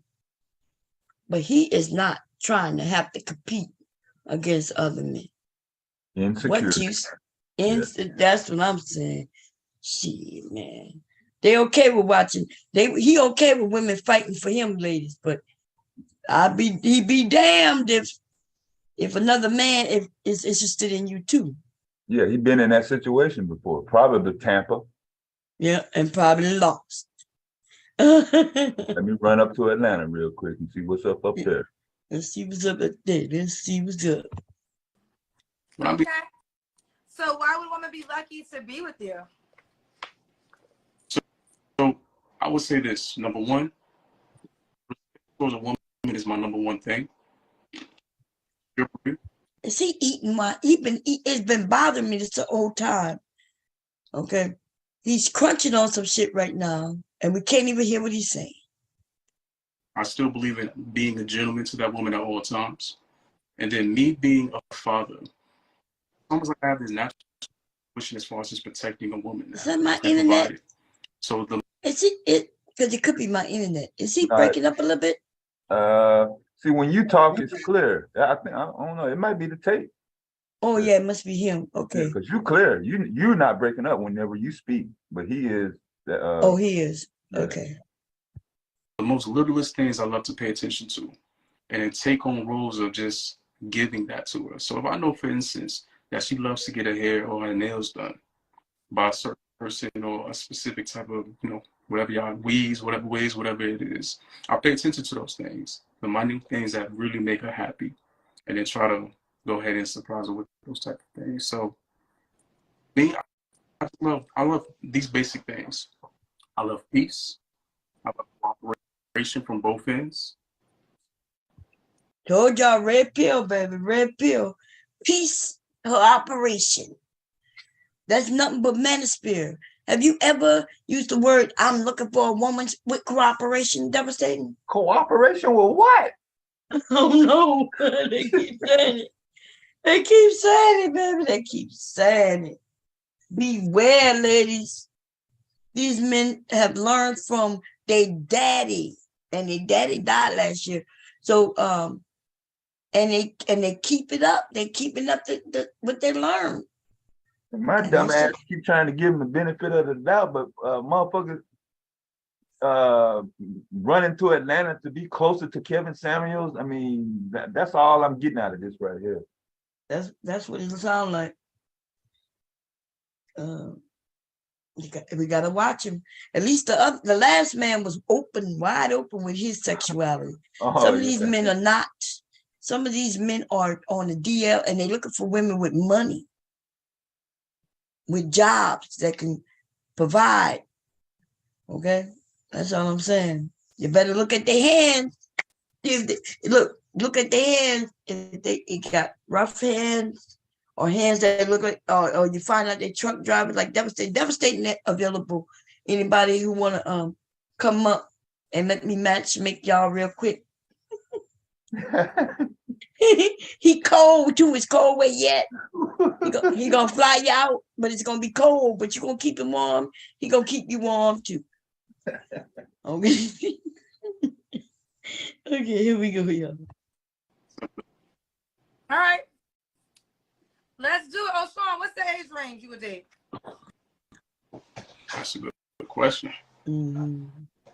I would say probably our range. I say probably 25 to like 48. Okay, 48. Do you want more kids? I do. Could the woman have kids already? Absolutely. Okay. So this is Sean, Atlanta. You prefer her to be in Atlanta? Where you want her to be? She can be long distance. You would fly her to Atlanta? open up to the long distance thing, but she could be long distance. Would you fly her to Atlanta? I would. You would, okay. This is Sean Atlanta, 35. This is so fake, yo. This is just too fake. And this his voice. I recognize this nigga voice. Monotone. I'm telling you, huh? Like monotone. Yeah, no, I recognize his voice. I'm trying to figure out what channel, where. Oh, he been around. Oh, okay. Yeah, these niggas on YouTube. These niggas, like you see how Randy so kept most of the men who've been over there so far, there's a lot of them that's right here on YouTube with channels. And I recognize his voice. I'm just trying to figure out. At first, I was gonna say, like, I recognize his voice. Yeah, I recognize it, but I'm trying to figure it out though. Okay. Yes, I recognize his voice. Actor, has a 4-year-old daughter. Jose, 25 to 48. He's a Cancer. All right, boo, let's do it. Give them your Instagram page. All right, it's legendary _ Sean. Is it what SHAW. underscore? Legendary _ Sean. I'm asking you, is it 1 underscore or 2 underscores? 1. Okay. So legendary _ Sean. LEGENDARY _ Sean is his name. You know, everybody's trying to figure out if you were in the middle of a monologue or not. I know. I was not. Listen, y'all, this was not. It wasn't planned. In fact, I was supposed to be doing another interview show tonight, but she was a little bit late. So See? That's what I'm saying. Like, I recognize his voice. I'm just like trying to place it because his voice is distinct to me. It's like,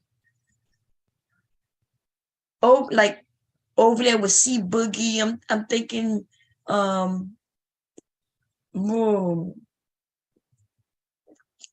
recognize this voice. I just got to try to place it. That's all. You know. I said, you know what? Let me see if Kendra actually just bring me up, and you did. So I appreciate you, Queen. So okay, it looks like I'm in character too. You know like what? I'm a detective. I'm about to be like, so Sean, What's up? what did you there when they pulled out the gun to shoot Rudolph? I might have been. So you get your ass on. All right. All right, Queen. I appreciate. All right, bye, Sean. Keep me posted how it goes. Look, I got the whole character outfit on too. We get into the whole scene. Sean started off good. I think he might be one of them people. There's some people you gotta get to know. I think I'm that kind of person. I think if you don't know me, you gotta really get to know me to, well, I don't know. Y'all might love me. Some of y'all might not fuck with me, but I don't give a fuck. You still tune in, so. Like her, man. I like Kendra, baby. Okay. Let's see what this perverse. I don't know what he was trying to do with that. With his suspenders and the open fucking dress shirt. You're in that type of. Hello. Oh, go ahead.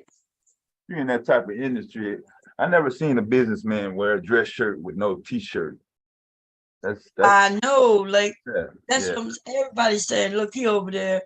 He got on the dress shirt, the suspenders and all, and it does look like he was like from a movie, because that's not what men, you know what I mean? Then he had the jacket in the back. You saw that like in the background. Yeah. And he played the part, man, but I just heard too much manosphere in him. You know, I heard it. I'm sorry. He did a lot of talking, but it didn't make much sense. And then I heard the manosphere clear as day, though. Mm-hmm. You know, oh, what her money gonna do for me? But then he got mad when, well, don't lie to me and tell me you make a lot of money, but don't really make much money. So wait a minute, which one is it? Do you not, like, you know what I mean? So he was like, no, her money I don't care about her money. That's what they all say in the manosphere anyway. Let me see. She's live right now. Let me see. On back. I'm not like that. So you say that?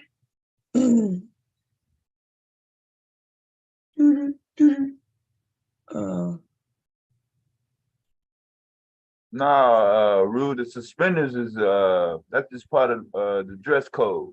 You know, he's supposed to Rude in the chat? Yeah. Oh, hell no. Rude, where you been? Where you been? You be disappearing and shit. You okay, baby? I'm coming to the chat. Okay, let me find it first. Now, what you said about what about the suspenders? Yeah, so if he's in the industry like an insurance guy, or you know, if he's in the financial industry, or you know, some sales, you know, that would be. But an actor, you know, I mean, what's the purpose? I mean, is that your best suit that you got?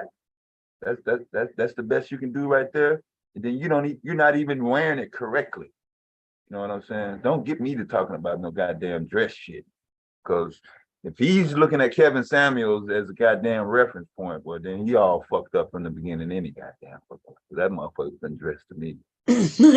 Rude, does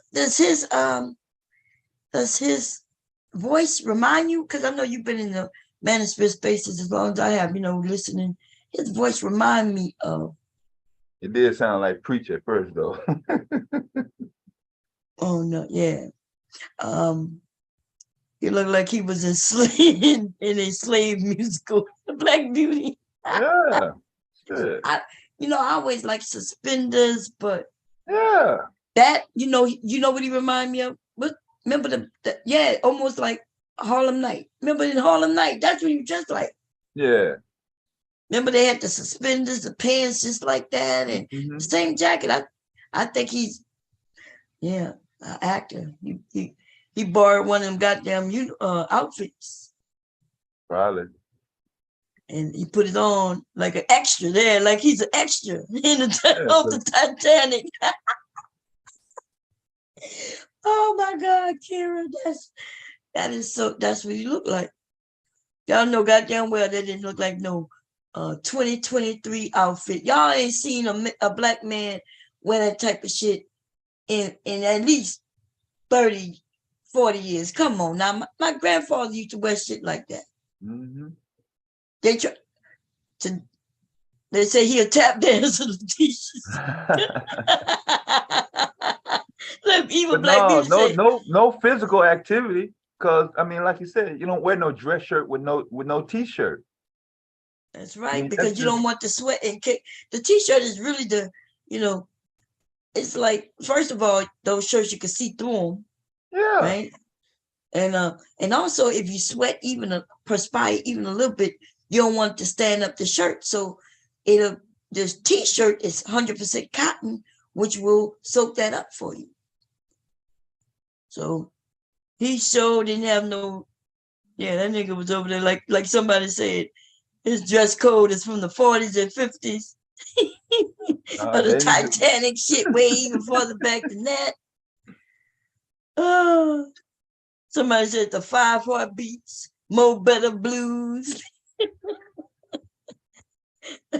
Y'all know damn well not these men are wearing their pants tight and their ankles are showing. Okay. I am. Is that you? Yeah, this is me. How you doing? How's it going? Good, and yourself? Good. What's up, bro? I seen you all day. I seen you all day. Oh yeah, it's just been busy. So I've been popping in and out. What y'all up to? We gotta talk about a day. The Pee Wee Herman. Pee Wee Herman.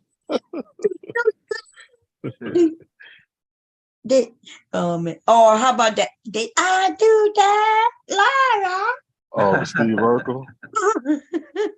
Yeah, either or. Take your pick. Oh man, we was talking about the guy who was just on Kendra G. He had suspenders. His shirt was open.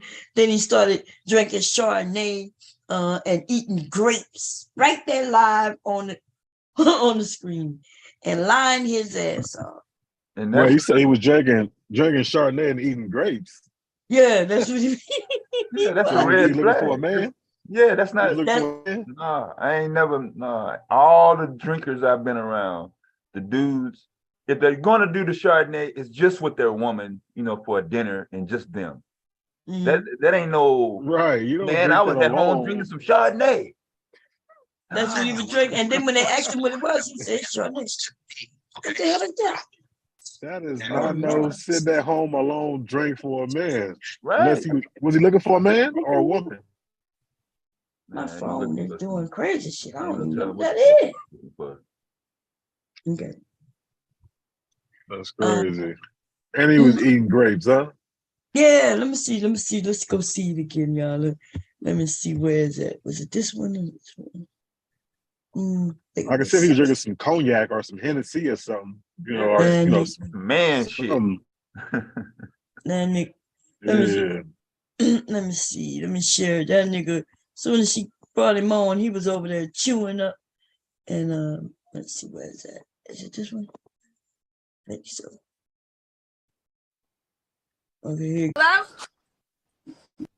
Good evening, good evening. How are you? Look, well, she show you that glass. A little bit so I can see your face. I said, ladies, y'all not ready, kids? I got a beautiful daughter. He had some glasses Okay, on. I didn't want to get okay.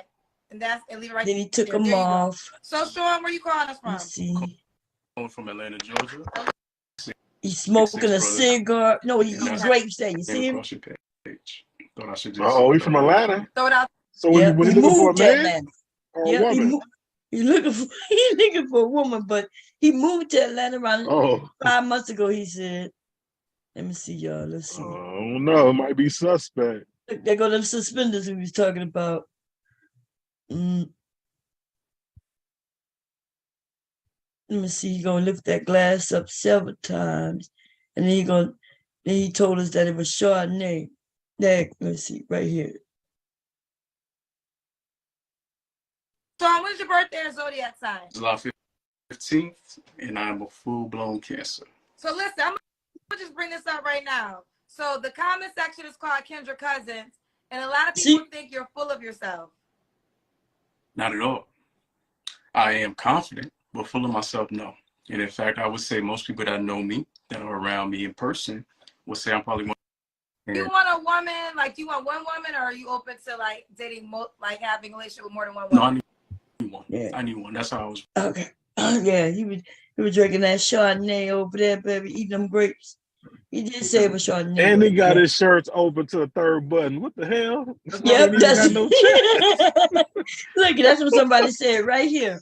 They said grapes, Chardonnay, open shirt, and being extra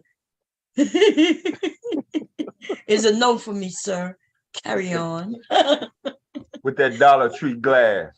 Like somebody say he giving Prince energy with the blouses. His blouse is giving me zesty sauce. And women eating his ass up. In the goddamn, God damn. They say he's giving me sassy. It's the blouses for me. They say. Oh man, they tan him up. Okay, that's crazy. He thought, see, that's what I'm saying. You know, so we have a group of men who learned from like Kevin and the rest of the men in the men's sport, these dumb dudes.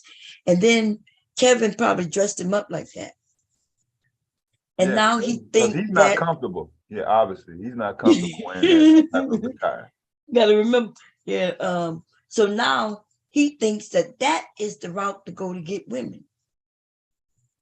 Now, could he get some women dressed that way? Probably so, right? Just like a lot of men who could dress in hoodies and jeans, they're gonna get women because that's acceptable. But I guess these men have somebody gave them a idea of what women want without them even listening to women. And so, yeah, somebody would, if he walked into the club just like that, I don't know. I guess there'll be some woman, she probably be older like me or older than me. She might say, "Oh, you're dressing like my grandpa." Could he start sweating and shit? Somebody said it was like Big Mike. Looked like he about to, if somebody put on the music, the nigga about to strip. That's what I'm saying, shit. Drinking alcohol, shit, yeah, you're gonna fucking sweat. But not if you're drinking no goddamn Chardonnay. I ain't never heard no goddamn dude chilling with some Chardonnay. Well, see, that's he trying to attract the women. So he doing womanly things. You ever, like I told my sons when they were younger, right? I told them if they want to attract the women, like with the cologne, I told them to wear like a woman's cologne. And it works. A woman would be like, oh, I like how you smell. I'm trying to tell you, if y'all wear women's cologne, of course you don't want it to be too womanly, right? But just a nice, not even a lot, just a dab. The women will be like, whoa, something smell good. Yep. That's a trick. That works when you're younger, but when you're older, no older woman want to smell no goddamn woman or no man. But a younger woman, though, and like, remember, I was telling them this when they was in high school, right? It was high school. So I told them, young girls, though, like girl, they like stuff that smell like girls. They don't want no strong ass, too strong on men. Not for girls anyway. Right? And they used to get all the compliment, man. I know they did because that they would always want. I forget which one that was that I used to get, because it was oil. It wasn't a clone, it was oil. We would go to Cowtown and buy it. And they wanted it a lot. They was getting so many compliments, they loved it. And anyway. So how was your day, Devastating? Did you work? Oh no, not today. Ooh, today was recovery day. I didn't work neither. Leaky is sitting outside me. He fell asleep soon as his daddy left. And I need to get him out these underwear before he end up peeing on my bed. Is his weekend this weekend with you? Yeah. Oh, Is it Friday? Yeah. Today Friday? It was quick, wasn't it? Oh shit. I don't know why I didn't know today was Friday. It's almost over. Oh god damn. Yeah, I'm thinking today like Wednesday. I did not know today was Friday. Oh man. Yeah. Oh, it's Friday, y'all. I didn't know. Okay, Yeah, so it sure is Friday. I didn't know. No shit, yeah. We had a great conversation today. But yeah, talked about we did that Anton Daniels thing that he did when he went on Dr. Phil. Man, people saw it and I wasn't exaggerating. It was bad. Did you see that? What was the debate about procreation? Well, Anton's point was people shouldn't be, if people should have to have a certain amount of money before they even have kids. Him, Jesse Lee Peterson, and there was another dude who said that nobody should procreate.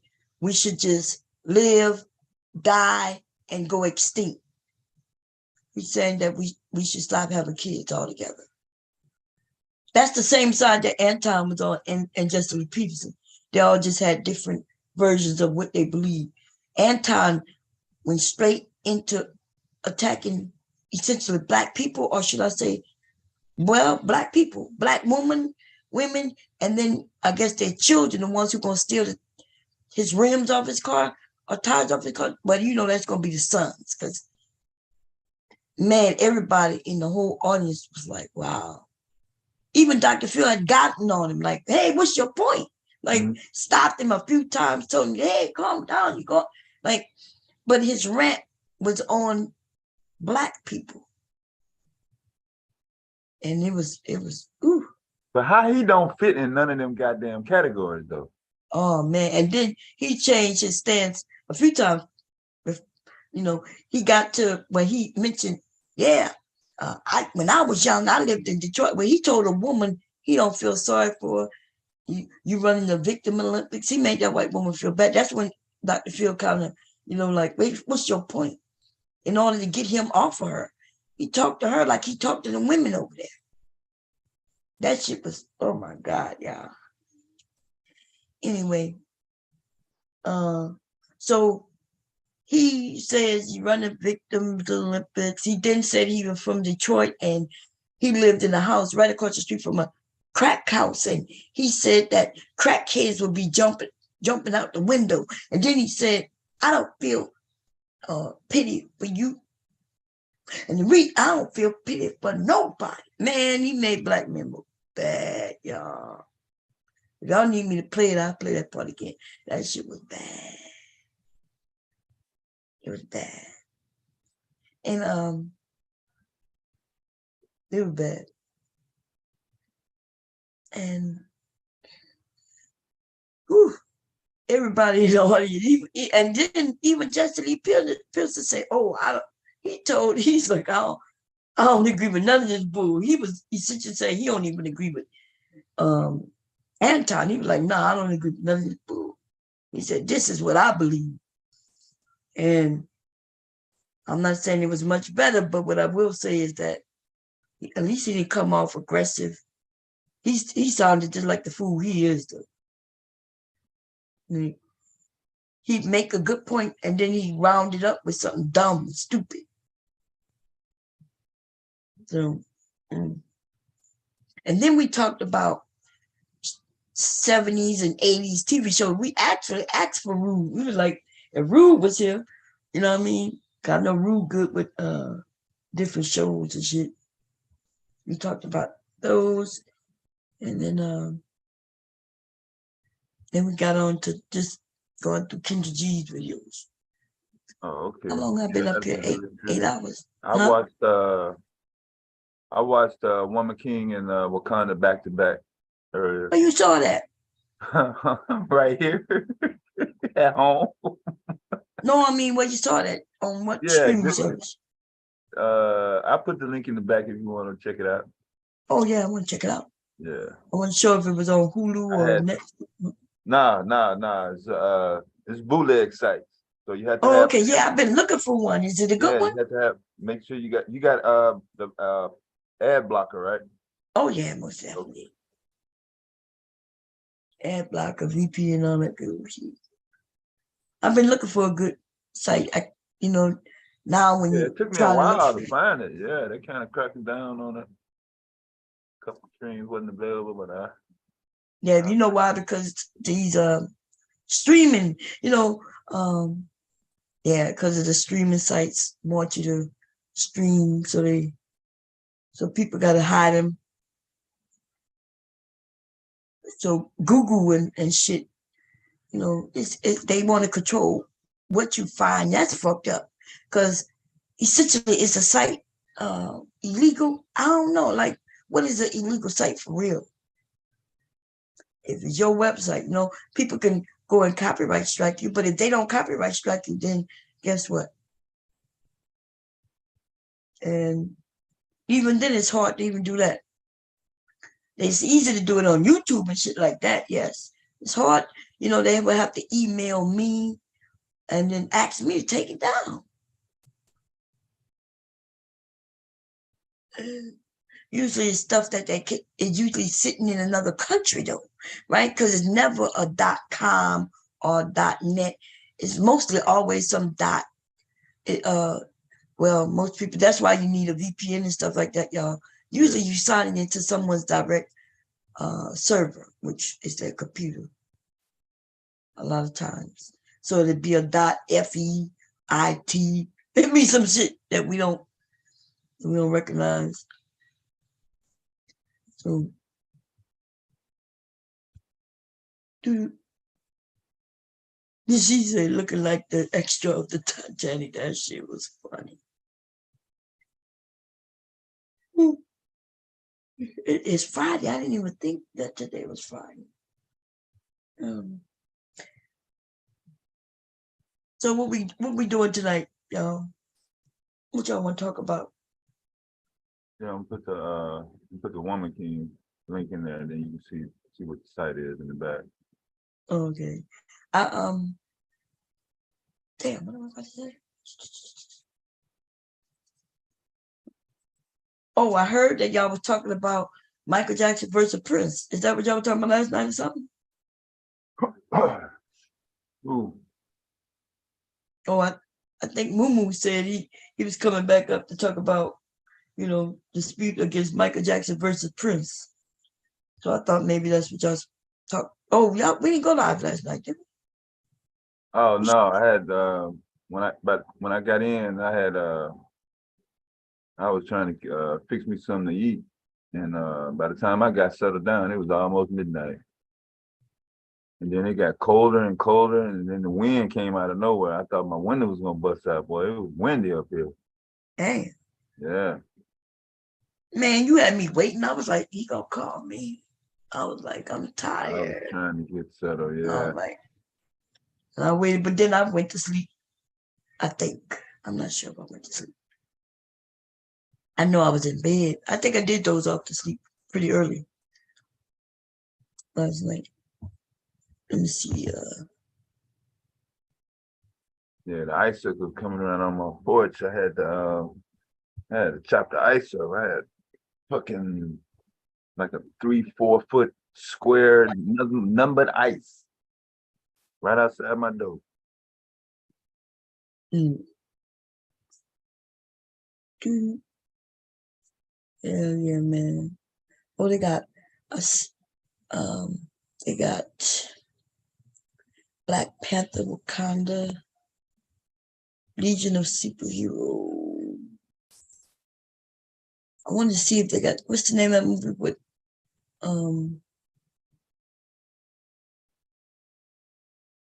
Night Train?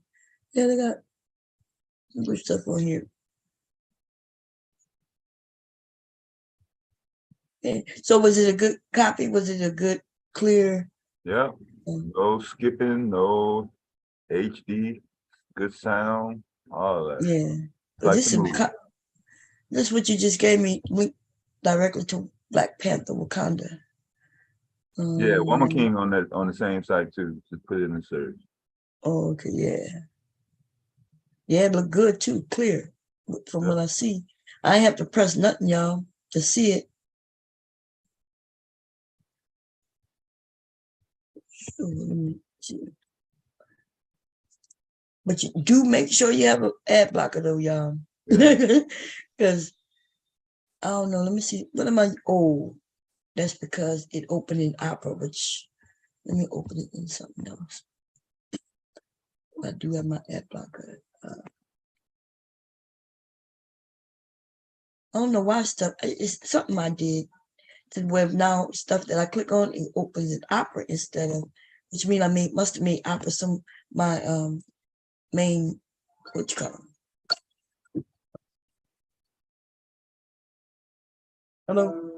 Hello. Yeah. Oh, hold up.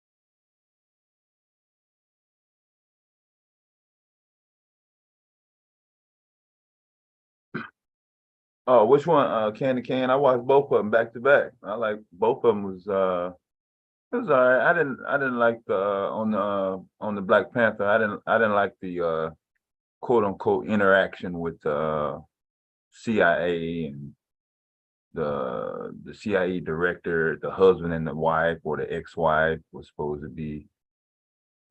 All that. I don't even see what the purpose of involving that narrative at all.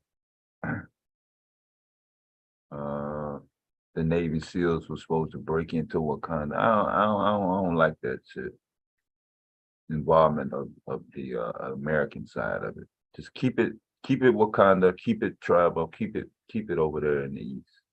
Don't involve no Western type of ideologies. But I did like how they So yeah, hubby. I mean, my son wanted to see his son. When they out working, he like to check on him. Yeah. You woke up? Now I gotta do this. Ooh, it's hot. Damn, it got hot. So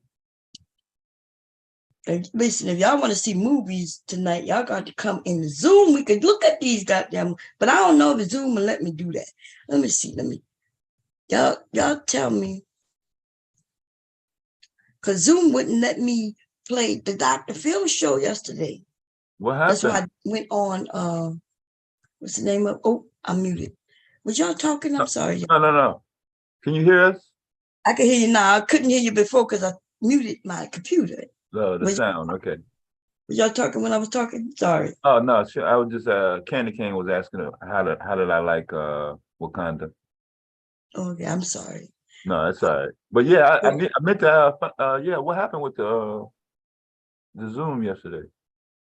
Oh, I couldn't Zoom. I thought I was on the wrong stream. I kept looking, I was like, I ain't even on the right stream. I know she ain't on no stream, y'all.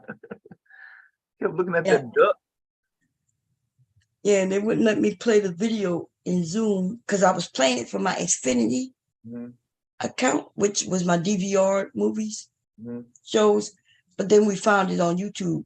So, but Zoom wouldn't let me play that shit. When you say wouldn't let you play, what you got an error message? No, it was just a black screen. I could see it, but nobody else was able to see it. They could hear it, but they couldn't see it. And Zoom putting those protections in. You know what I mean?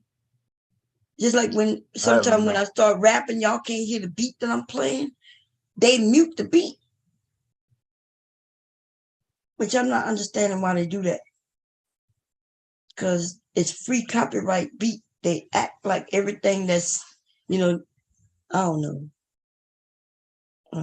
Anyway. I haven't been playing around with it long enough to see what their terms of conditions, disclaimers. I see they got a lot of apps and shit that they want you to fucking merge together. They got some good shit. Yeah. But you can make it like everybody else do over there, add things, put the chat in if I wanted, all kinds of things. But like you said, I ain't messed around with it yet to figure it out. Where's the McDonald's at? That God, oh, there you go. Food time. You done lost track of the days. The whole goddamn week then got by you. Hell yeah. I know how that shit go though. Shit. That shit easy to do, boy, once you get caught up. So, man. I gotta go and buy something. They got these deals at McDonald's where you get a Big Mac for free and you spend $1. So I'm gonna buy a drink. Yeah, I just got something in my mailbox with Wendy's. Got the same shit. Free chili, free one of them burgers. I'm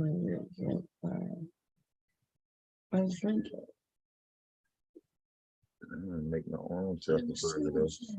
But I was trying to find out what happened with that New Jersey councilwoman that got shut up while she was driving her car yesterday. I mean, I think it was Wednesday.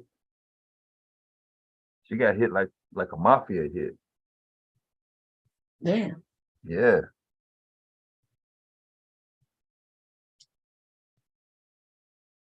The dude shot her and then he started running. And they ain't found him.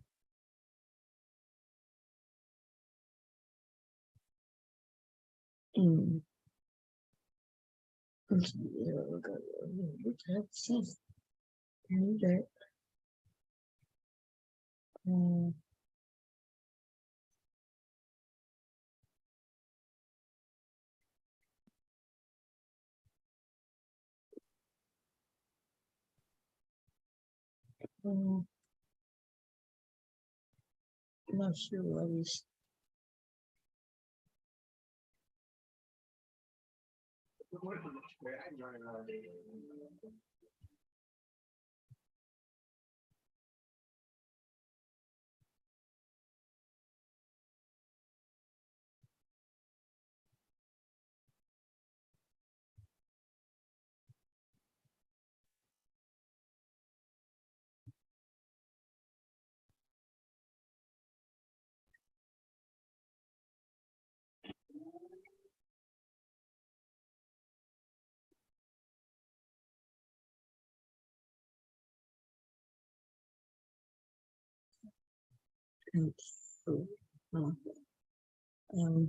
What's this?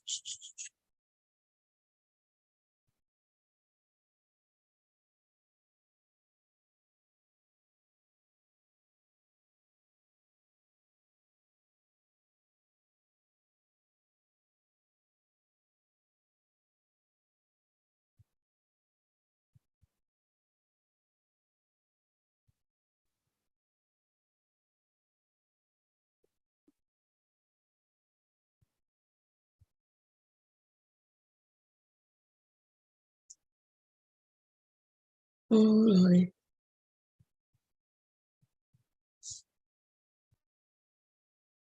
But yeah, let's see.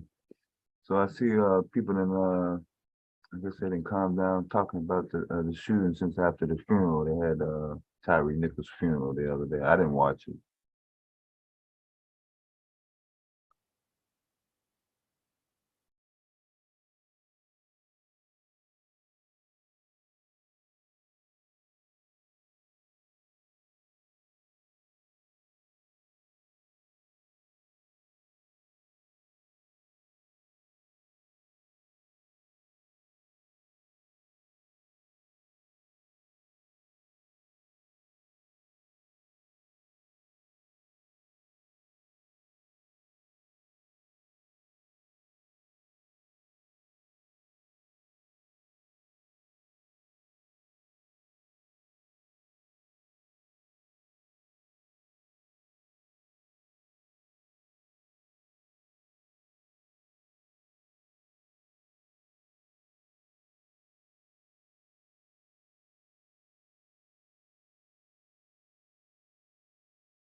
They're trying to say Ricky Smiley put his son on life insurance right before he died. Was his son like on drugs or anything?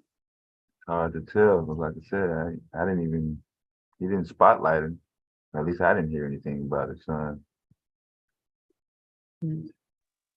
No, they say he just died in a car accident like 2 days ago, or the same day the video came out of the other guy, Tariq, dying.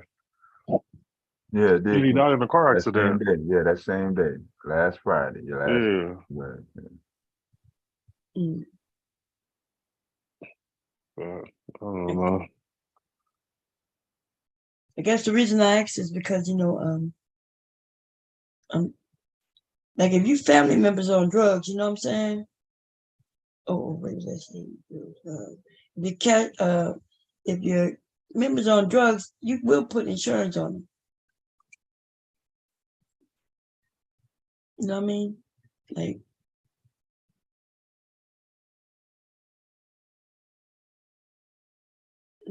Yeah, I seen that coming up in the 90s. A lot of chicks was messing with these drug dealers and gangbangers, and shit, they'll get a fucking policy up in a minute, especially after some shit go down and they survived that one, waiting on the next one.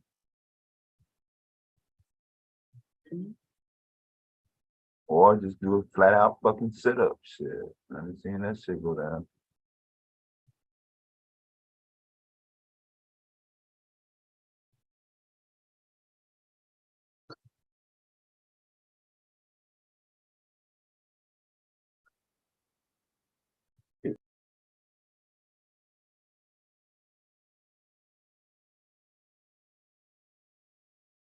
And I saw somebody said that Meg Thee Stallion was pregnant. I don't know if I want to roll with that shit.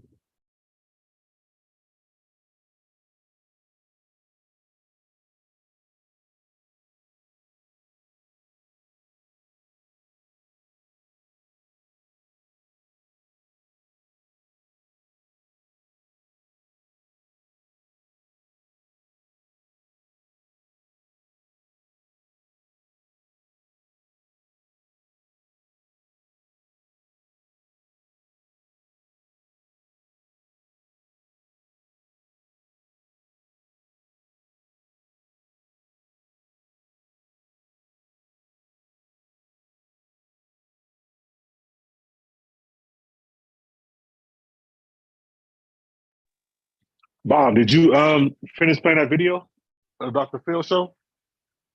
It's yours now. Oh, she busy.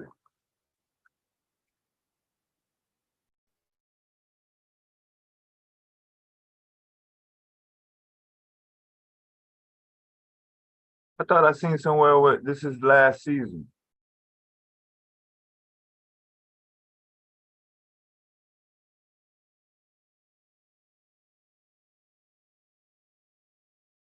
All right, Ken King.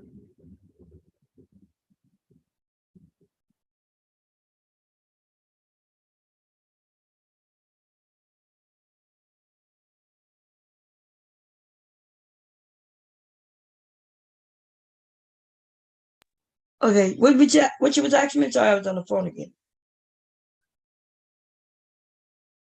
I think I am was asking. What I you am. asking me? Oh, I said, did you finish playing the rest of that video of Dr. Phil with the dude on there? Yeah, you want that to you hear were it? playing earlier? You wanted us to go through it again a little bit? If you don't mind. Yeah, I don't mind. Okay, let's see. Let's see. Give me a second. Let me go grab it.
Now, did y'all see the video with him and Jason Whitlock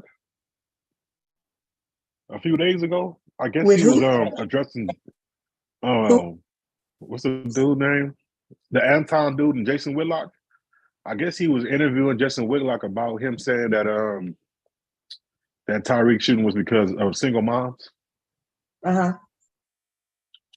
So No, I I was missed asking if that. y'all see it because he was kind of scolding Jason Whitlock for saying that that it was a single mom's fault. But then to hear him talk about the Black community and how, and then when did you ever see a mom in a grocery store with 8 kids? I've never seen that.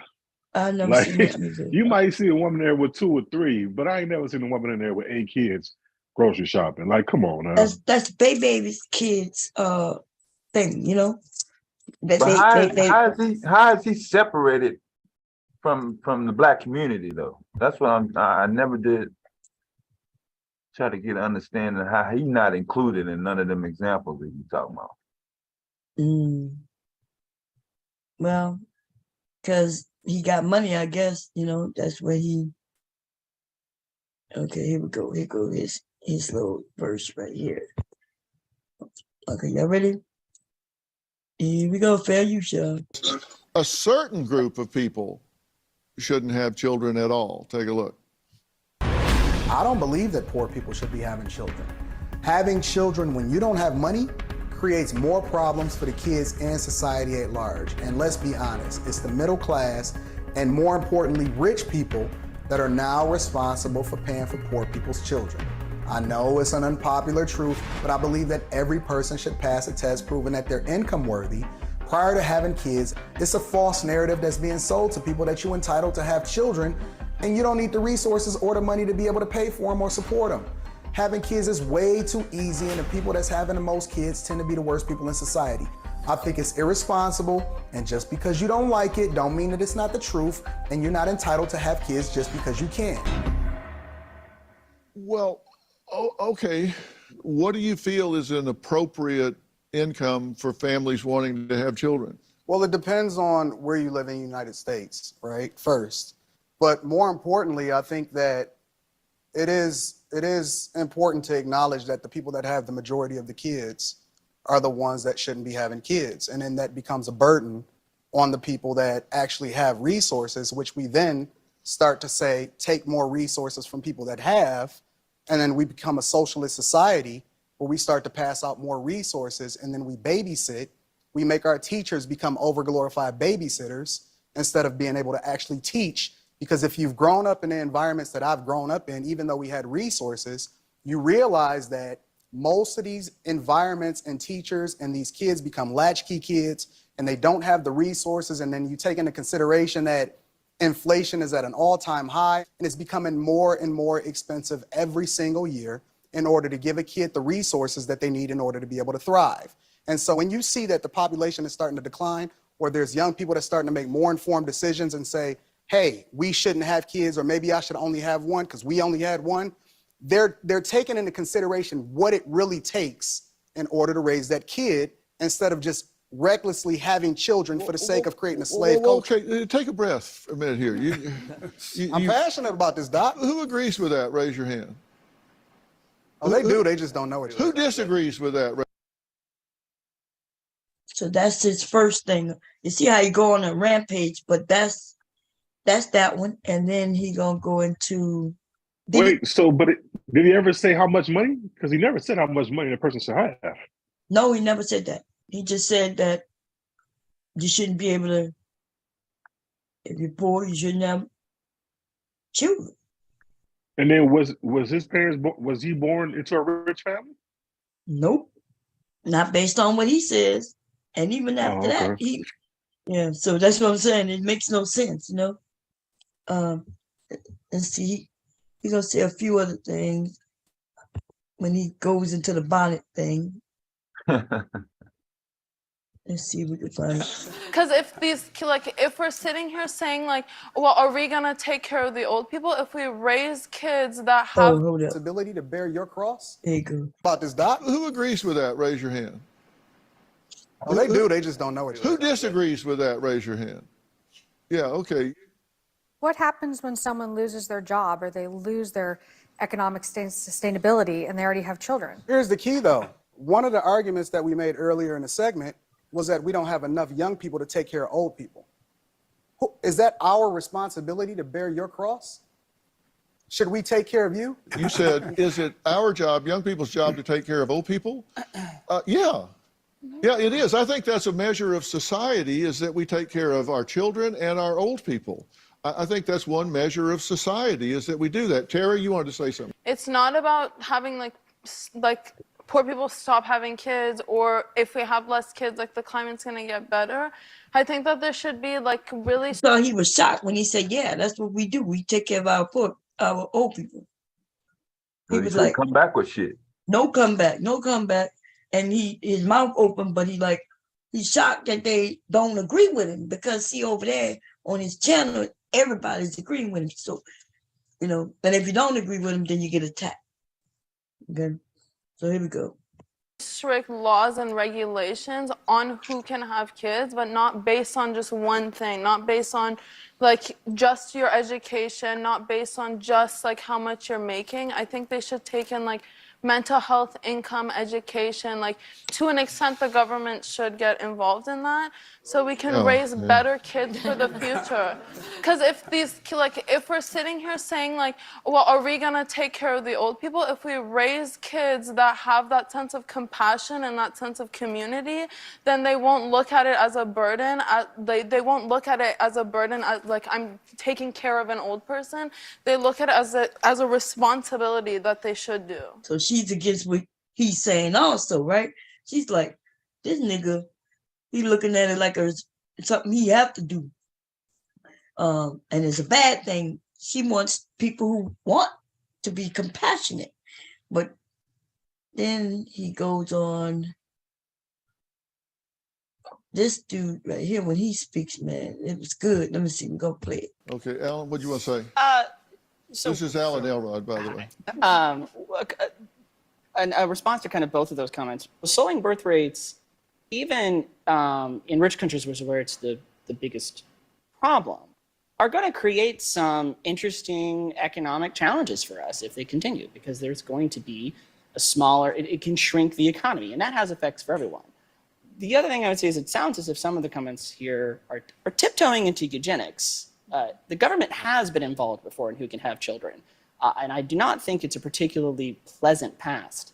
That's a slippery slope. Hey, I got to take a break. Now I'll let you talk about that in a minute. Look, he talking about him. And you know why they know why he talking about him? Because they know he poor people, they know he talking about black people. But wait, let me see when he goes into his little rant. Let's see. I mean, we value freedom, and the reproductive choice is one. And seen a lady with a divided, and maybe people should supply their own, but they can't afford it because they're having more offspring. This fool wants people to you think you should live, then die and go extinct. Everybody. That's what he says. That's what this guy says. That they can't feed. Where's that? Just about everywhere. Try to get a sterilization here in America when you haven't had kids and you're only 22. That's true. We're not allowing people to not breed. We see people like that all the time, and you can put an IUD in. A copper IUD is effective for 10 years. It's inert. Mine ain't talking about birth control, right? Watch what he about to say. Ever walked in a grocery store and seen a lady with a bonnet on her head with 8 kids walking behind her? You think that she's being responsible? You think that she's really taking into consideration what she's supposed to do responsibly? You think that she's not on Section 8 housing? You don't think that we paying for her to house her kids, who's probably going to grow up and steal my wheels off my car? Yeah, I mean, it's a reality. I'm not here to tell people. I see all the people. They laughing, gasping. Yeah, because they know he's full of shit. They know this shit is stupid, dumb as hell. Did he just say probably still wheels off his car? He's on he said Look, he jumped from bonnet to all the way stealing wheels off his car. He made it personal. Yeah. So he on national TV. Look at his appearance. Is this supposed to represent the black man in America though? That's what another no t-shirt, no tie, black shirt, because his physique does not fill out what he's trying to represent. You do not look good in a suit, motherfucker. That's not your MO. You don't know. You But my thing know is, how to so dress. he has money. He lives in a nice neighborhood, so somebody gonna come and steal the wheels off his car. He don't have a garage or something. Like, you know what I'm saying? Like, come on. He was talking about her being in a store, so he was in the store with this woman with the body on the head. But Well, then she must live in a nice neighborhood then. They're in the same store. I know. Yeah. But listen to this right here. This is when it's crazy. It's not your responsibility. It's not your burden to carry. What do you want to say? I would like to speak to you guys directly, you two. To your point that poor children are the worst in the world and that immigrants are also not a good thing for this country. I'm someone who grew up in an orphanage in Russia. I lived there for 12 years. And then I came to the United States. And I've been working countless hours at the LA Food Bank and in the Skid Row. And I just think it's so messed up what you guys are saying. I'm sorry. I didn't mean to be crying. That's okay. Just talk through the tears. I want to hear what you have to say. I'm someone who came from Russia, and I've been putting in countless hours working, volunteering for people in Skid Row. But what you So don't just I'm an realize, example to you that we are not the worst people in the world. Can I ask how old you are? So you're 31, right? I've been mentoring young guys since I was 18, from the ages of 14 through 24. I grew up in the inner city of Detroit, right? Crack house directly across from my house. Crackheads jumping out of the windows. All I see right now is the Victim Olympics. I don't feel sorry for you. I don't feel sorry for anybody. And you know why I don't feel sorry is because I see this every single day in the communities that I serve. And what's your point? The point is that the reason why all of these kids are on Skid Row is because they're growing up in environments where people are not able to provide and give them the opportunities that they need to thrive. Well, I submit you don't know why they're on Skid Row. And saying that we don't need immigrants in this country, we wouldn't be here if it wasn't for immigrants. We are immigrants. You don't understand that. Because people are poor doesn't mean that they're going to wind up being on the government dole. Because there were 4 kids in my family, and we were so poor we couldn't pay attention. And I didn't wind up a criminal. I didn't wind up being on the government rolls. You can't just sweep people all away with one fell swoop and just say because you are not privileged as a child or your parents weren't privileged that means you shouldn't exist. You are an anomaly. You're so the are you minority. then. Yeah, but the majority of the people that grow up like you described, they end up in a bad situation. Then we need to do something to put them on a different track. Dr. Field, did you have your father in the home? I did. He was a falling down, out of control, violent drunk. Look, we're going to add another father to this conversation. what y'all had to say. God damn, Dr. Phil had to get on him because the way he was going on that woman. Yeah, because the truth fucking hurts. You trying to motherfucking spin a goddamn fucking narrative.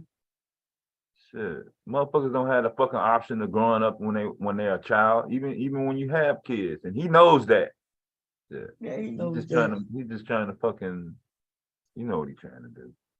Man, what you think I am? Because he went from first, remember when he was, so based on where he just said he lived, he shouldn't be alive. His family shouldn't have had no babies. I just think dudes like this really get on these type of shows to bash Black people, Black women, so they can get more followers. So now people can say, oh, he went on the Dr. Phil show and he said that, because he can't believe that. Like he just, I mean, as a Black man, and didn't he say he lived in Detroit next to a crack house? So yeah, that's what he said. If you living in Detroit next to a crack house, then your parents most likely was poor. Exactly. And you didn't have a lot of shit. So what I'm trying to understand is how you come from that beginnings, but now you made something of yourself. So now it's like, fuck those people who were once where you were. Right. Like I don't, because then if that's the case, we can go back and erase you then. So your mama should have swallowed you, or your daddy should have put you in a condom there, because nigga, they was poor and they shouldn't have had you. Like this shit don't make sense. And really in this world, if you look at it, majority of the successful people came from poverty backgrounds. Yes. They didn't really come from rich backgrounds. Normally, if you inherited wealth, you don't strive hard normally. You don't strive hard to be even better and greater and multiply your finances because you living off that. But it's the people who didn't have much that wanted to have something and seek better for themselves. So what the fuck is he talking about? This has to be just clickbait. He went I want on to even know how Dr. he got out of Phil the show. Right. claiming that he's something that he wasn't. But when they announced him, that's the part that I wanted people to really pay attention, because you know he been saying that he's a entrepreneur, millionaire, and so that's why people started following him. But Didn't he say mentor? Just now he said even that didn't make sense. He said he's been mentoring people since he was 19 or 18. I think he said 18 or 19, I ain't but never up heard that from before. 16 to 20 something. So this 18-year-old was mentoring 20-something-year-old.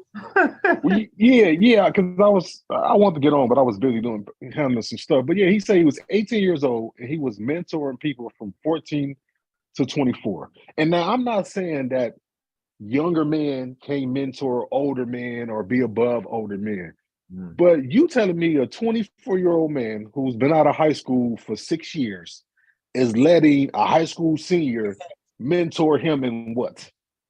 You know that shit ain't happening to you. unless you play unless you play sports and for but college. even still they wouldn't be in the same. I mean, yeah, you might be the captain of the team, but what did that say about the 24-year-old senior dude in college letting a freshman come in and be the captain? That still don't go right. Come on, man. Now he would have been better off saying he mentored 14 to 18. Now I can see you mentor another 18-year-old and dudes a little younger than you, but not no 24-year-old grown man. Nigga, you ain't even got hair on your face yet. And you trying to tell me what to do? Come on, man. Yeah, and usually when people mentor, they usually go into what they're mentoring about. So he never gets into that shit. You can definitely talk about all the stuff that all the negative shit, but he don't never mention the positive shit. He don't never go into detail about that.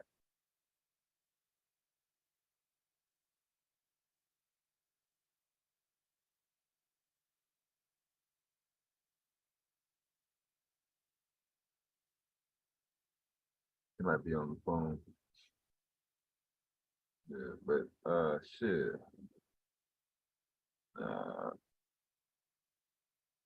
These dudes fucking clowns.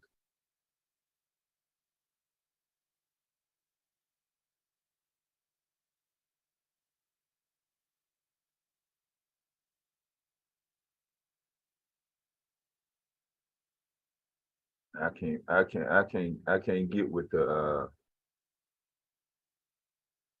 you're supposed to be elevated on some sort of level by talking down on gender or race, but you somehow get excluded from out of that goddamn conversation.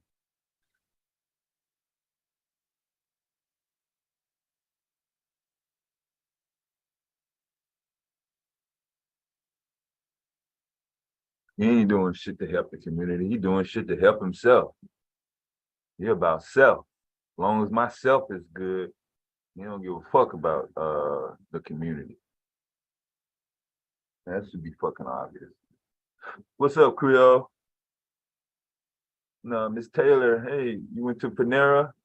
You got a Greek salad?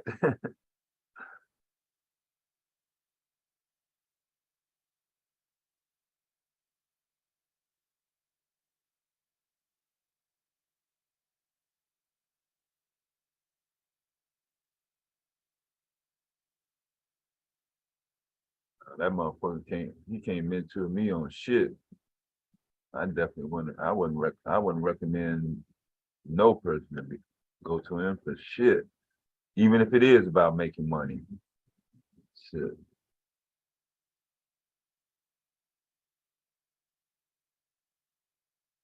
What you generate your revenue on, Mr. Anton Daniels? What's your main source of income? Shitting on your own community? Now, how the fuck somebody supposed to look up to that?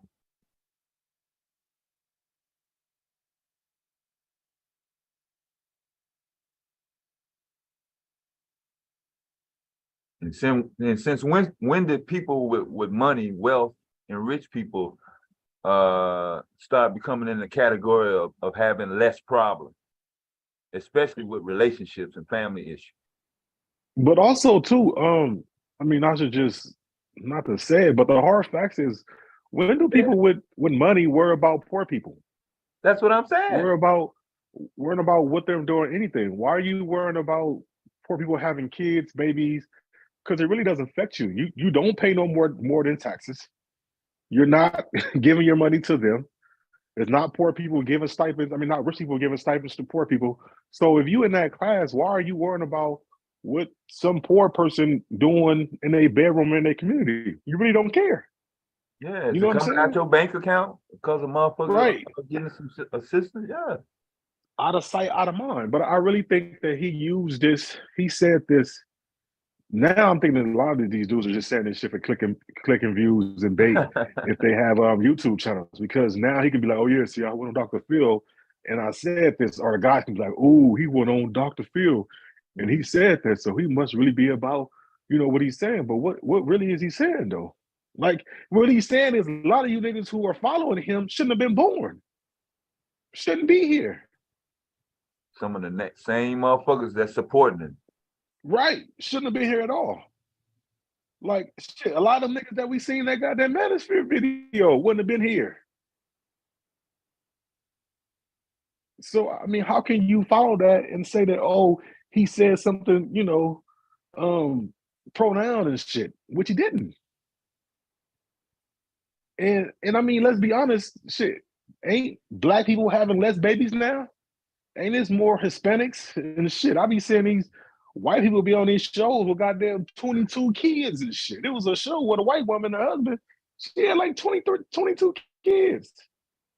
What the fuck you see a black person having 22 kids nowadays? Now, maybe back in the days, maybe 20, 30 years ago, but show me a woman right now, a black woman with 15 kids or more. Ain't That shit doing is that shit rare. like that. Yeah. Come on, man. Yeah, I don't know, Creole. A lot of wealthy people, they do want a lot of kids to pass on their legacy.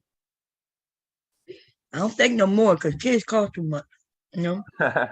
I mean, if you rich, I mean, I know rich people are kind of tight with their money, but I don't think they want to be single for the rest of their life, though. Or do they? Single? Yeah. If a rich person is complaining about taxes that they pay, then they filing their fucking taxes wrong. I'm just saying, because obviously they're not hiding that shit in businesses. They're not learning how to use their businesses to, pay their taxes to where they ain't got to pay it. Right. People don't understand. Poor people pay more taxes than rich people. Yes, we do. Percentage-wise. Yeah, percentage-wise, yes. Half the check. Income-wise, me yes. and Hubbard may pay more in taxes than what year that was, and than Trump himself, yo. All of us. In fact, everybody up here who work, we pay more taxes. What he paid? $700 something, I think. And for 2 years, how in the hell are millionaires paying just $700 some goddamn dollars? Because they hide it in their businesses. They use their businesses. That's what they don't put it in their personal name and their personal stuff. Yeah, but what he did was criminal, though. Yeah, he was born. He might have too. There's no way. I mean, there's no way. He was lying that's about just all like kinds of shit. Like Rick Ross then got smart with that goddamn Holyfield mansion. He found out if he buy some livestock, now he considered a farm, and now his taxes go down lower. They go lower, but he's still gonna pay more than $700 though. Yeah, I know that, but I'm just saying. But he gonna pay a lot less than what he normally would have paid if he didn't get that, buy that livestock on his land. So, they know all the tricks and trades and shit like that. But Trump too. I remember if we had land and we put what they call that thing, a silo, but with that who stores grain, you could be considered a farm. Oh yeah. And then Trump just buried his wife. He buried his ex-wife on his land. Now it's a cemetery. Right off. Right on the golf course, God. Yes, tax write-off. So I mean, but it's in there for us to find it and look for. People who open up businesses don't understand that. Stop putting shit in your name. Put shit in your business credit. Use your extra bedroom as your office area. That's Use right. your trips, all the money that you spend on food and everything as part of your business. Y'all You're see not my going on sewing vacation. machine in my bedroom, don't you? I got a sewing machine downstairs and All up day. here. Yeah. All day.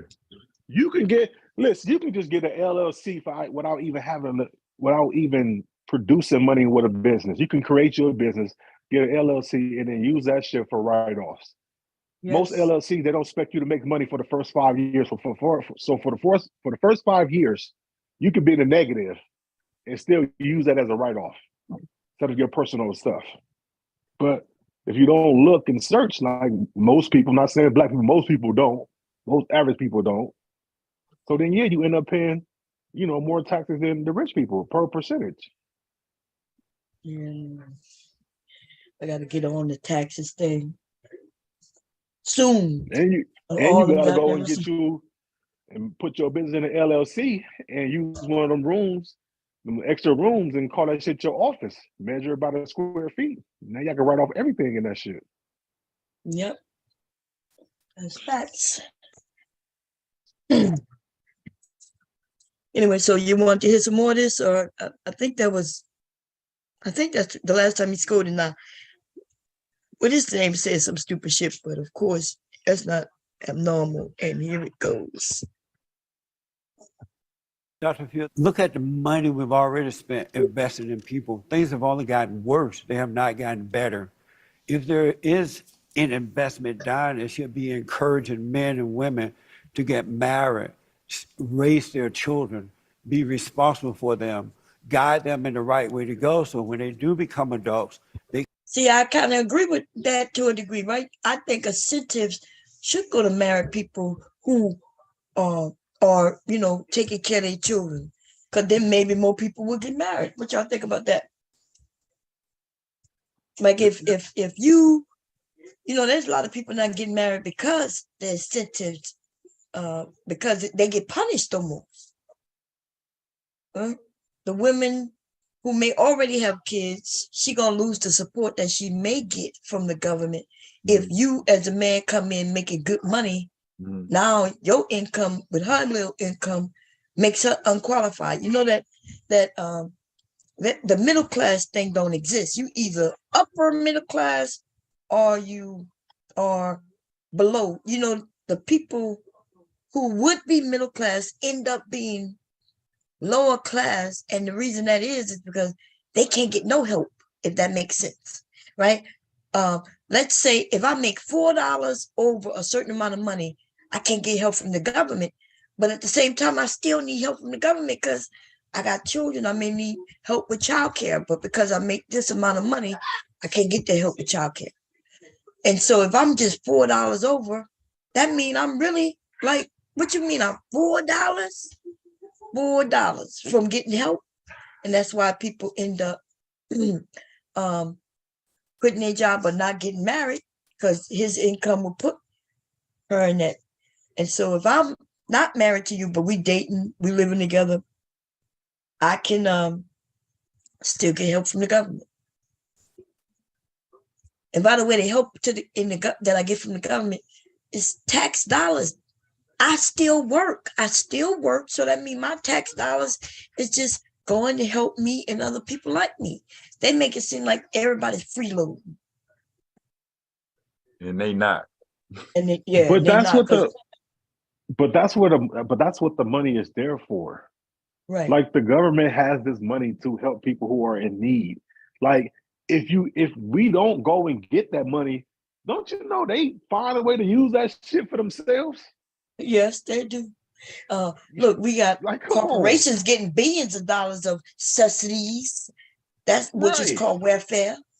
Like how Walmart gets money for hiring low income people. That's why they always ask you on TANF and all this other shit, so they can get a tax reduction and shit for hiring you. Yeah. So basically, you work there, you working for, or the government is really paying you because the money they get from the government, they're giving it to you to work there for part time or whatever the hell you work there. Like, come on, man. That's what the shit is there for. Go get it. I wouldn't be too proud to get some shit. Shit, give me some shit. I'll take it. That's a fact. But this dude, so let's finish playing what he said. They could go out into the world and provide for themselves. We're taking care of them when we shouldn't. It's What'd you really want to say? gross to sit around as privileged people wringing our hands, concerned that we aren't creating enough young people to be able to grow into the societal roles that will pay for our care as older people. If we are not willing now to create a nurturing society that allows people to comfortably have families. Waj made some beautiful points, and I thank you very much for your additions to this conversation. Evidence shows that investing in people, investing in communities, investing in our social connections allows people to be their most resilient selves. We don't enter this world on an equal playing field. And we ought to be able to assist people on their journey rather than punish them as though it's some kind of civilizational sacrifice we're making when we dare to be compassionate and caring and create a nurturing society. Well, remember, the only person who was up there was compassionate was the one who said, I don't feel sorry for you. I don't feel sorry for no one. You're running in the victim Olympics. And now everybody around him know that he's incompassionate. And I hope they don't think black men, because the two black men who's in this whole studio are incompassionate to people. That shit ain't fair. They should have put some more black men in there to kind of counter that shit. You know what I'm saying? It's just not a good look at all. I mean, these people national TV on these national TV shows with no tie, open shirt, talking crazy. I mean, it's just. Do you think he said that because she's a woman? I think that's what he said. What you mean? You talking about Anton? Yeah, when he said he frankly don't care about how she feels. Yeah, he says that. You think if a man said that? He does say that to women, but I've heard him say that to men too. Oh, okay. He like that quote, victims. Yeah, that victims Olympics bullshit. It sounds good, right? When he, depending on, like when the first time I heard him, he was like, yeah, sounds like you running in the victims Olympics. I don't run in that. I'm not a victim. And so it sounds good depending on, what he's saying, who he's saying it to, and shit like that. Until you really pay attention, that there are a lot of people who are victims. I mean, slavery didn't sound like it was something where it sounds like victims to me.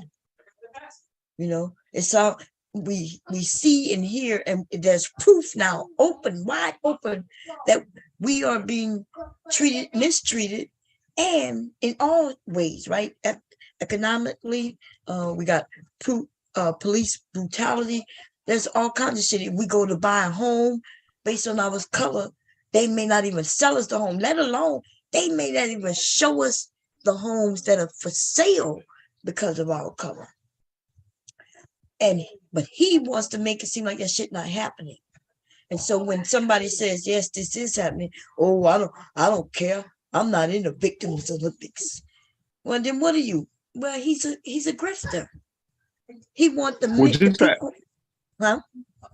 No, just to add on to your home part, also, if you're selling your home, you will have appraisers that will, if you black, that will say your house is a lot less than what it really is. That's right. That sounds like praise your house for a lot less. That's right. Yeah. And so the honest truth is, there's proof that we are being mistreated all over the board. It's hard enough to get on the board to play the game, but then even then, like, we gotta dodge all kinds of bullshit that a lot of us didn't even know. I had no idea. If I go to buy a home, which I should have known, because I can look online and I see these homes for sale in certain areas. But I remember calling a realtor, and man, that was neighborhood she didn't even give us on a list.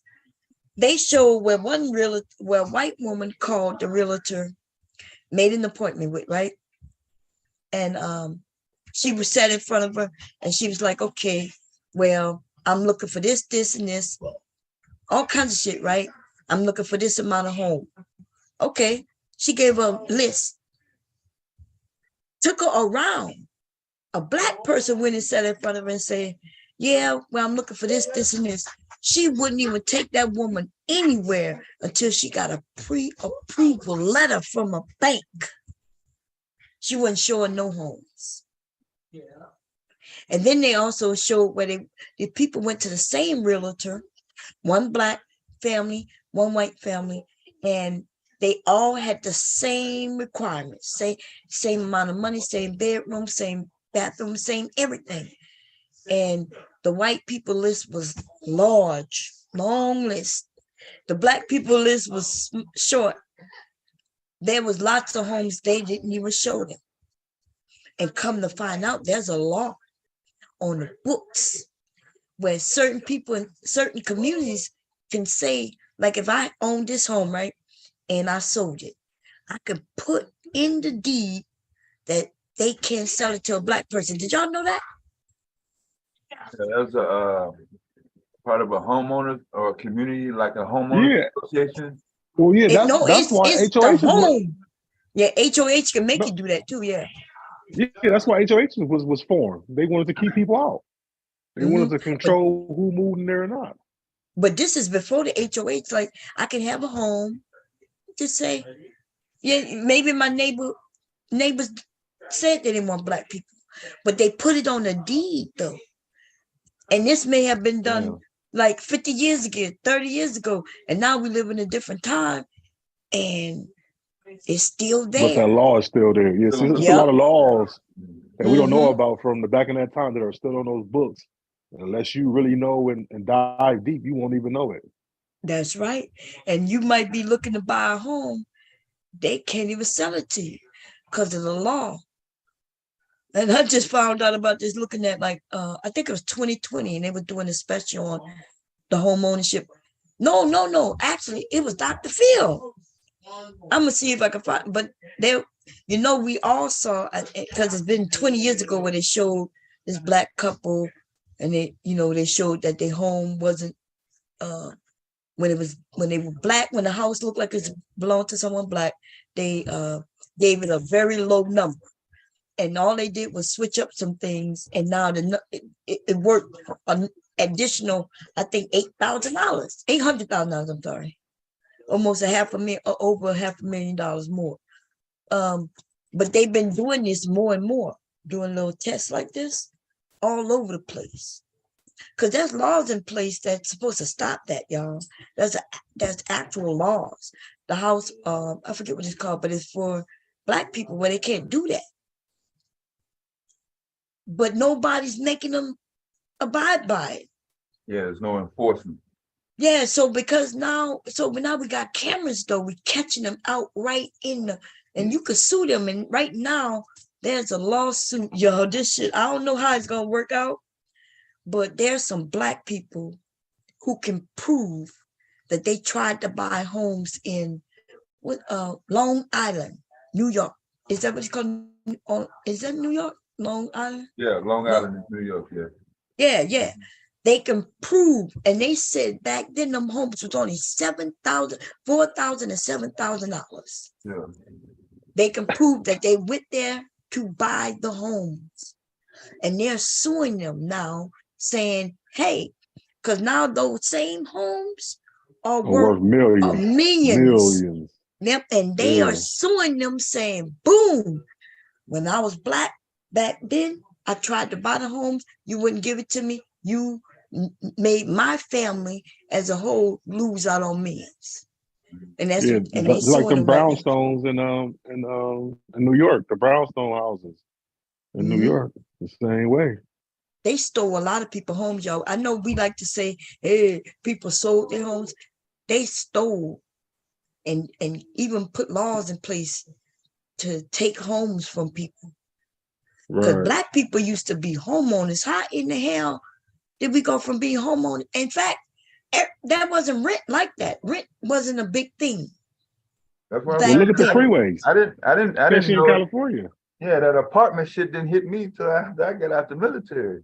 That's what I'm saying. Like I remember my mom and moving in an apartment, but almost everybody before, all the grandmothers, everybody had a home and they owned a home. Big homes too, not no goddamn little 1 and 2 bedroom shit. Right, you know, because it was affordable for people, and renting wasn't. Or they raised up the property tax and made Yes, it that's how they made it got it. unaffordable for you to pay for it. Yeah, That's right. Your property tax. costs more than your goddamn mortgage, or maybe your home belong to you. Now they coming and tell you that if you don't fix the roof, you're gonna get this. They start hitting them with bills. What you looking for? Right. Oh, here you got the white one charging? Yeah, that's the one thing we never had control of.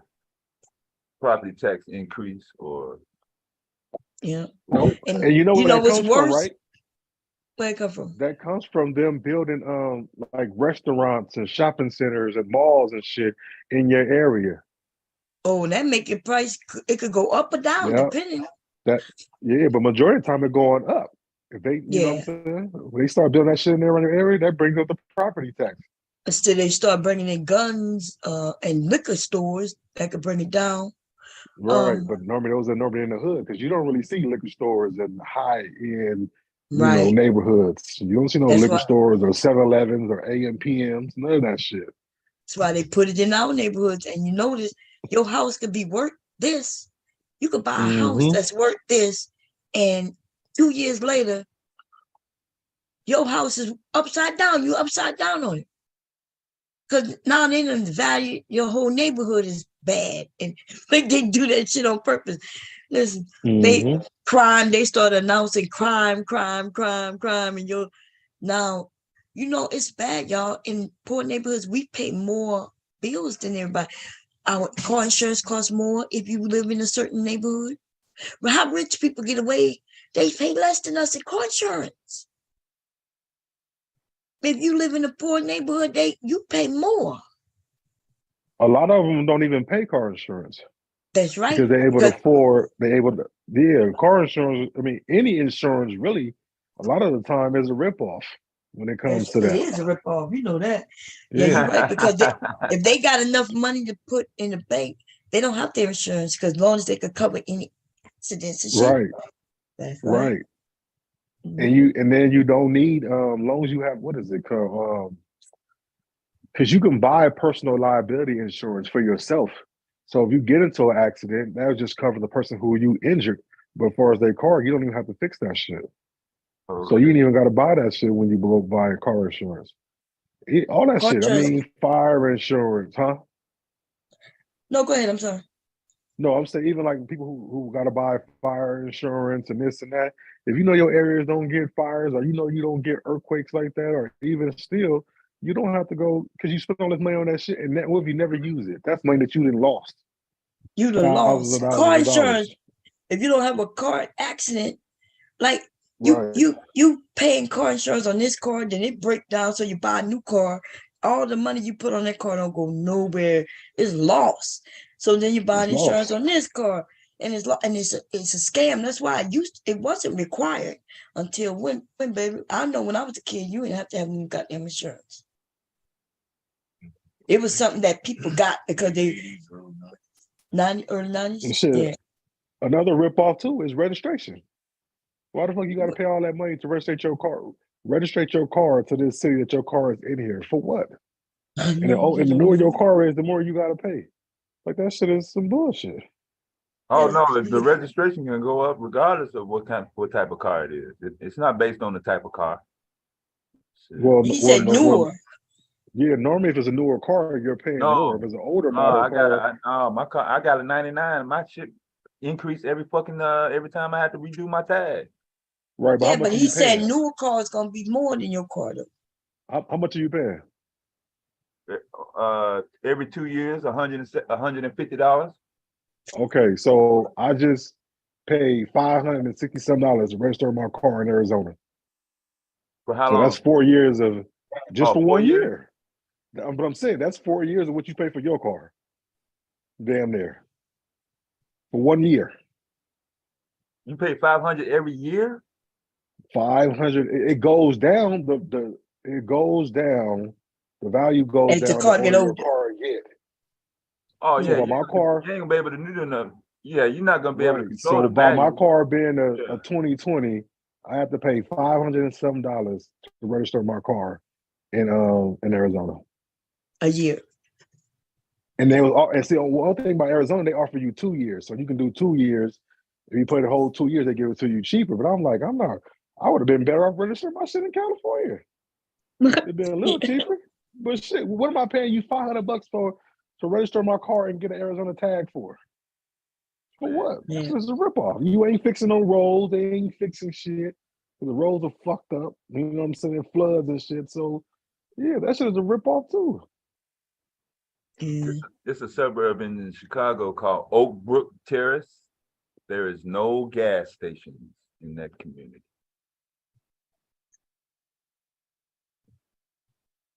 What that mean? Shit, no gas stations.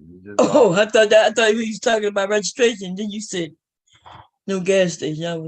I thought you was. Yeah, they got to go to another town to get gas. Yeah. Tag at the bottom right. Yeah, that's all right.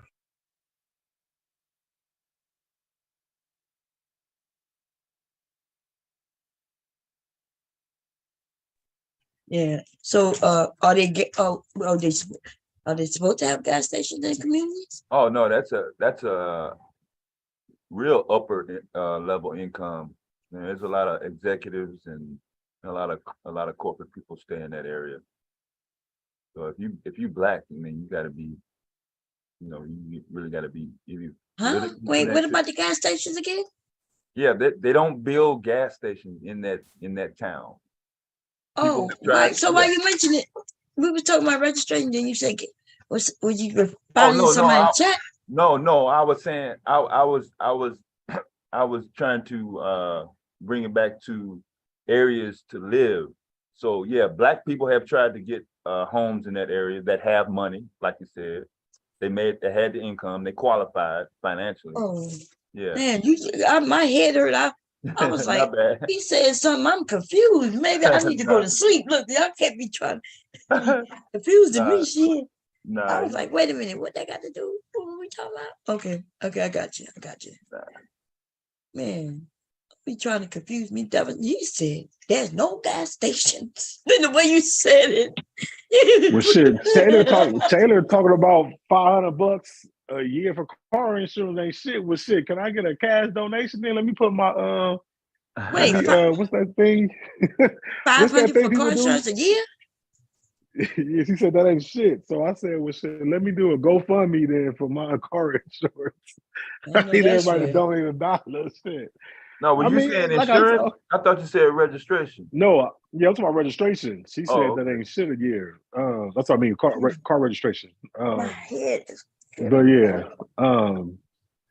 Okay, but shit, my goddamn car insurance just the same too. Shit. You have full coverage? Yeah. But I guess the good thing is I don't pay a car note. He got to have car full coverage. You got a new car. Shit. Yeah, the good thing is I don't have a car note because I'll be mad at the motherfucker. Oh, well, that's a good thing. If you ain't got no car, then you could go with liability, but you don't want to do that because somebody hit your ass. You would, you know what I mean? Yeah, no, there's too many wild animals. Damn, you paid off for 2020 in 2 years, or you paid it outright? I paid off when I bought it. I'm poor. Okay. Well, I ain't saying you're poor. I don't think you're poor. I am. Oh, damn. I'm poor. Okay. That's a good way to save, though. Yeah. If you could pay it outright, that way, instead of paying insurance, you pay yourself in the bank. Well, don't get you know interest on it. when you buy a car, that's why rich people lease their cars. When you auto finance a car, you're damn near paying almost 2 times the amount of the car in interest. Yeah. So leasing seemed like a good idea to me because you could switch out of the car, but you never really own it. You'd be paying something. Yeah, but you can always switch out into something new, especially if your credit is decent. Mm-hmm. You can get something newer. It's kind of like phones. When you lease your phone or whatever, or buy your phone, you can trade that shit in and get a newer model. Yeah. You can always have the newer model. So, I mean, it's another way. But I mean, when you the one who was in Ukraine. Oh, because I thought, you sure? How you know? She lives in New Hampshire. Boy, go down. Let me see. Oh, you talking about down here? Yeah, isn't that her?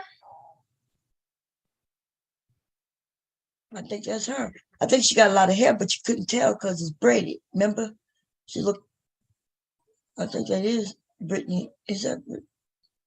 Oh no, I know who that is. She looked different. She gained a little weight. Okay, go ahead. Is this my account? Yours? How you get this on yours? Looks like some kind of shorts. Oh, okay. Maybe I need to do some shorts. I told my son we need to do some shorts. Them people I think you get paid less for shorts, but you get so many views. I was like, babe, let's do some dancing shorts. Somebody just posted how much it is. If I could get hubby to do some dancing shorts with me, man, we'll get it, baby. But he, what you said? Somebody did what? Somebody posted how much you get for shorts because they just started. Like, is it a good amount? Look at them views you get on shorts. Lots of people look at shorts, so TikTok is a good. But I get me and Leaky to do some shorts when he get a little older. He could. $100 for every 10,000 views. So damn, $100 for every 10,000 views, and she got 740. What you thinking that is? It's not hard to get 10,000 views though. I know. That's what I'm saying. She got over 500,000 views, and I'm thinking 10,000 views every $100. Probably $8,000. She got $8,000 off that video, and them kind of things is quick.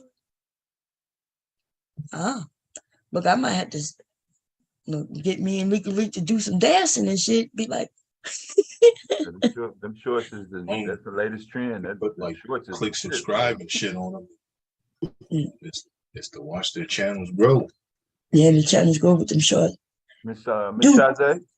Hey, Shazay. Yeah. Hey. Do TikTok pay y'all for videos? Do TikTok pay?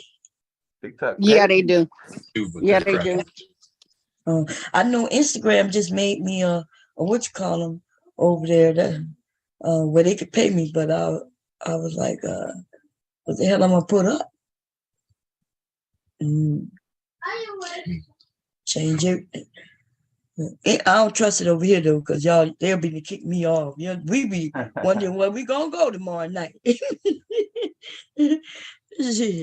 So, as soon as I say hello, I'll be like, hello, motherfucker. And they be like, you can't cuss within the first so many first what? First 3 minutes. First 3 minutes. Look, I can't. I'm gonna have to use a clock to make sure I don't say a cuss words in 3 minutes. But y'all know, like today I failed because soon as I went live, Sprint called me. And that's what, so I didn't cuss them though. I ain't cuss nobody, but y'all know and I was good today. And they gave us all the credit for it. So and she told me earlier. Yeah, so the bill, man, we've been dealing with that. Did you get it in writing? They gave me the credit. Oh, yeah, they gave me 600, the last 600 today. Yeah. They was talking about we can't do it. Then she was like, you got to do a payment arrangement. I was like at first she was trying to say, we're going to get it, but we can't give it to you until so it's okay. We gave you so much. And then she slipped in that payment arrangement. She said a payment arrangement. And I said, stop. What you say about that payment arrangement? And then she was like, yeah, you could do a payment arrangement. And I was like, but if I do a payment arrangement, that means I got to do a payment.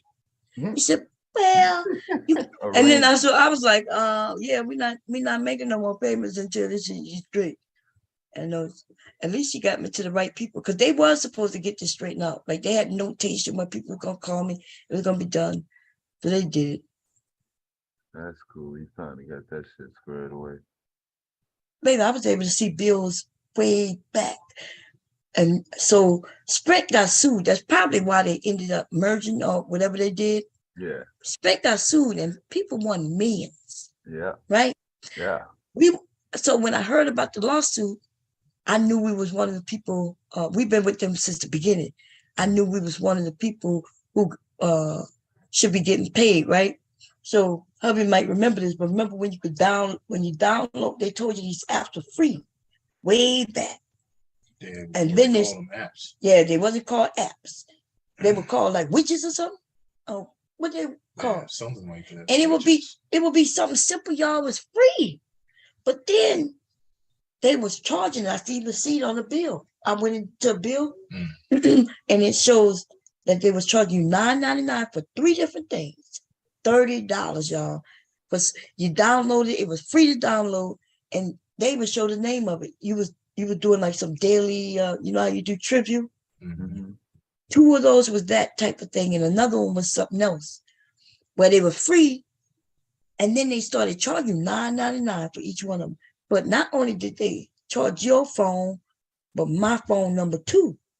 They was charging you $30 on your phone, and then me $30 on my phone. The kids' phones, I don't even know if they had phones back then. They did. In 2013? Oh yeah. I thought they was on prepaid thing. Anyway, I didn't look that deep, but I saw them, your phone number, my phone number. And so see, that's $60. And there was no way for you to stop that shit. They did that to everybody, man. They would do there was no way to stop it. So there was a class action lawsuit. They lost. So I put in the paperwork where I put in that I was one of the people. And I'm gonna have to copy some of that stuff that they got printed before it go away as proof. They probably try, you know how when they lose millions like that, what they call it when they don't want to pay, they take it to another court or something. When they want to fight it, appeal. They probably appealing it, because I'm wondering what the fuck money. As soon as I noticed that they lost, I started calling them like, hey, when I'm gonna get some money? Look, I want to be the first in motherfucking line. Okay. Well, I don't know which lawsuit in particular that you were referring to, but I do remember last summer when they were switching everybody over to 5G. A lot of those phones, like my phone, wasn't compatible, but I didn't know they had filed a lawsuit.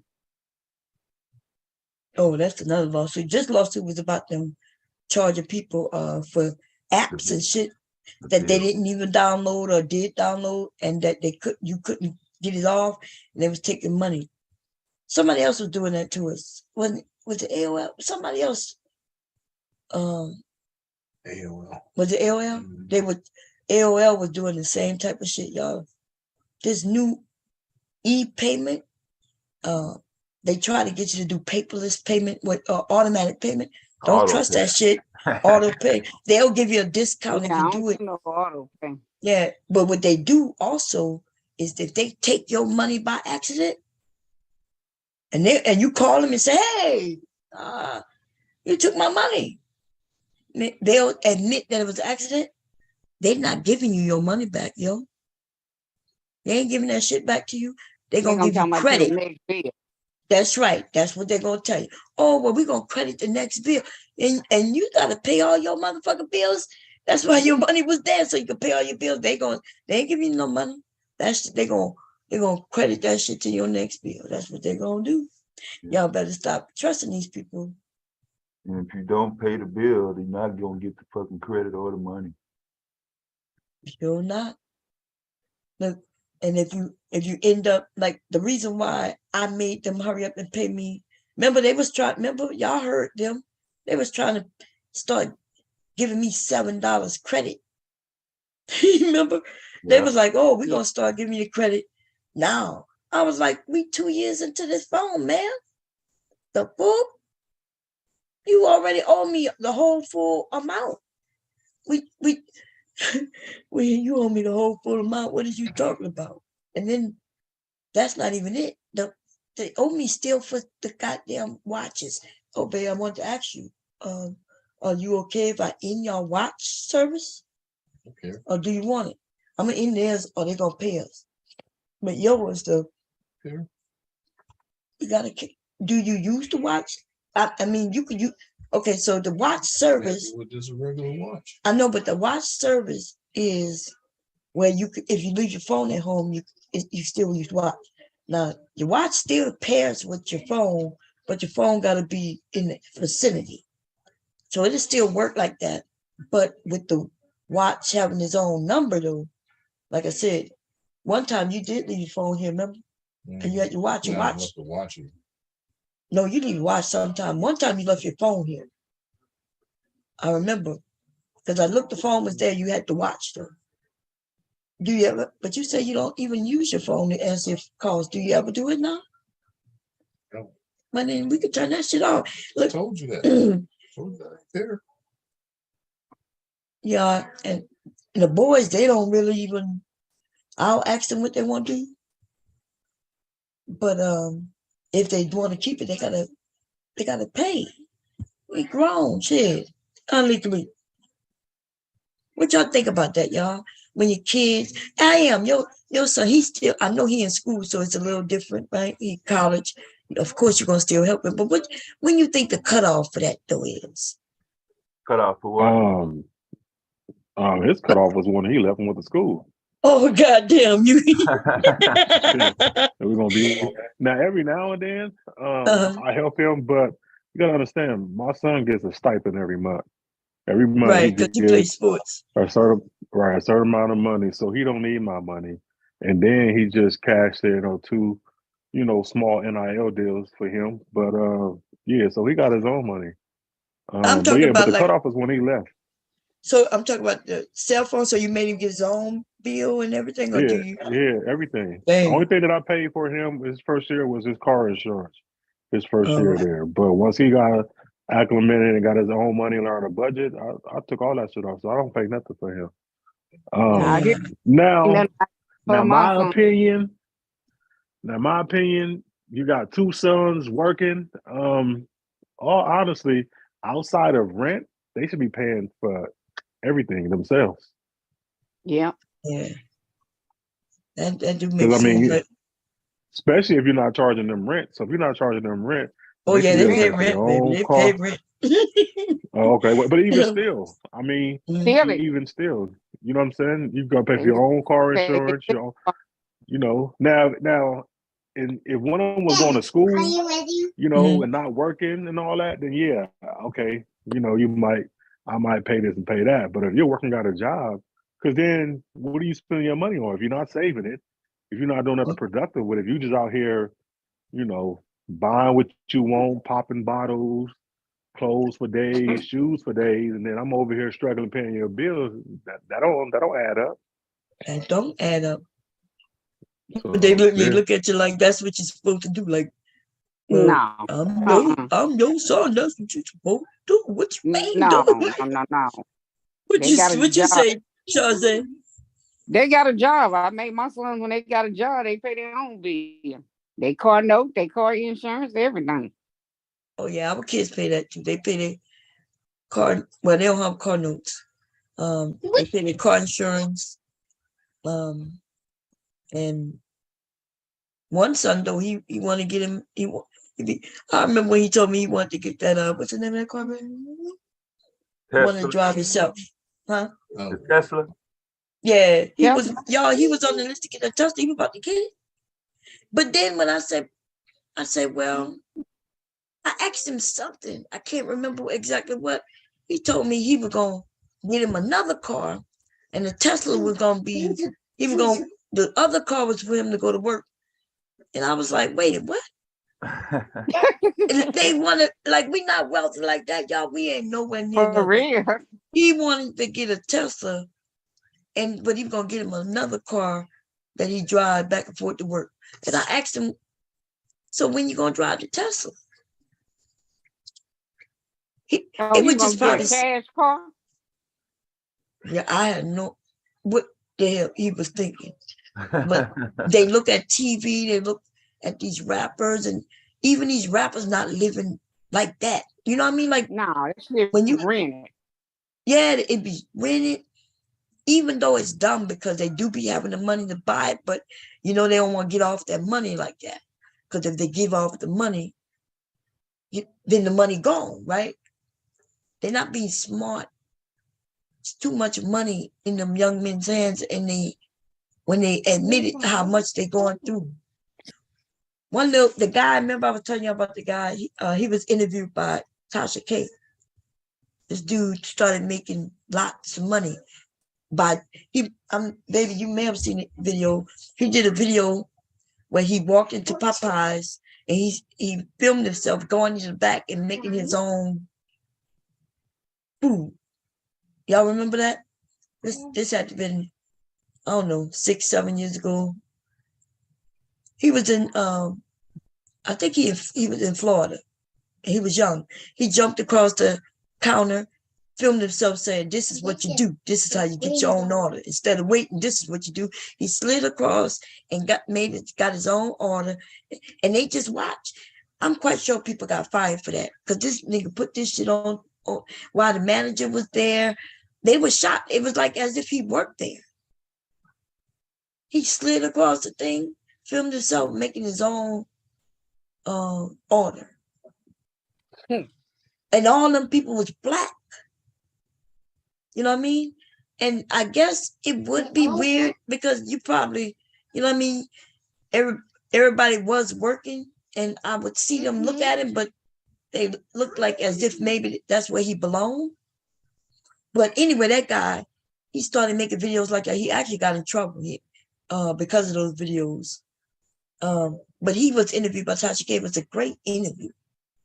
And he was telling you how much money he was making and getting and how he was throwing it, staying in hotels, like he was living in hotels where he was paying thousands of dollars a month. Staying in hotels. Then he said he ended up on drugs and stuff like that. And but now he's still young, you know, he's still young, but he's saying that he's smarting up, you know. All of a sudden, he just got smart.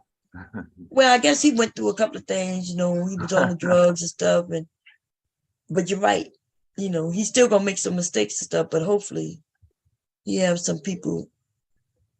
He did have it a little rough, but he made it rough. Like some of these men who be complaining, claiming, "My mama kicked me out." But then they tell you that kick your ass out if you weren't doing nothing. That's right. The way he was doing things, he was, you know, he was wilding out, not listening to her.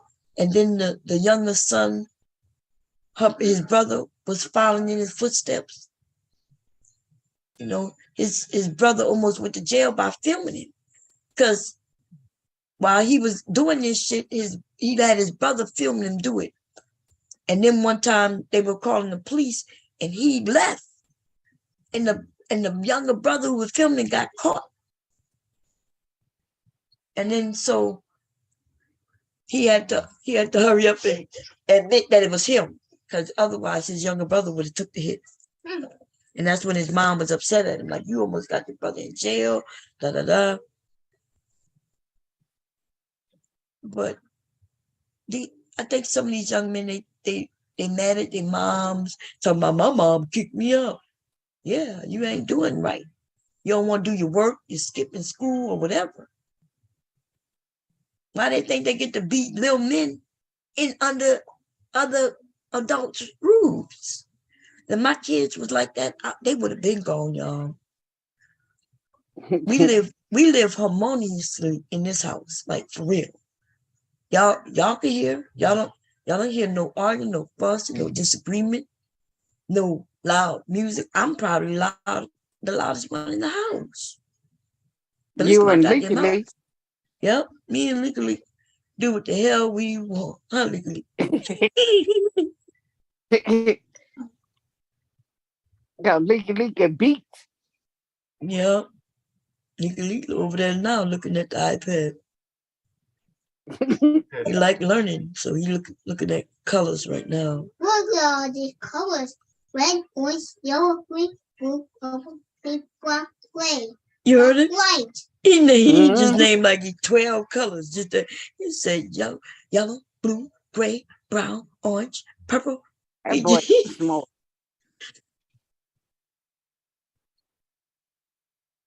Hey, devastating. Hey. Did you hear about they found them 3 rappers dead in a house?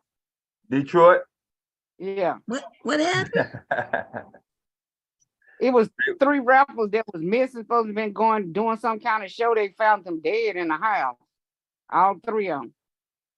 Yeah, dead from overdoses or dead from shooting? No, somebody killed them. Damn, and they were rappers? Yeah, they supposed to have been doing a show, and somehow they canceled the show. I don't know what happened, but they said they found them dead. Yeah, I saw the initial story said that they were missing. And by the time I tried to follow up and find out how are they missing? Missing from where? And then that's when it popped up that they were found, but they were dead in Detroit. Drill rappers, yeah. Damn, yo. What's going on? Like, is there a beef? Like, is drill rappers all about beefing with other people and ending up dead? Or these real gangsters who just rappers? What, they like, drill rappers are just rappers. I thought they were just rappers. They might have been just regular rappers. They was regular rappers, and they was in a been culture. doing the show. Yeah, they was somebody. they was in a culture. Let me find the story before I start talking. But basically, Ms. Baum, that is the culture now. Are they real gangsters? Like the definition of a real gangster. First of all, real gangsters are not on social media. They never have been. There is no benefit to them. The whole purpose of being in the underground is to stay low key. That's right. But you know, people today want clout, so they'll, even if they're real criminals, I guess I'm gonna say the word criminals instead of gangster. Yeah. They want everybody to know. Because now they get that clout. And because they watched the movies, you know, the gangster movies, and what they see that these people used to go in places and be treated a certain way with respect. But what they don't know is that, yeah, that would be in their community. The people who knew them, you know, But you know that one dude, that one dude had been in jail for like since he was 28. He got out when he was 28. So he had been in jail since he was 20.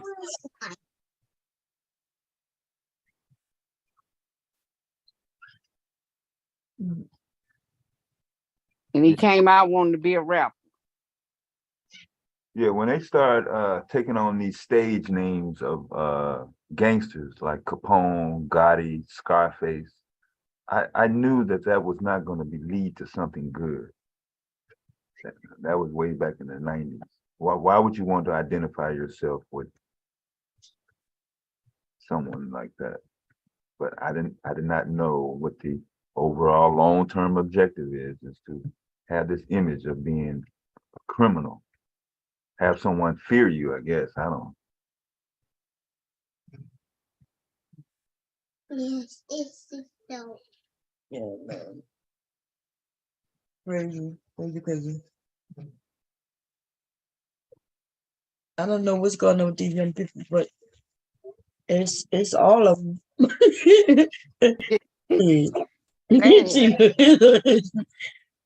It's crazy. Yeah, even when I was young, I'm still trying to think, like, so what y'all think is it? I'm confused. They confused on how they move, you know? Because if you're a criminal, you're not supposed to be on no internet showing and telling people what you're doing. We see dumbasses in their cars driving live, showing that they're about to shoot up somewhere, showing themselves about to go and shoot up their girlfriend. The one time on Facebook when that dude killed that girl, because she went on Facebook. I think she went on Facebook. Did she go on Facebook? And to tell his wife, her name was Retenna something, and he killed her because of something about another girl or some girlfriend. He made her get on there and apologize, then he killed her. You talking about that his girl? wife?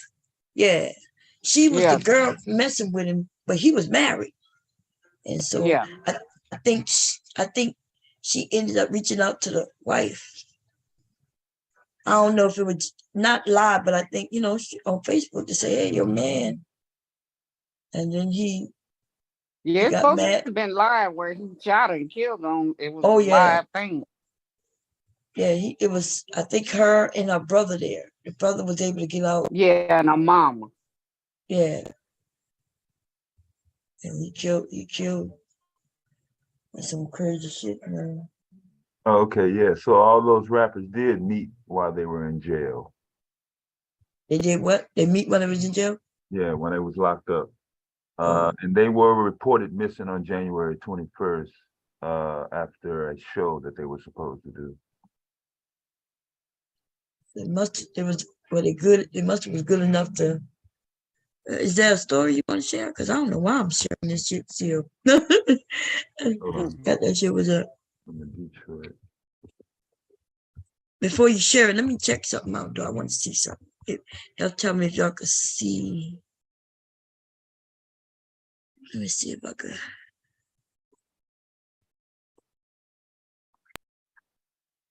Can y'all see that? Oh no. Okay, yeah. Some water or something. Yeah, y'all can see the water? Yeah. Okay, let me stop that shit then. Okay. That was the movie. I wasn't like yesterday they wouldn't let me show a movie that was in my Xfinity. So maybe yeah. So I just wanted to see if we decide to do a movie night. You know, people just got to hit the link to come in the Zoom and they'll be able to see. But I cannot show the movie on YouTube. Y'all know that. Yeah. You know, that shit coming down, baby. Yeah. But I don't know if they got into it with somebody else. He had some beef with somebody in prison. I don't know. For them to just all three of them die. oh, Megan is is it the Megan? I thought Megan was just coming out. I think Megan is on this site. Oh yeah, they got all of the up-to-date movies, even if it just came out last night. Megan, I want to see Megan at door or whatever it is. I'm gonna wait till one of y'all That dance, watch. that's what get me. She started dancing, she finna kill your ass. Yeah,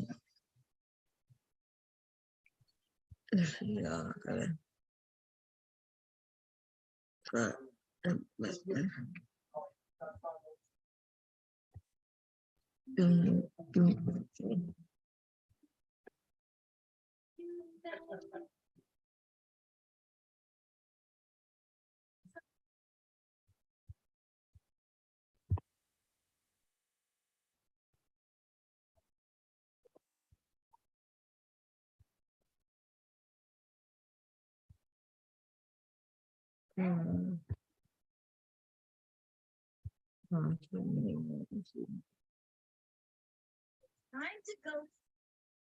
I can finish I mean, I fell asleep. Oh, did he? He got to work. No. So what's up? Y'all gonna share this movie link? I need some government assistance. I want to watch some free movies. I know that's right. I'm up here losing all my goddamn money, losing my next kid college tuition. You got a pop-up ad blocker on your system, I am? On my phone. Yeah, I'm not gonna be able to do that on your phone, bro. Yeah. Oh, you gotta put it on the computer? Yeah. No, here go the link. Try that. Yeah, hit it. It's a different link that he gave me, but that's the. But I'm telling you, when you try to click it, it's gonna have pop-up ads. So if you don't have a protection on your phone. Oh, okay, got you. One of those, yeah. Gotcha. Yeah, it's kind of difficult to do it on the phone, especially if you're trying to do everything on your phone, trying to be on Zoom, trying to watch a movie. No, that's what young people do. That's how they watch it. That's how they run down their fucking phone. How they do what?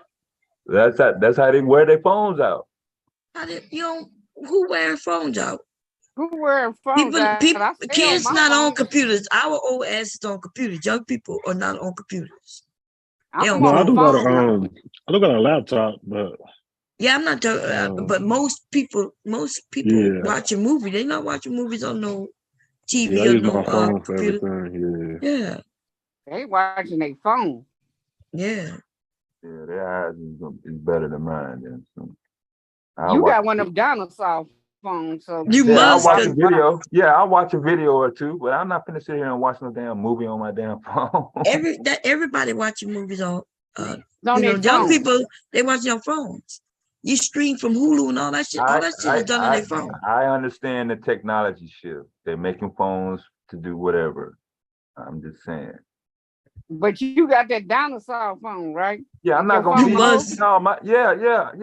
But I'm not gonna be nowhere. Where am I gonna be at to watch a movie on my phone? Where anywhere. They could be anywhere when you're driving trucks and waiting for your order. Shit, you can watch a movie. Yeah. What you talking about? That's why I carry my laptop with me. Shit. Yeah, but the laptop I'm is using big my and phone bulky. for something else. With you ain't gonna have your laptop all the time. Then you gotta have minutes. You gotta have Wi-Fi on your laptop. Yes, I am. You gotta have I'm Wi-Fi. gonna have my I'm gonna have my laptop every time I go out on the road. Yes, I am. On the road, yeah, but if you go to the doctor's office, you go to the I'm not doctor's watching office. no movie in the doctor's office though. Oh well, people do that. You know, everywhere they go. These kids be sitting in the park watching movies, and my boredom level is different. Yeah. They be in the back seat of the car while they moms and dads driving watching movies. So that's why why you think the 5G is important. It ain't for the shit we doing right now. That's for movies. That's the fast live streaming for movies. You don't need no 5G. I'm not doubting what y'all saying. Yeah, these young people, they do a lot of functions. They do a lot of actions on their phones. That's true. So that's why they have to get new phones every fucking 6 months to a year.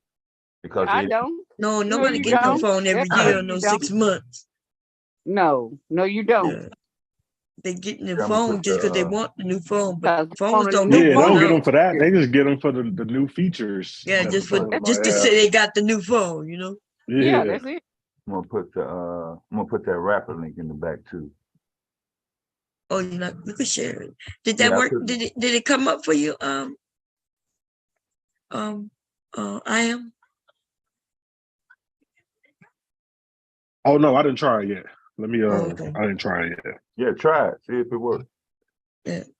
Make sure you got a pop up on your phone because they got pop up blockers and everything for the phone. But just check it and see. I'm not signing on my phone now. But Boom. I saw this lady now. You know how black men saying about welfare and all this stuff. This lady came there. She had the food stamp card. She had some kids, but she had her husband. She still was getting food stamps. She spent about $400 or $500 worth of food stamps today. But they saying that they don't get welfare. Oh yeah. This wasn't no black person. They're the main ones who get they get the food stamps. Yeah, that's what I'm saying. But they saying like black women's the only one on welfare getting food stamps and stuff. Right. The welfare queen actually was queens were white women. Was a white woman, yeah. But they took that black woman on trial and made it seem like it was that something that Reagan wasn't. or somebody who they did that. Reagan? Who was it? Yeah, I think it was Reagan. Yeah, I think he was the president. But yeah, they did that to make it seem like the black person was on the welfare. But them white women, they were wealthy and getting food stamps in multiple states. They so wealthy they got homes in different states and was just lapping that shit up. Yeah, that's what I was saying. This woman had a husband and she still got food. They still was getting food stamps. Yeah, you could get food stamps with a husband. But they make like old black women's the only one doing this shit. No, they're not.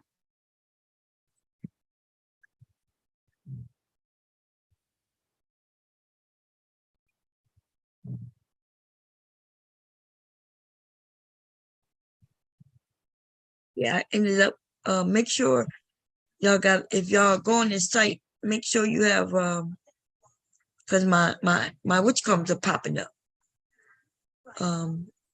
It's telling me that it has malware, malvertising. That's what they're calling it. Malvertising, which is malware, but it's for advertising it. That's what just popped up on the site. But what I'm saying is, as long as you got some protection, it'll catch it for you. Let's see details. When I hit to see details. Help, handwriting, and testing.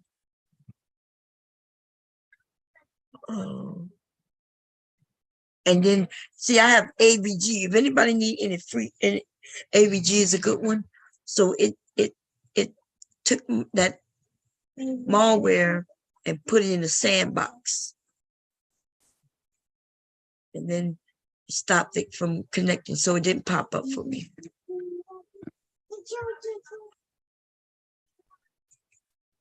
Well, I just clicked on, what movie is this? Teen Wolf, the movie. I know Teen Wolf had a movie. I clicked on it to see it.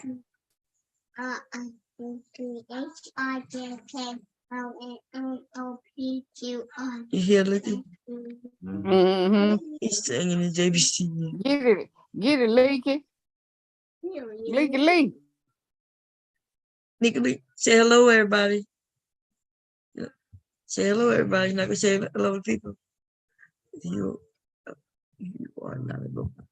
Well, I clicked to allow it. I don't even see the allow.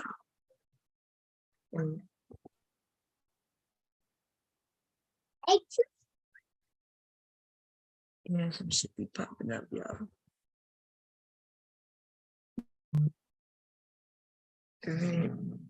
So who were you looking at, Dr. Phil early? Yeah. And I see you got what, Anton in there? Yeah.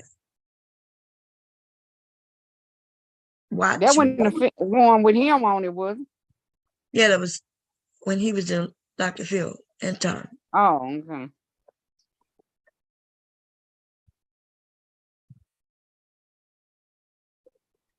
Real good one. This one kind of blurry. With Avatar Way of the Water is not a good copy. It's too close.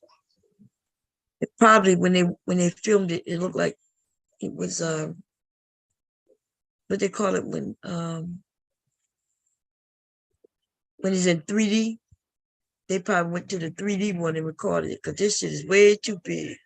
Let me show y'all. Let's see if I can share it.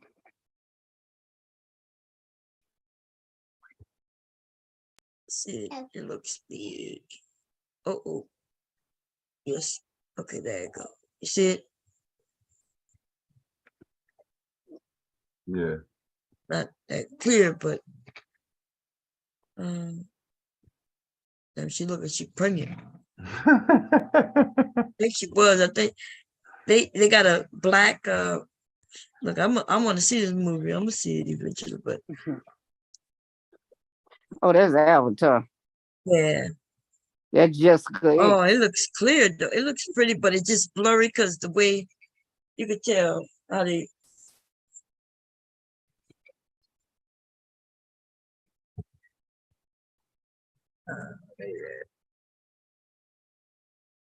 Stop it. Okay. Fix picture. Whatever that.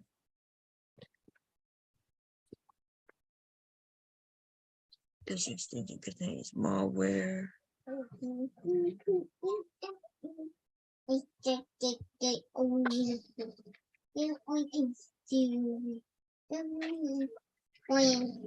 gotta go to the bathroom, Nicky? No? You gotta remember you got on underwear, okay? Let mama know when you gotta go back. I went to sleep. So let me find something for us to do tonight, y'all. YouTube.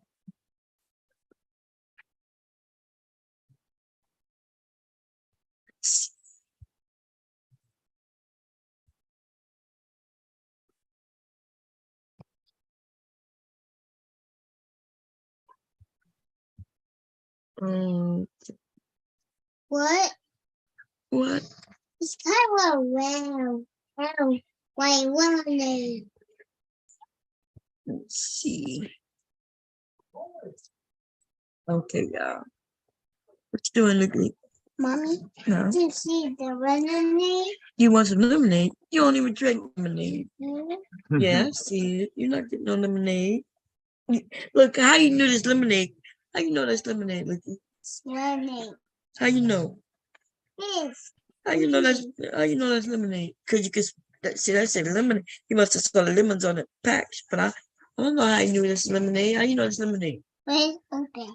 Huh? It's open. It's open. This is the powder, the powdered lemonade where you make lemonade by adding water. Yeah. But I don't know how you knew this was lemonade. You don't even like it's powder. You can read. You can put letters together, right? Yeah.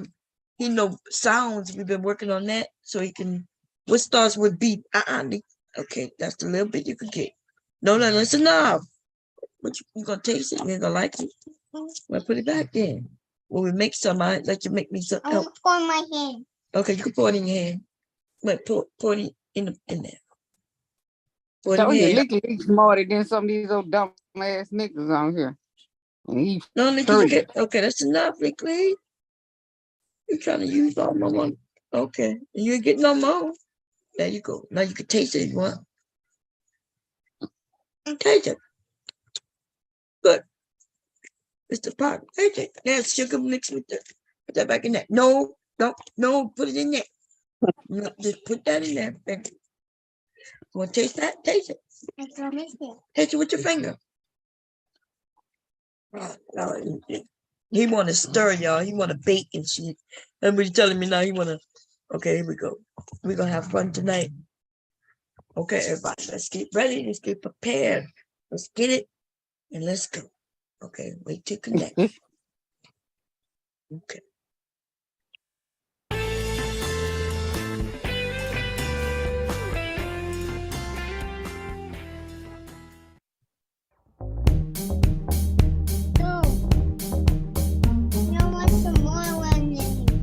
There are 10 questions. You have 15 seconds to answer each question. Right.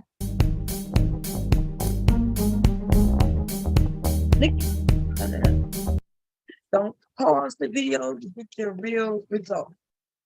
You can stop the noise. He want to start, y'all. Y'all hear him? He got the spoon and we're gonna make something tomorrow, okay? We're gonna make peach cobbler tomorrow. Okay? You like to create. Yeah, he want to create something. Well, you can play though. Go ask your daddy for Play-Doh. Go get you some Play-Doh. Or go get you some Play-Doh. Let's make something with that. Let's make some lemonade. You gonna make some what?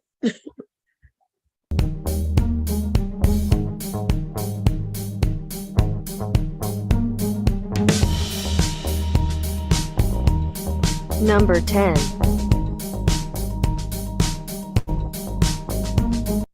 What did I say?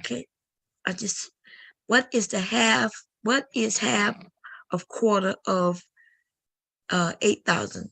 Half of quarter? So a quarter is 1 foot, right? Yeah. And half of 1 foot, y'all. Damn, they do mad at me right away. I don't even know if that's right. 1,000. Yep, because a quarter of 8,000 is what? You think it's 4,000? 2,000. Oh, 2,000. Oh, that And makes then sense. half, so that's 1,000. Okay.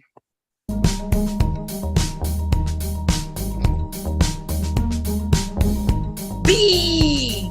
I am says B, y'all. I agree with it.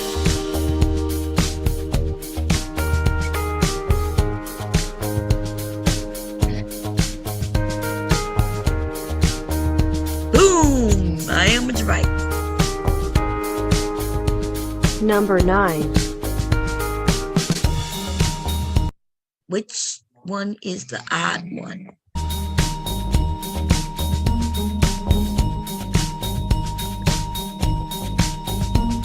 Which one is the odd one?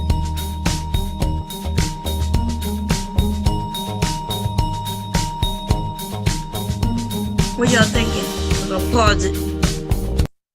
Which one is the odd?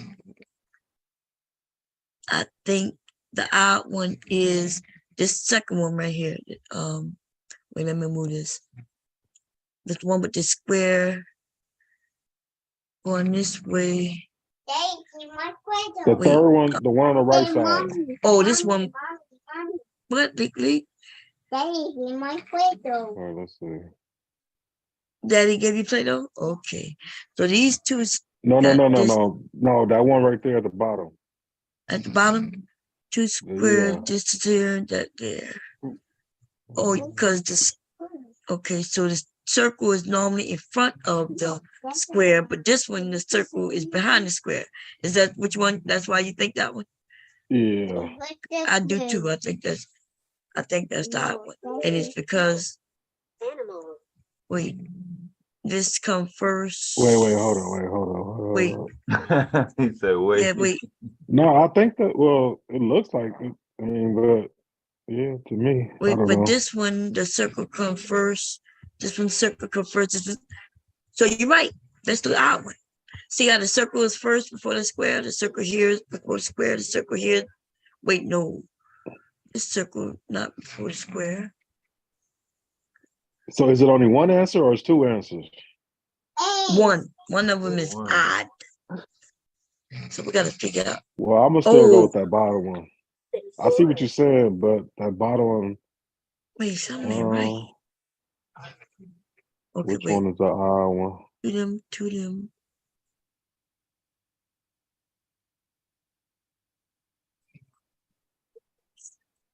Good brain record right there, boy. Oh no, you know what? It's that no. Because it seemed like the bottom one to the left and then the one diagonal are the same. And then you gotta go with the one I said then, that bottom one to the right. Anybody else? I know it's. That's my final answer. Yeah, I was looking for a pattern. Me too. That's what I'm looking for. That's the one I get. Yeah.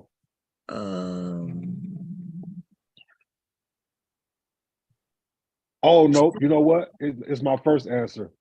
It's the top right one. The top right one. This one. Yeah. Mm-hmm. Oh. That's the one I'm choosing. That top right one. Go back to my first one. Because the bottom left and the one diagonal are the same, and then that top left and then that bottom right one are the same. Because if you turn around, you get the same symbol. So to me, that top right one is the odd one. Okay, let's see, y'all. That's my answer. I don't know. So I'm gonna go with that one. Oh shit! How was that? Let's see, y'all. Oh, wait. Circle, square.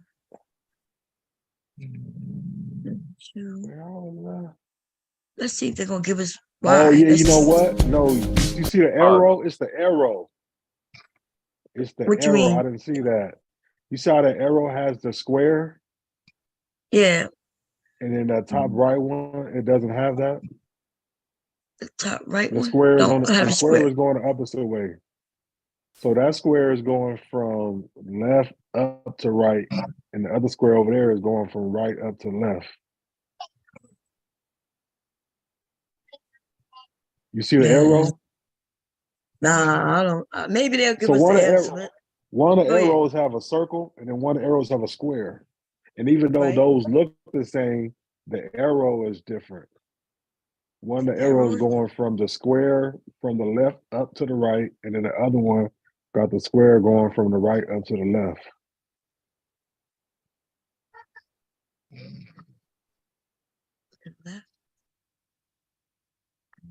Oh, I don't know. Look at the arrow. Square, Look at the square. X part. The X, okay. The X Right. on the circle And you see one or the how, one. Yeah, so you see how that square is from left up to right? But then the one diagonal format has a square going from right up to left. Mm-hmm. Anybody else see what he's talking about? I'm not saying you're wrong. I just don't see. Yeah, I'm trying to see the square and the circles that are by themselves. How So when you relate because those? when you turn the other boxes, so we was looking at the square and the box and the circle. Yeah. But it's the arrow. So when you turn the arrows around the same way, you will see the square bottom starts on the right bottom and then goes up left. Yeah. Wait a That one minute, right y'all. there, the square is going from the left bottom up to right. Okay, wait a minute, y'all. Because I have to you're on the computer, Yeah, you got to reboot? yeah. I'm gonna give you the link so you yeah, we'll finish it no, up. this not it. This not it. Damn, that's not even the link. Let me grab it real quick. Ooh, wait a minute, y'all. Oh, my computer don't die, but don't die on me. Let's see. I gotta make this small so I can grab it. Copy. Where is it? Where is it? Come up here. Do. Don't die. Okay, you see it? You see it? Yeah, I got it.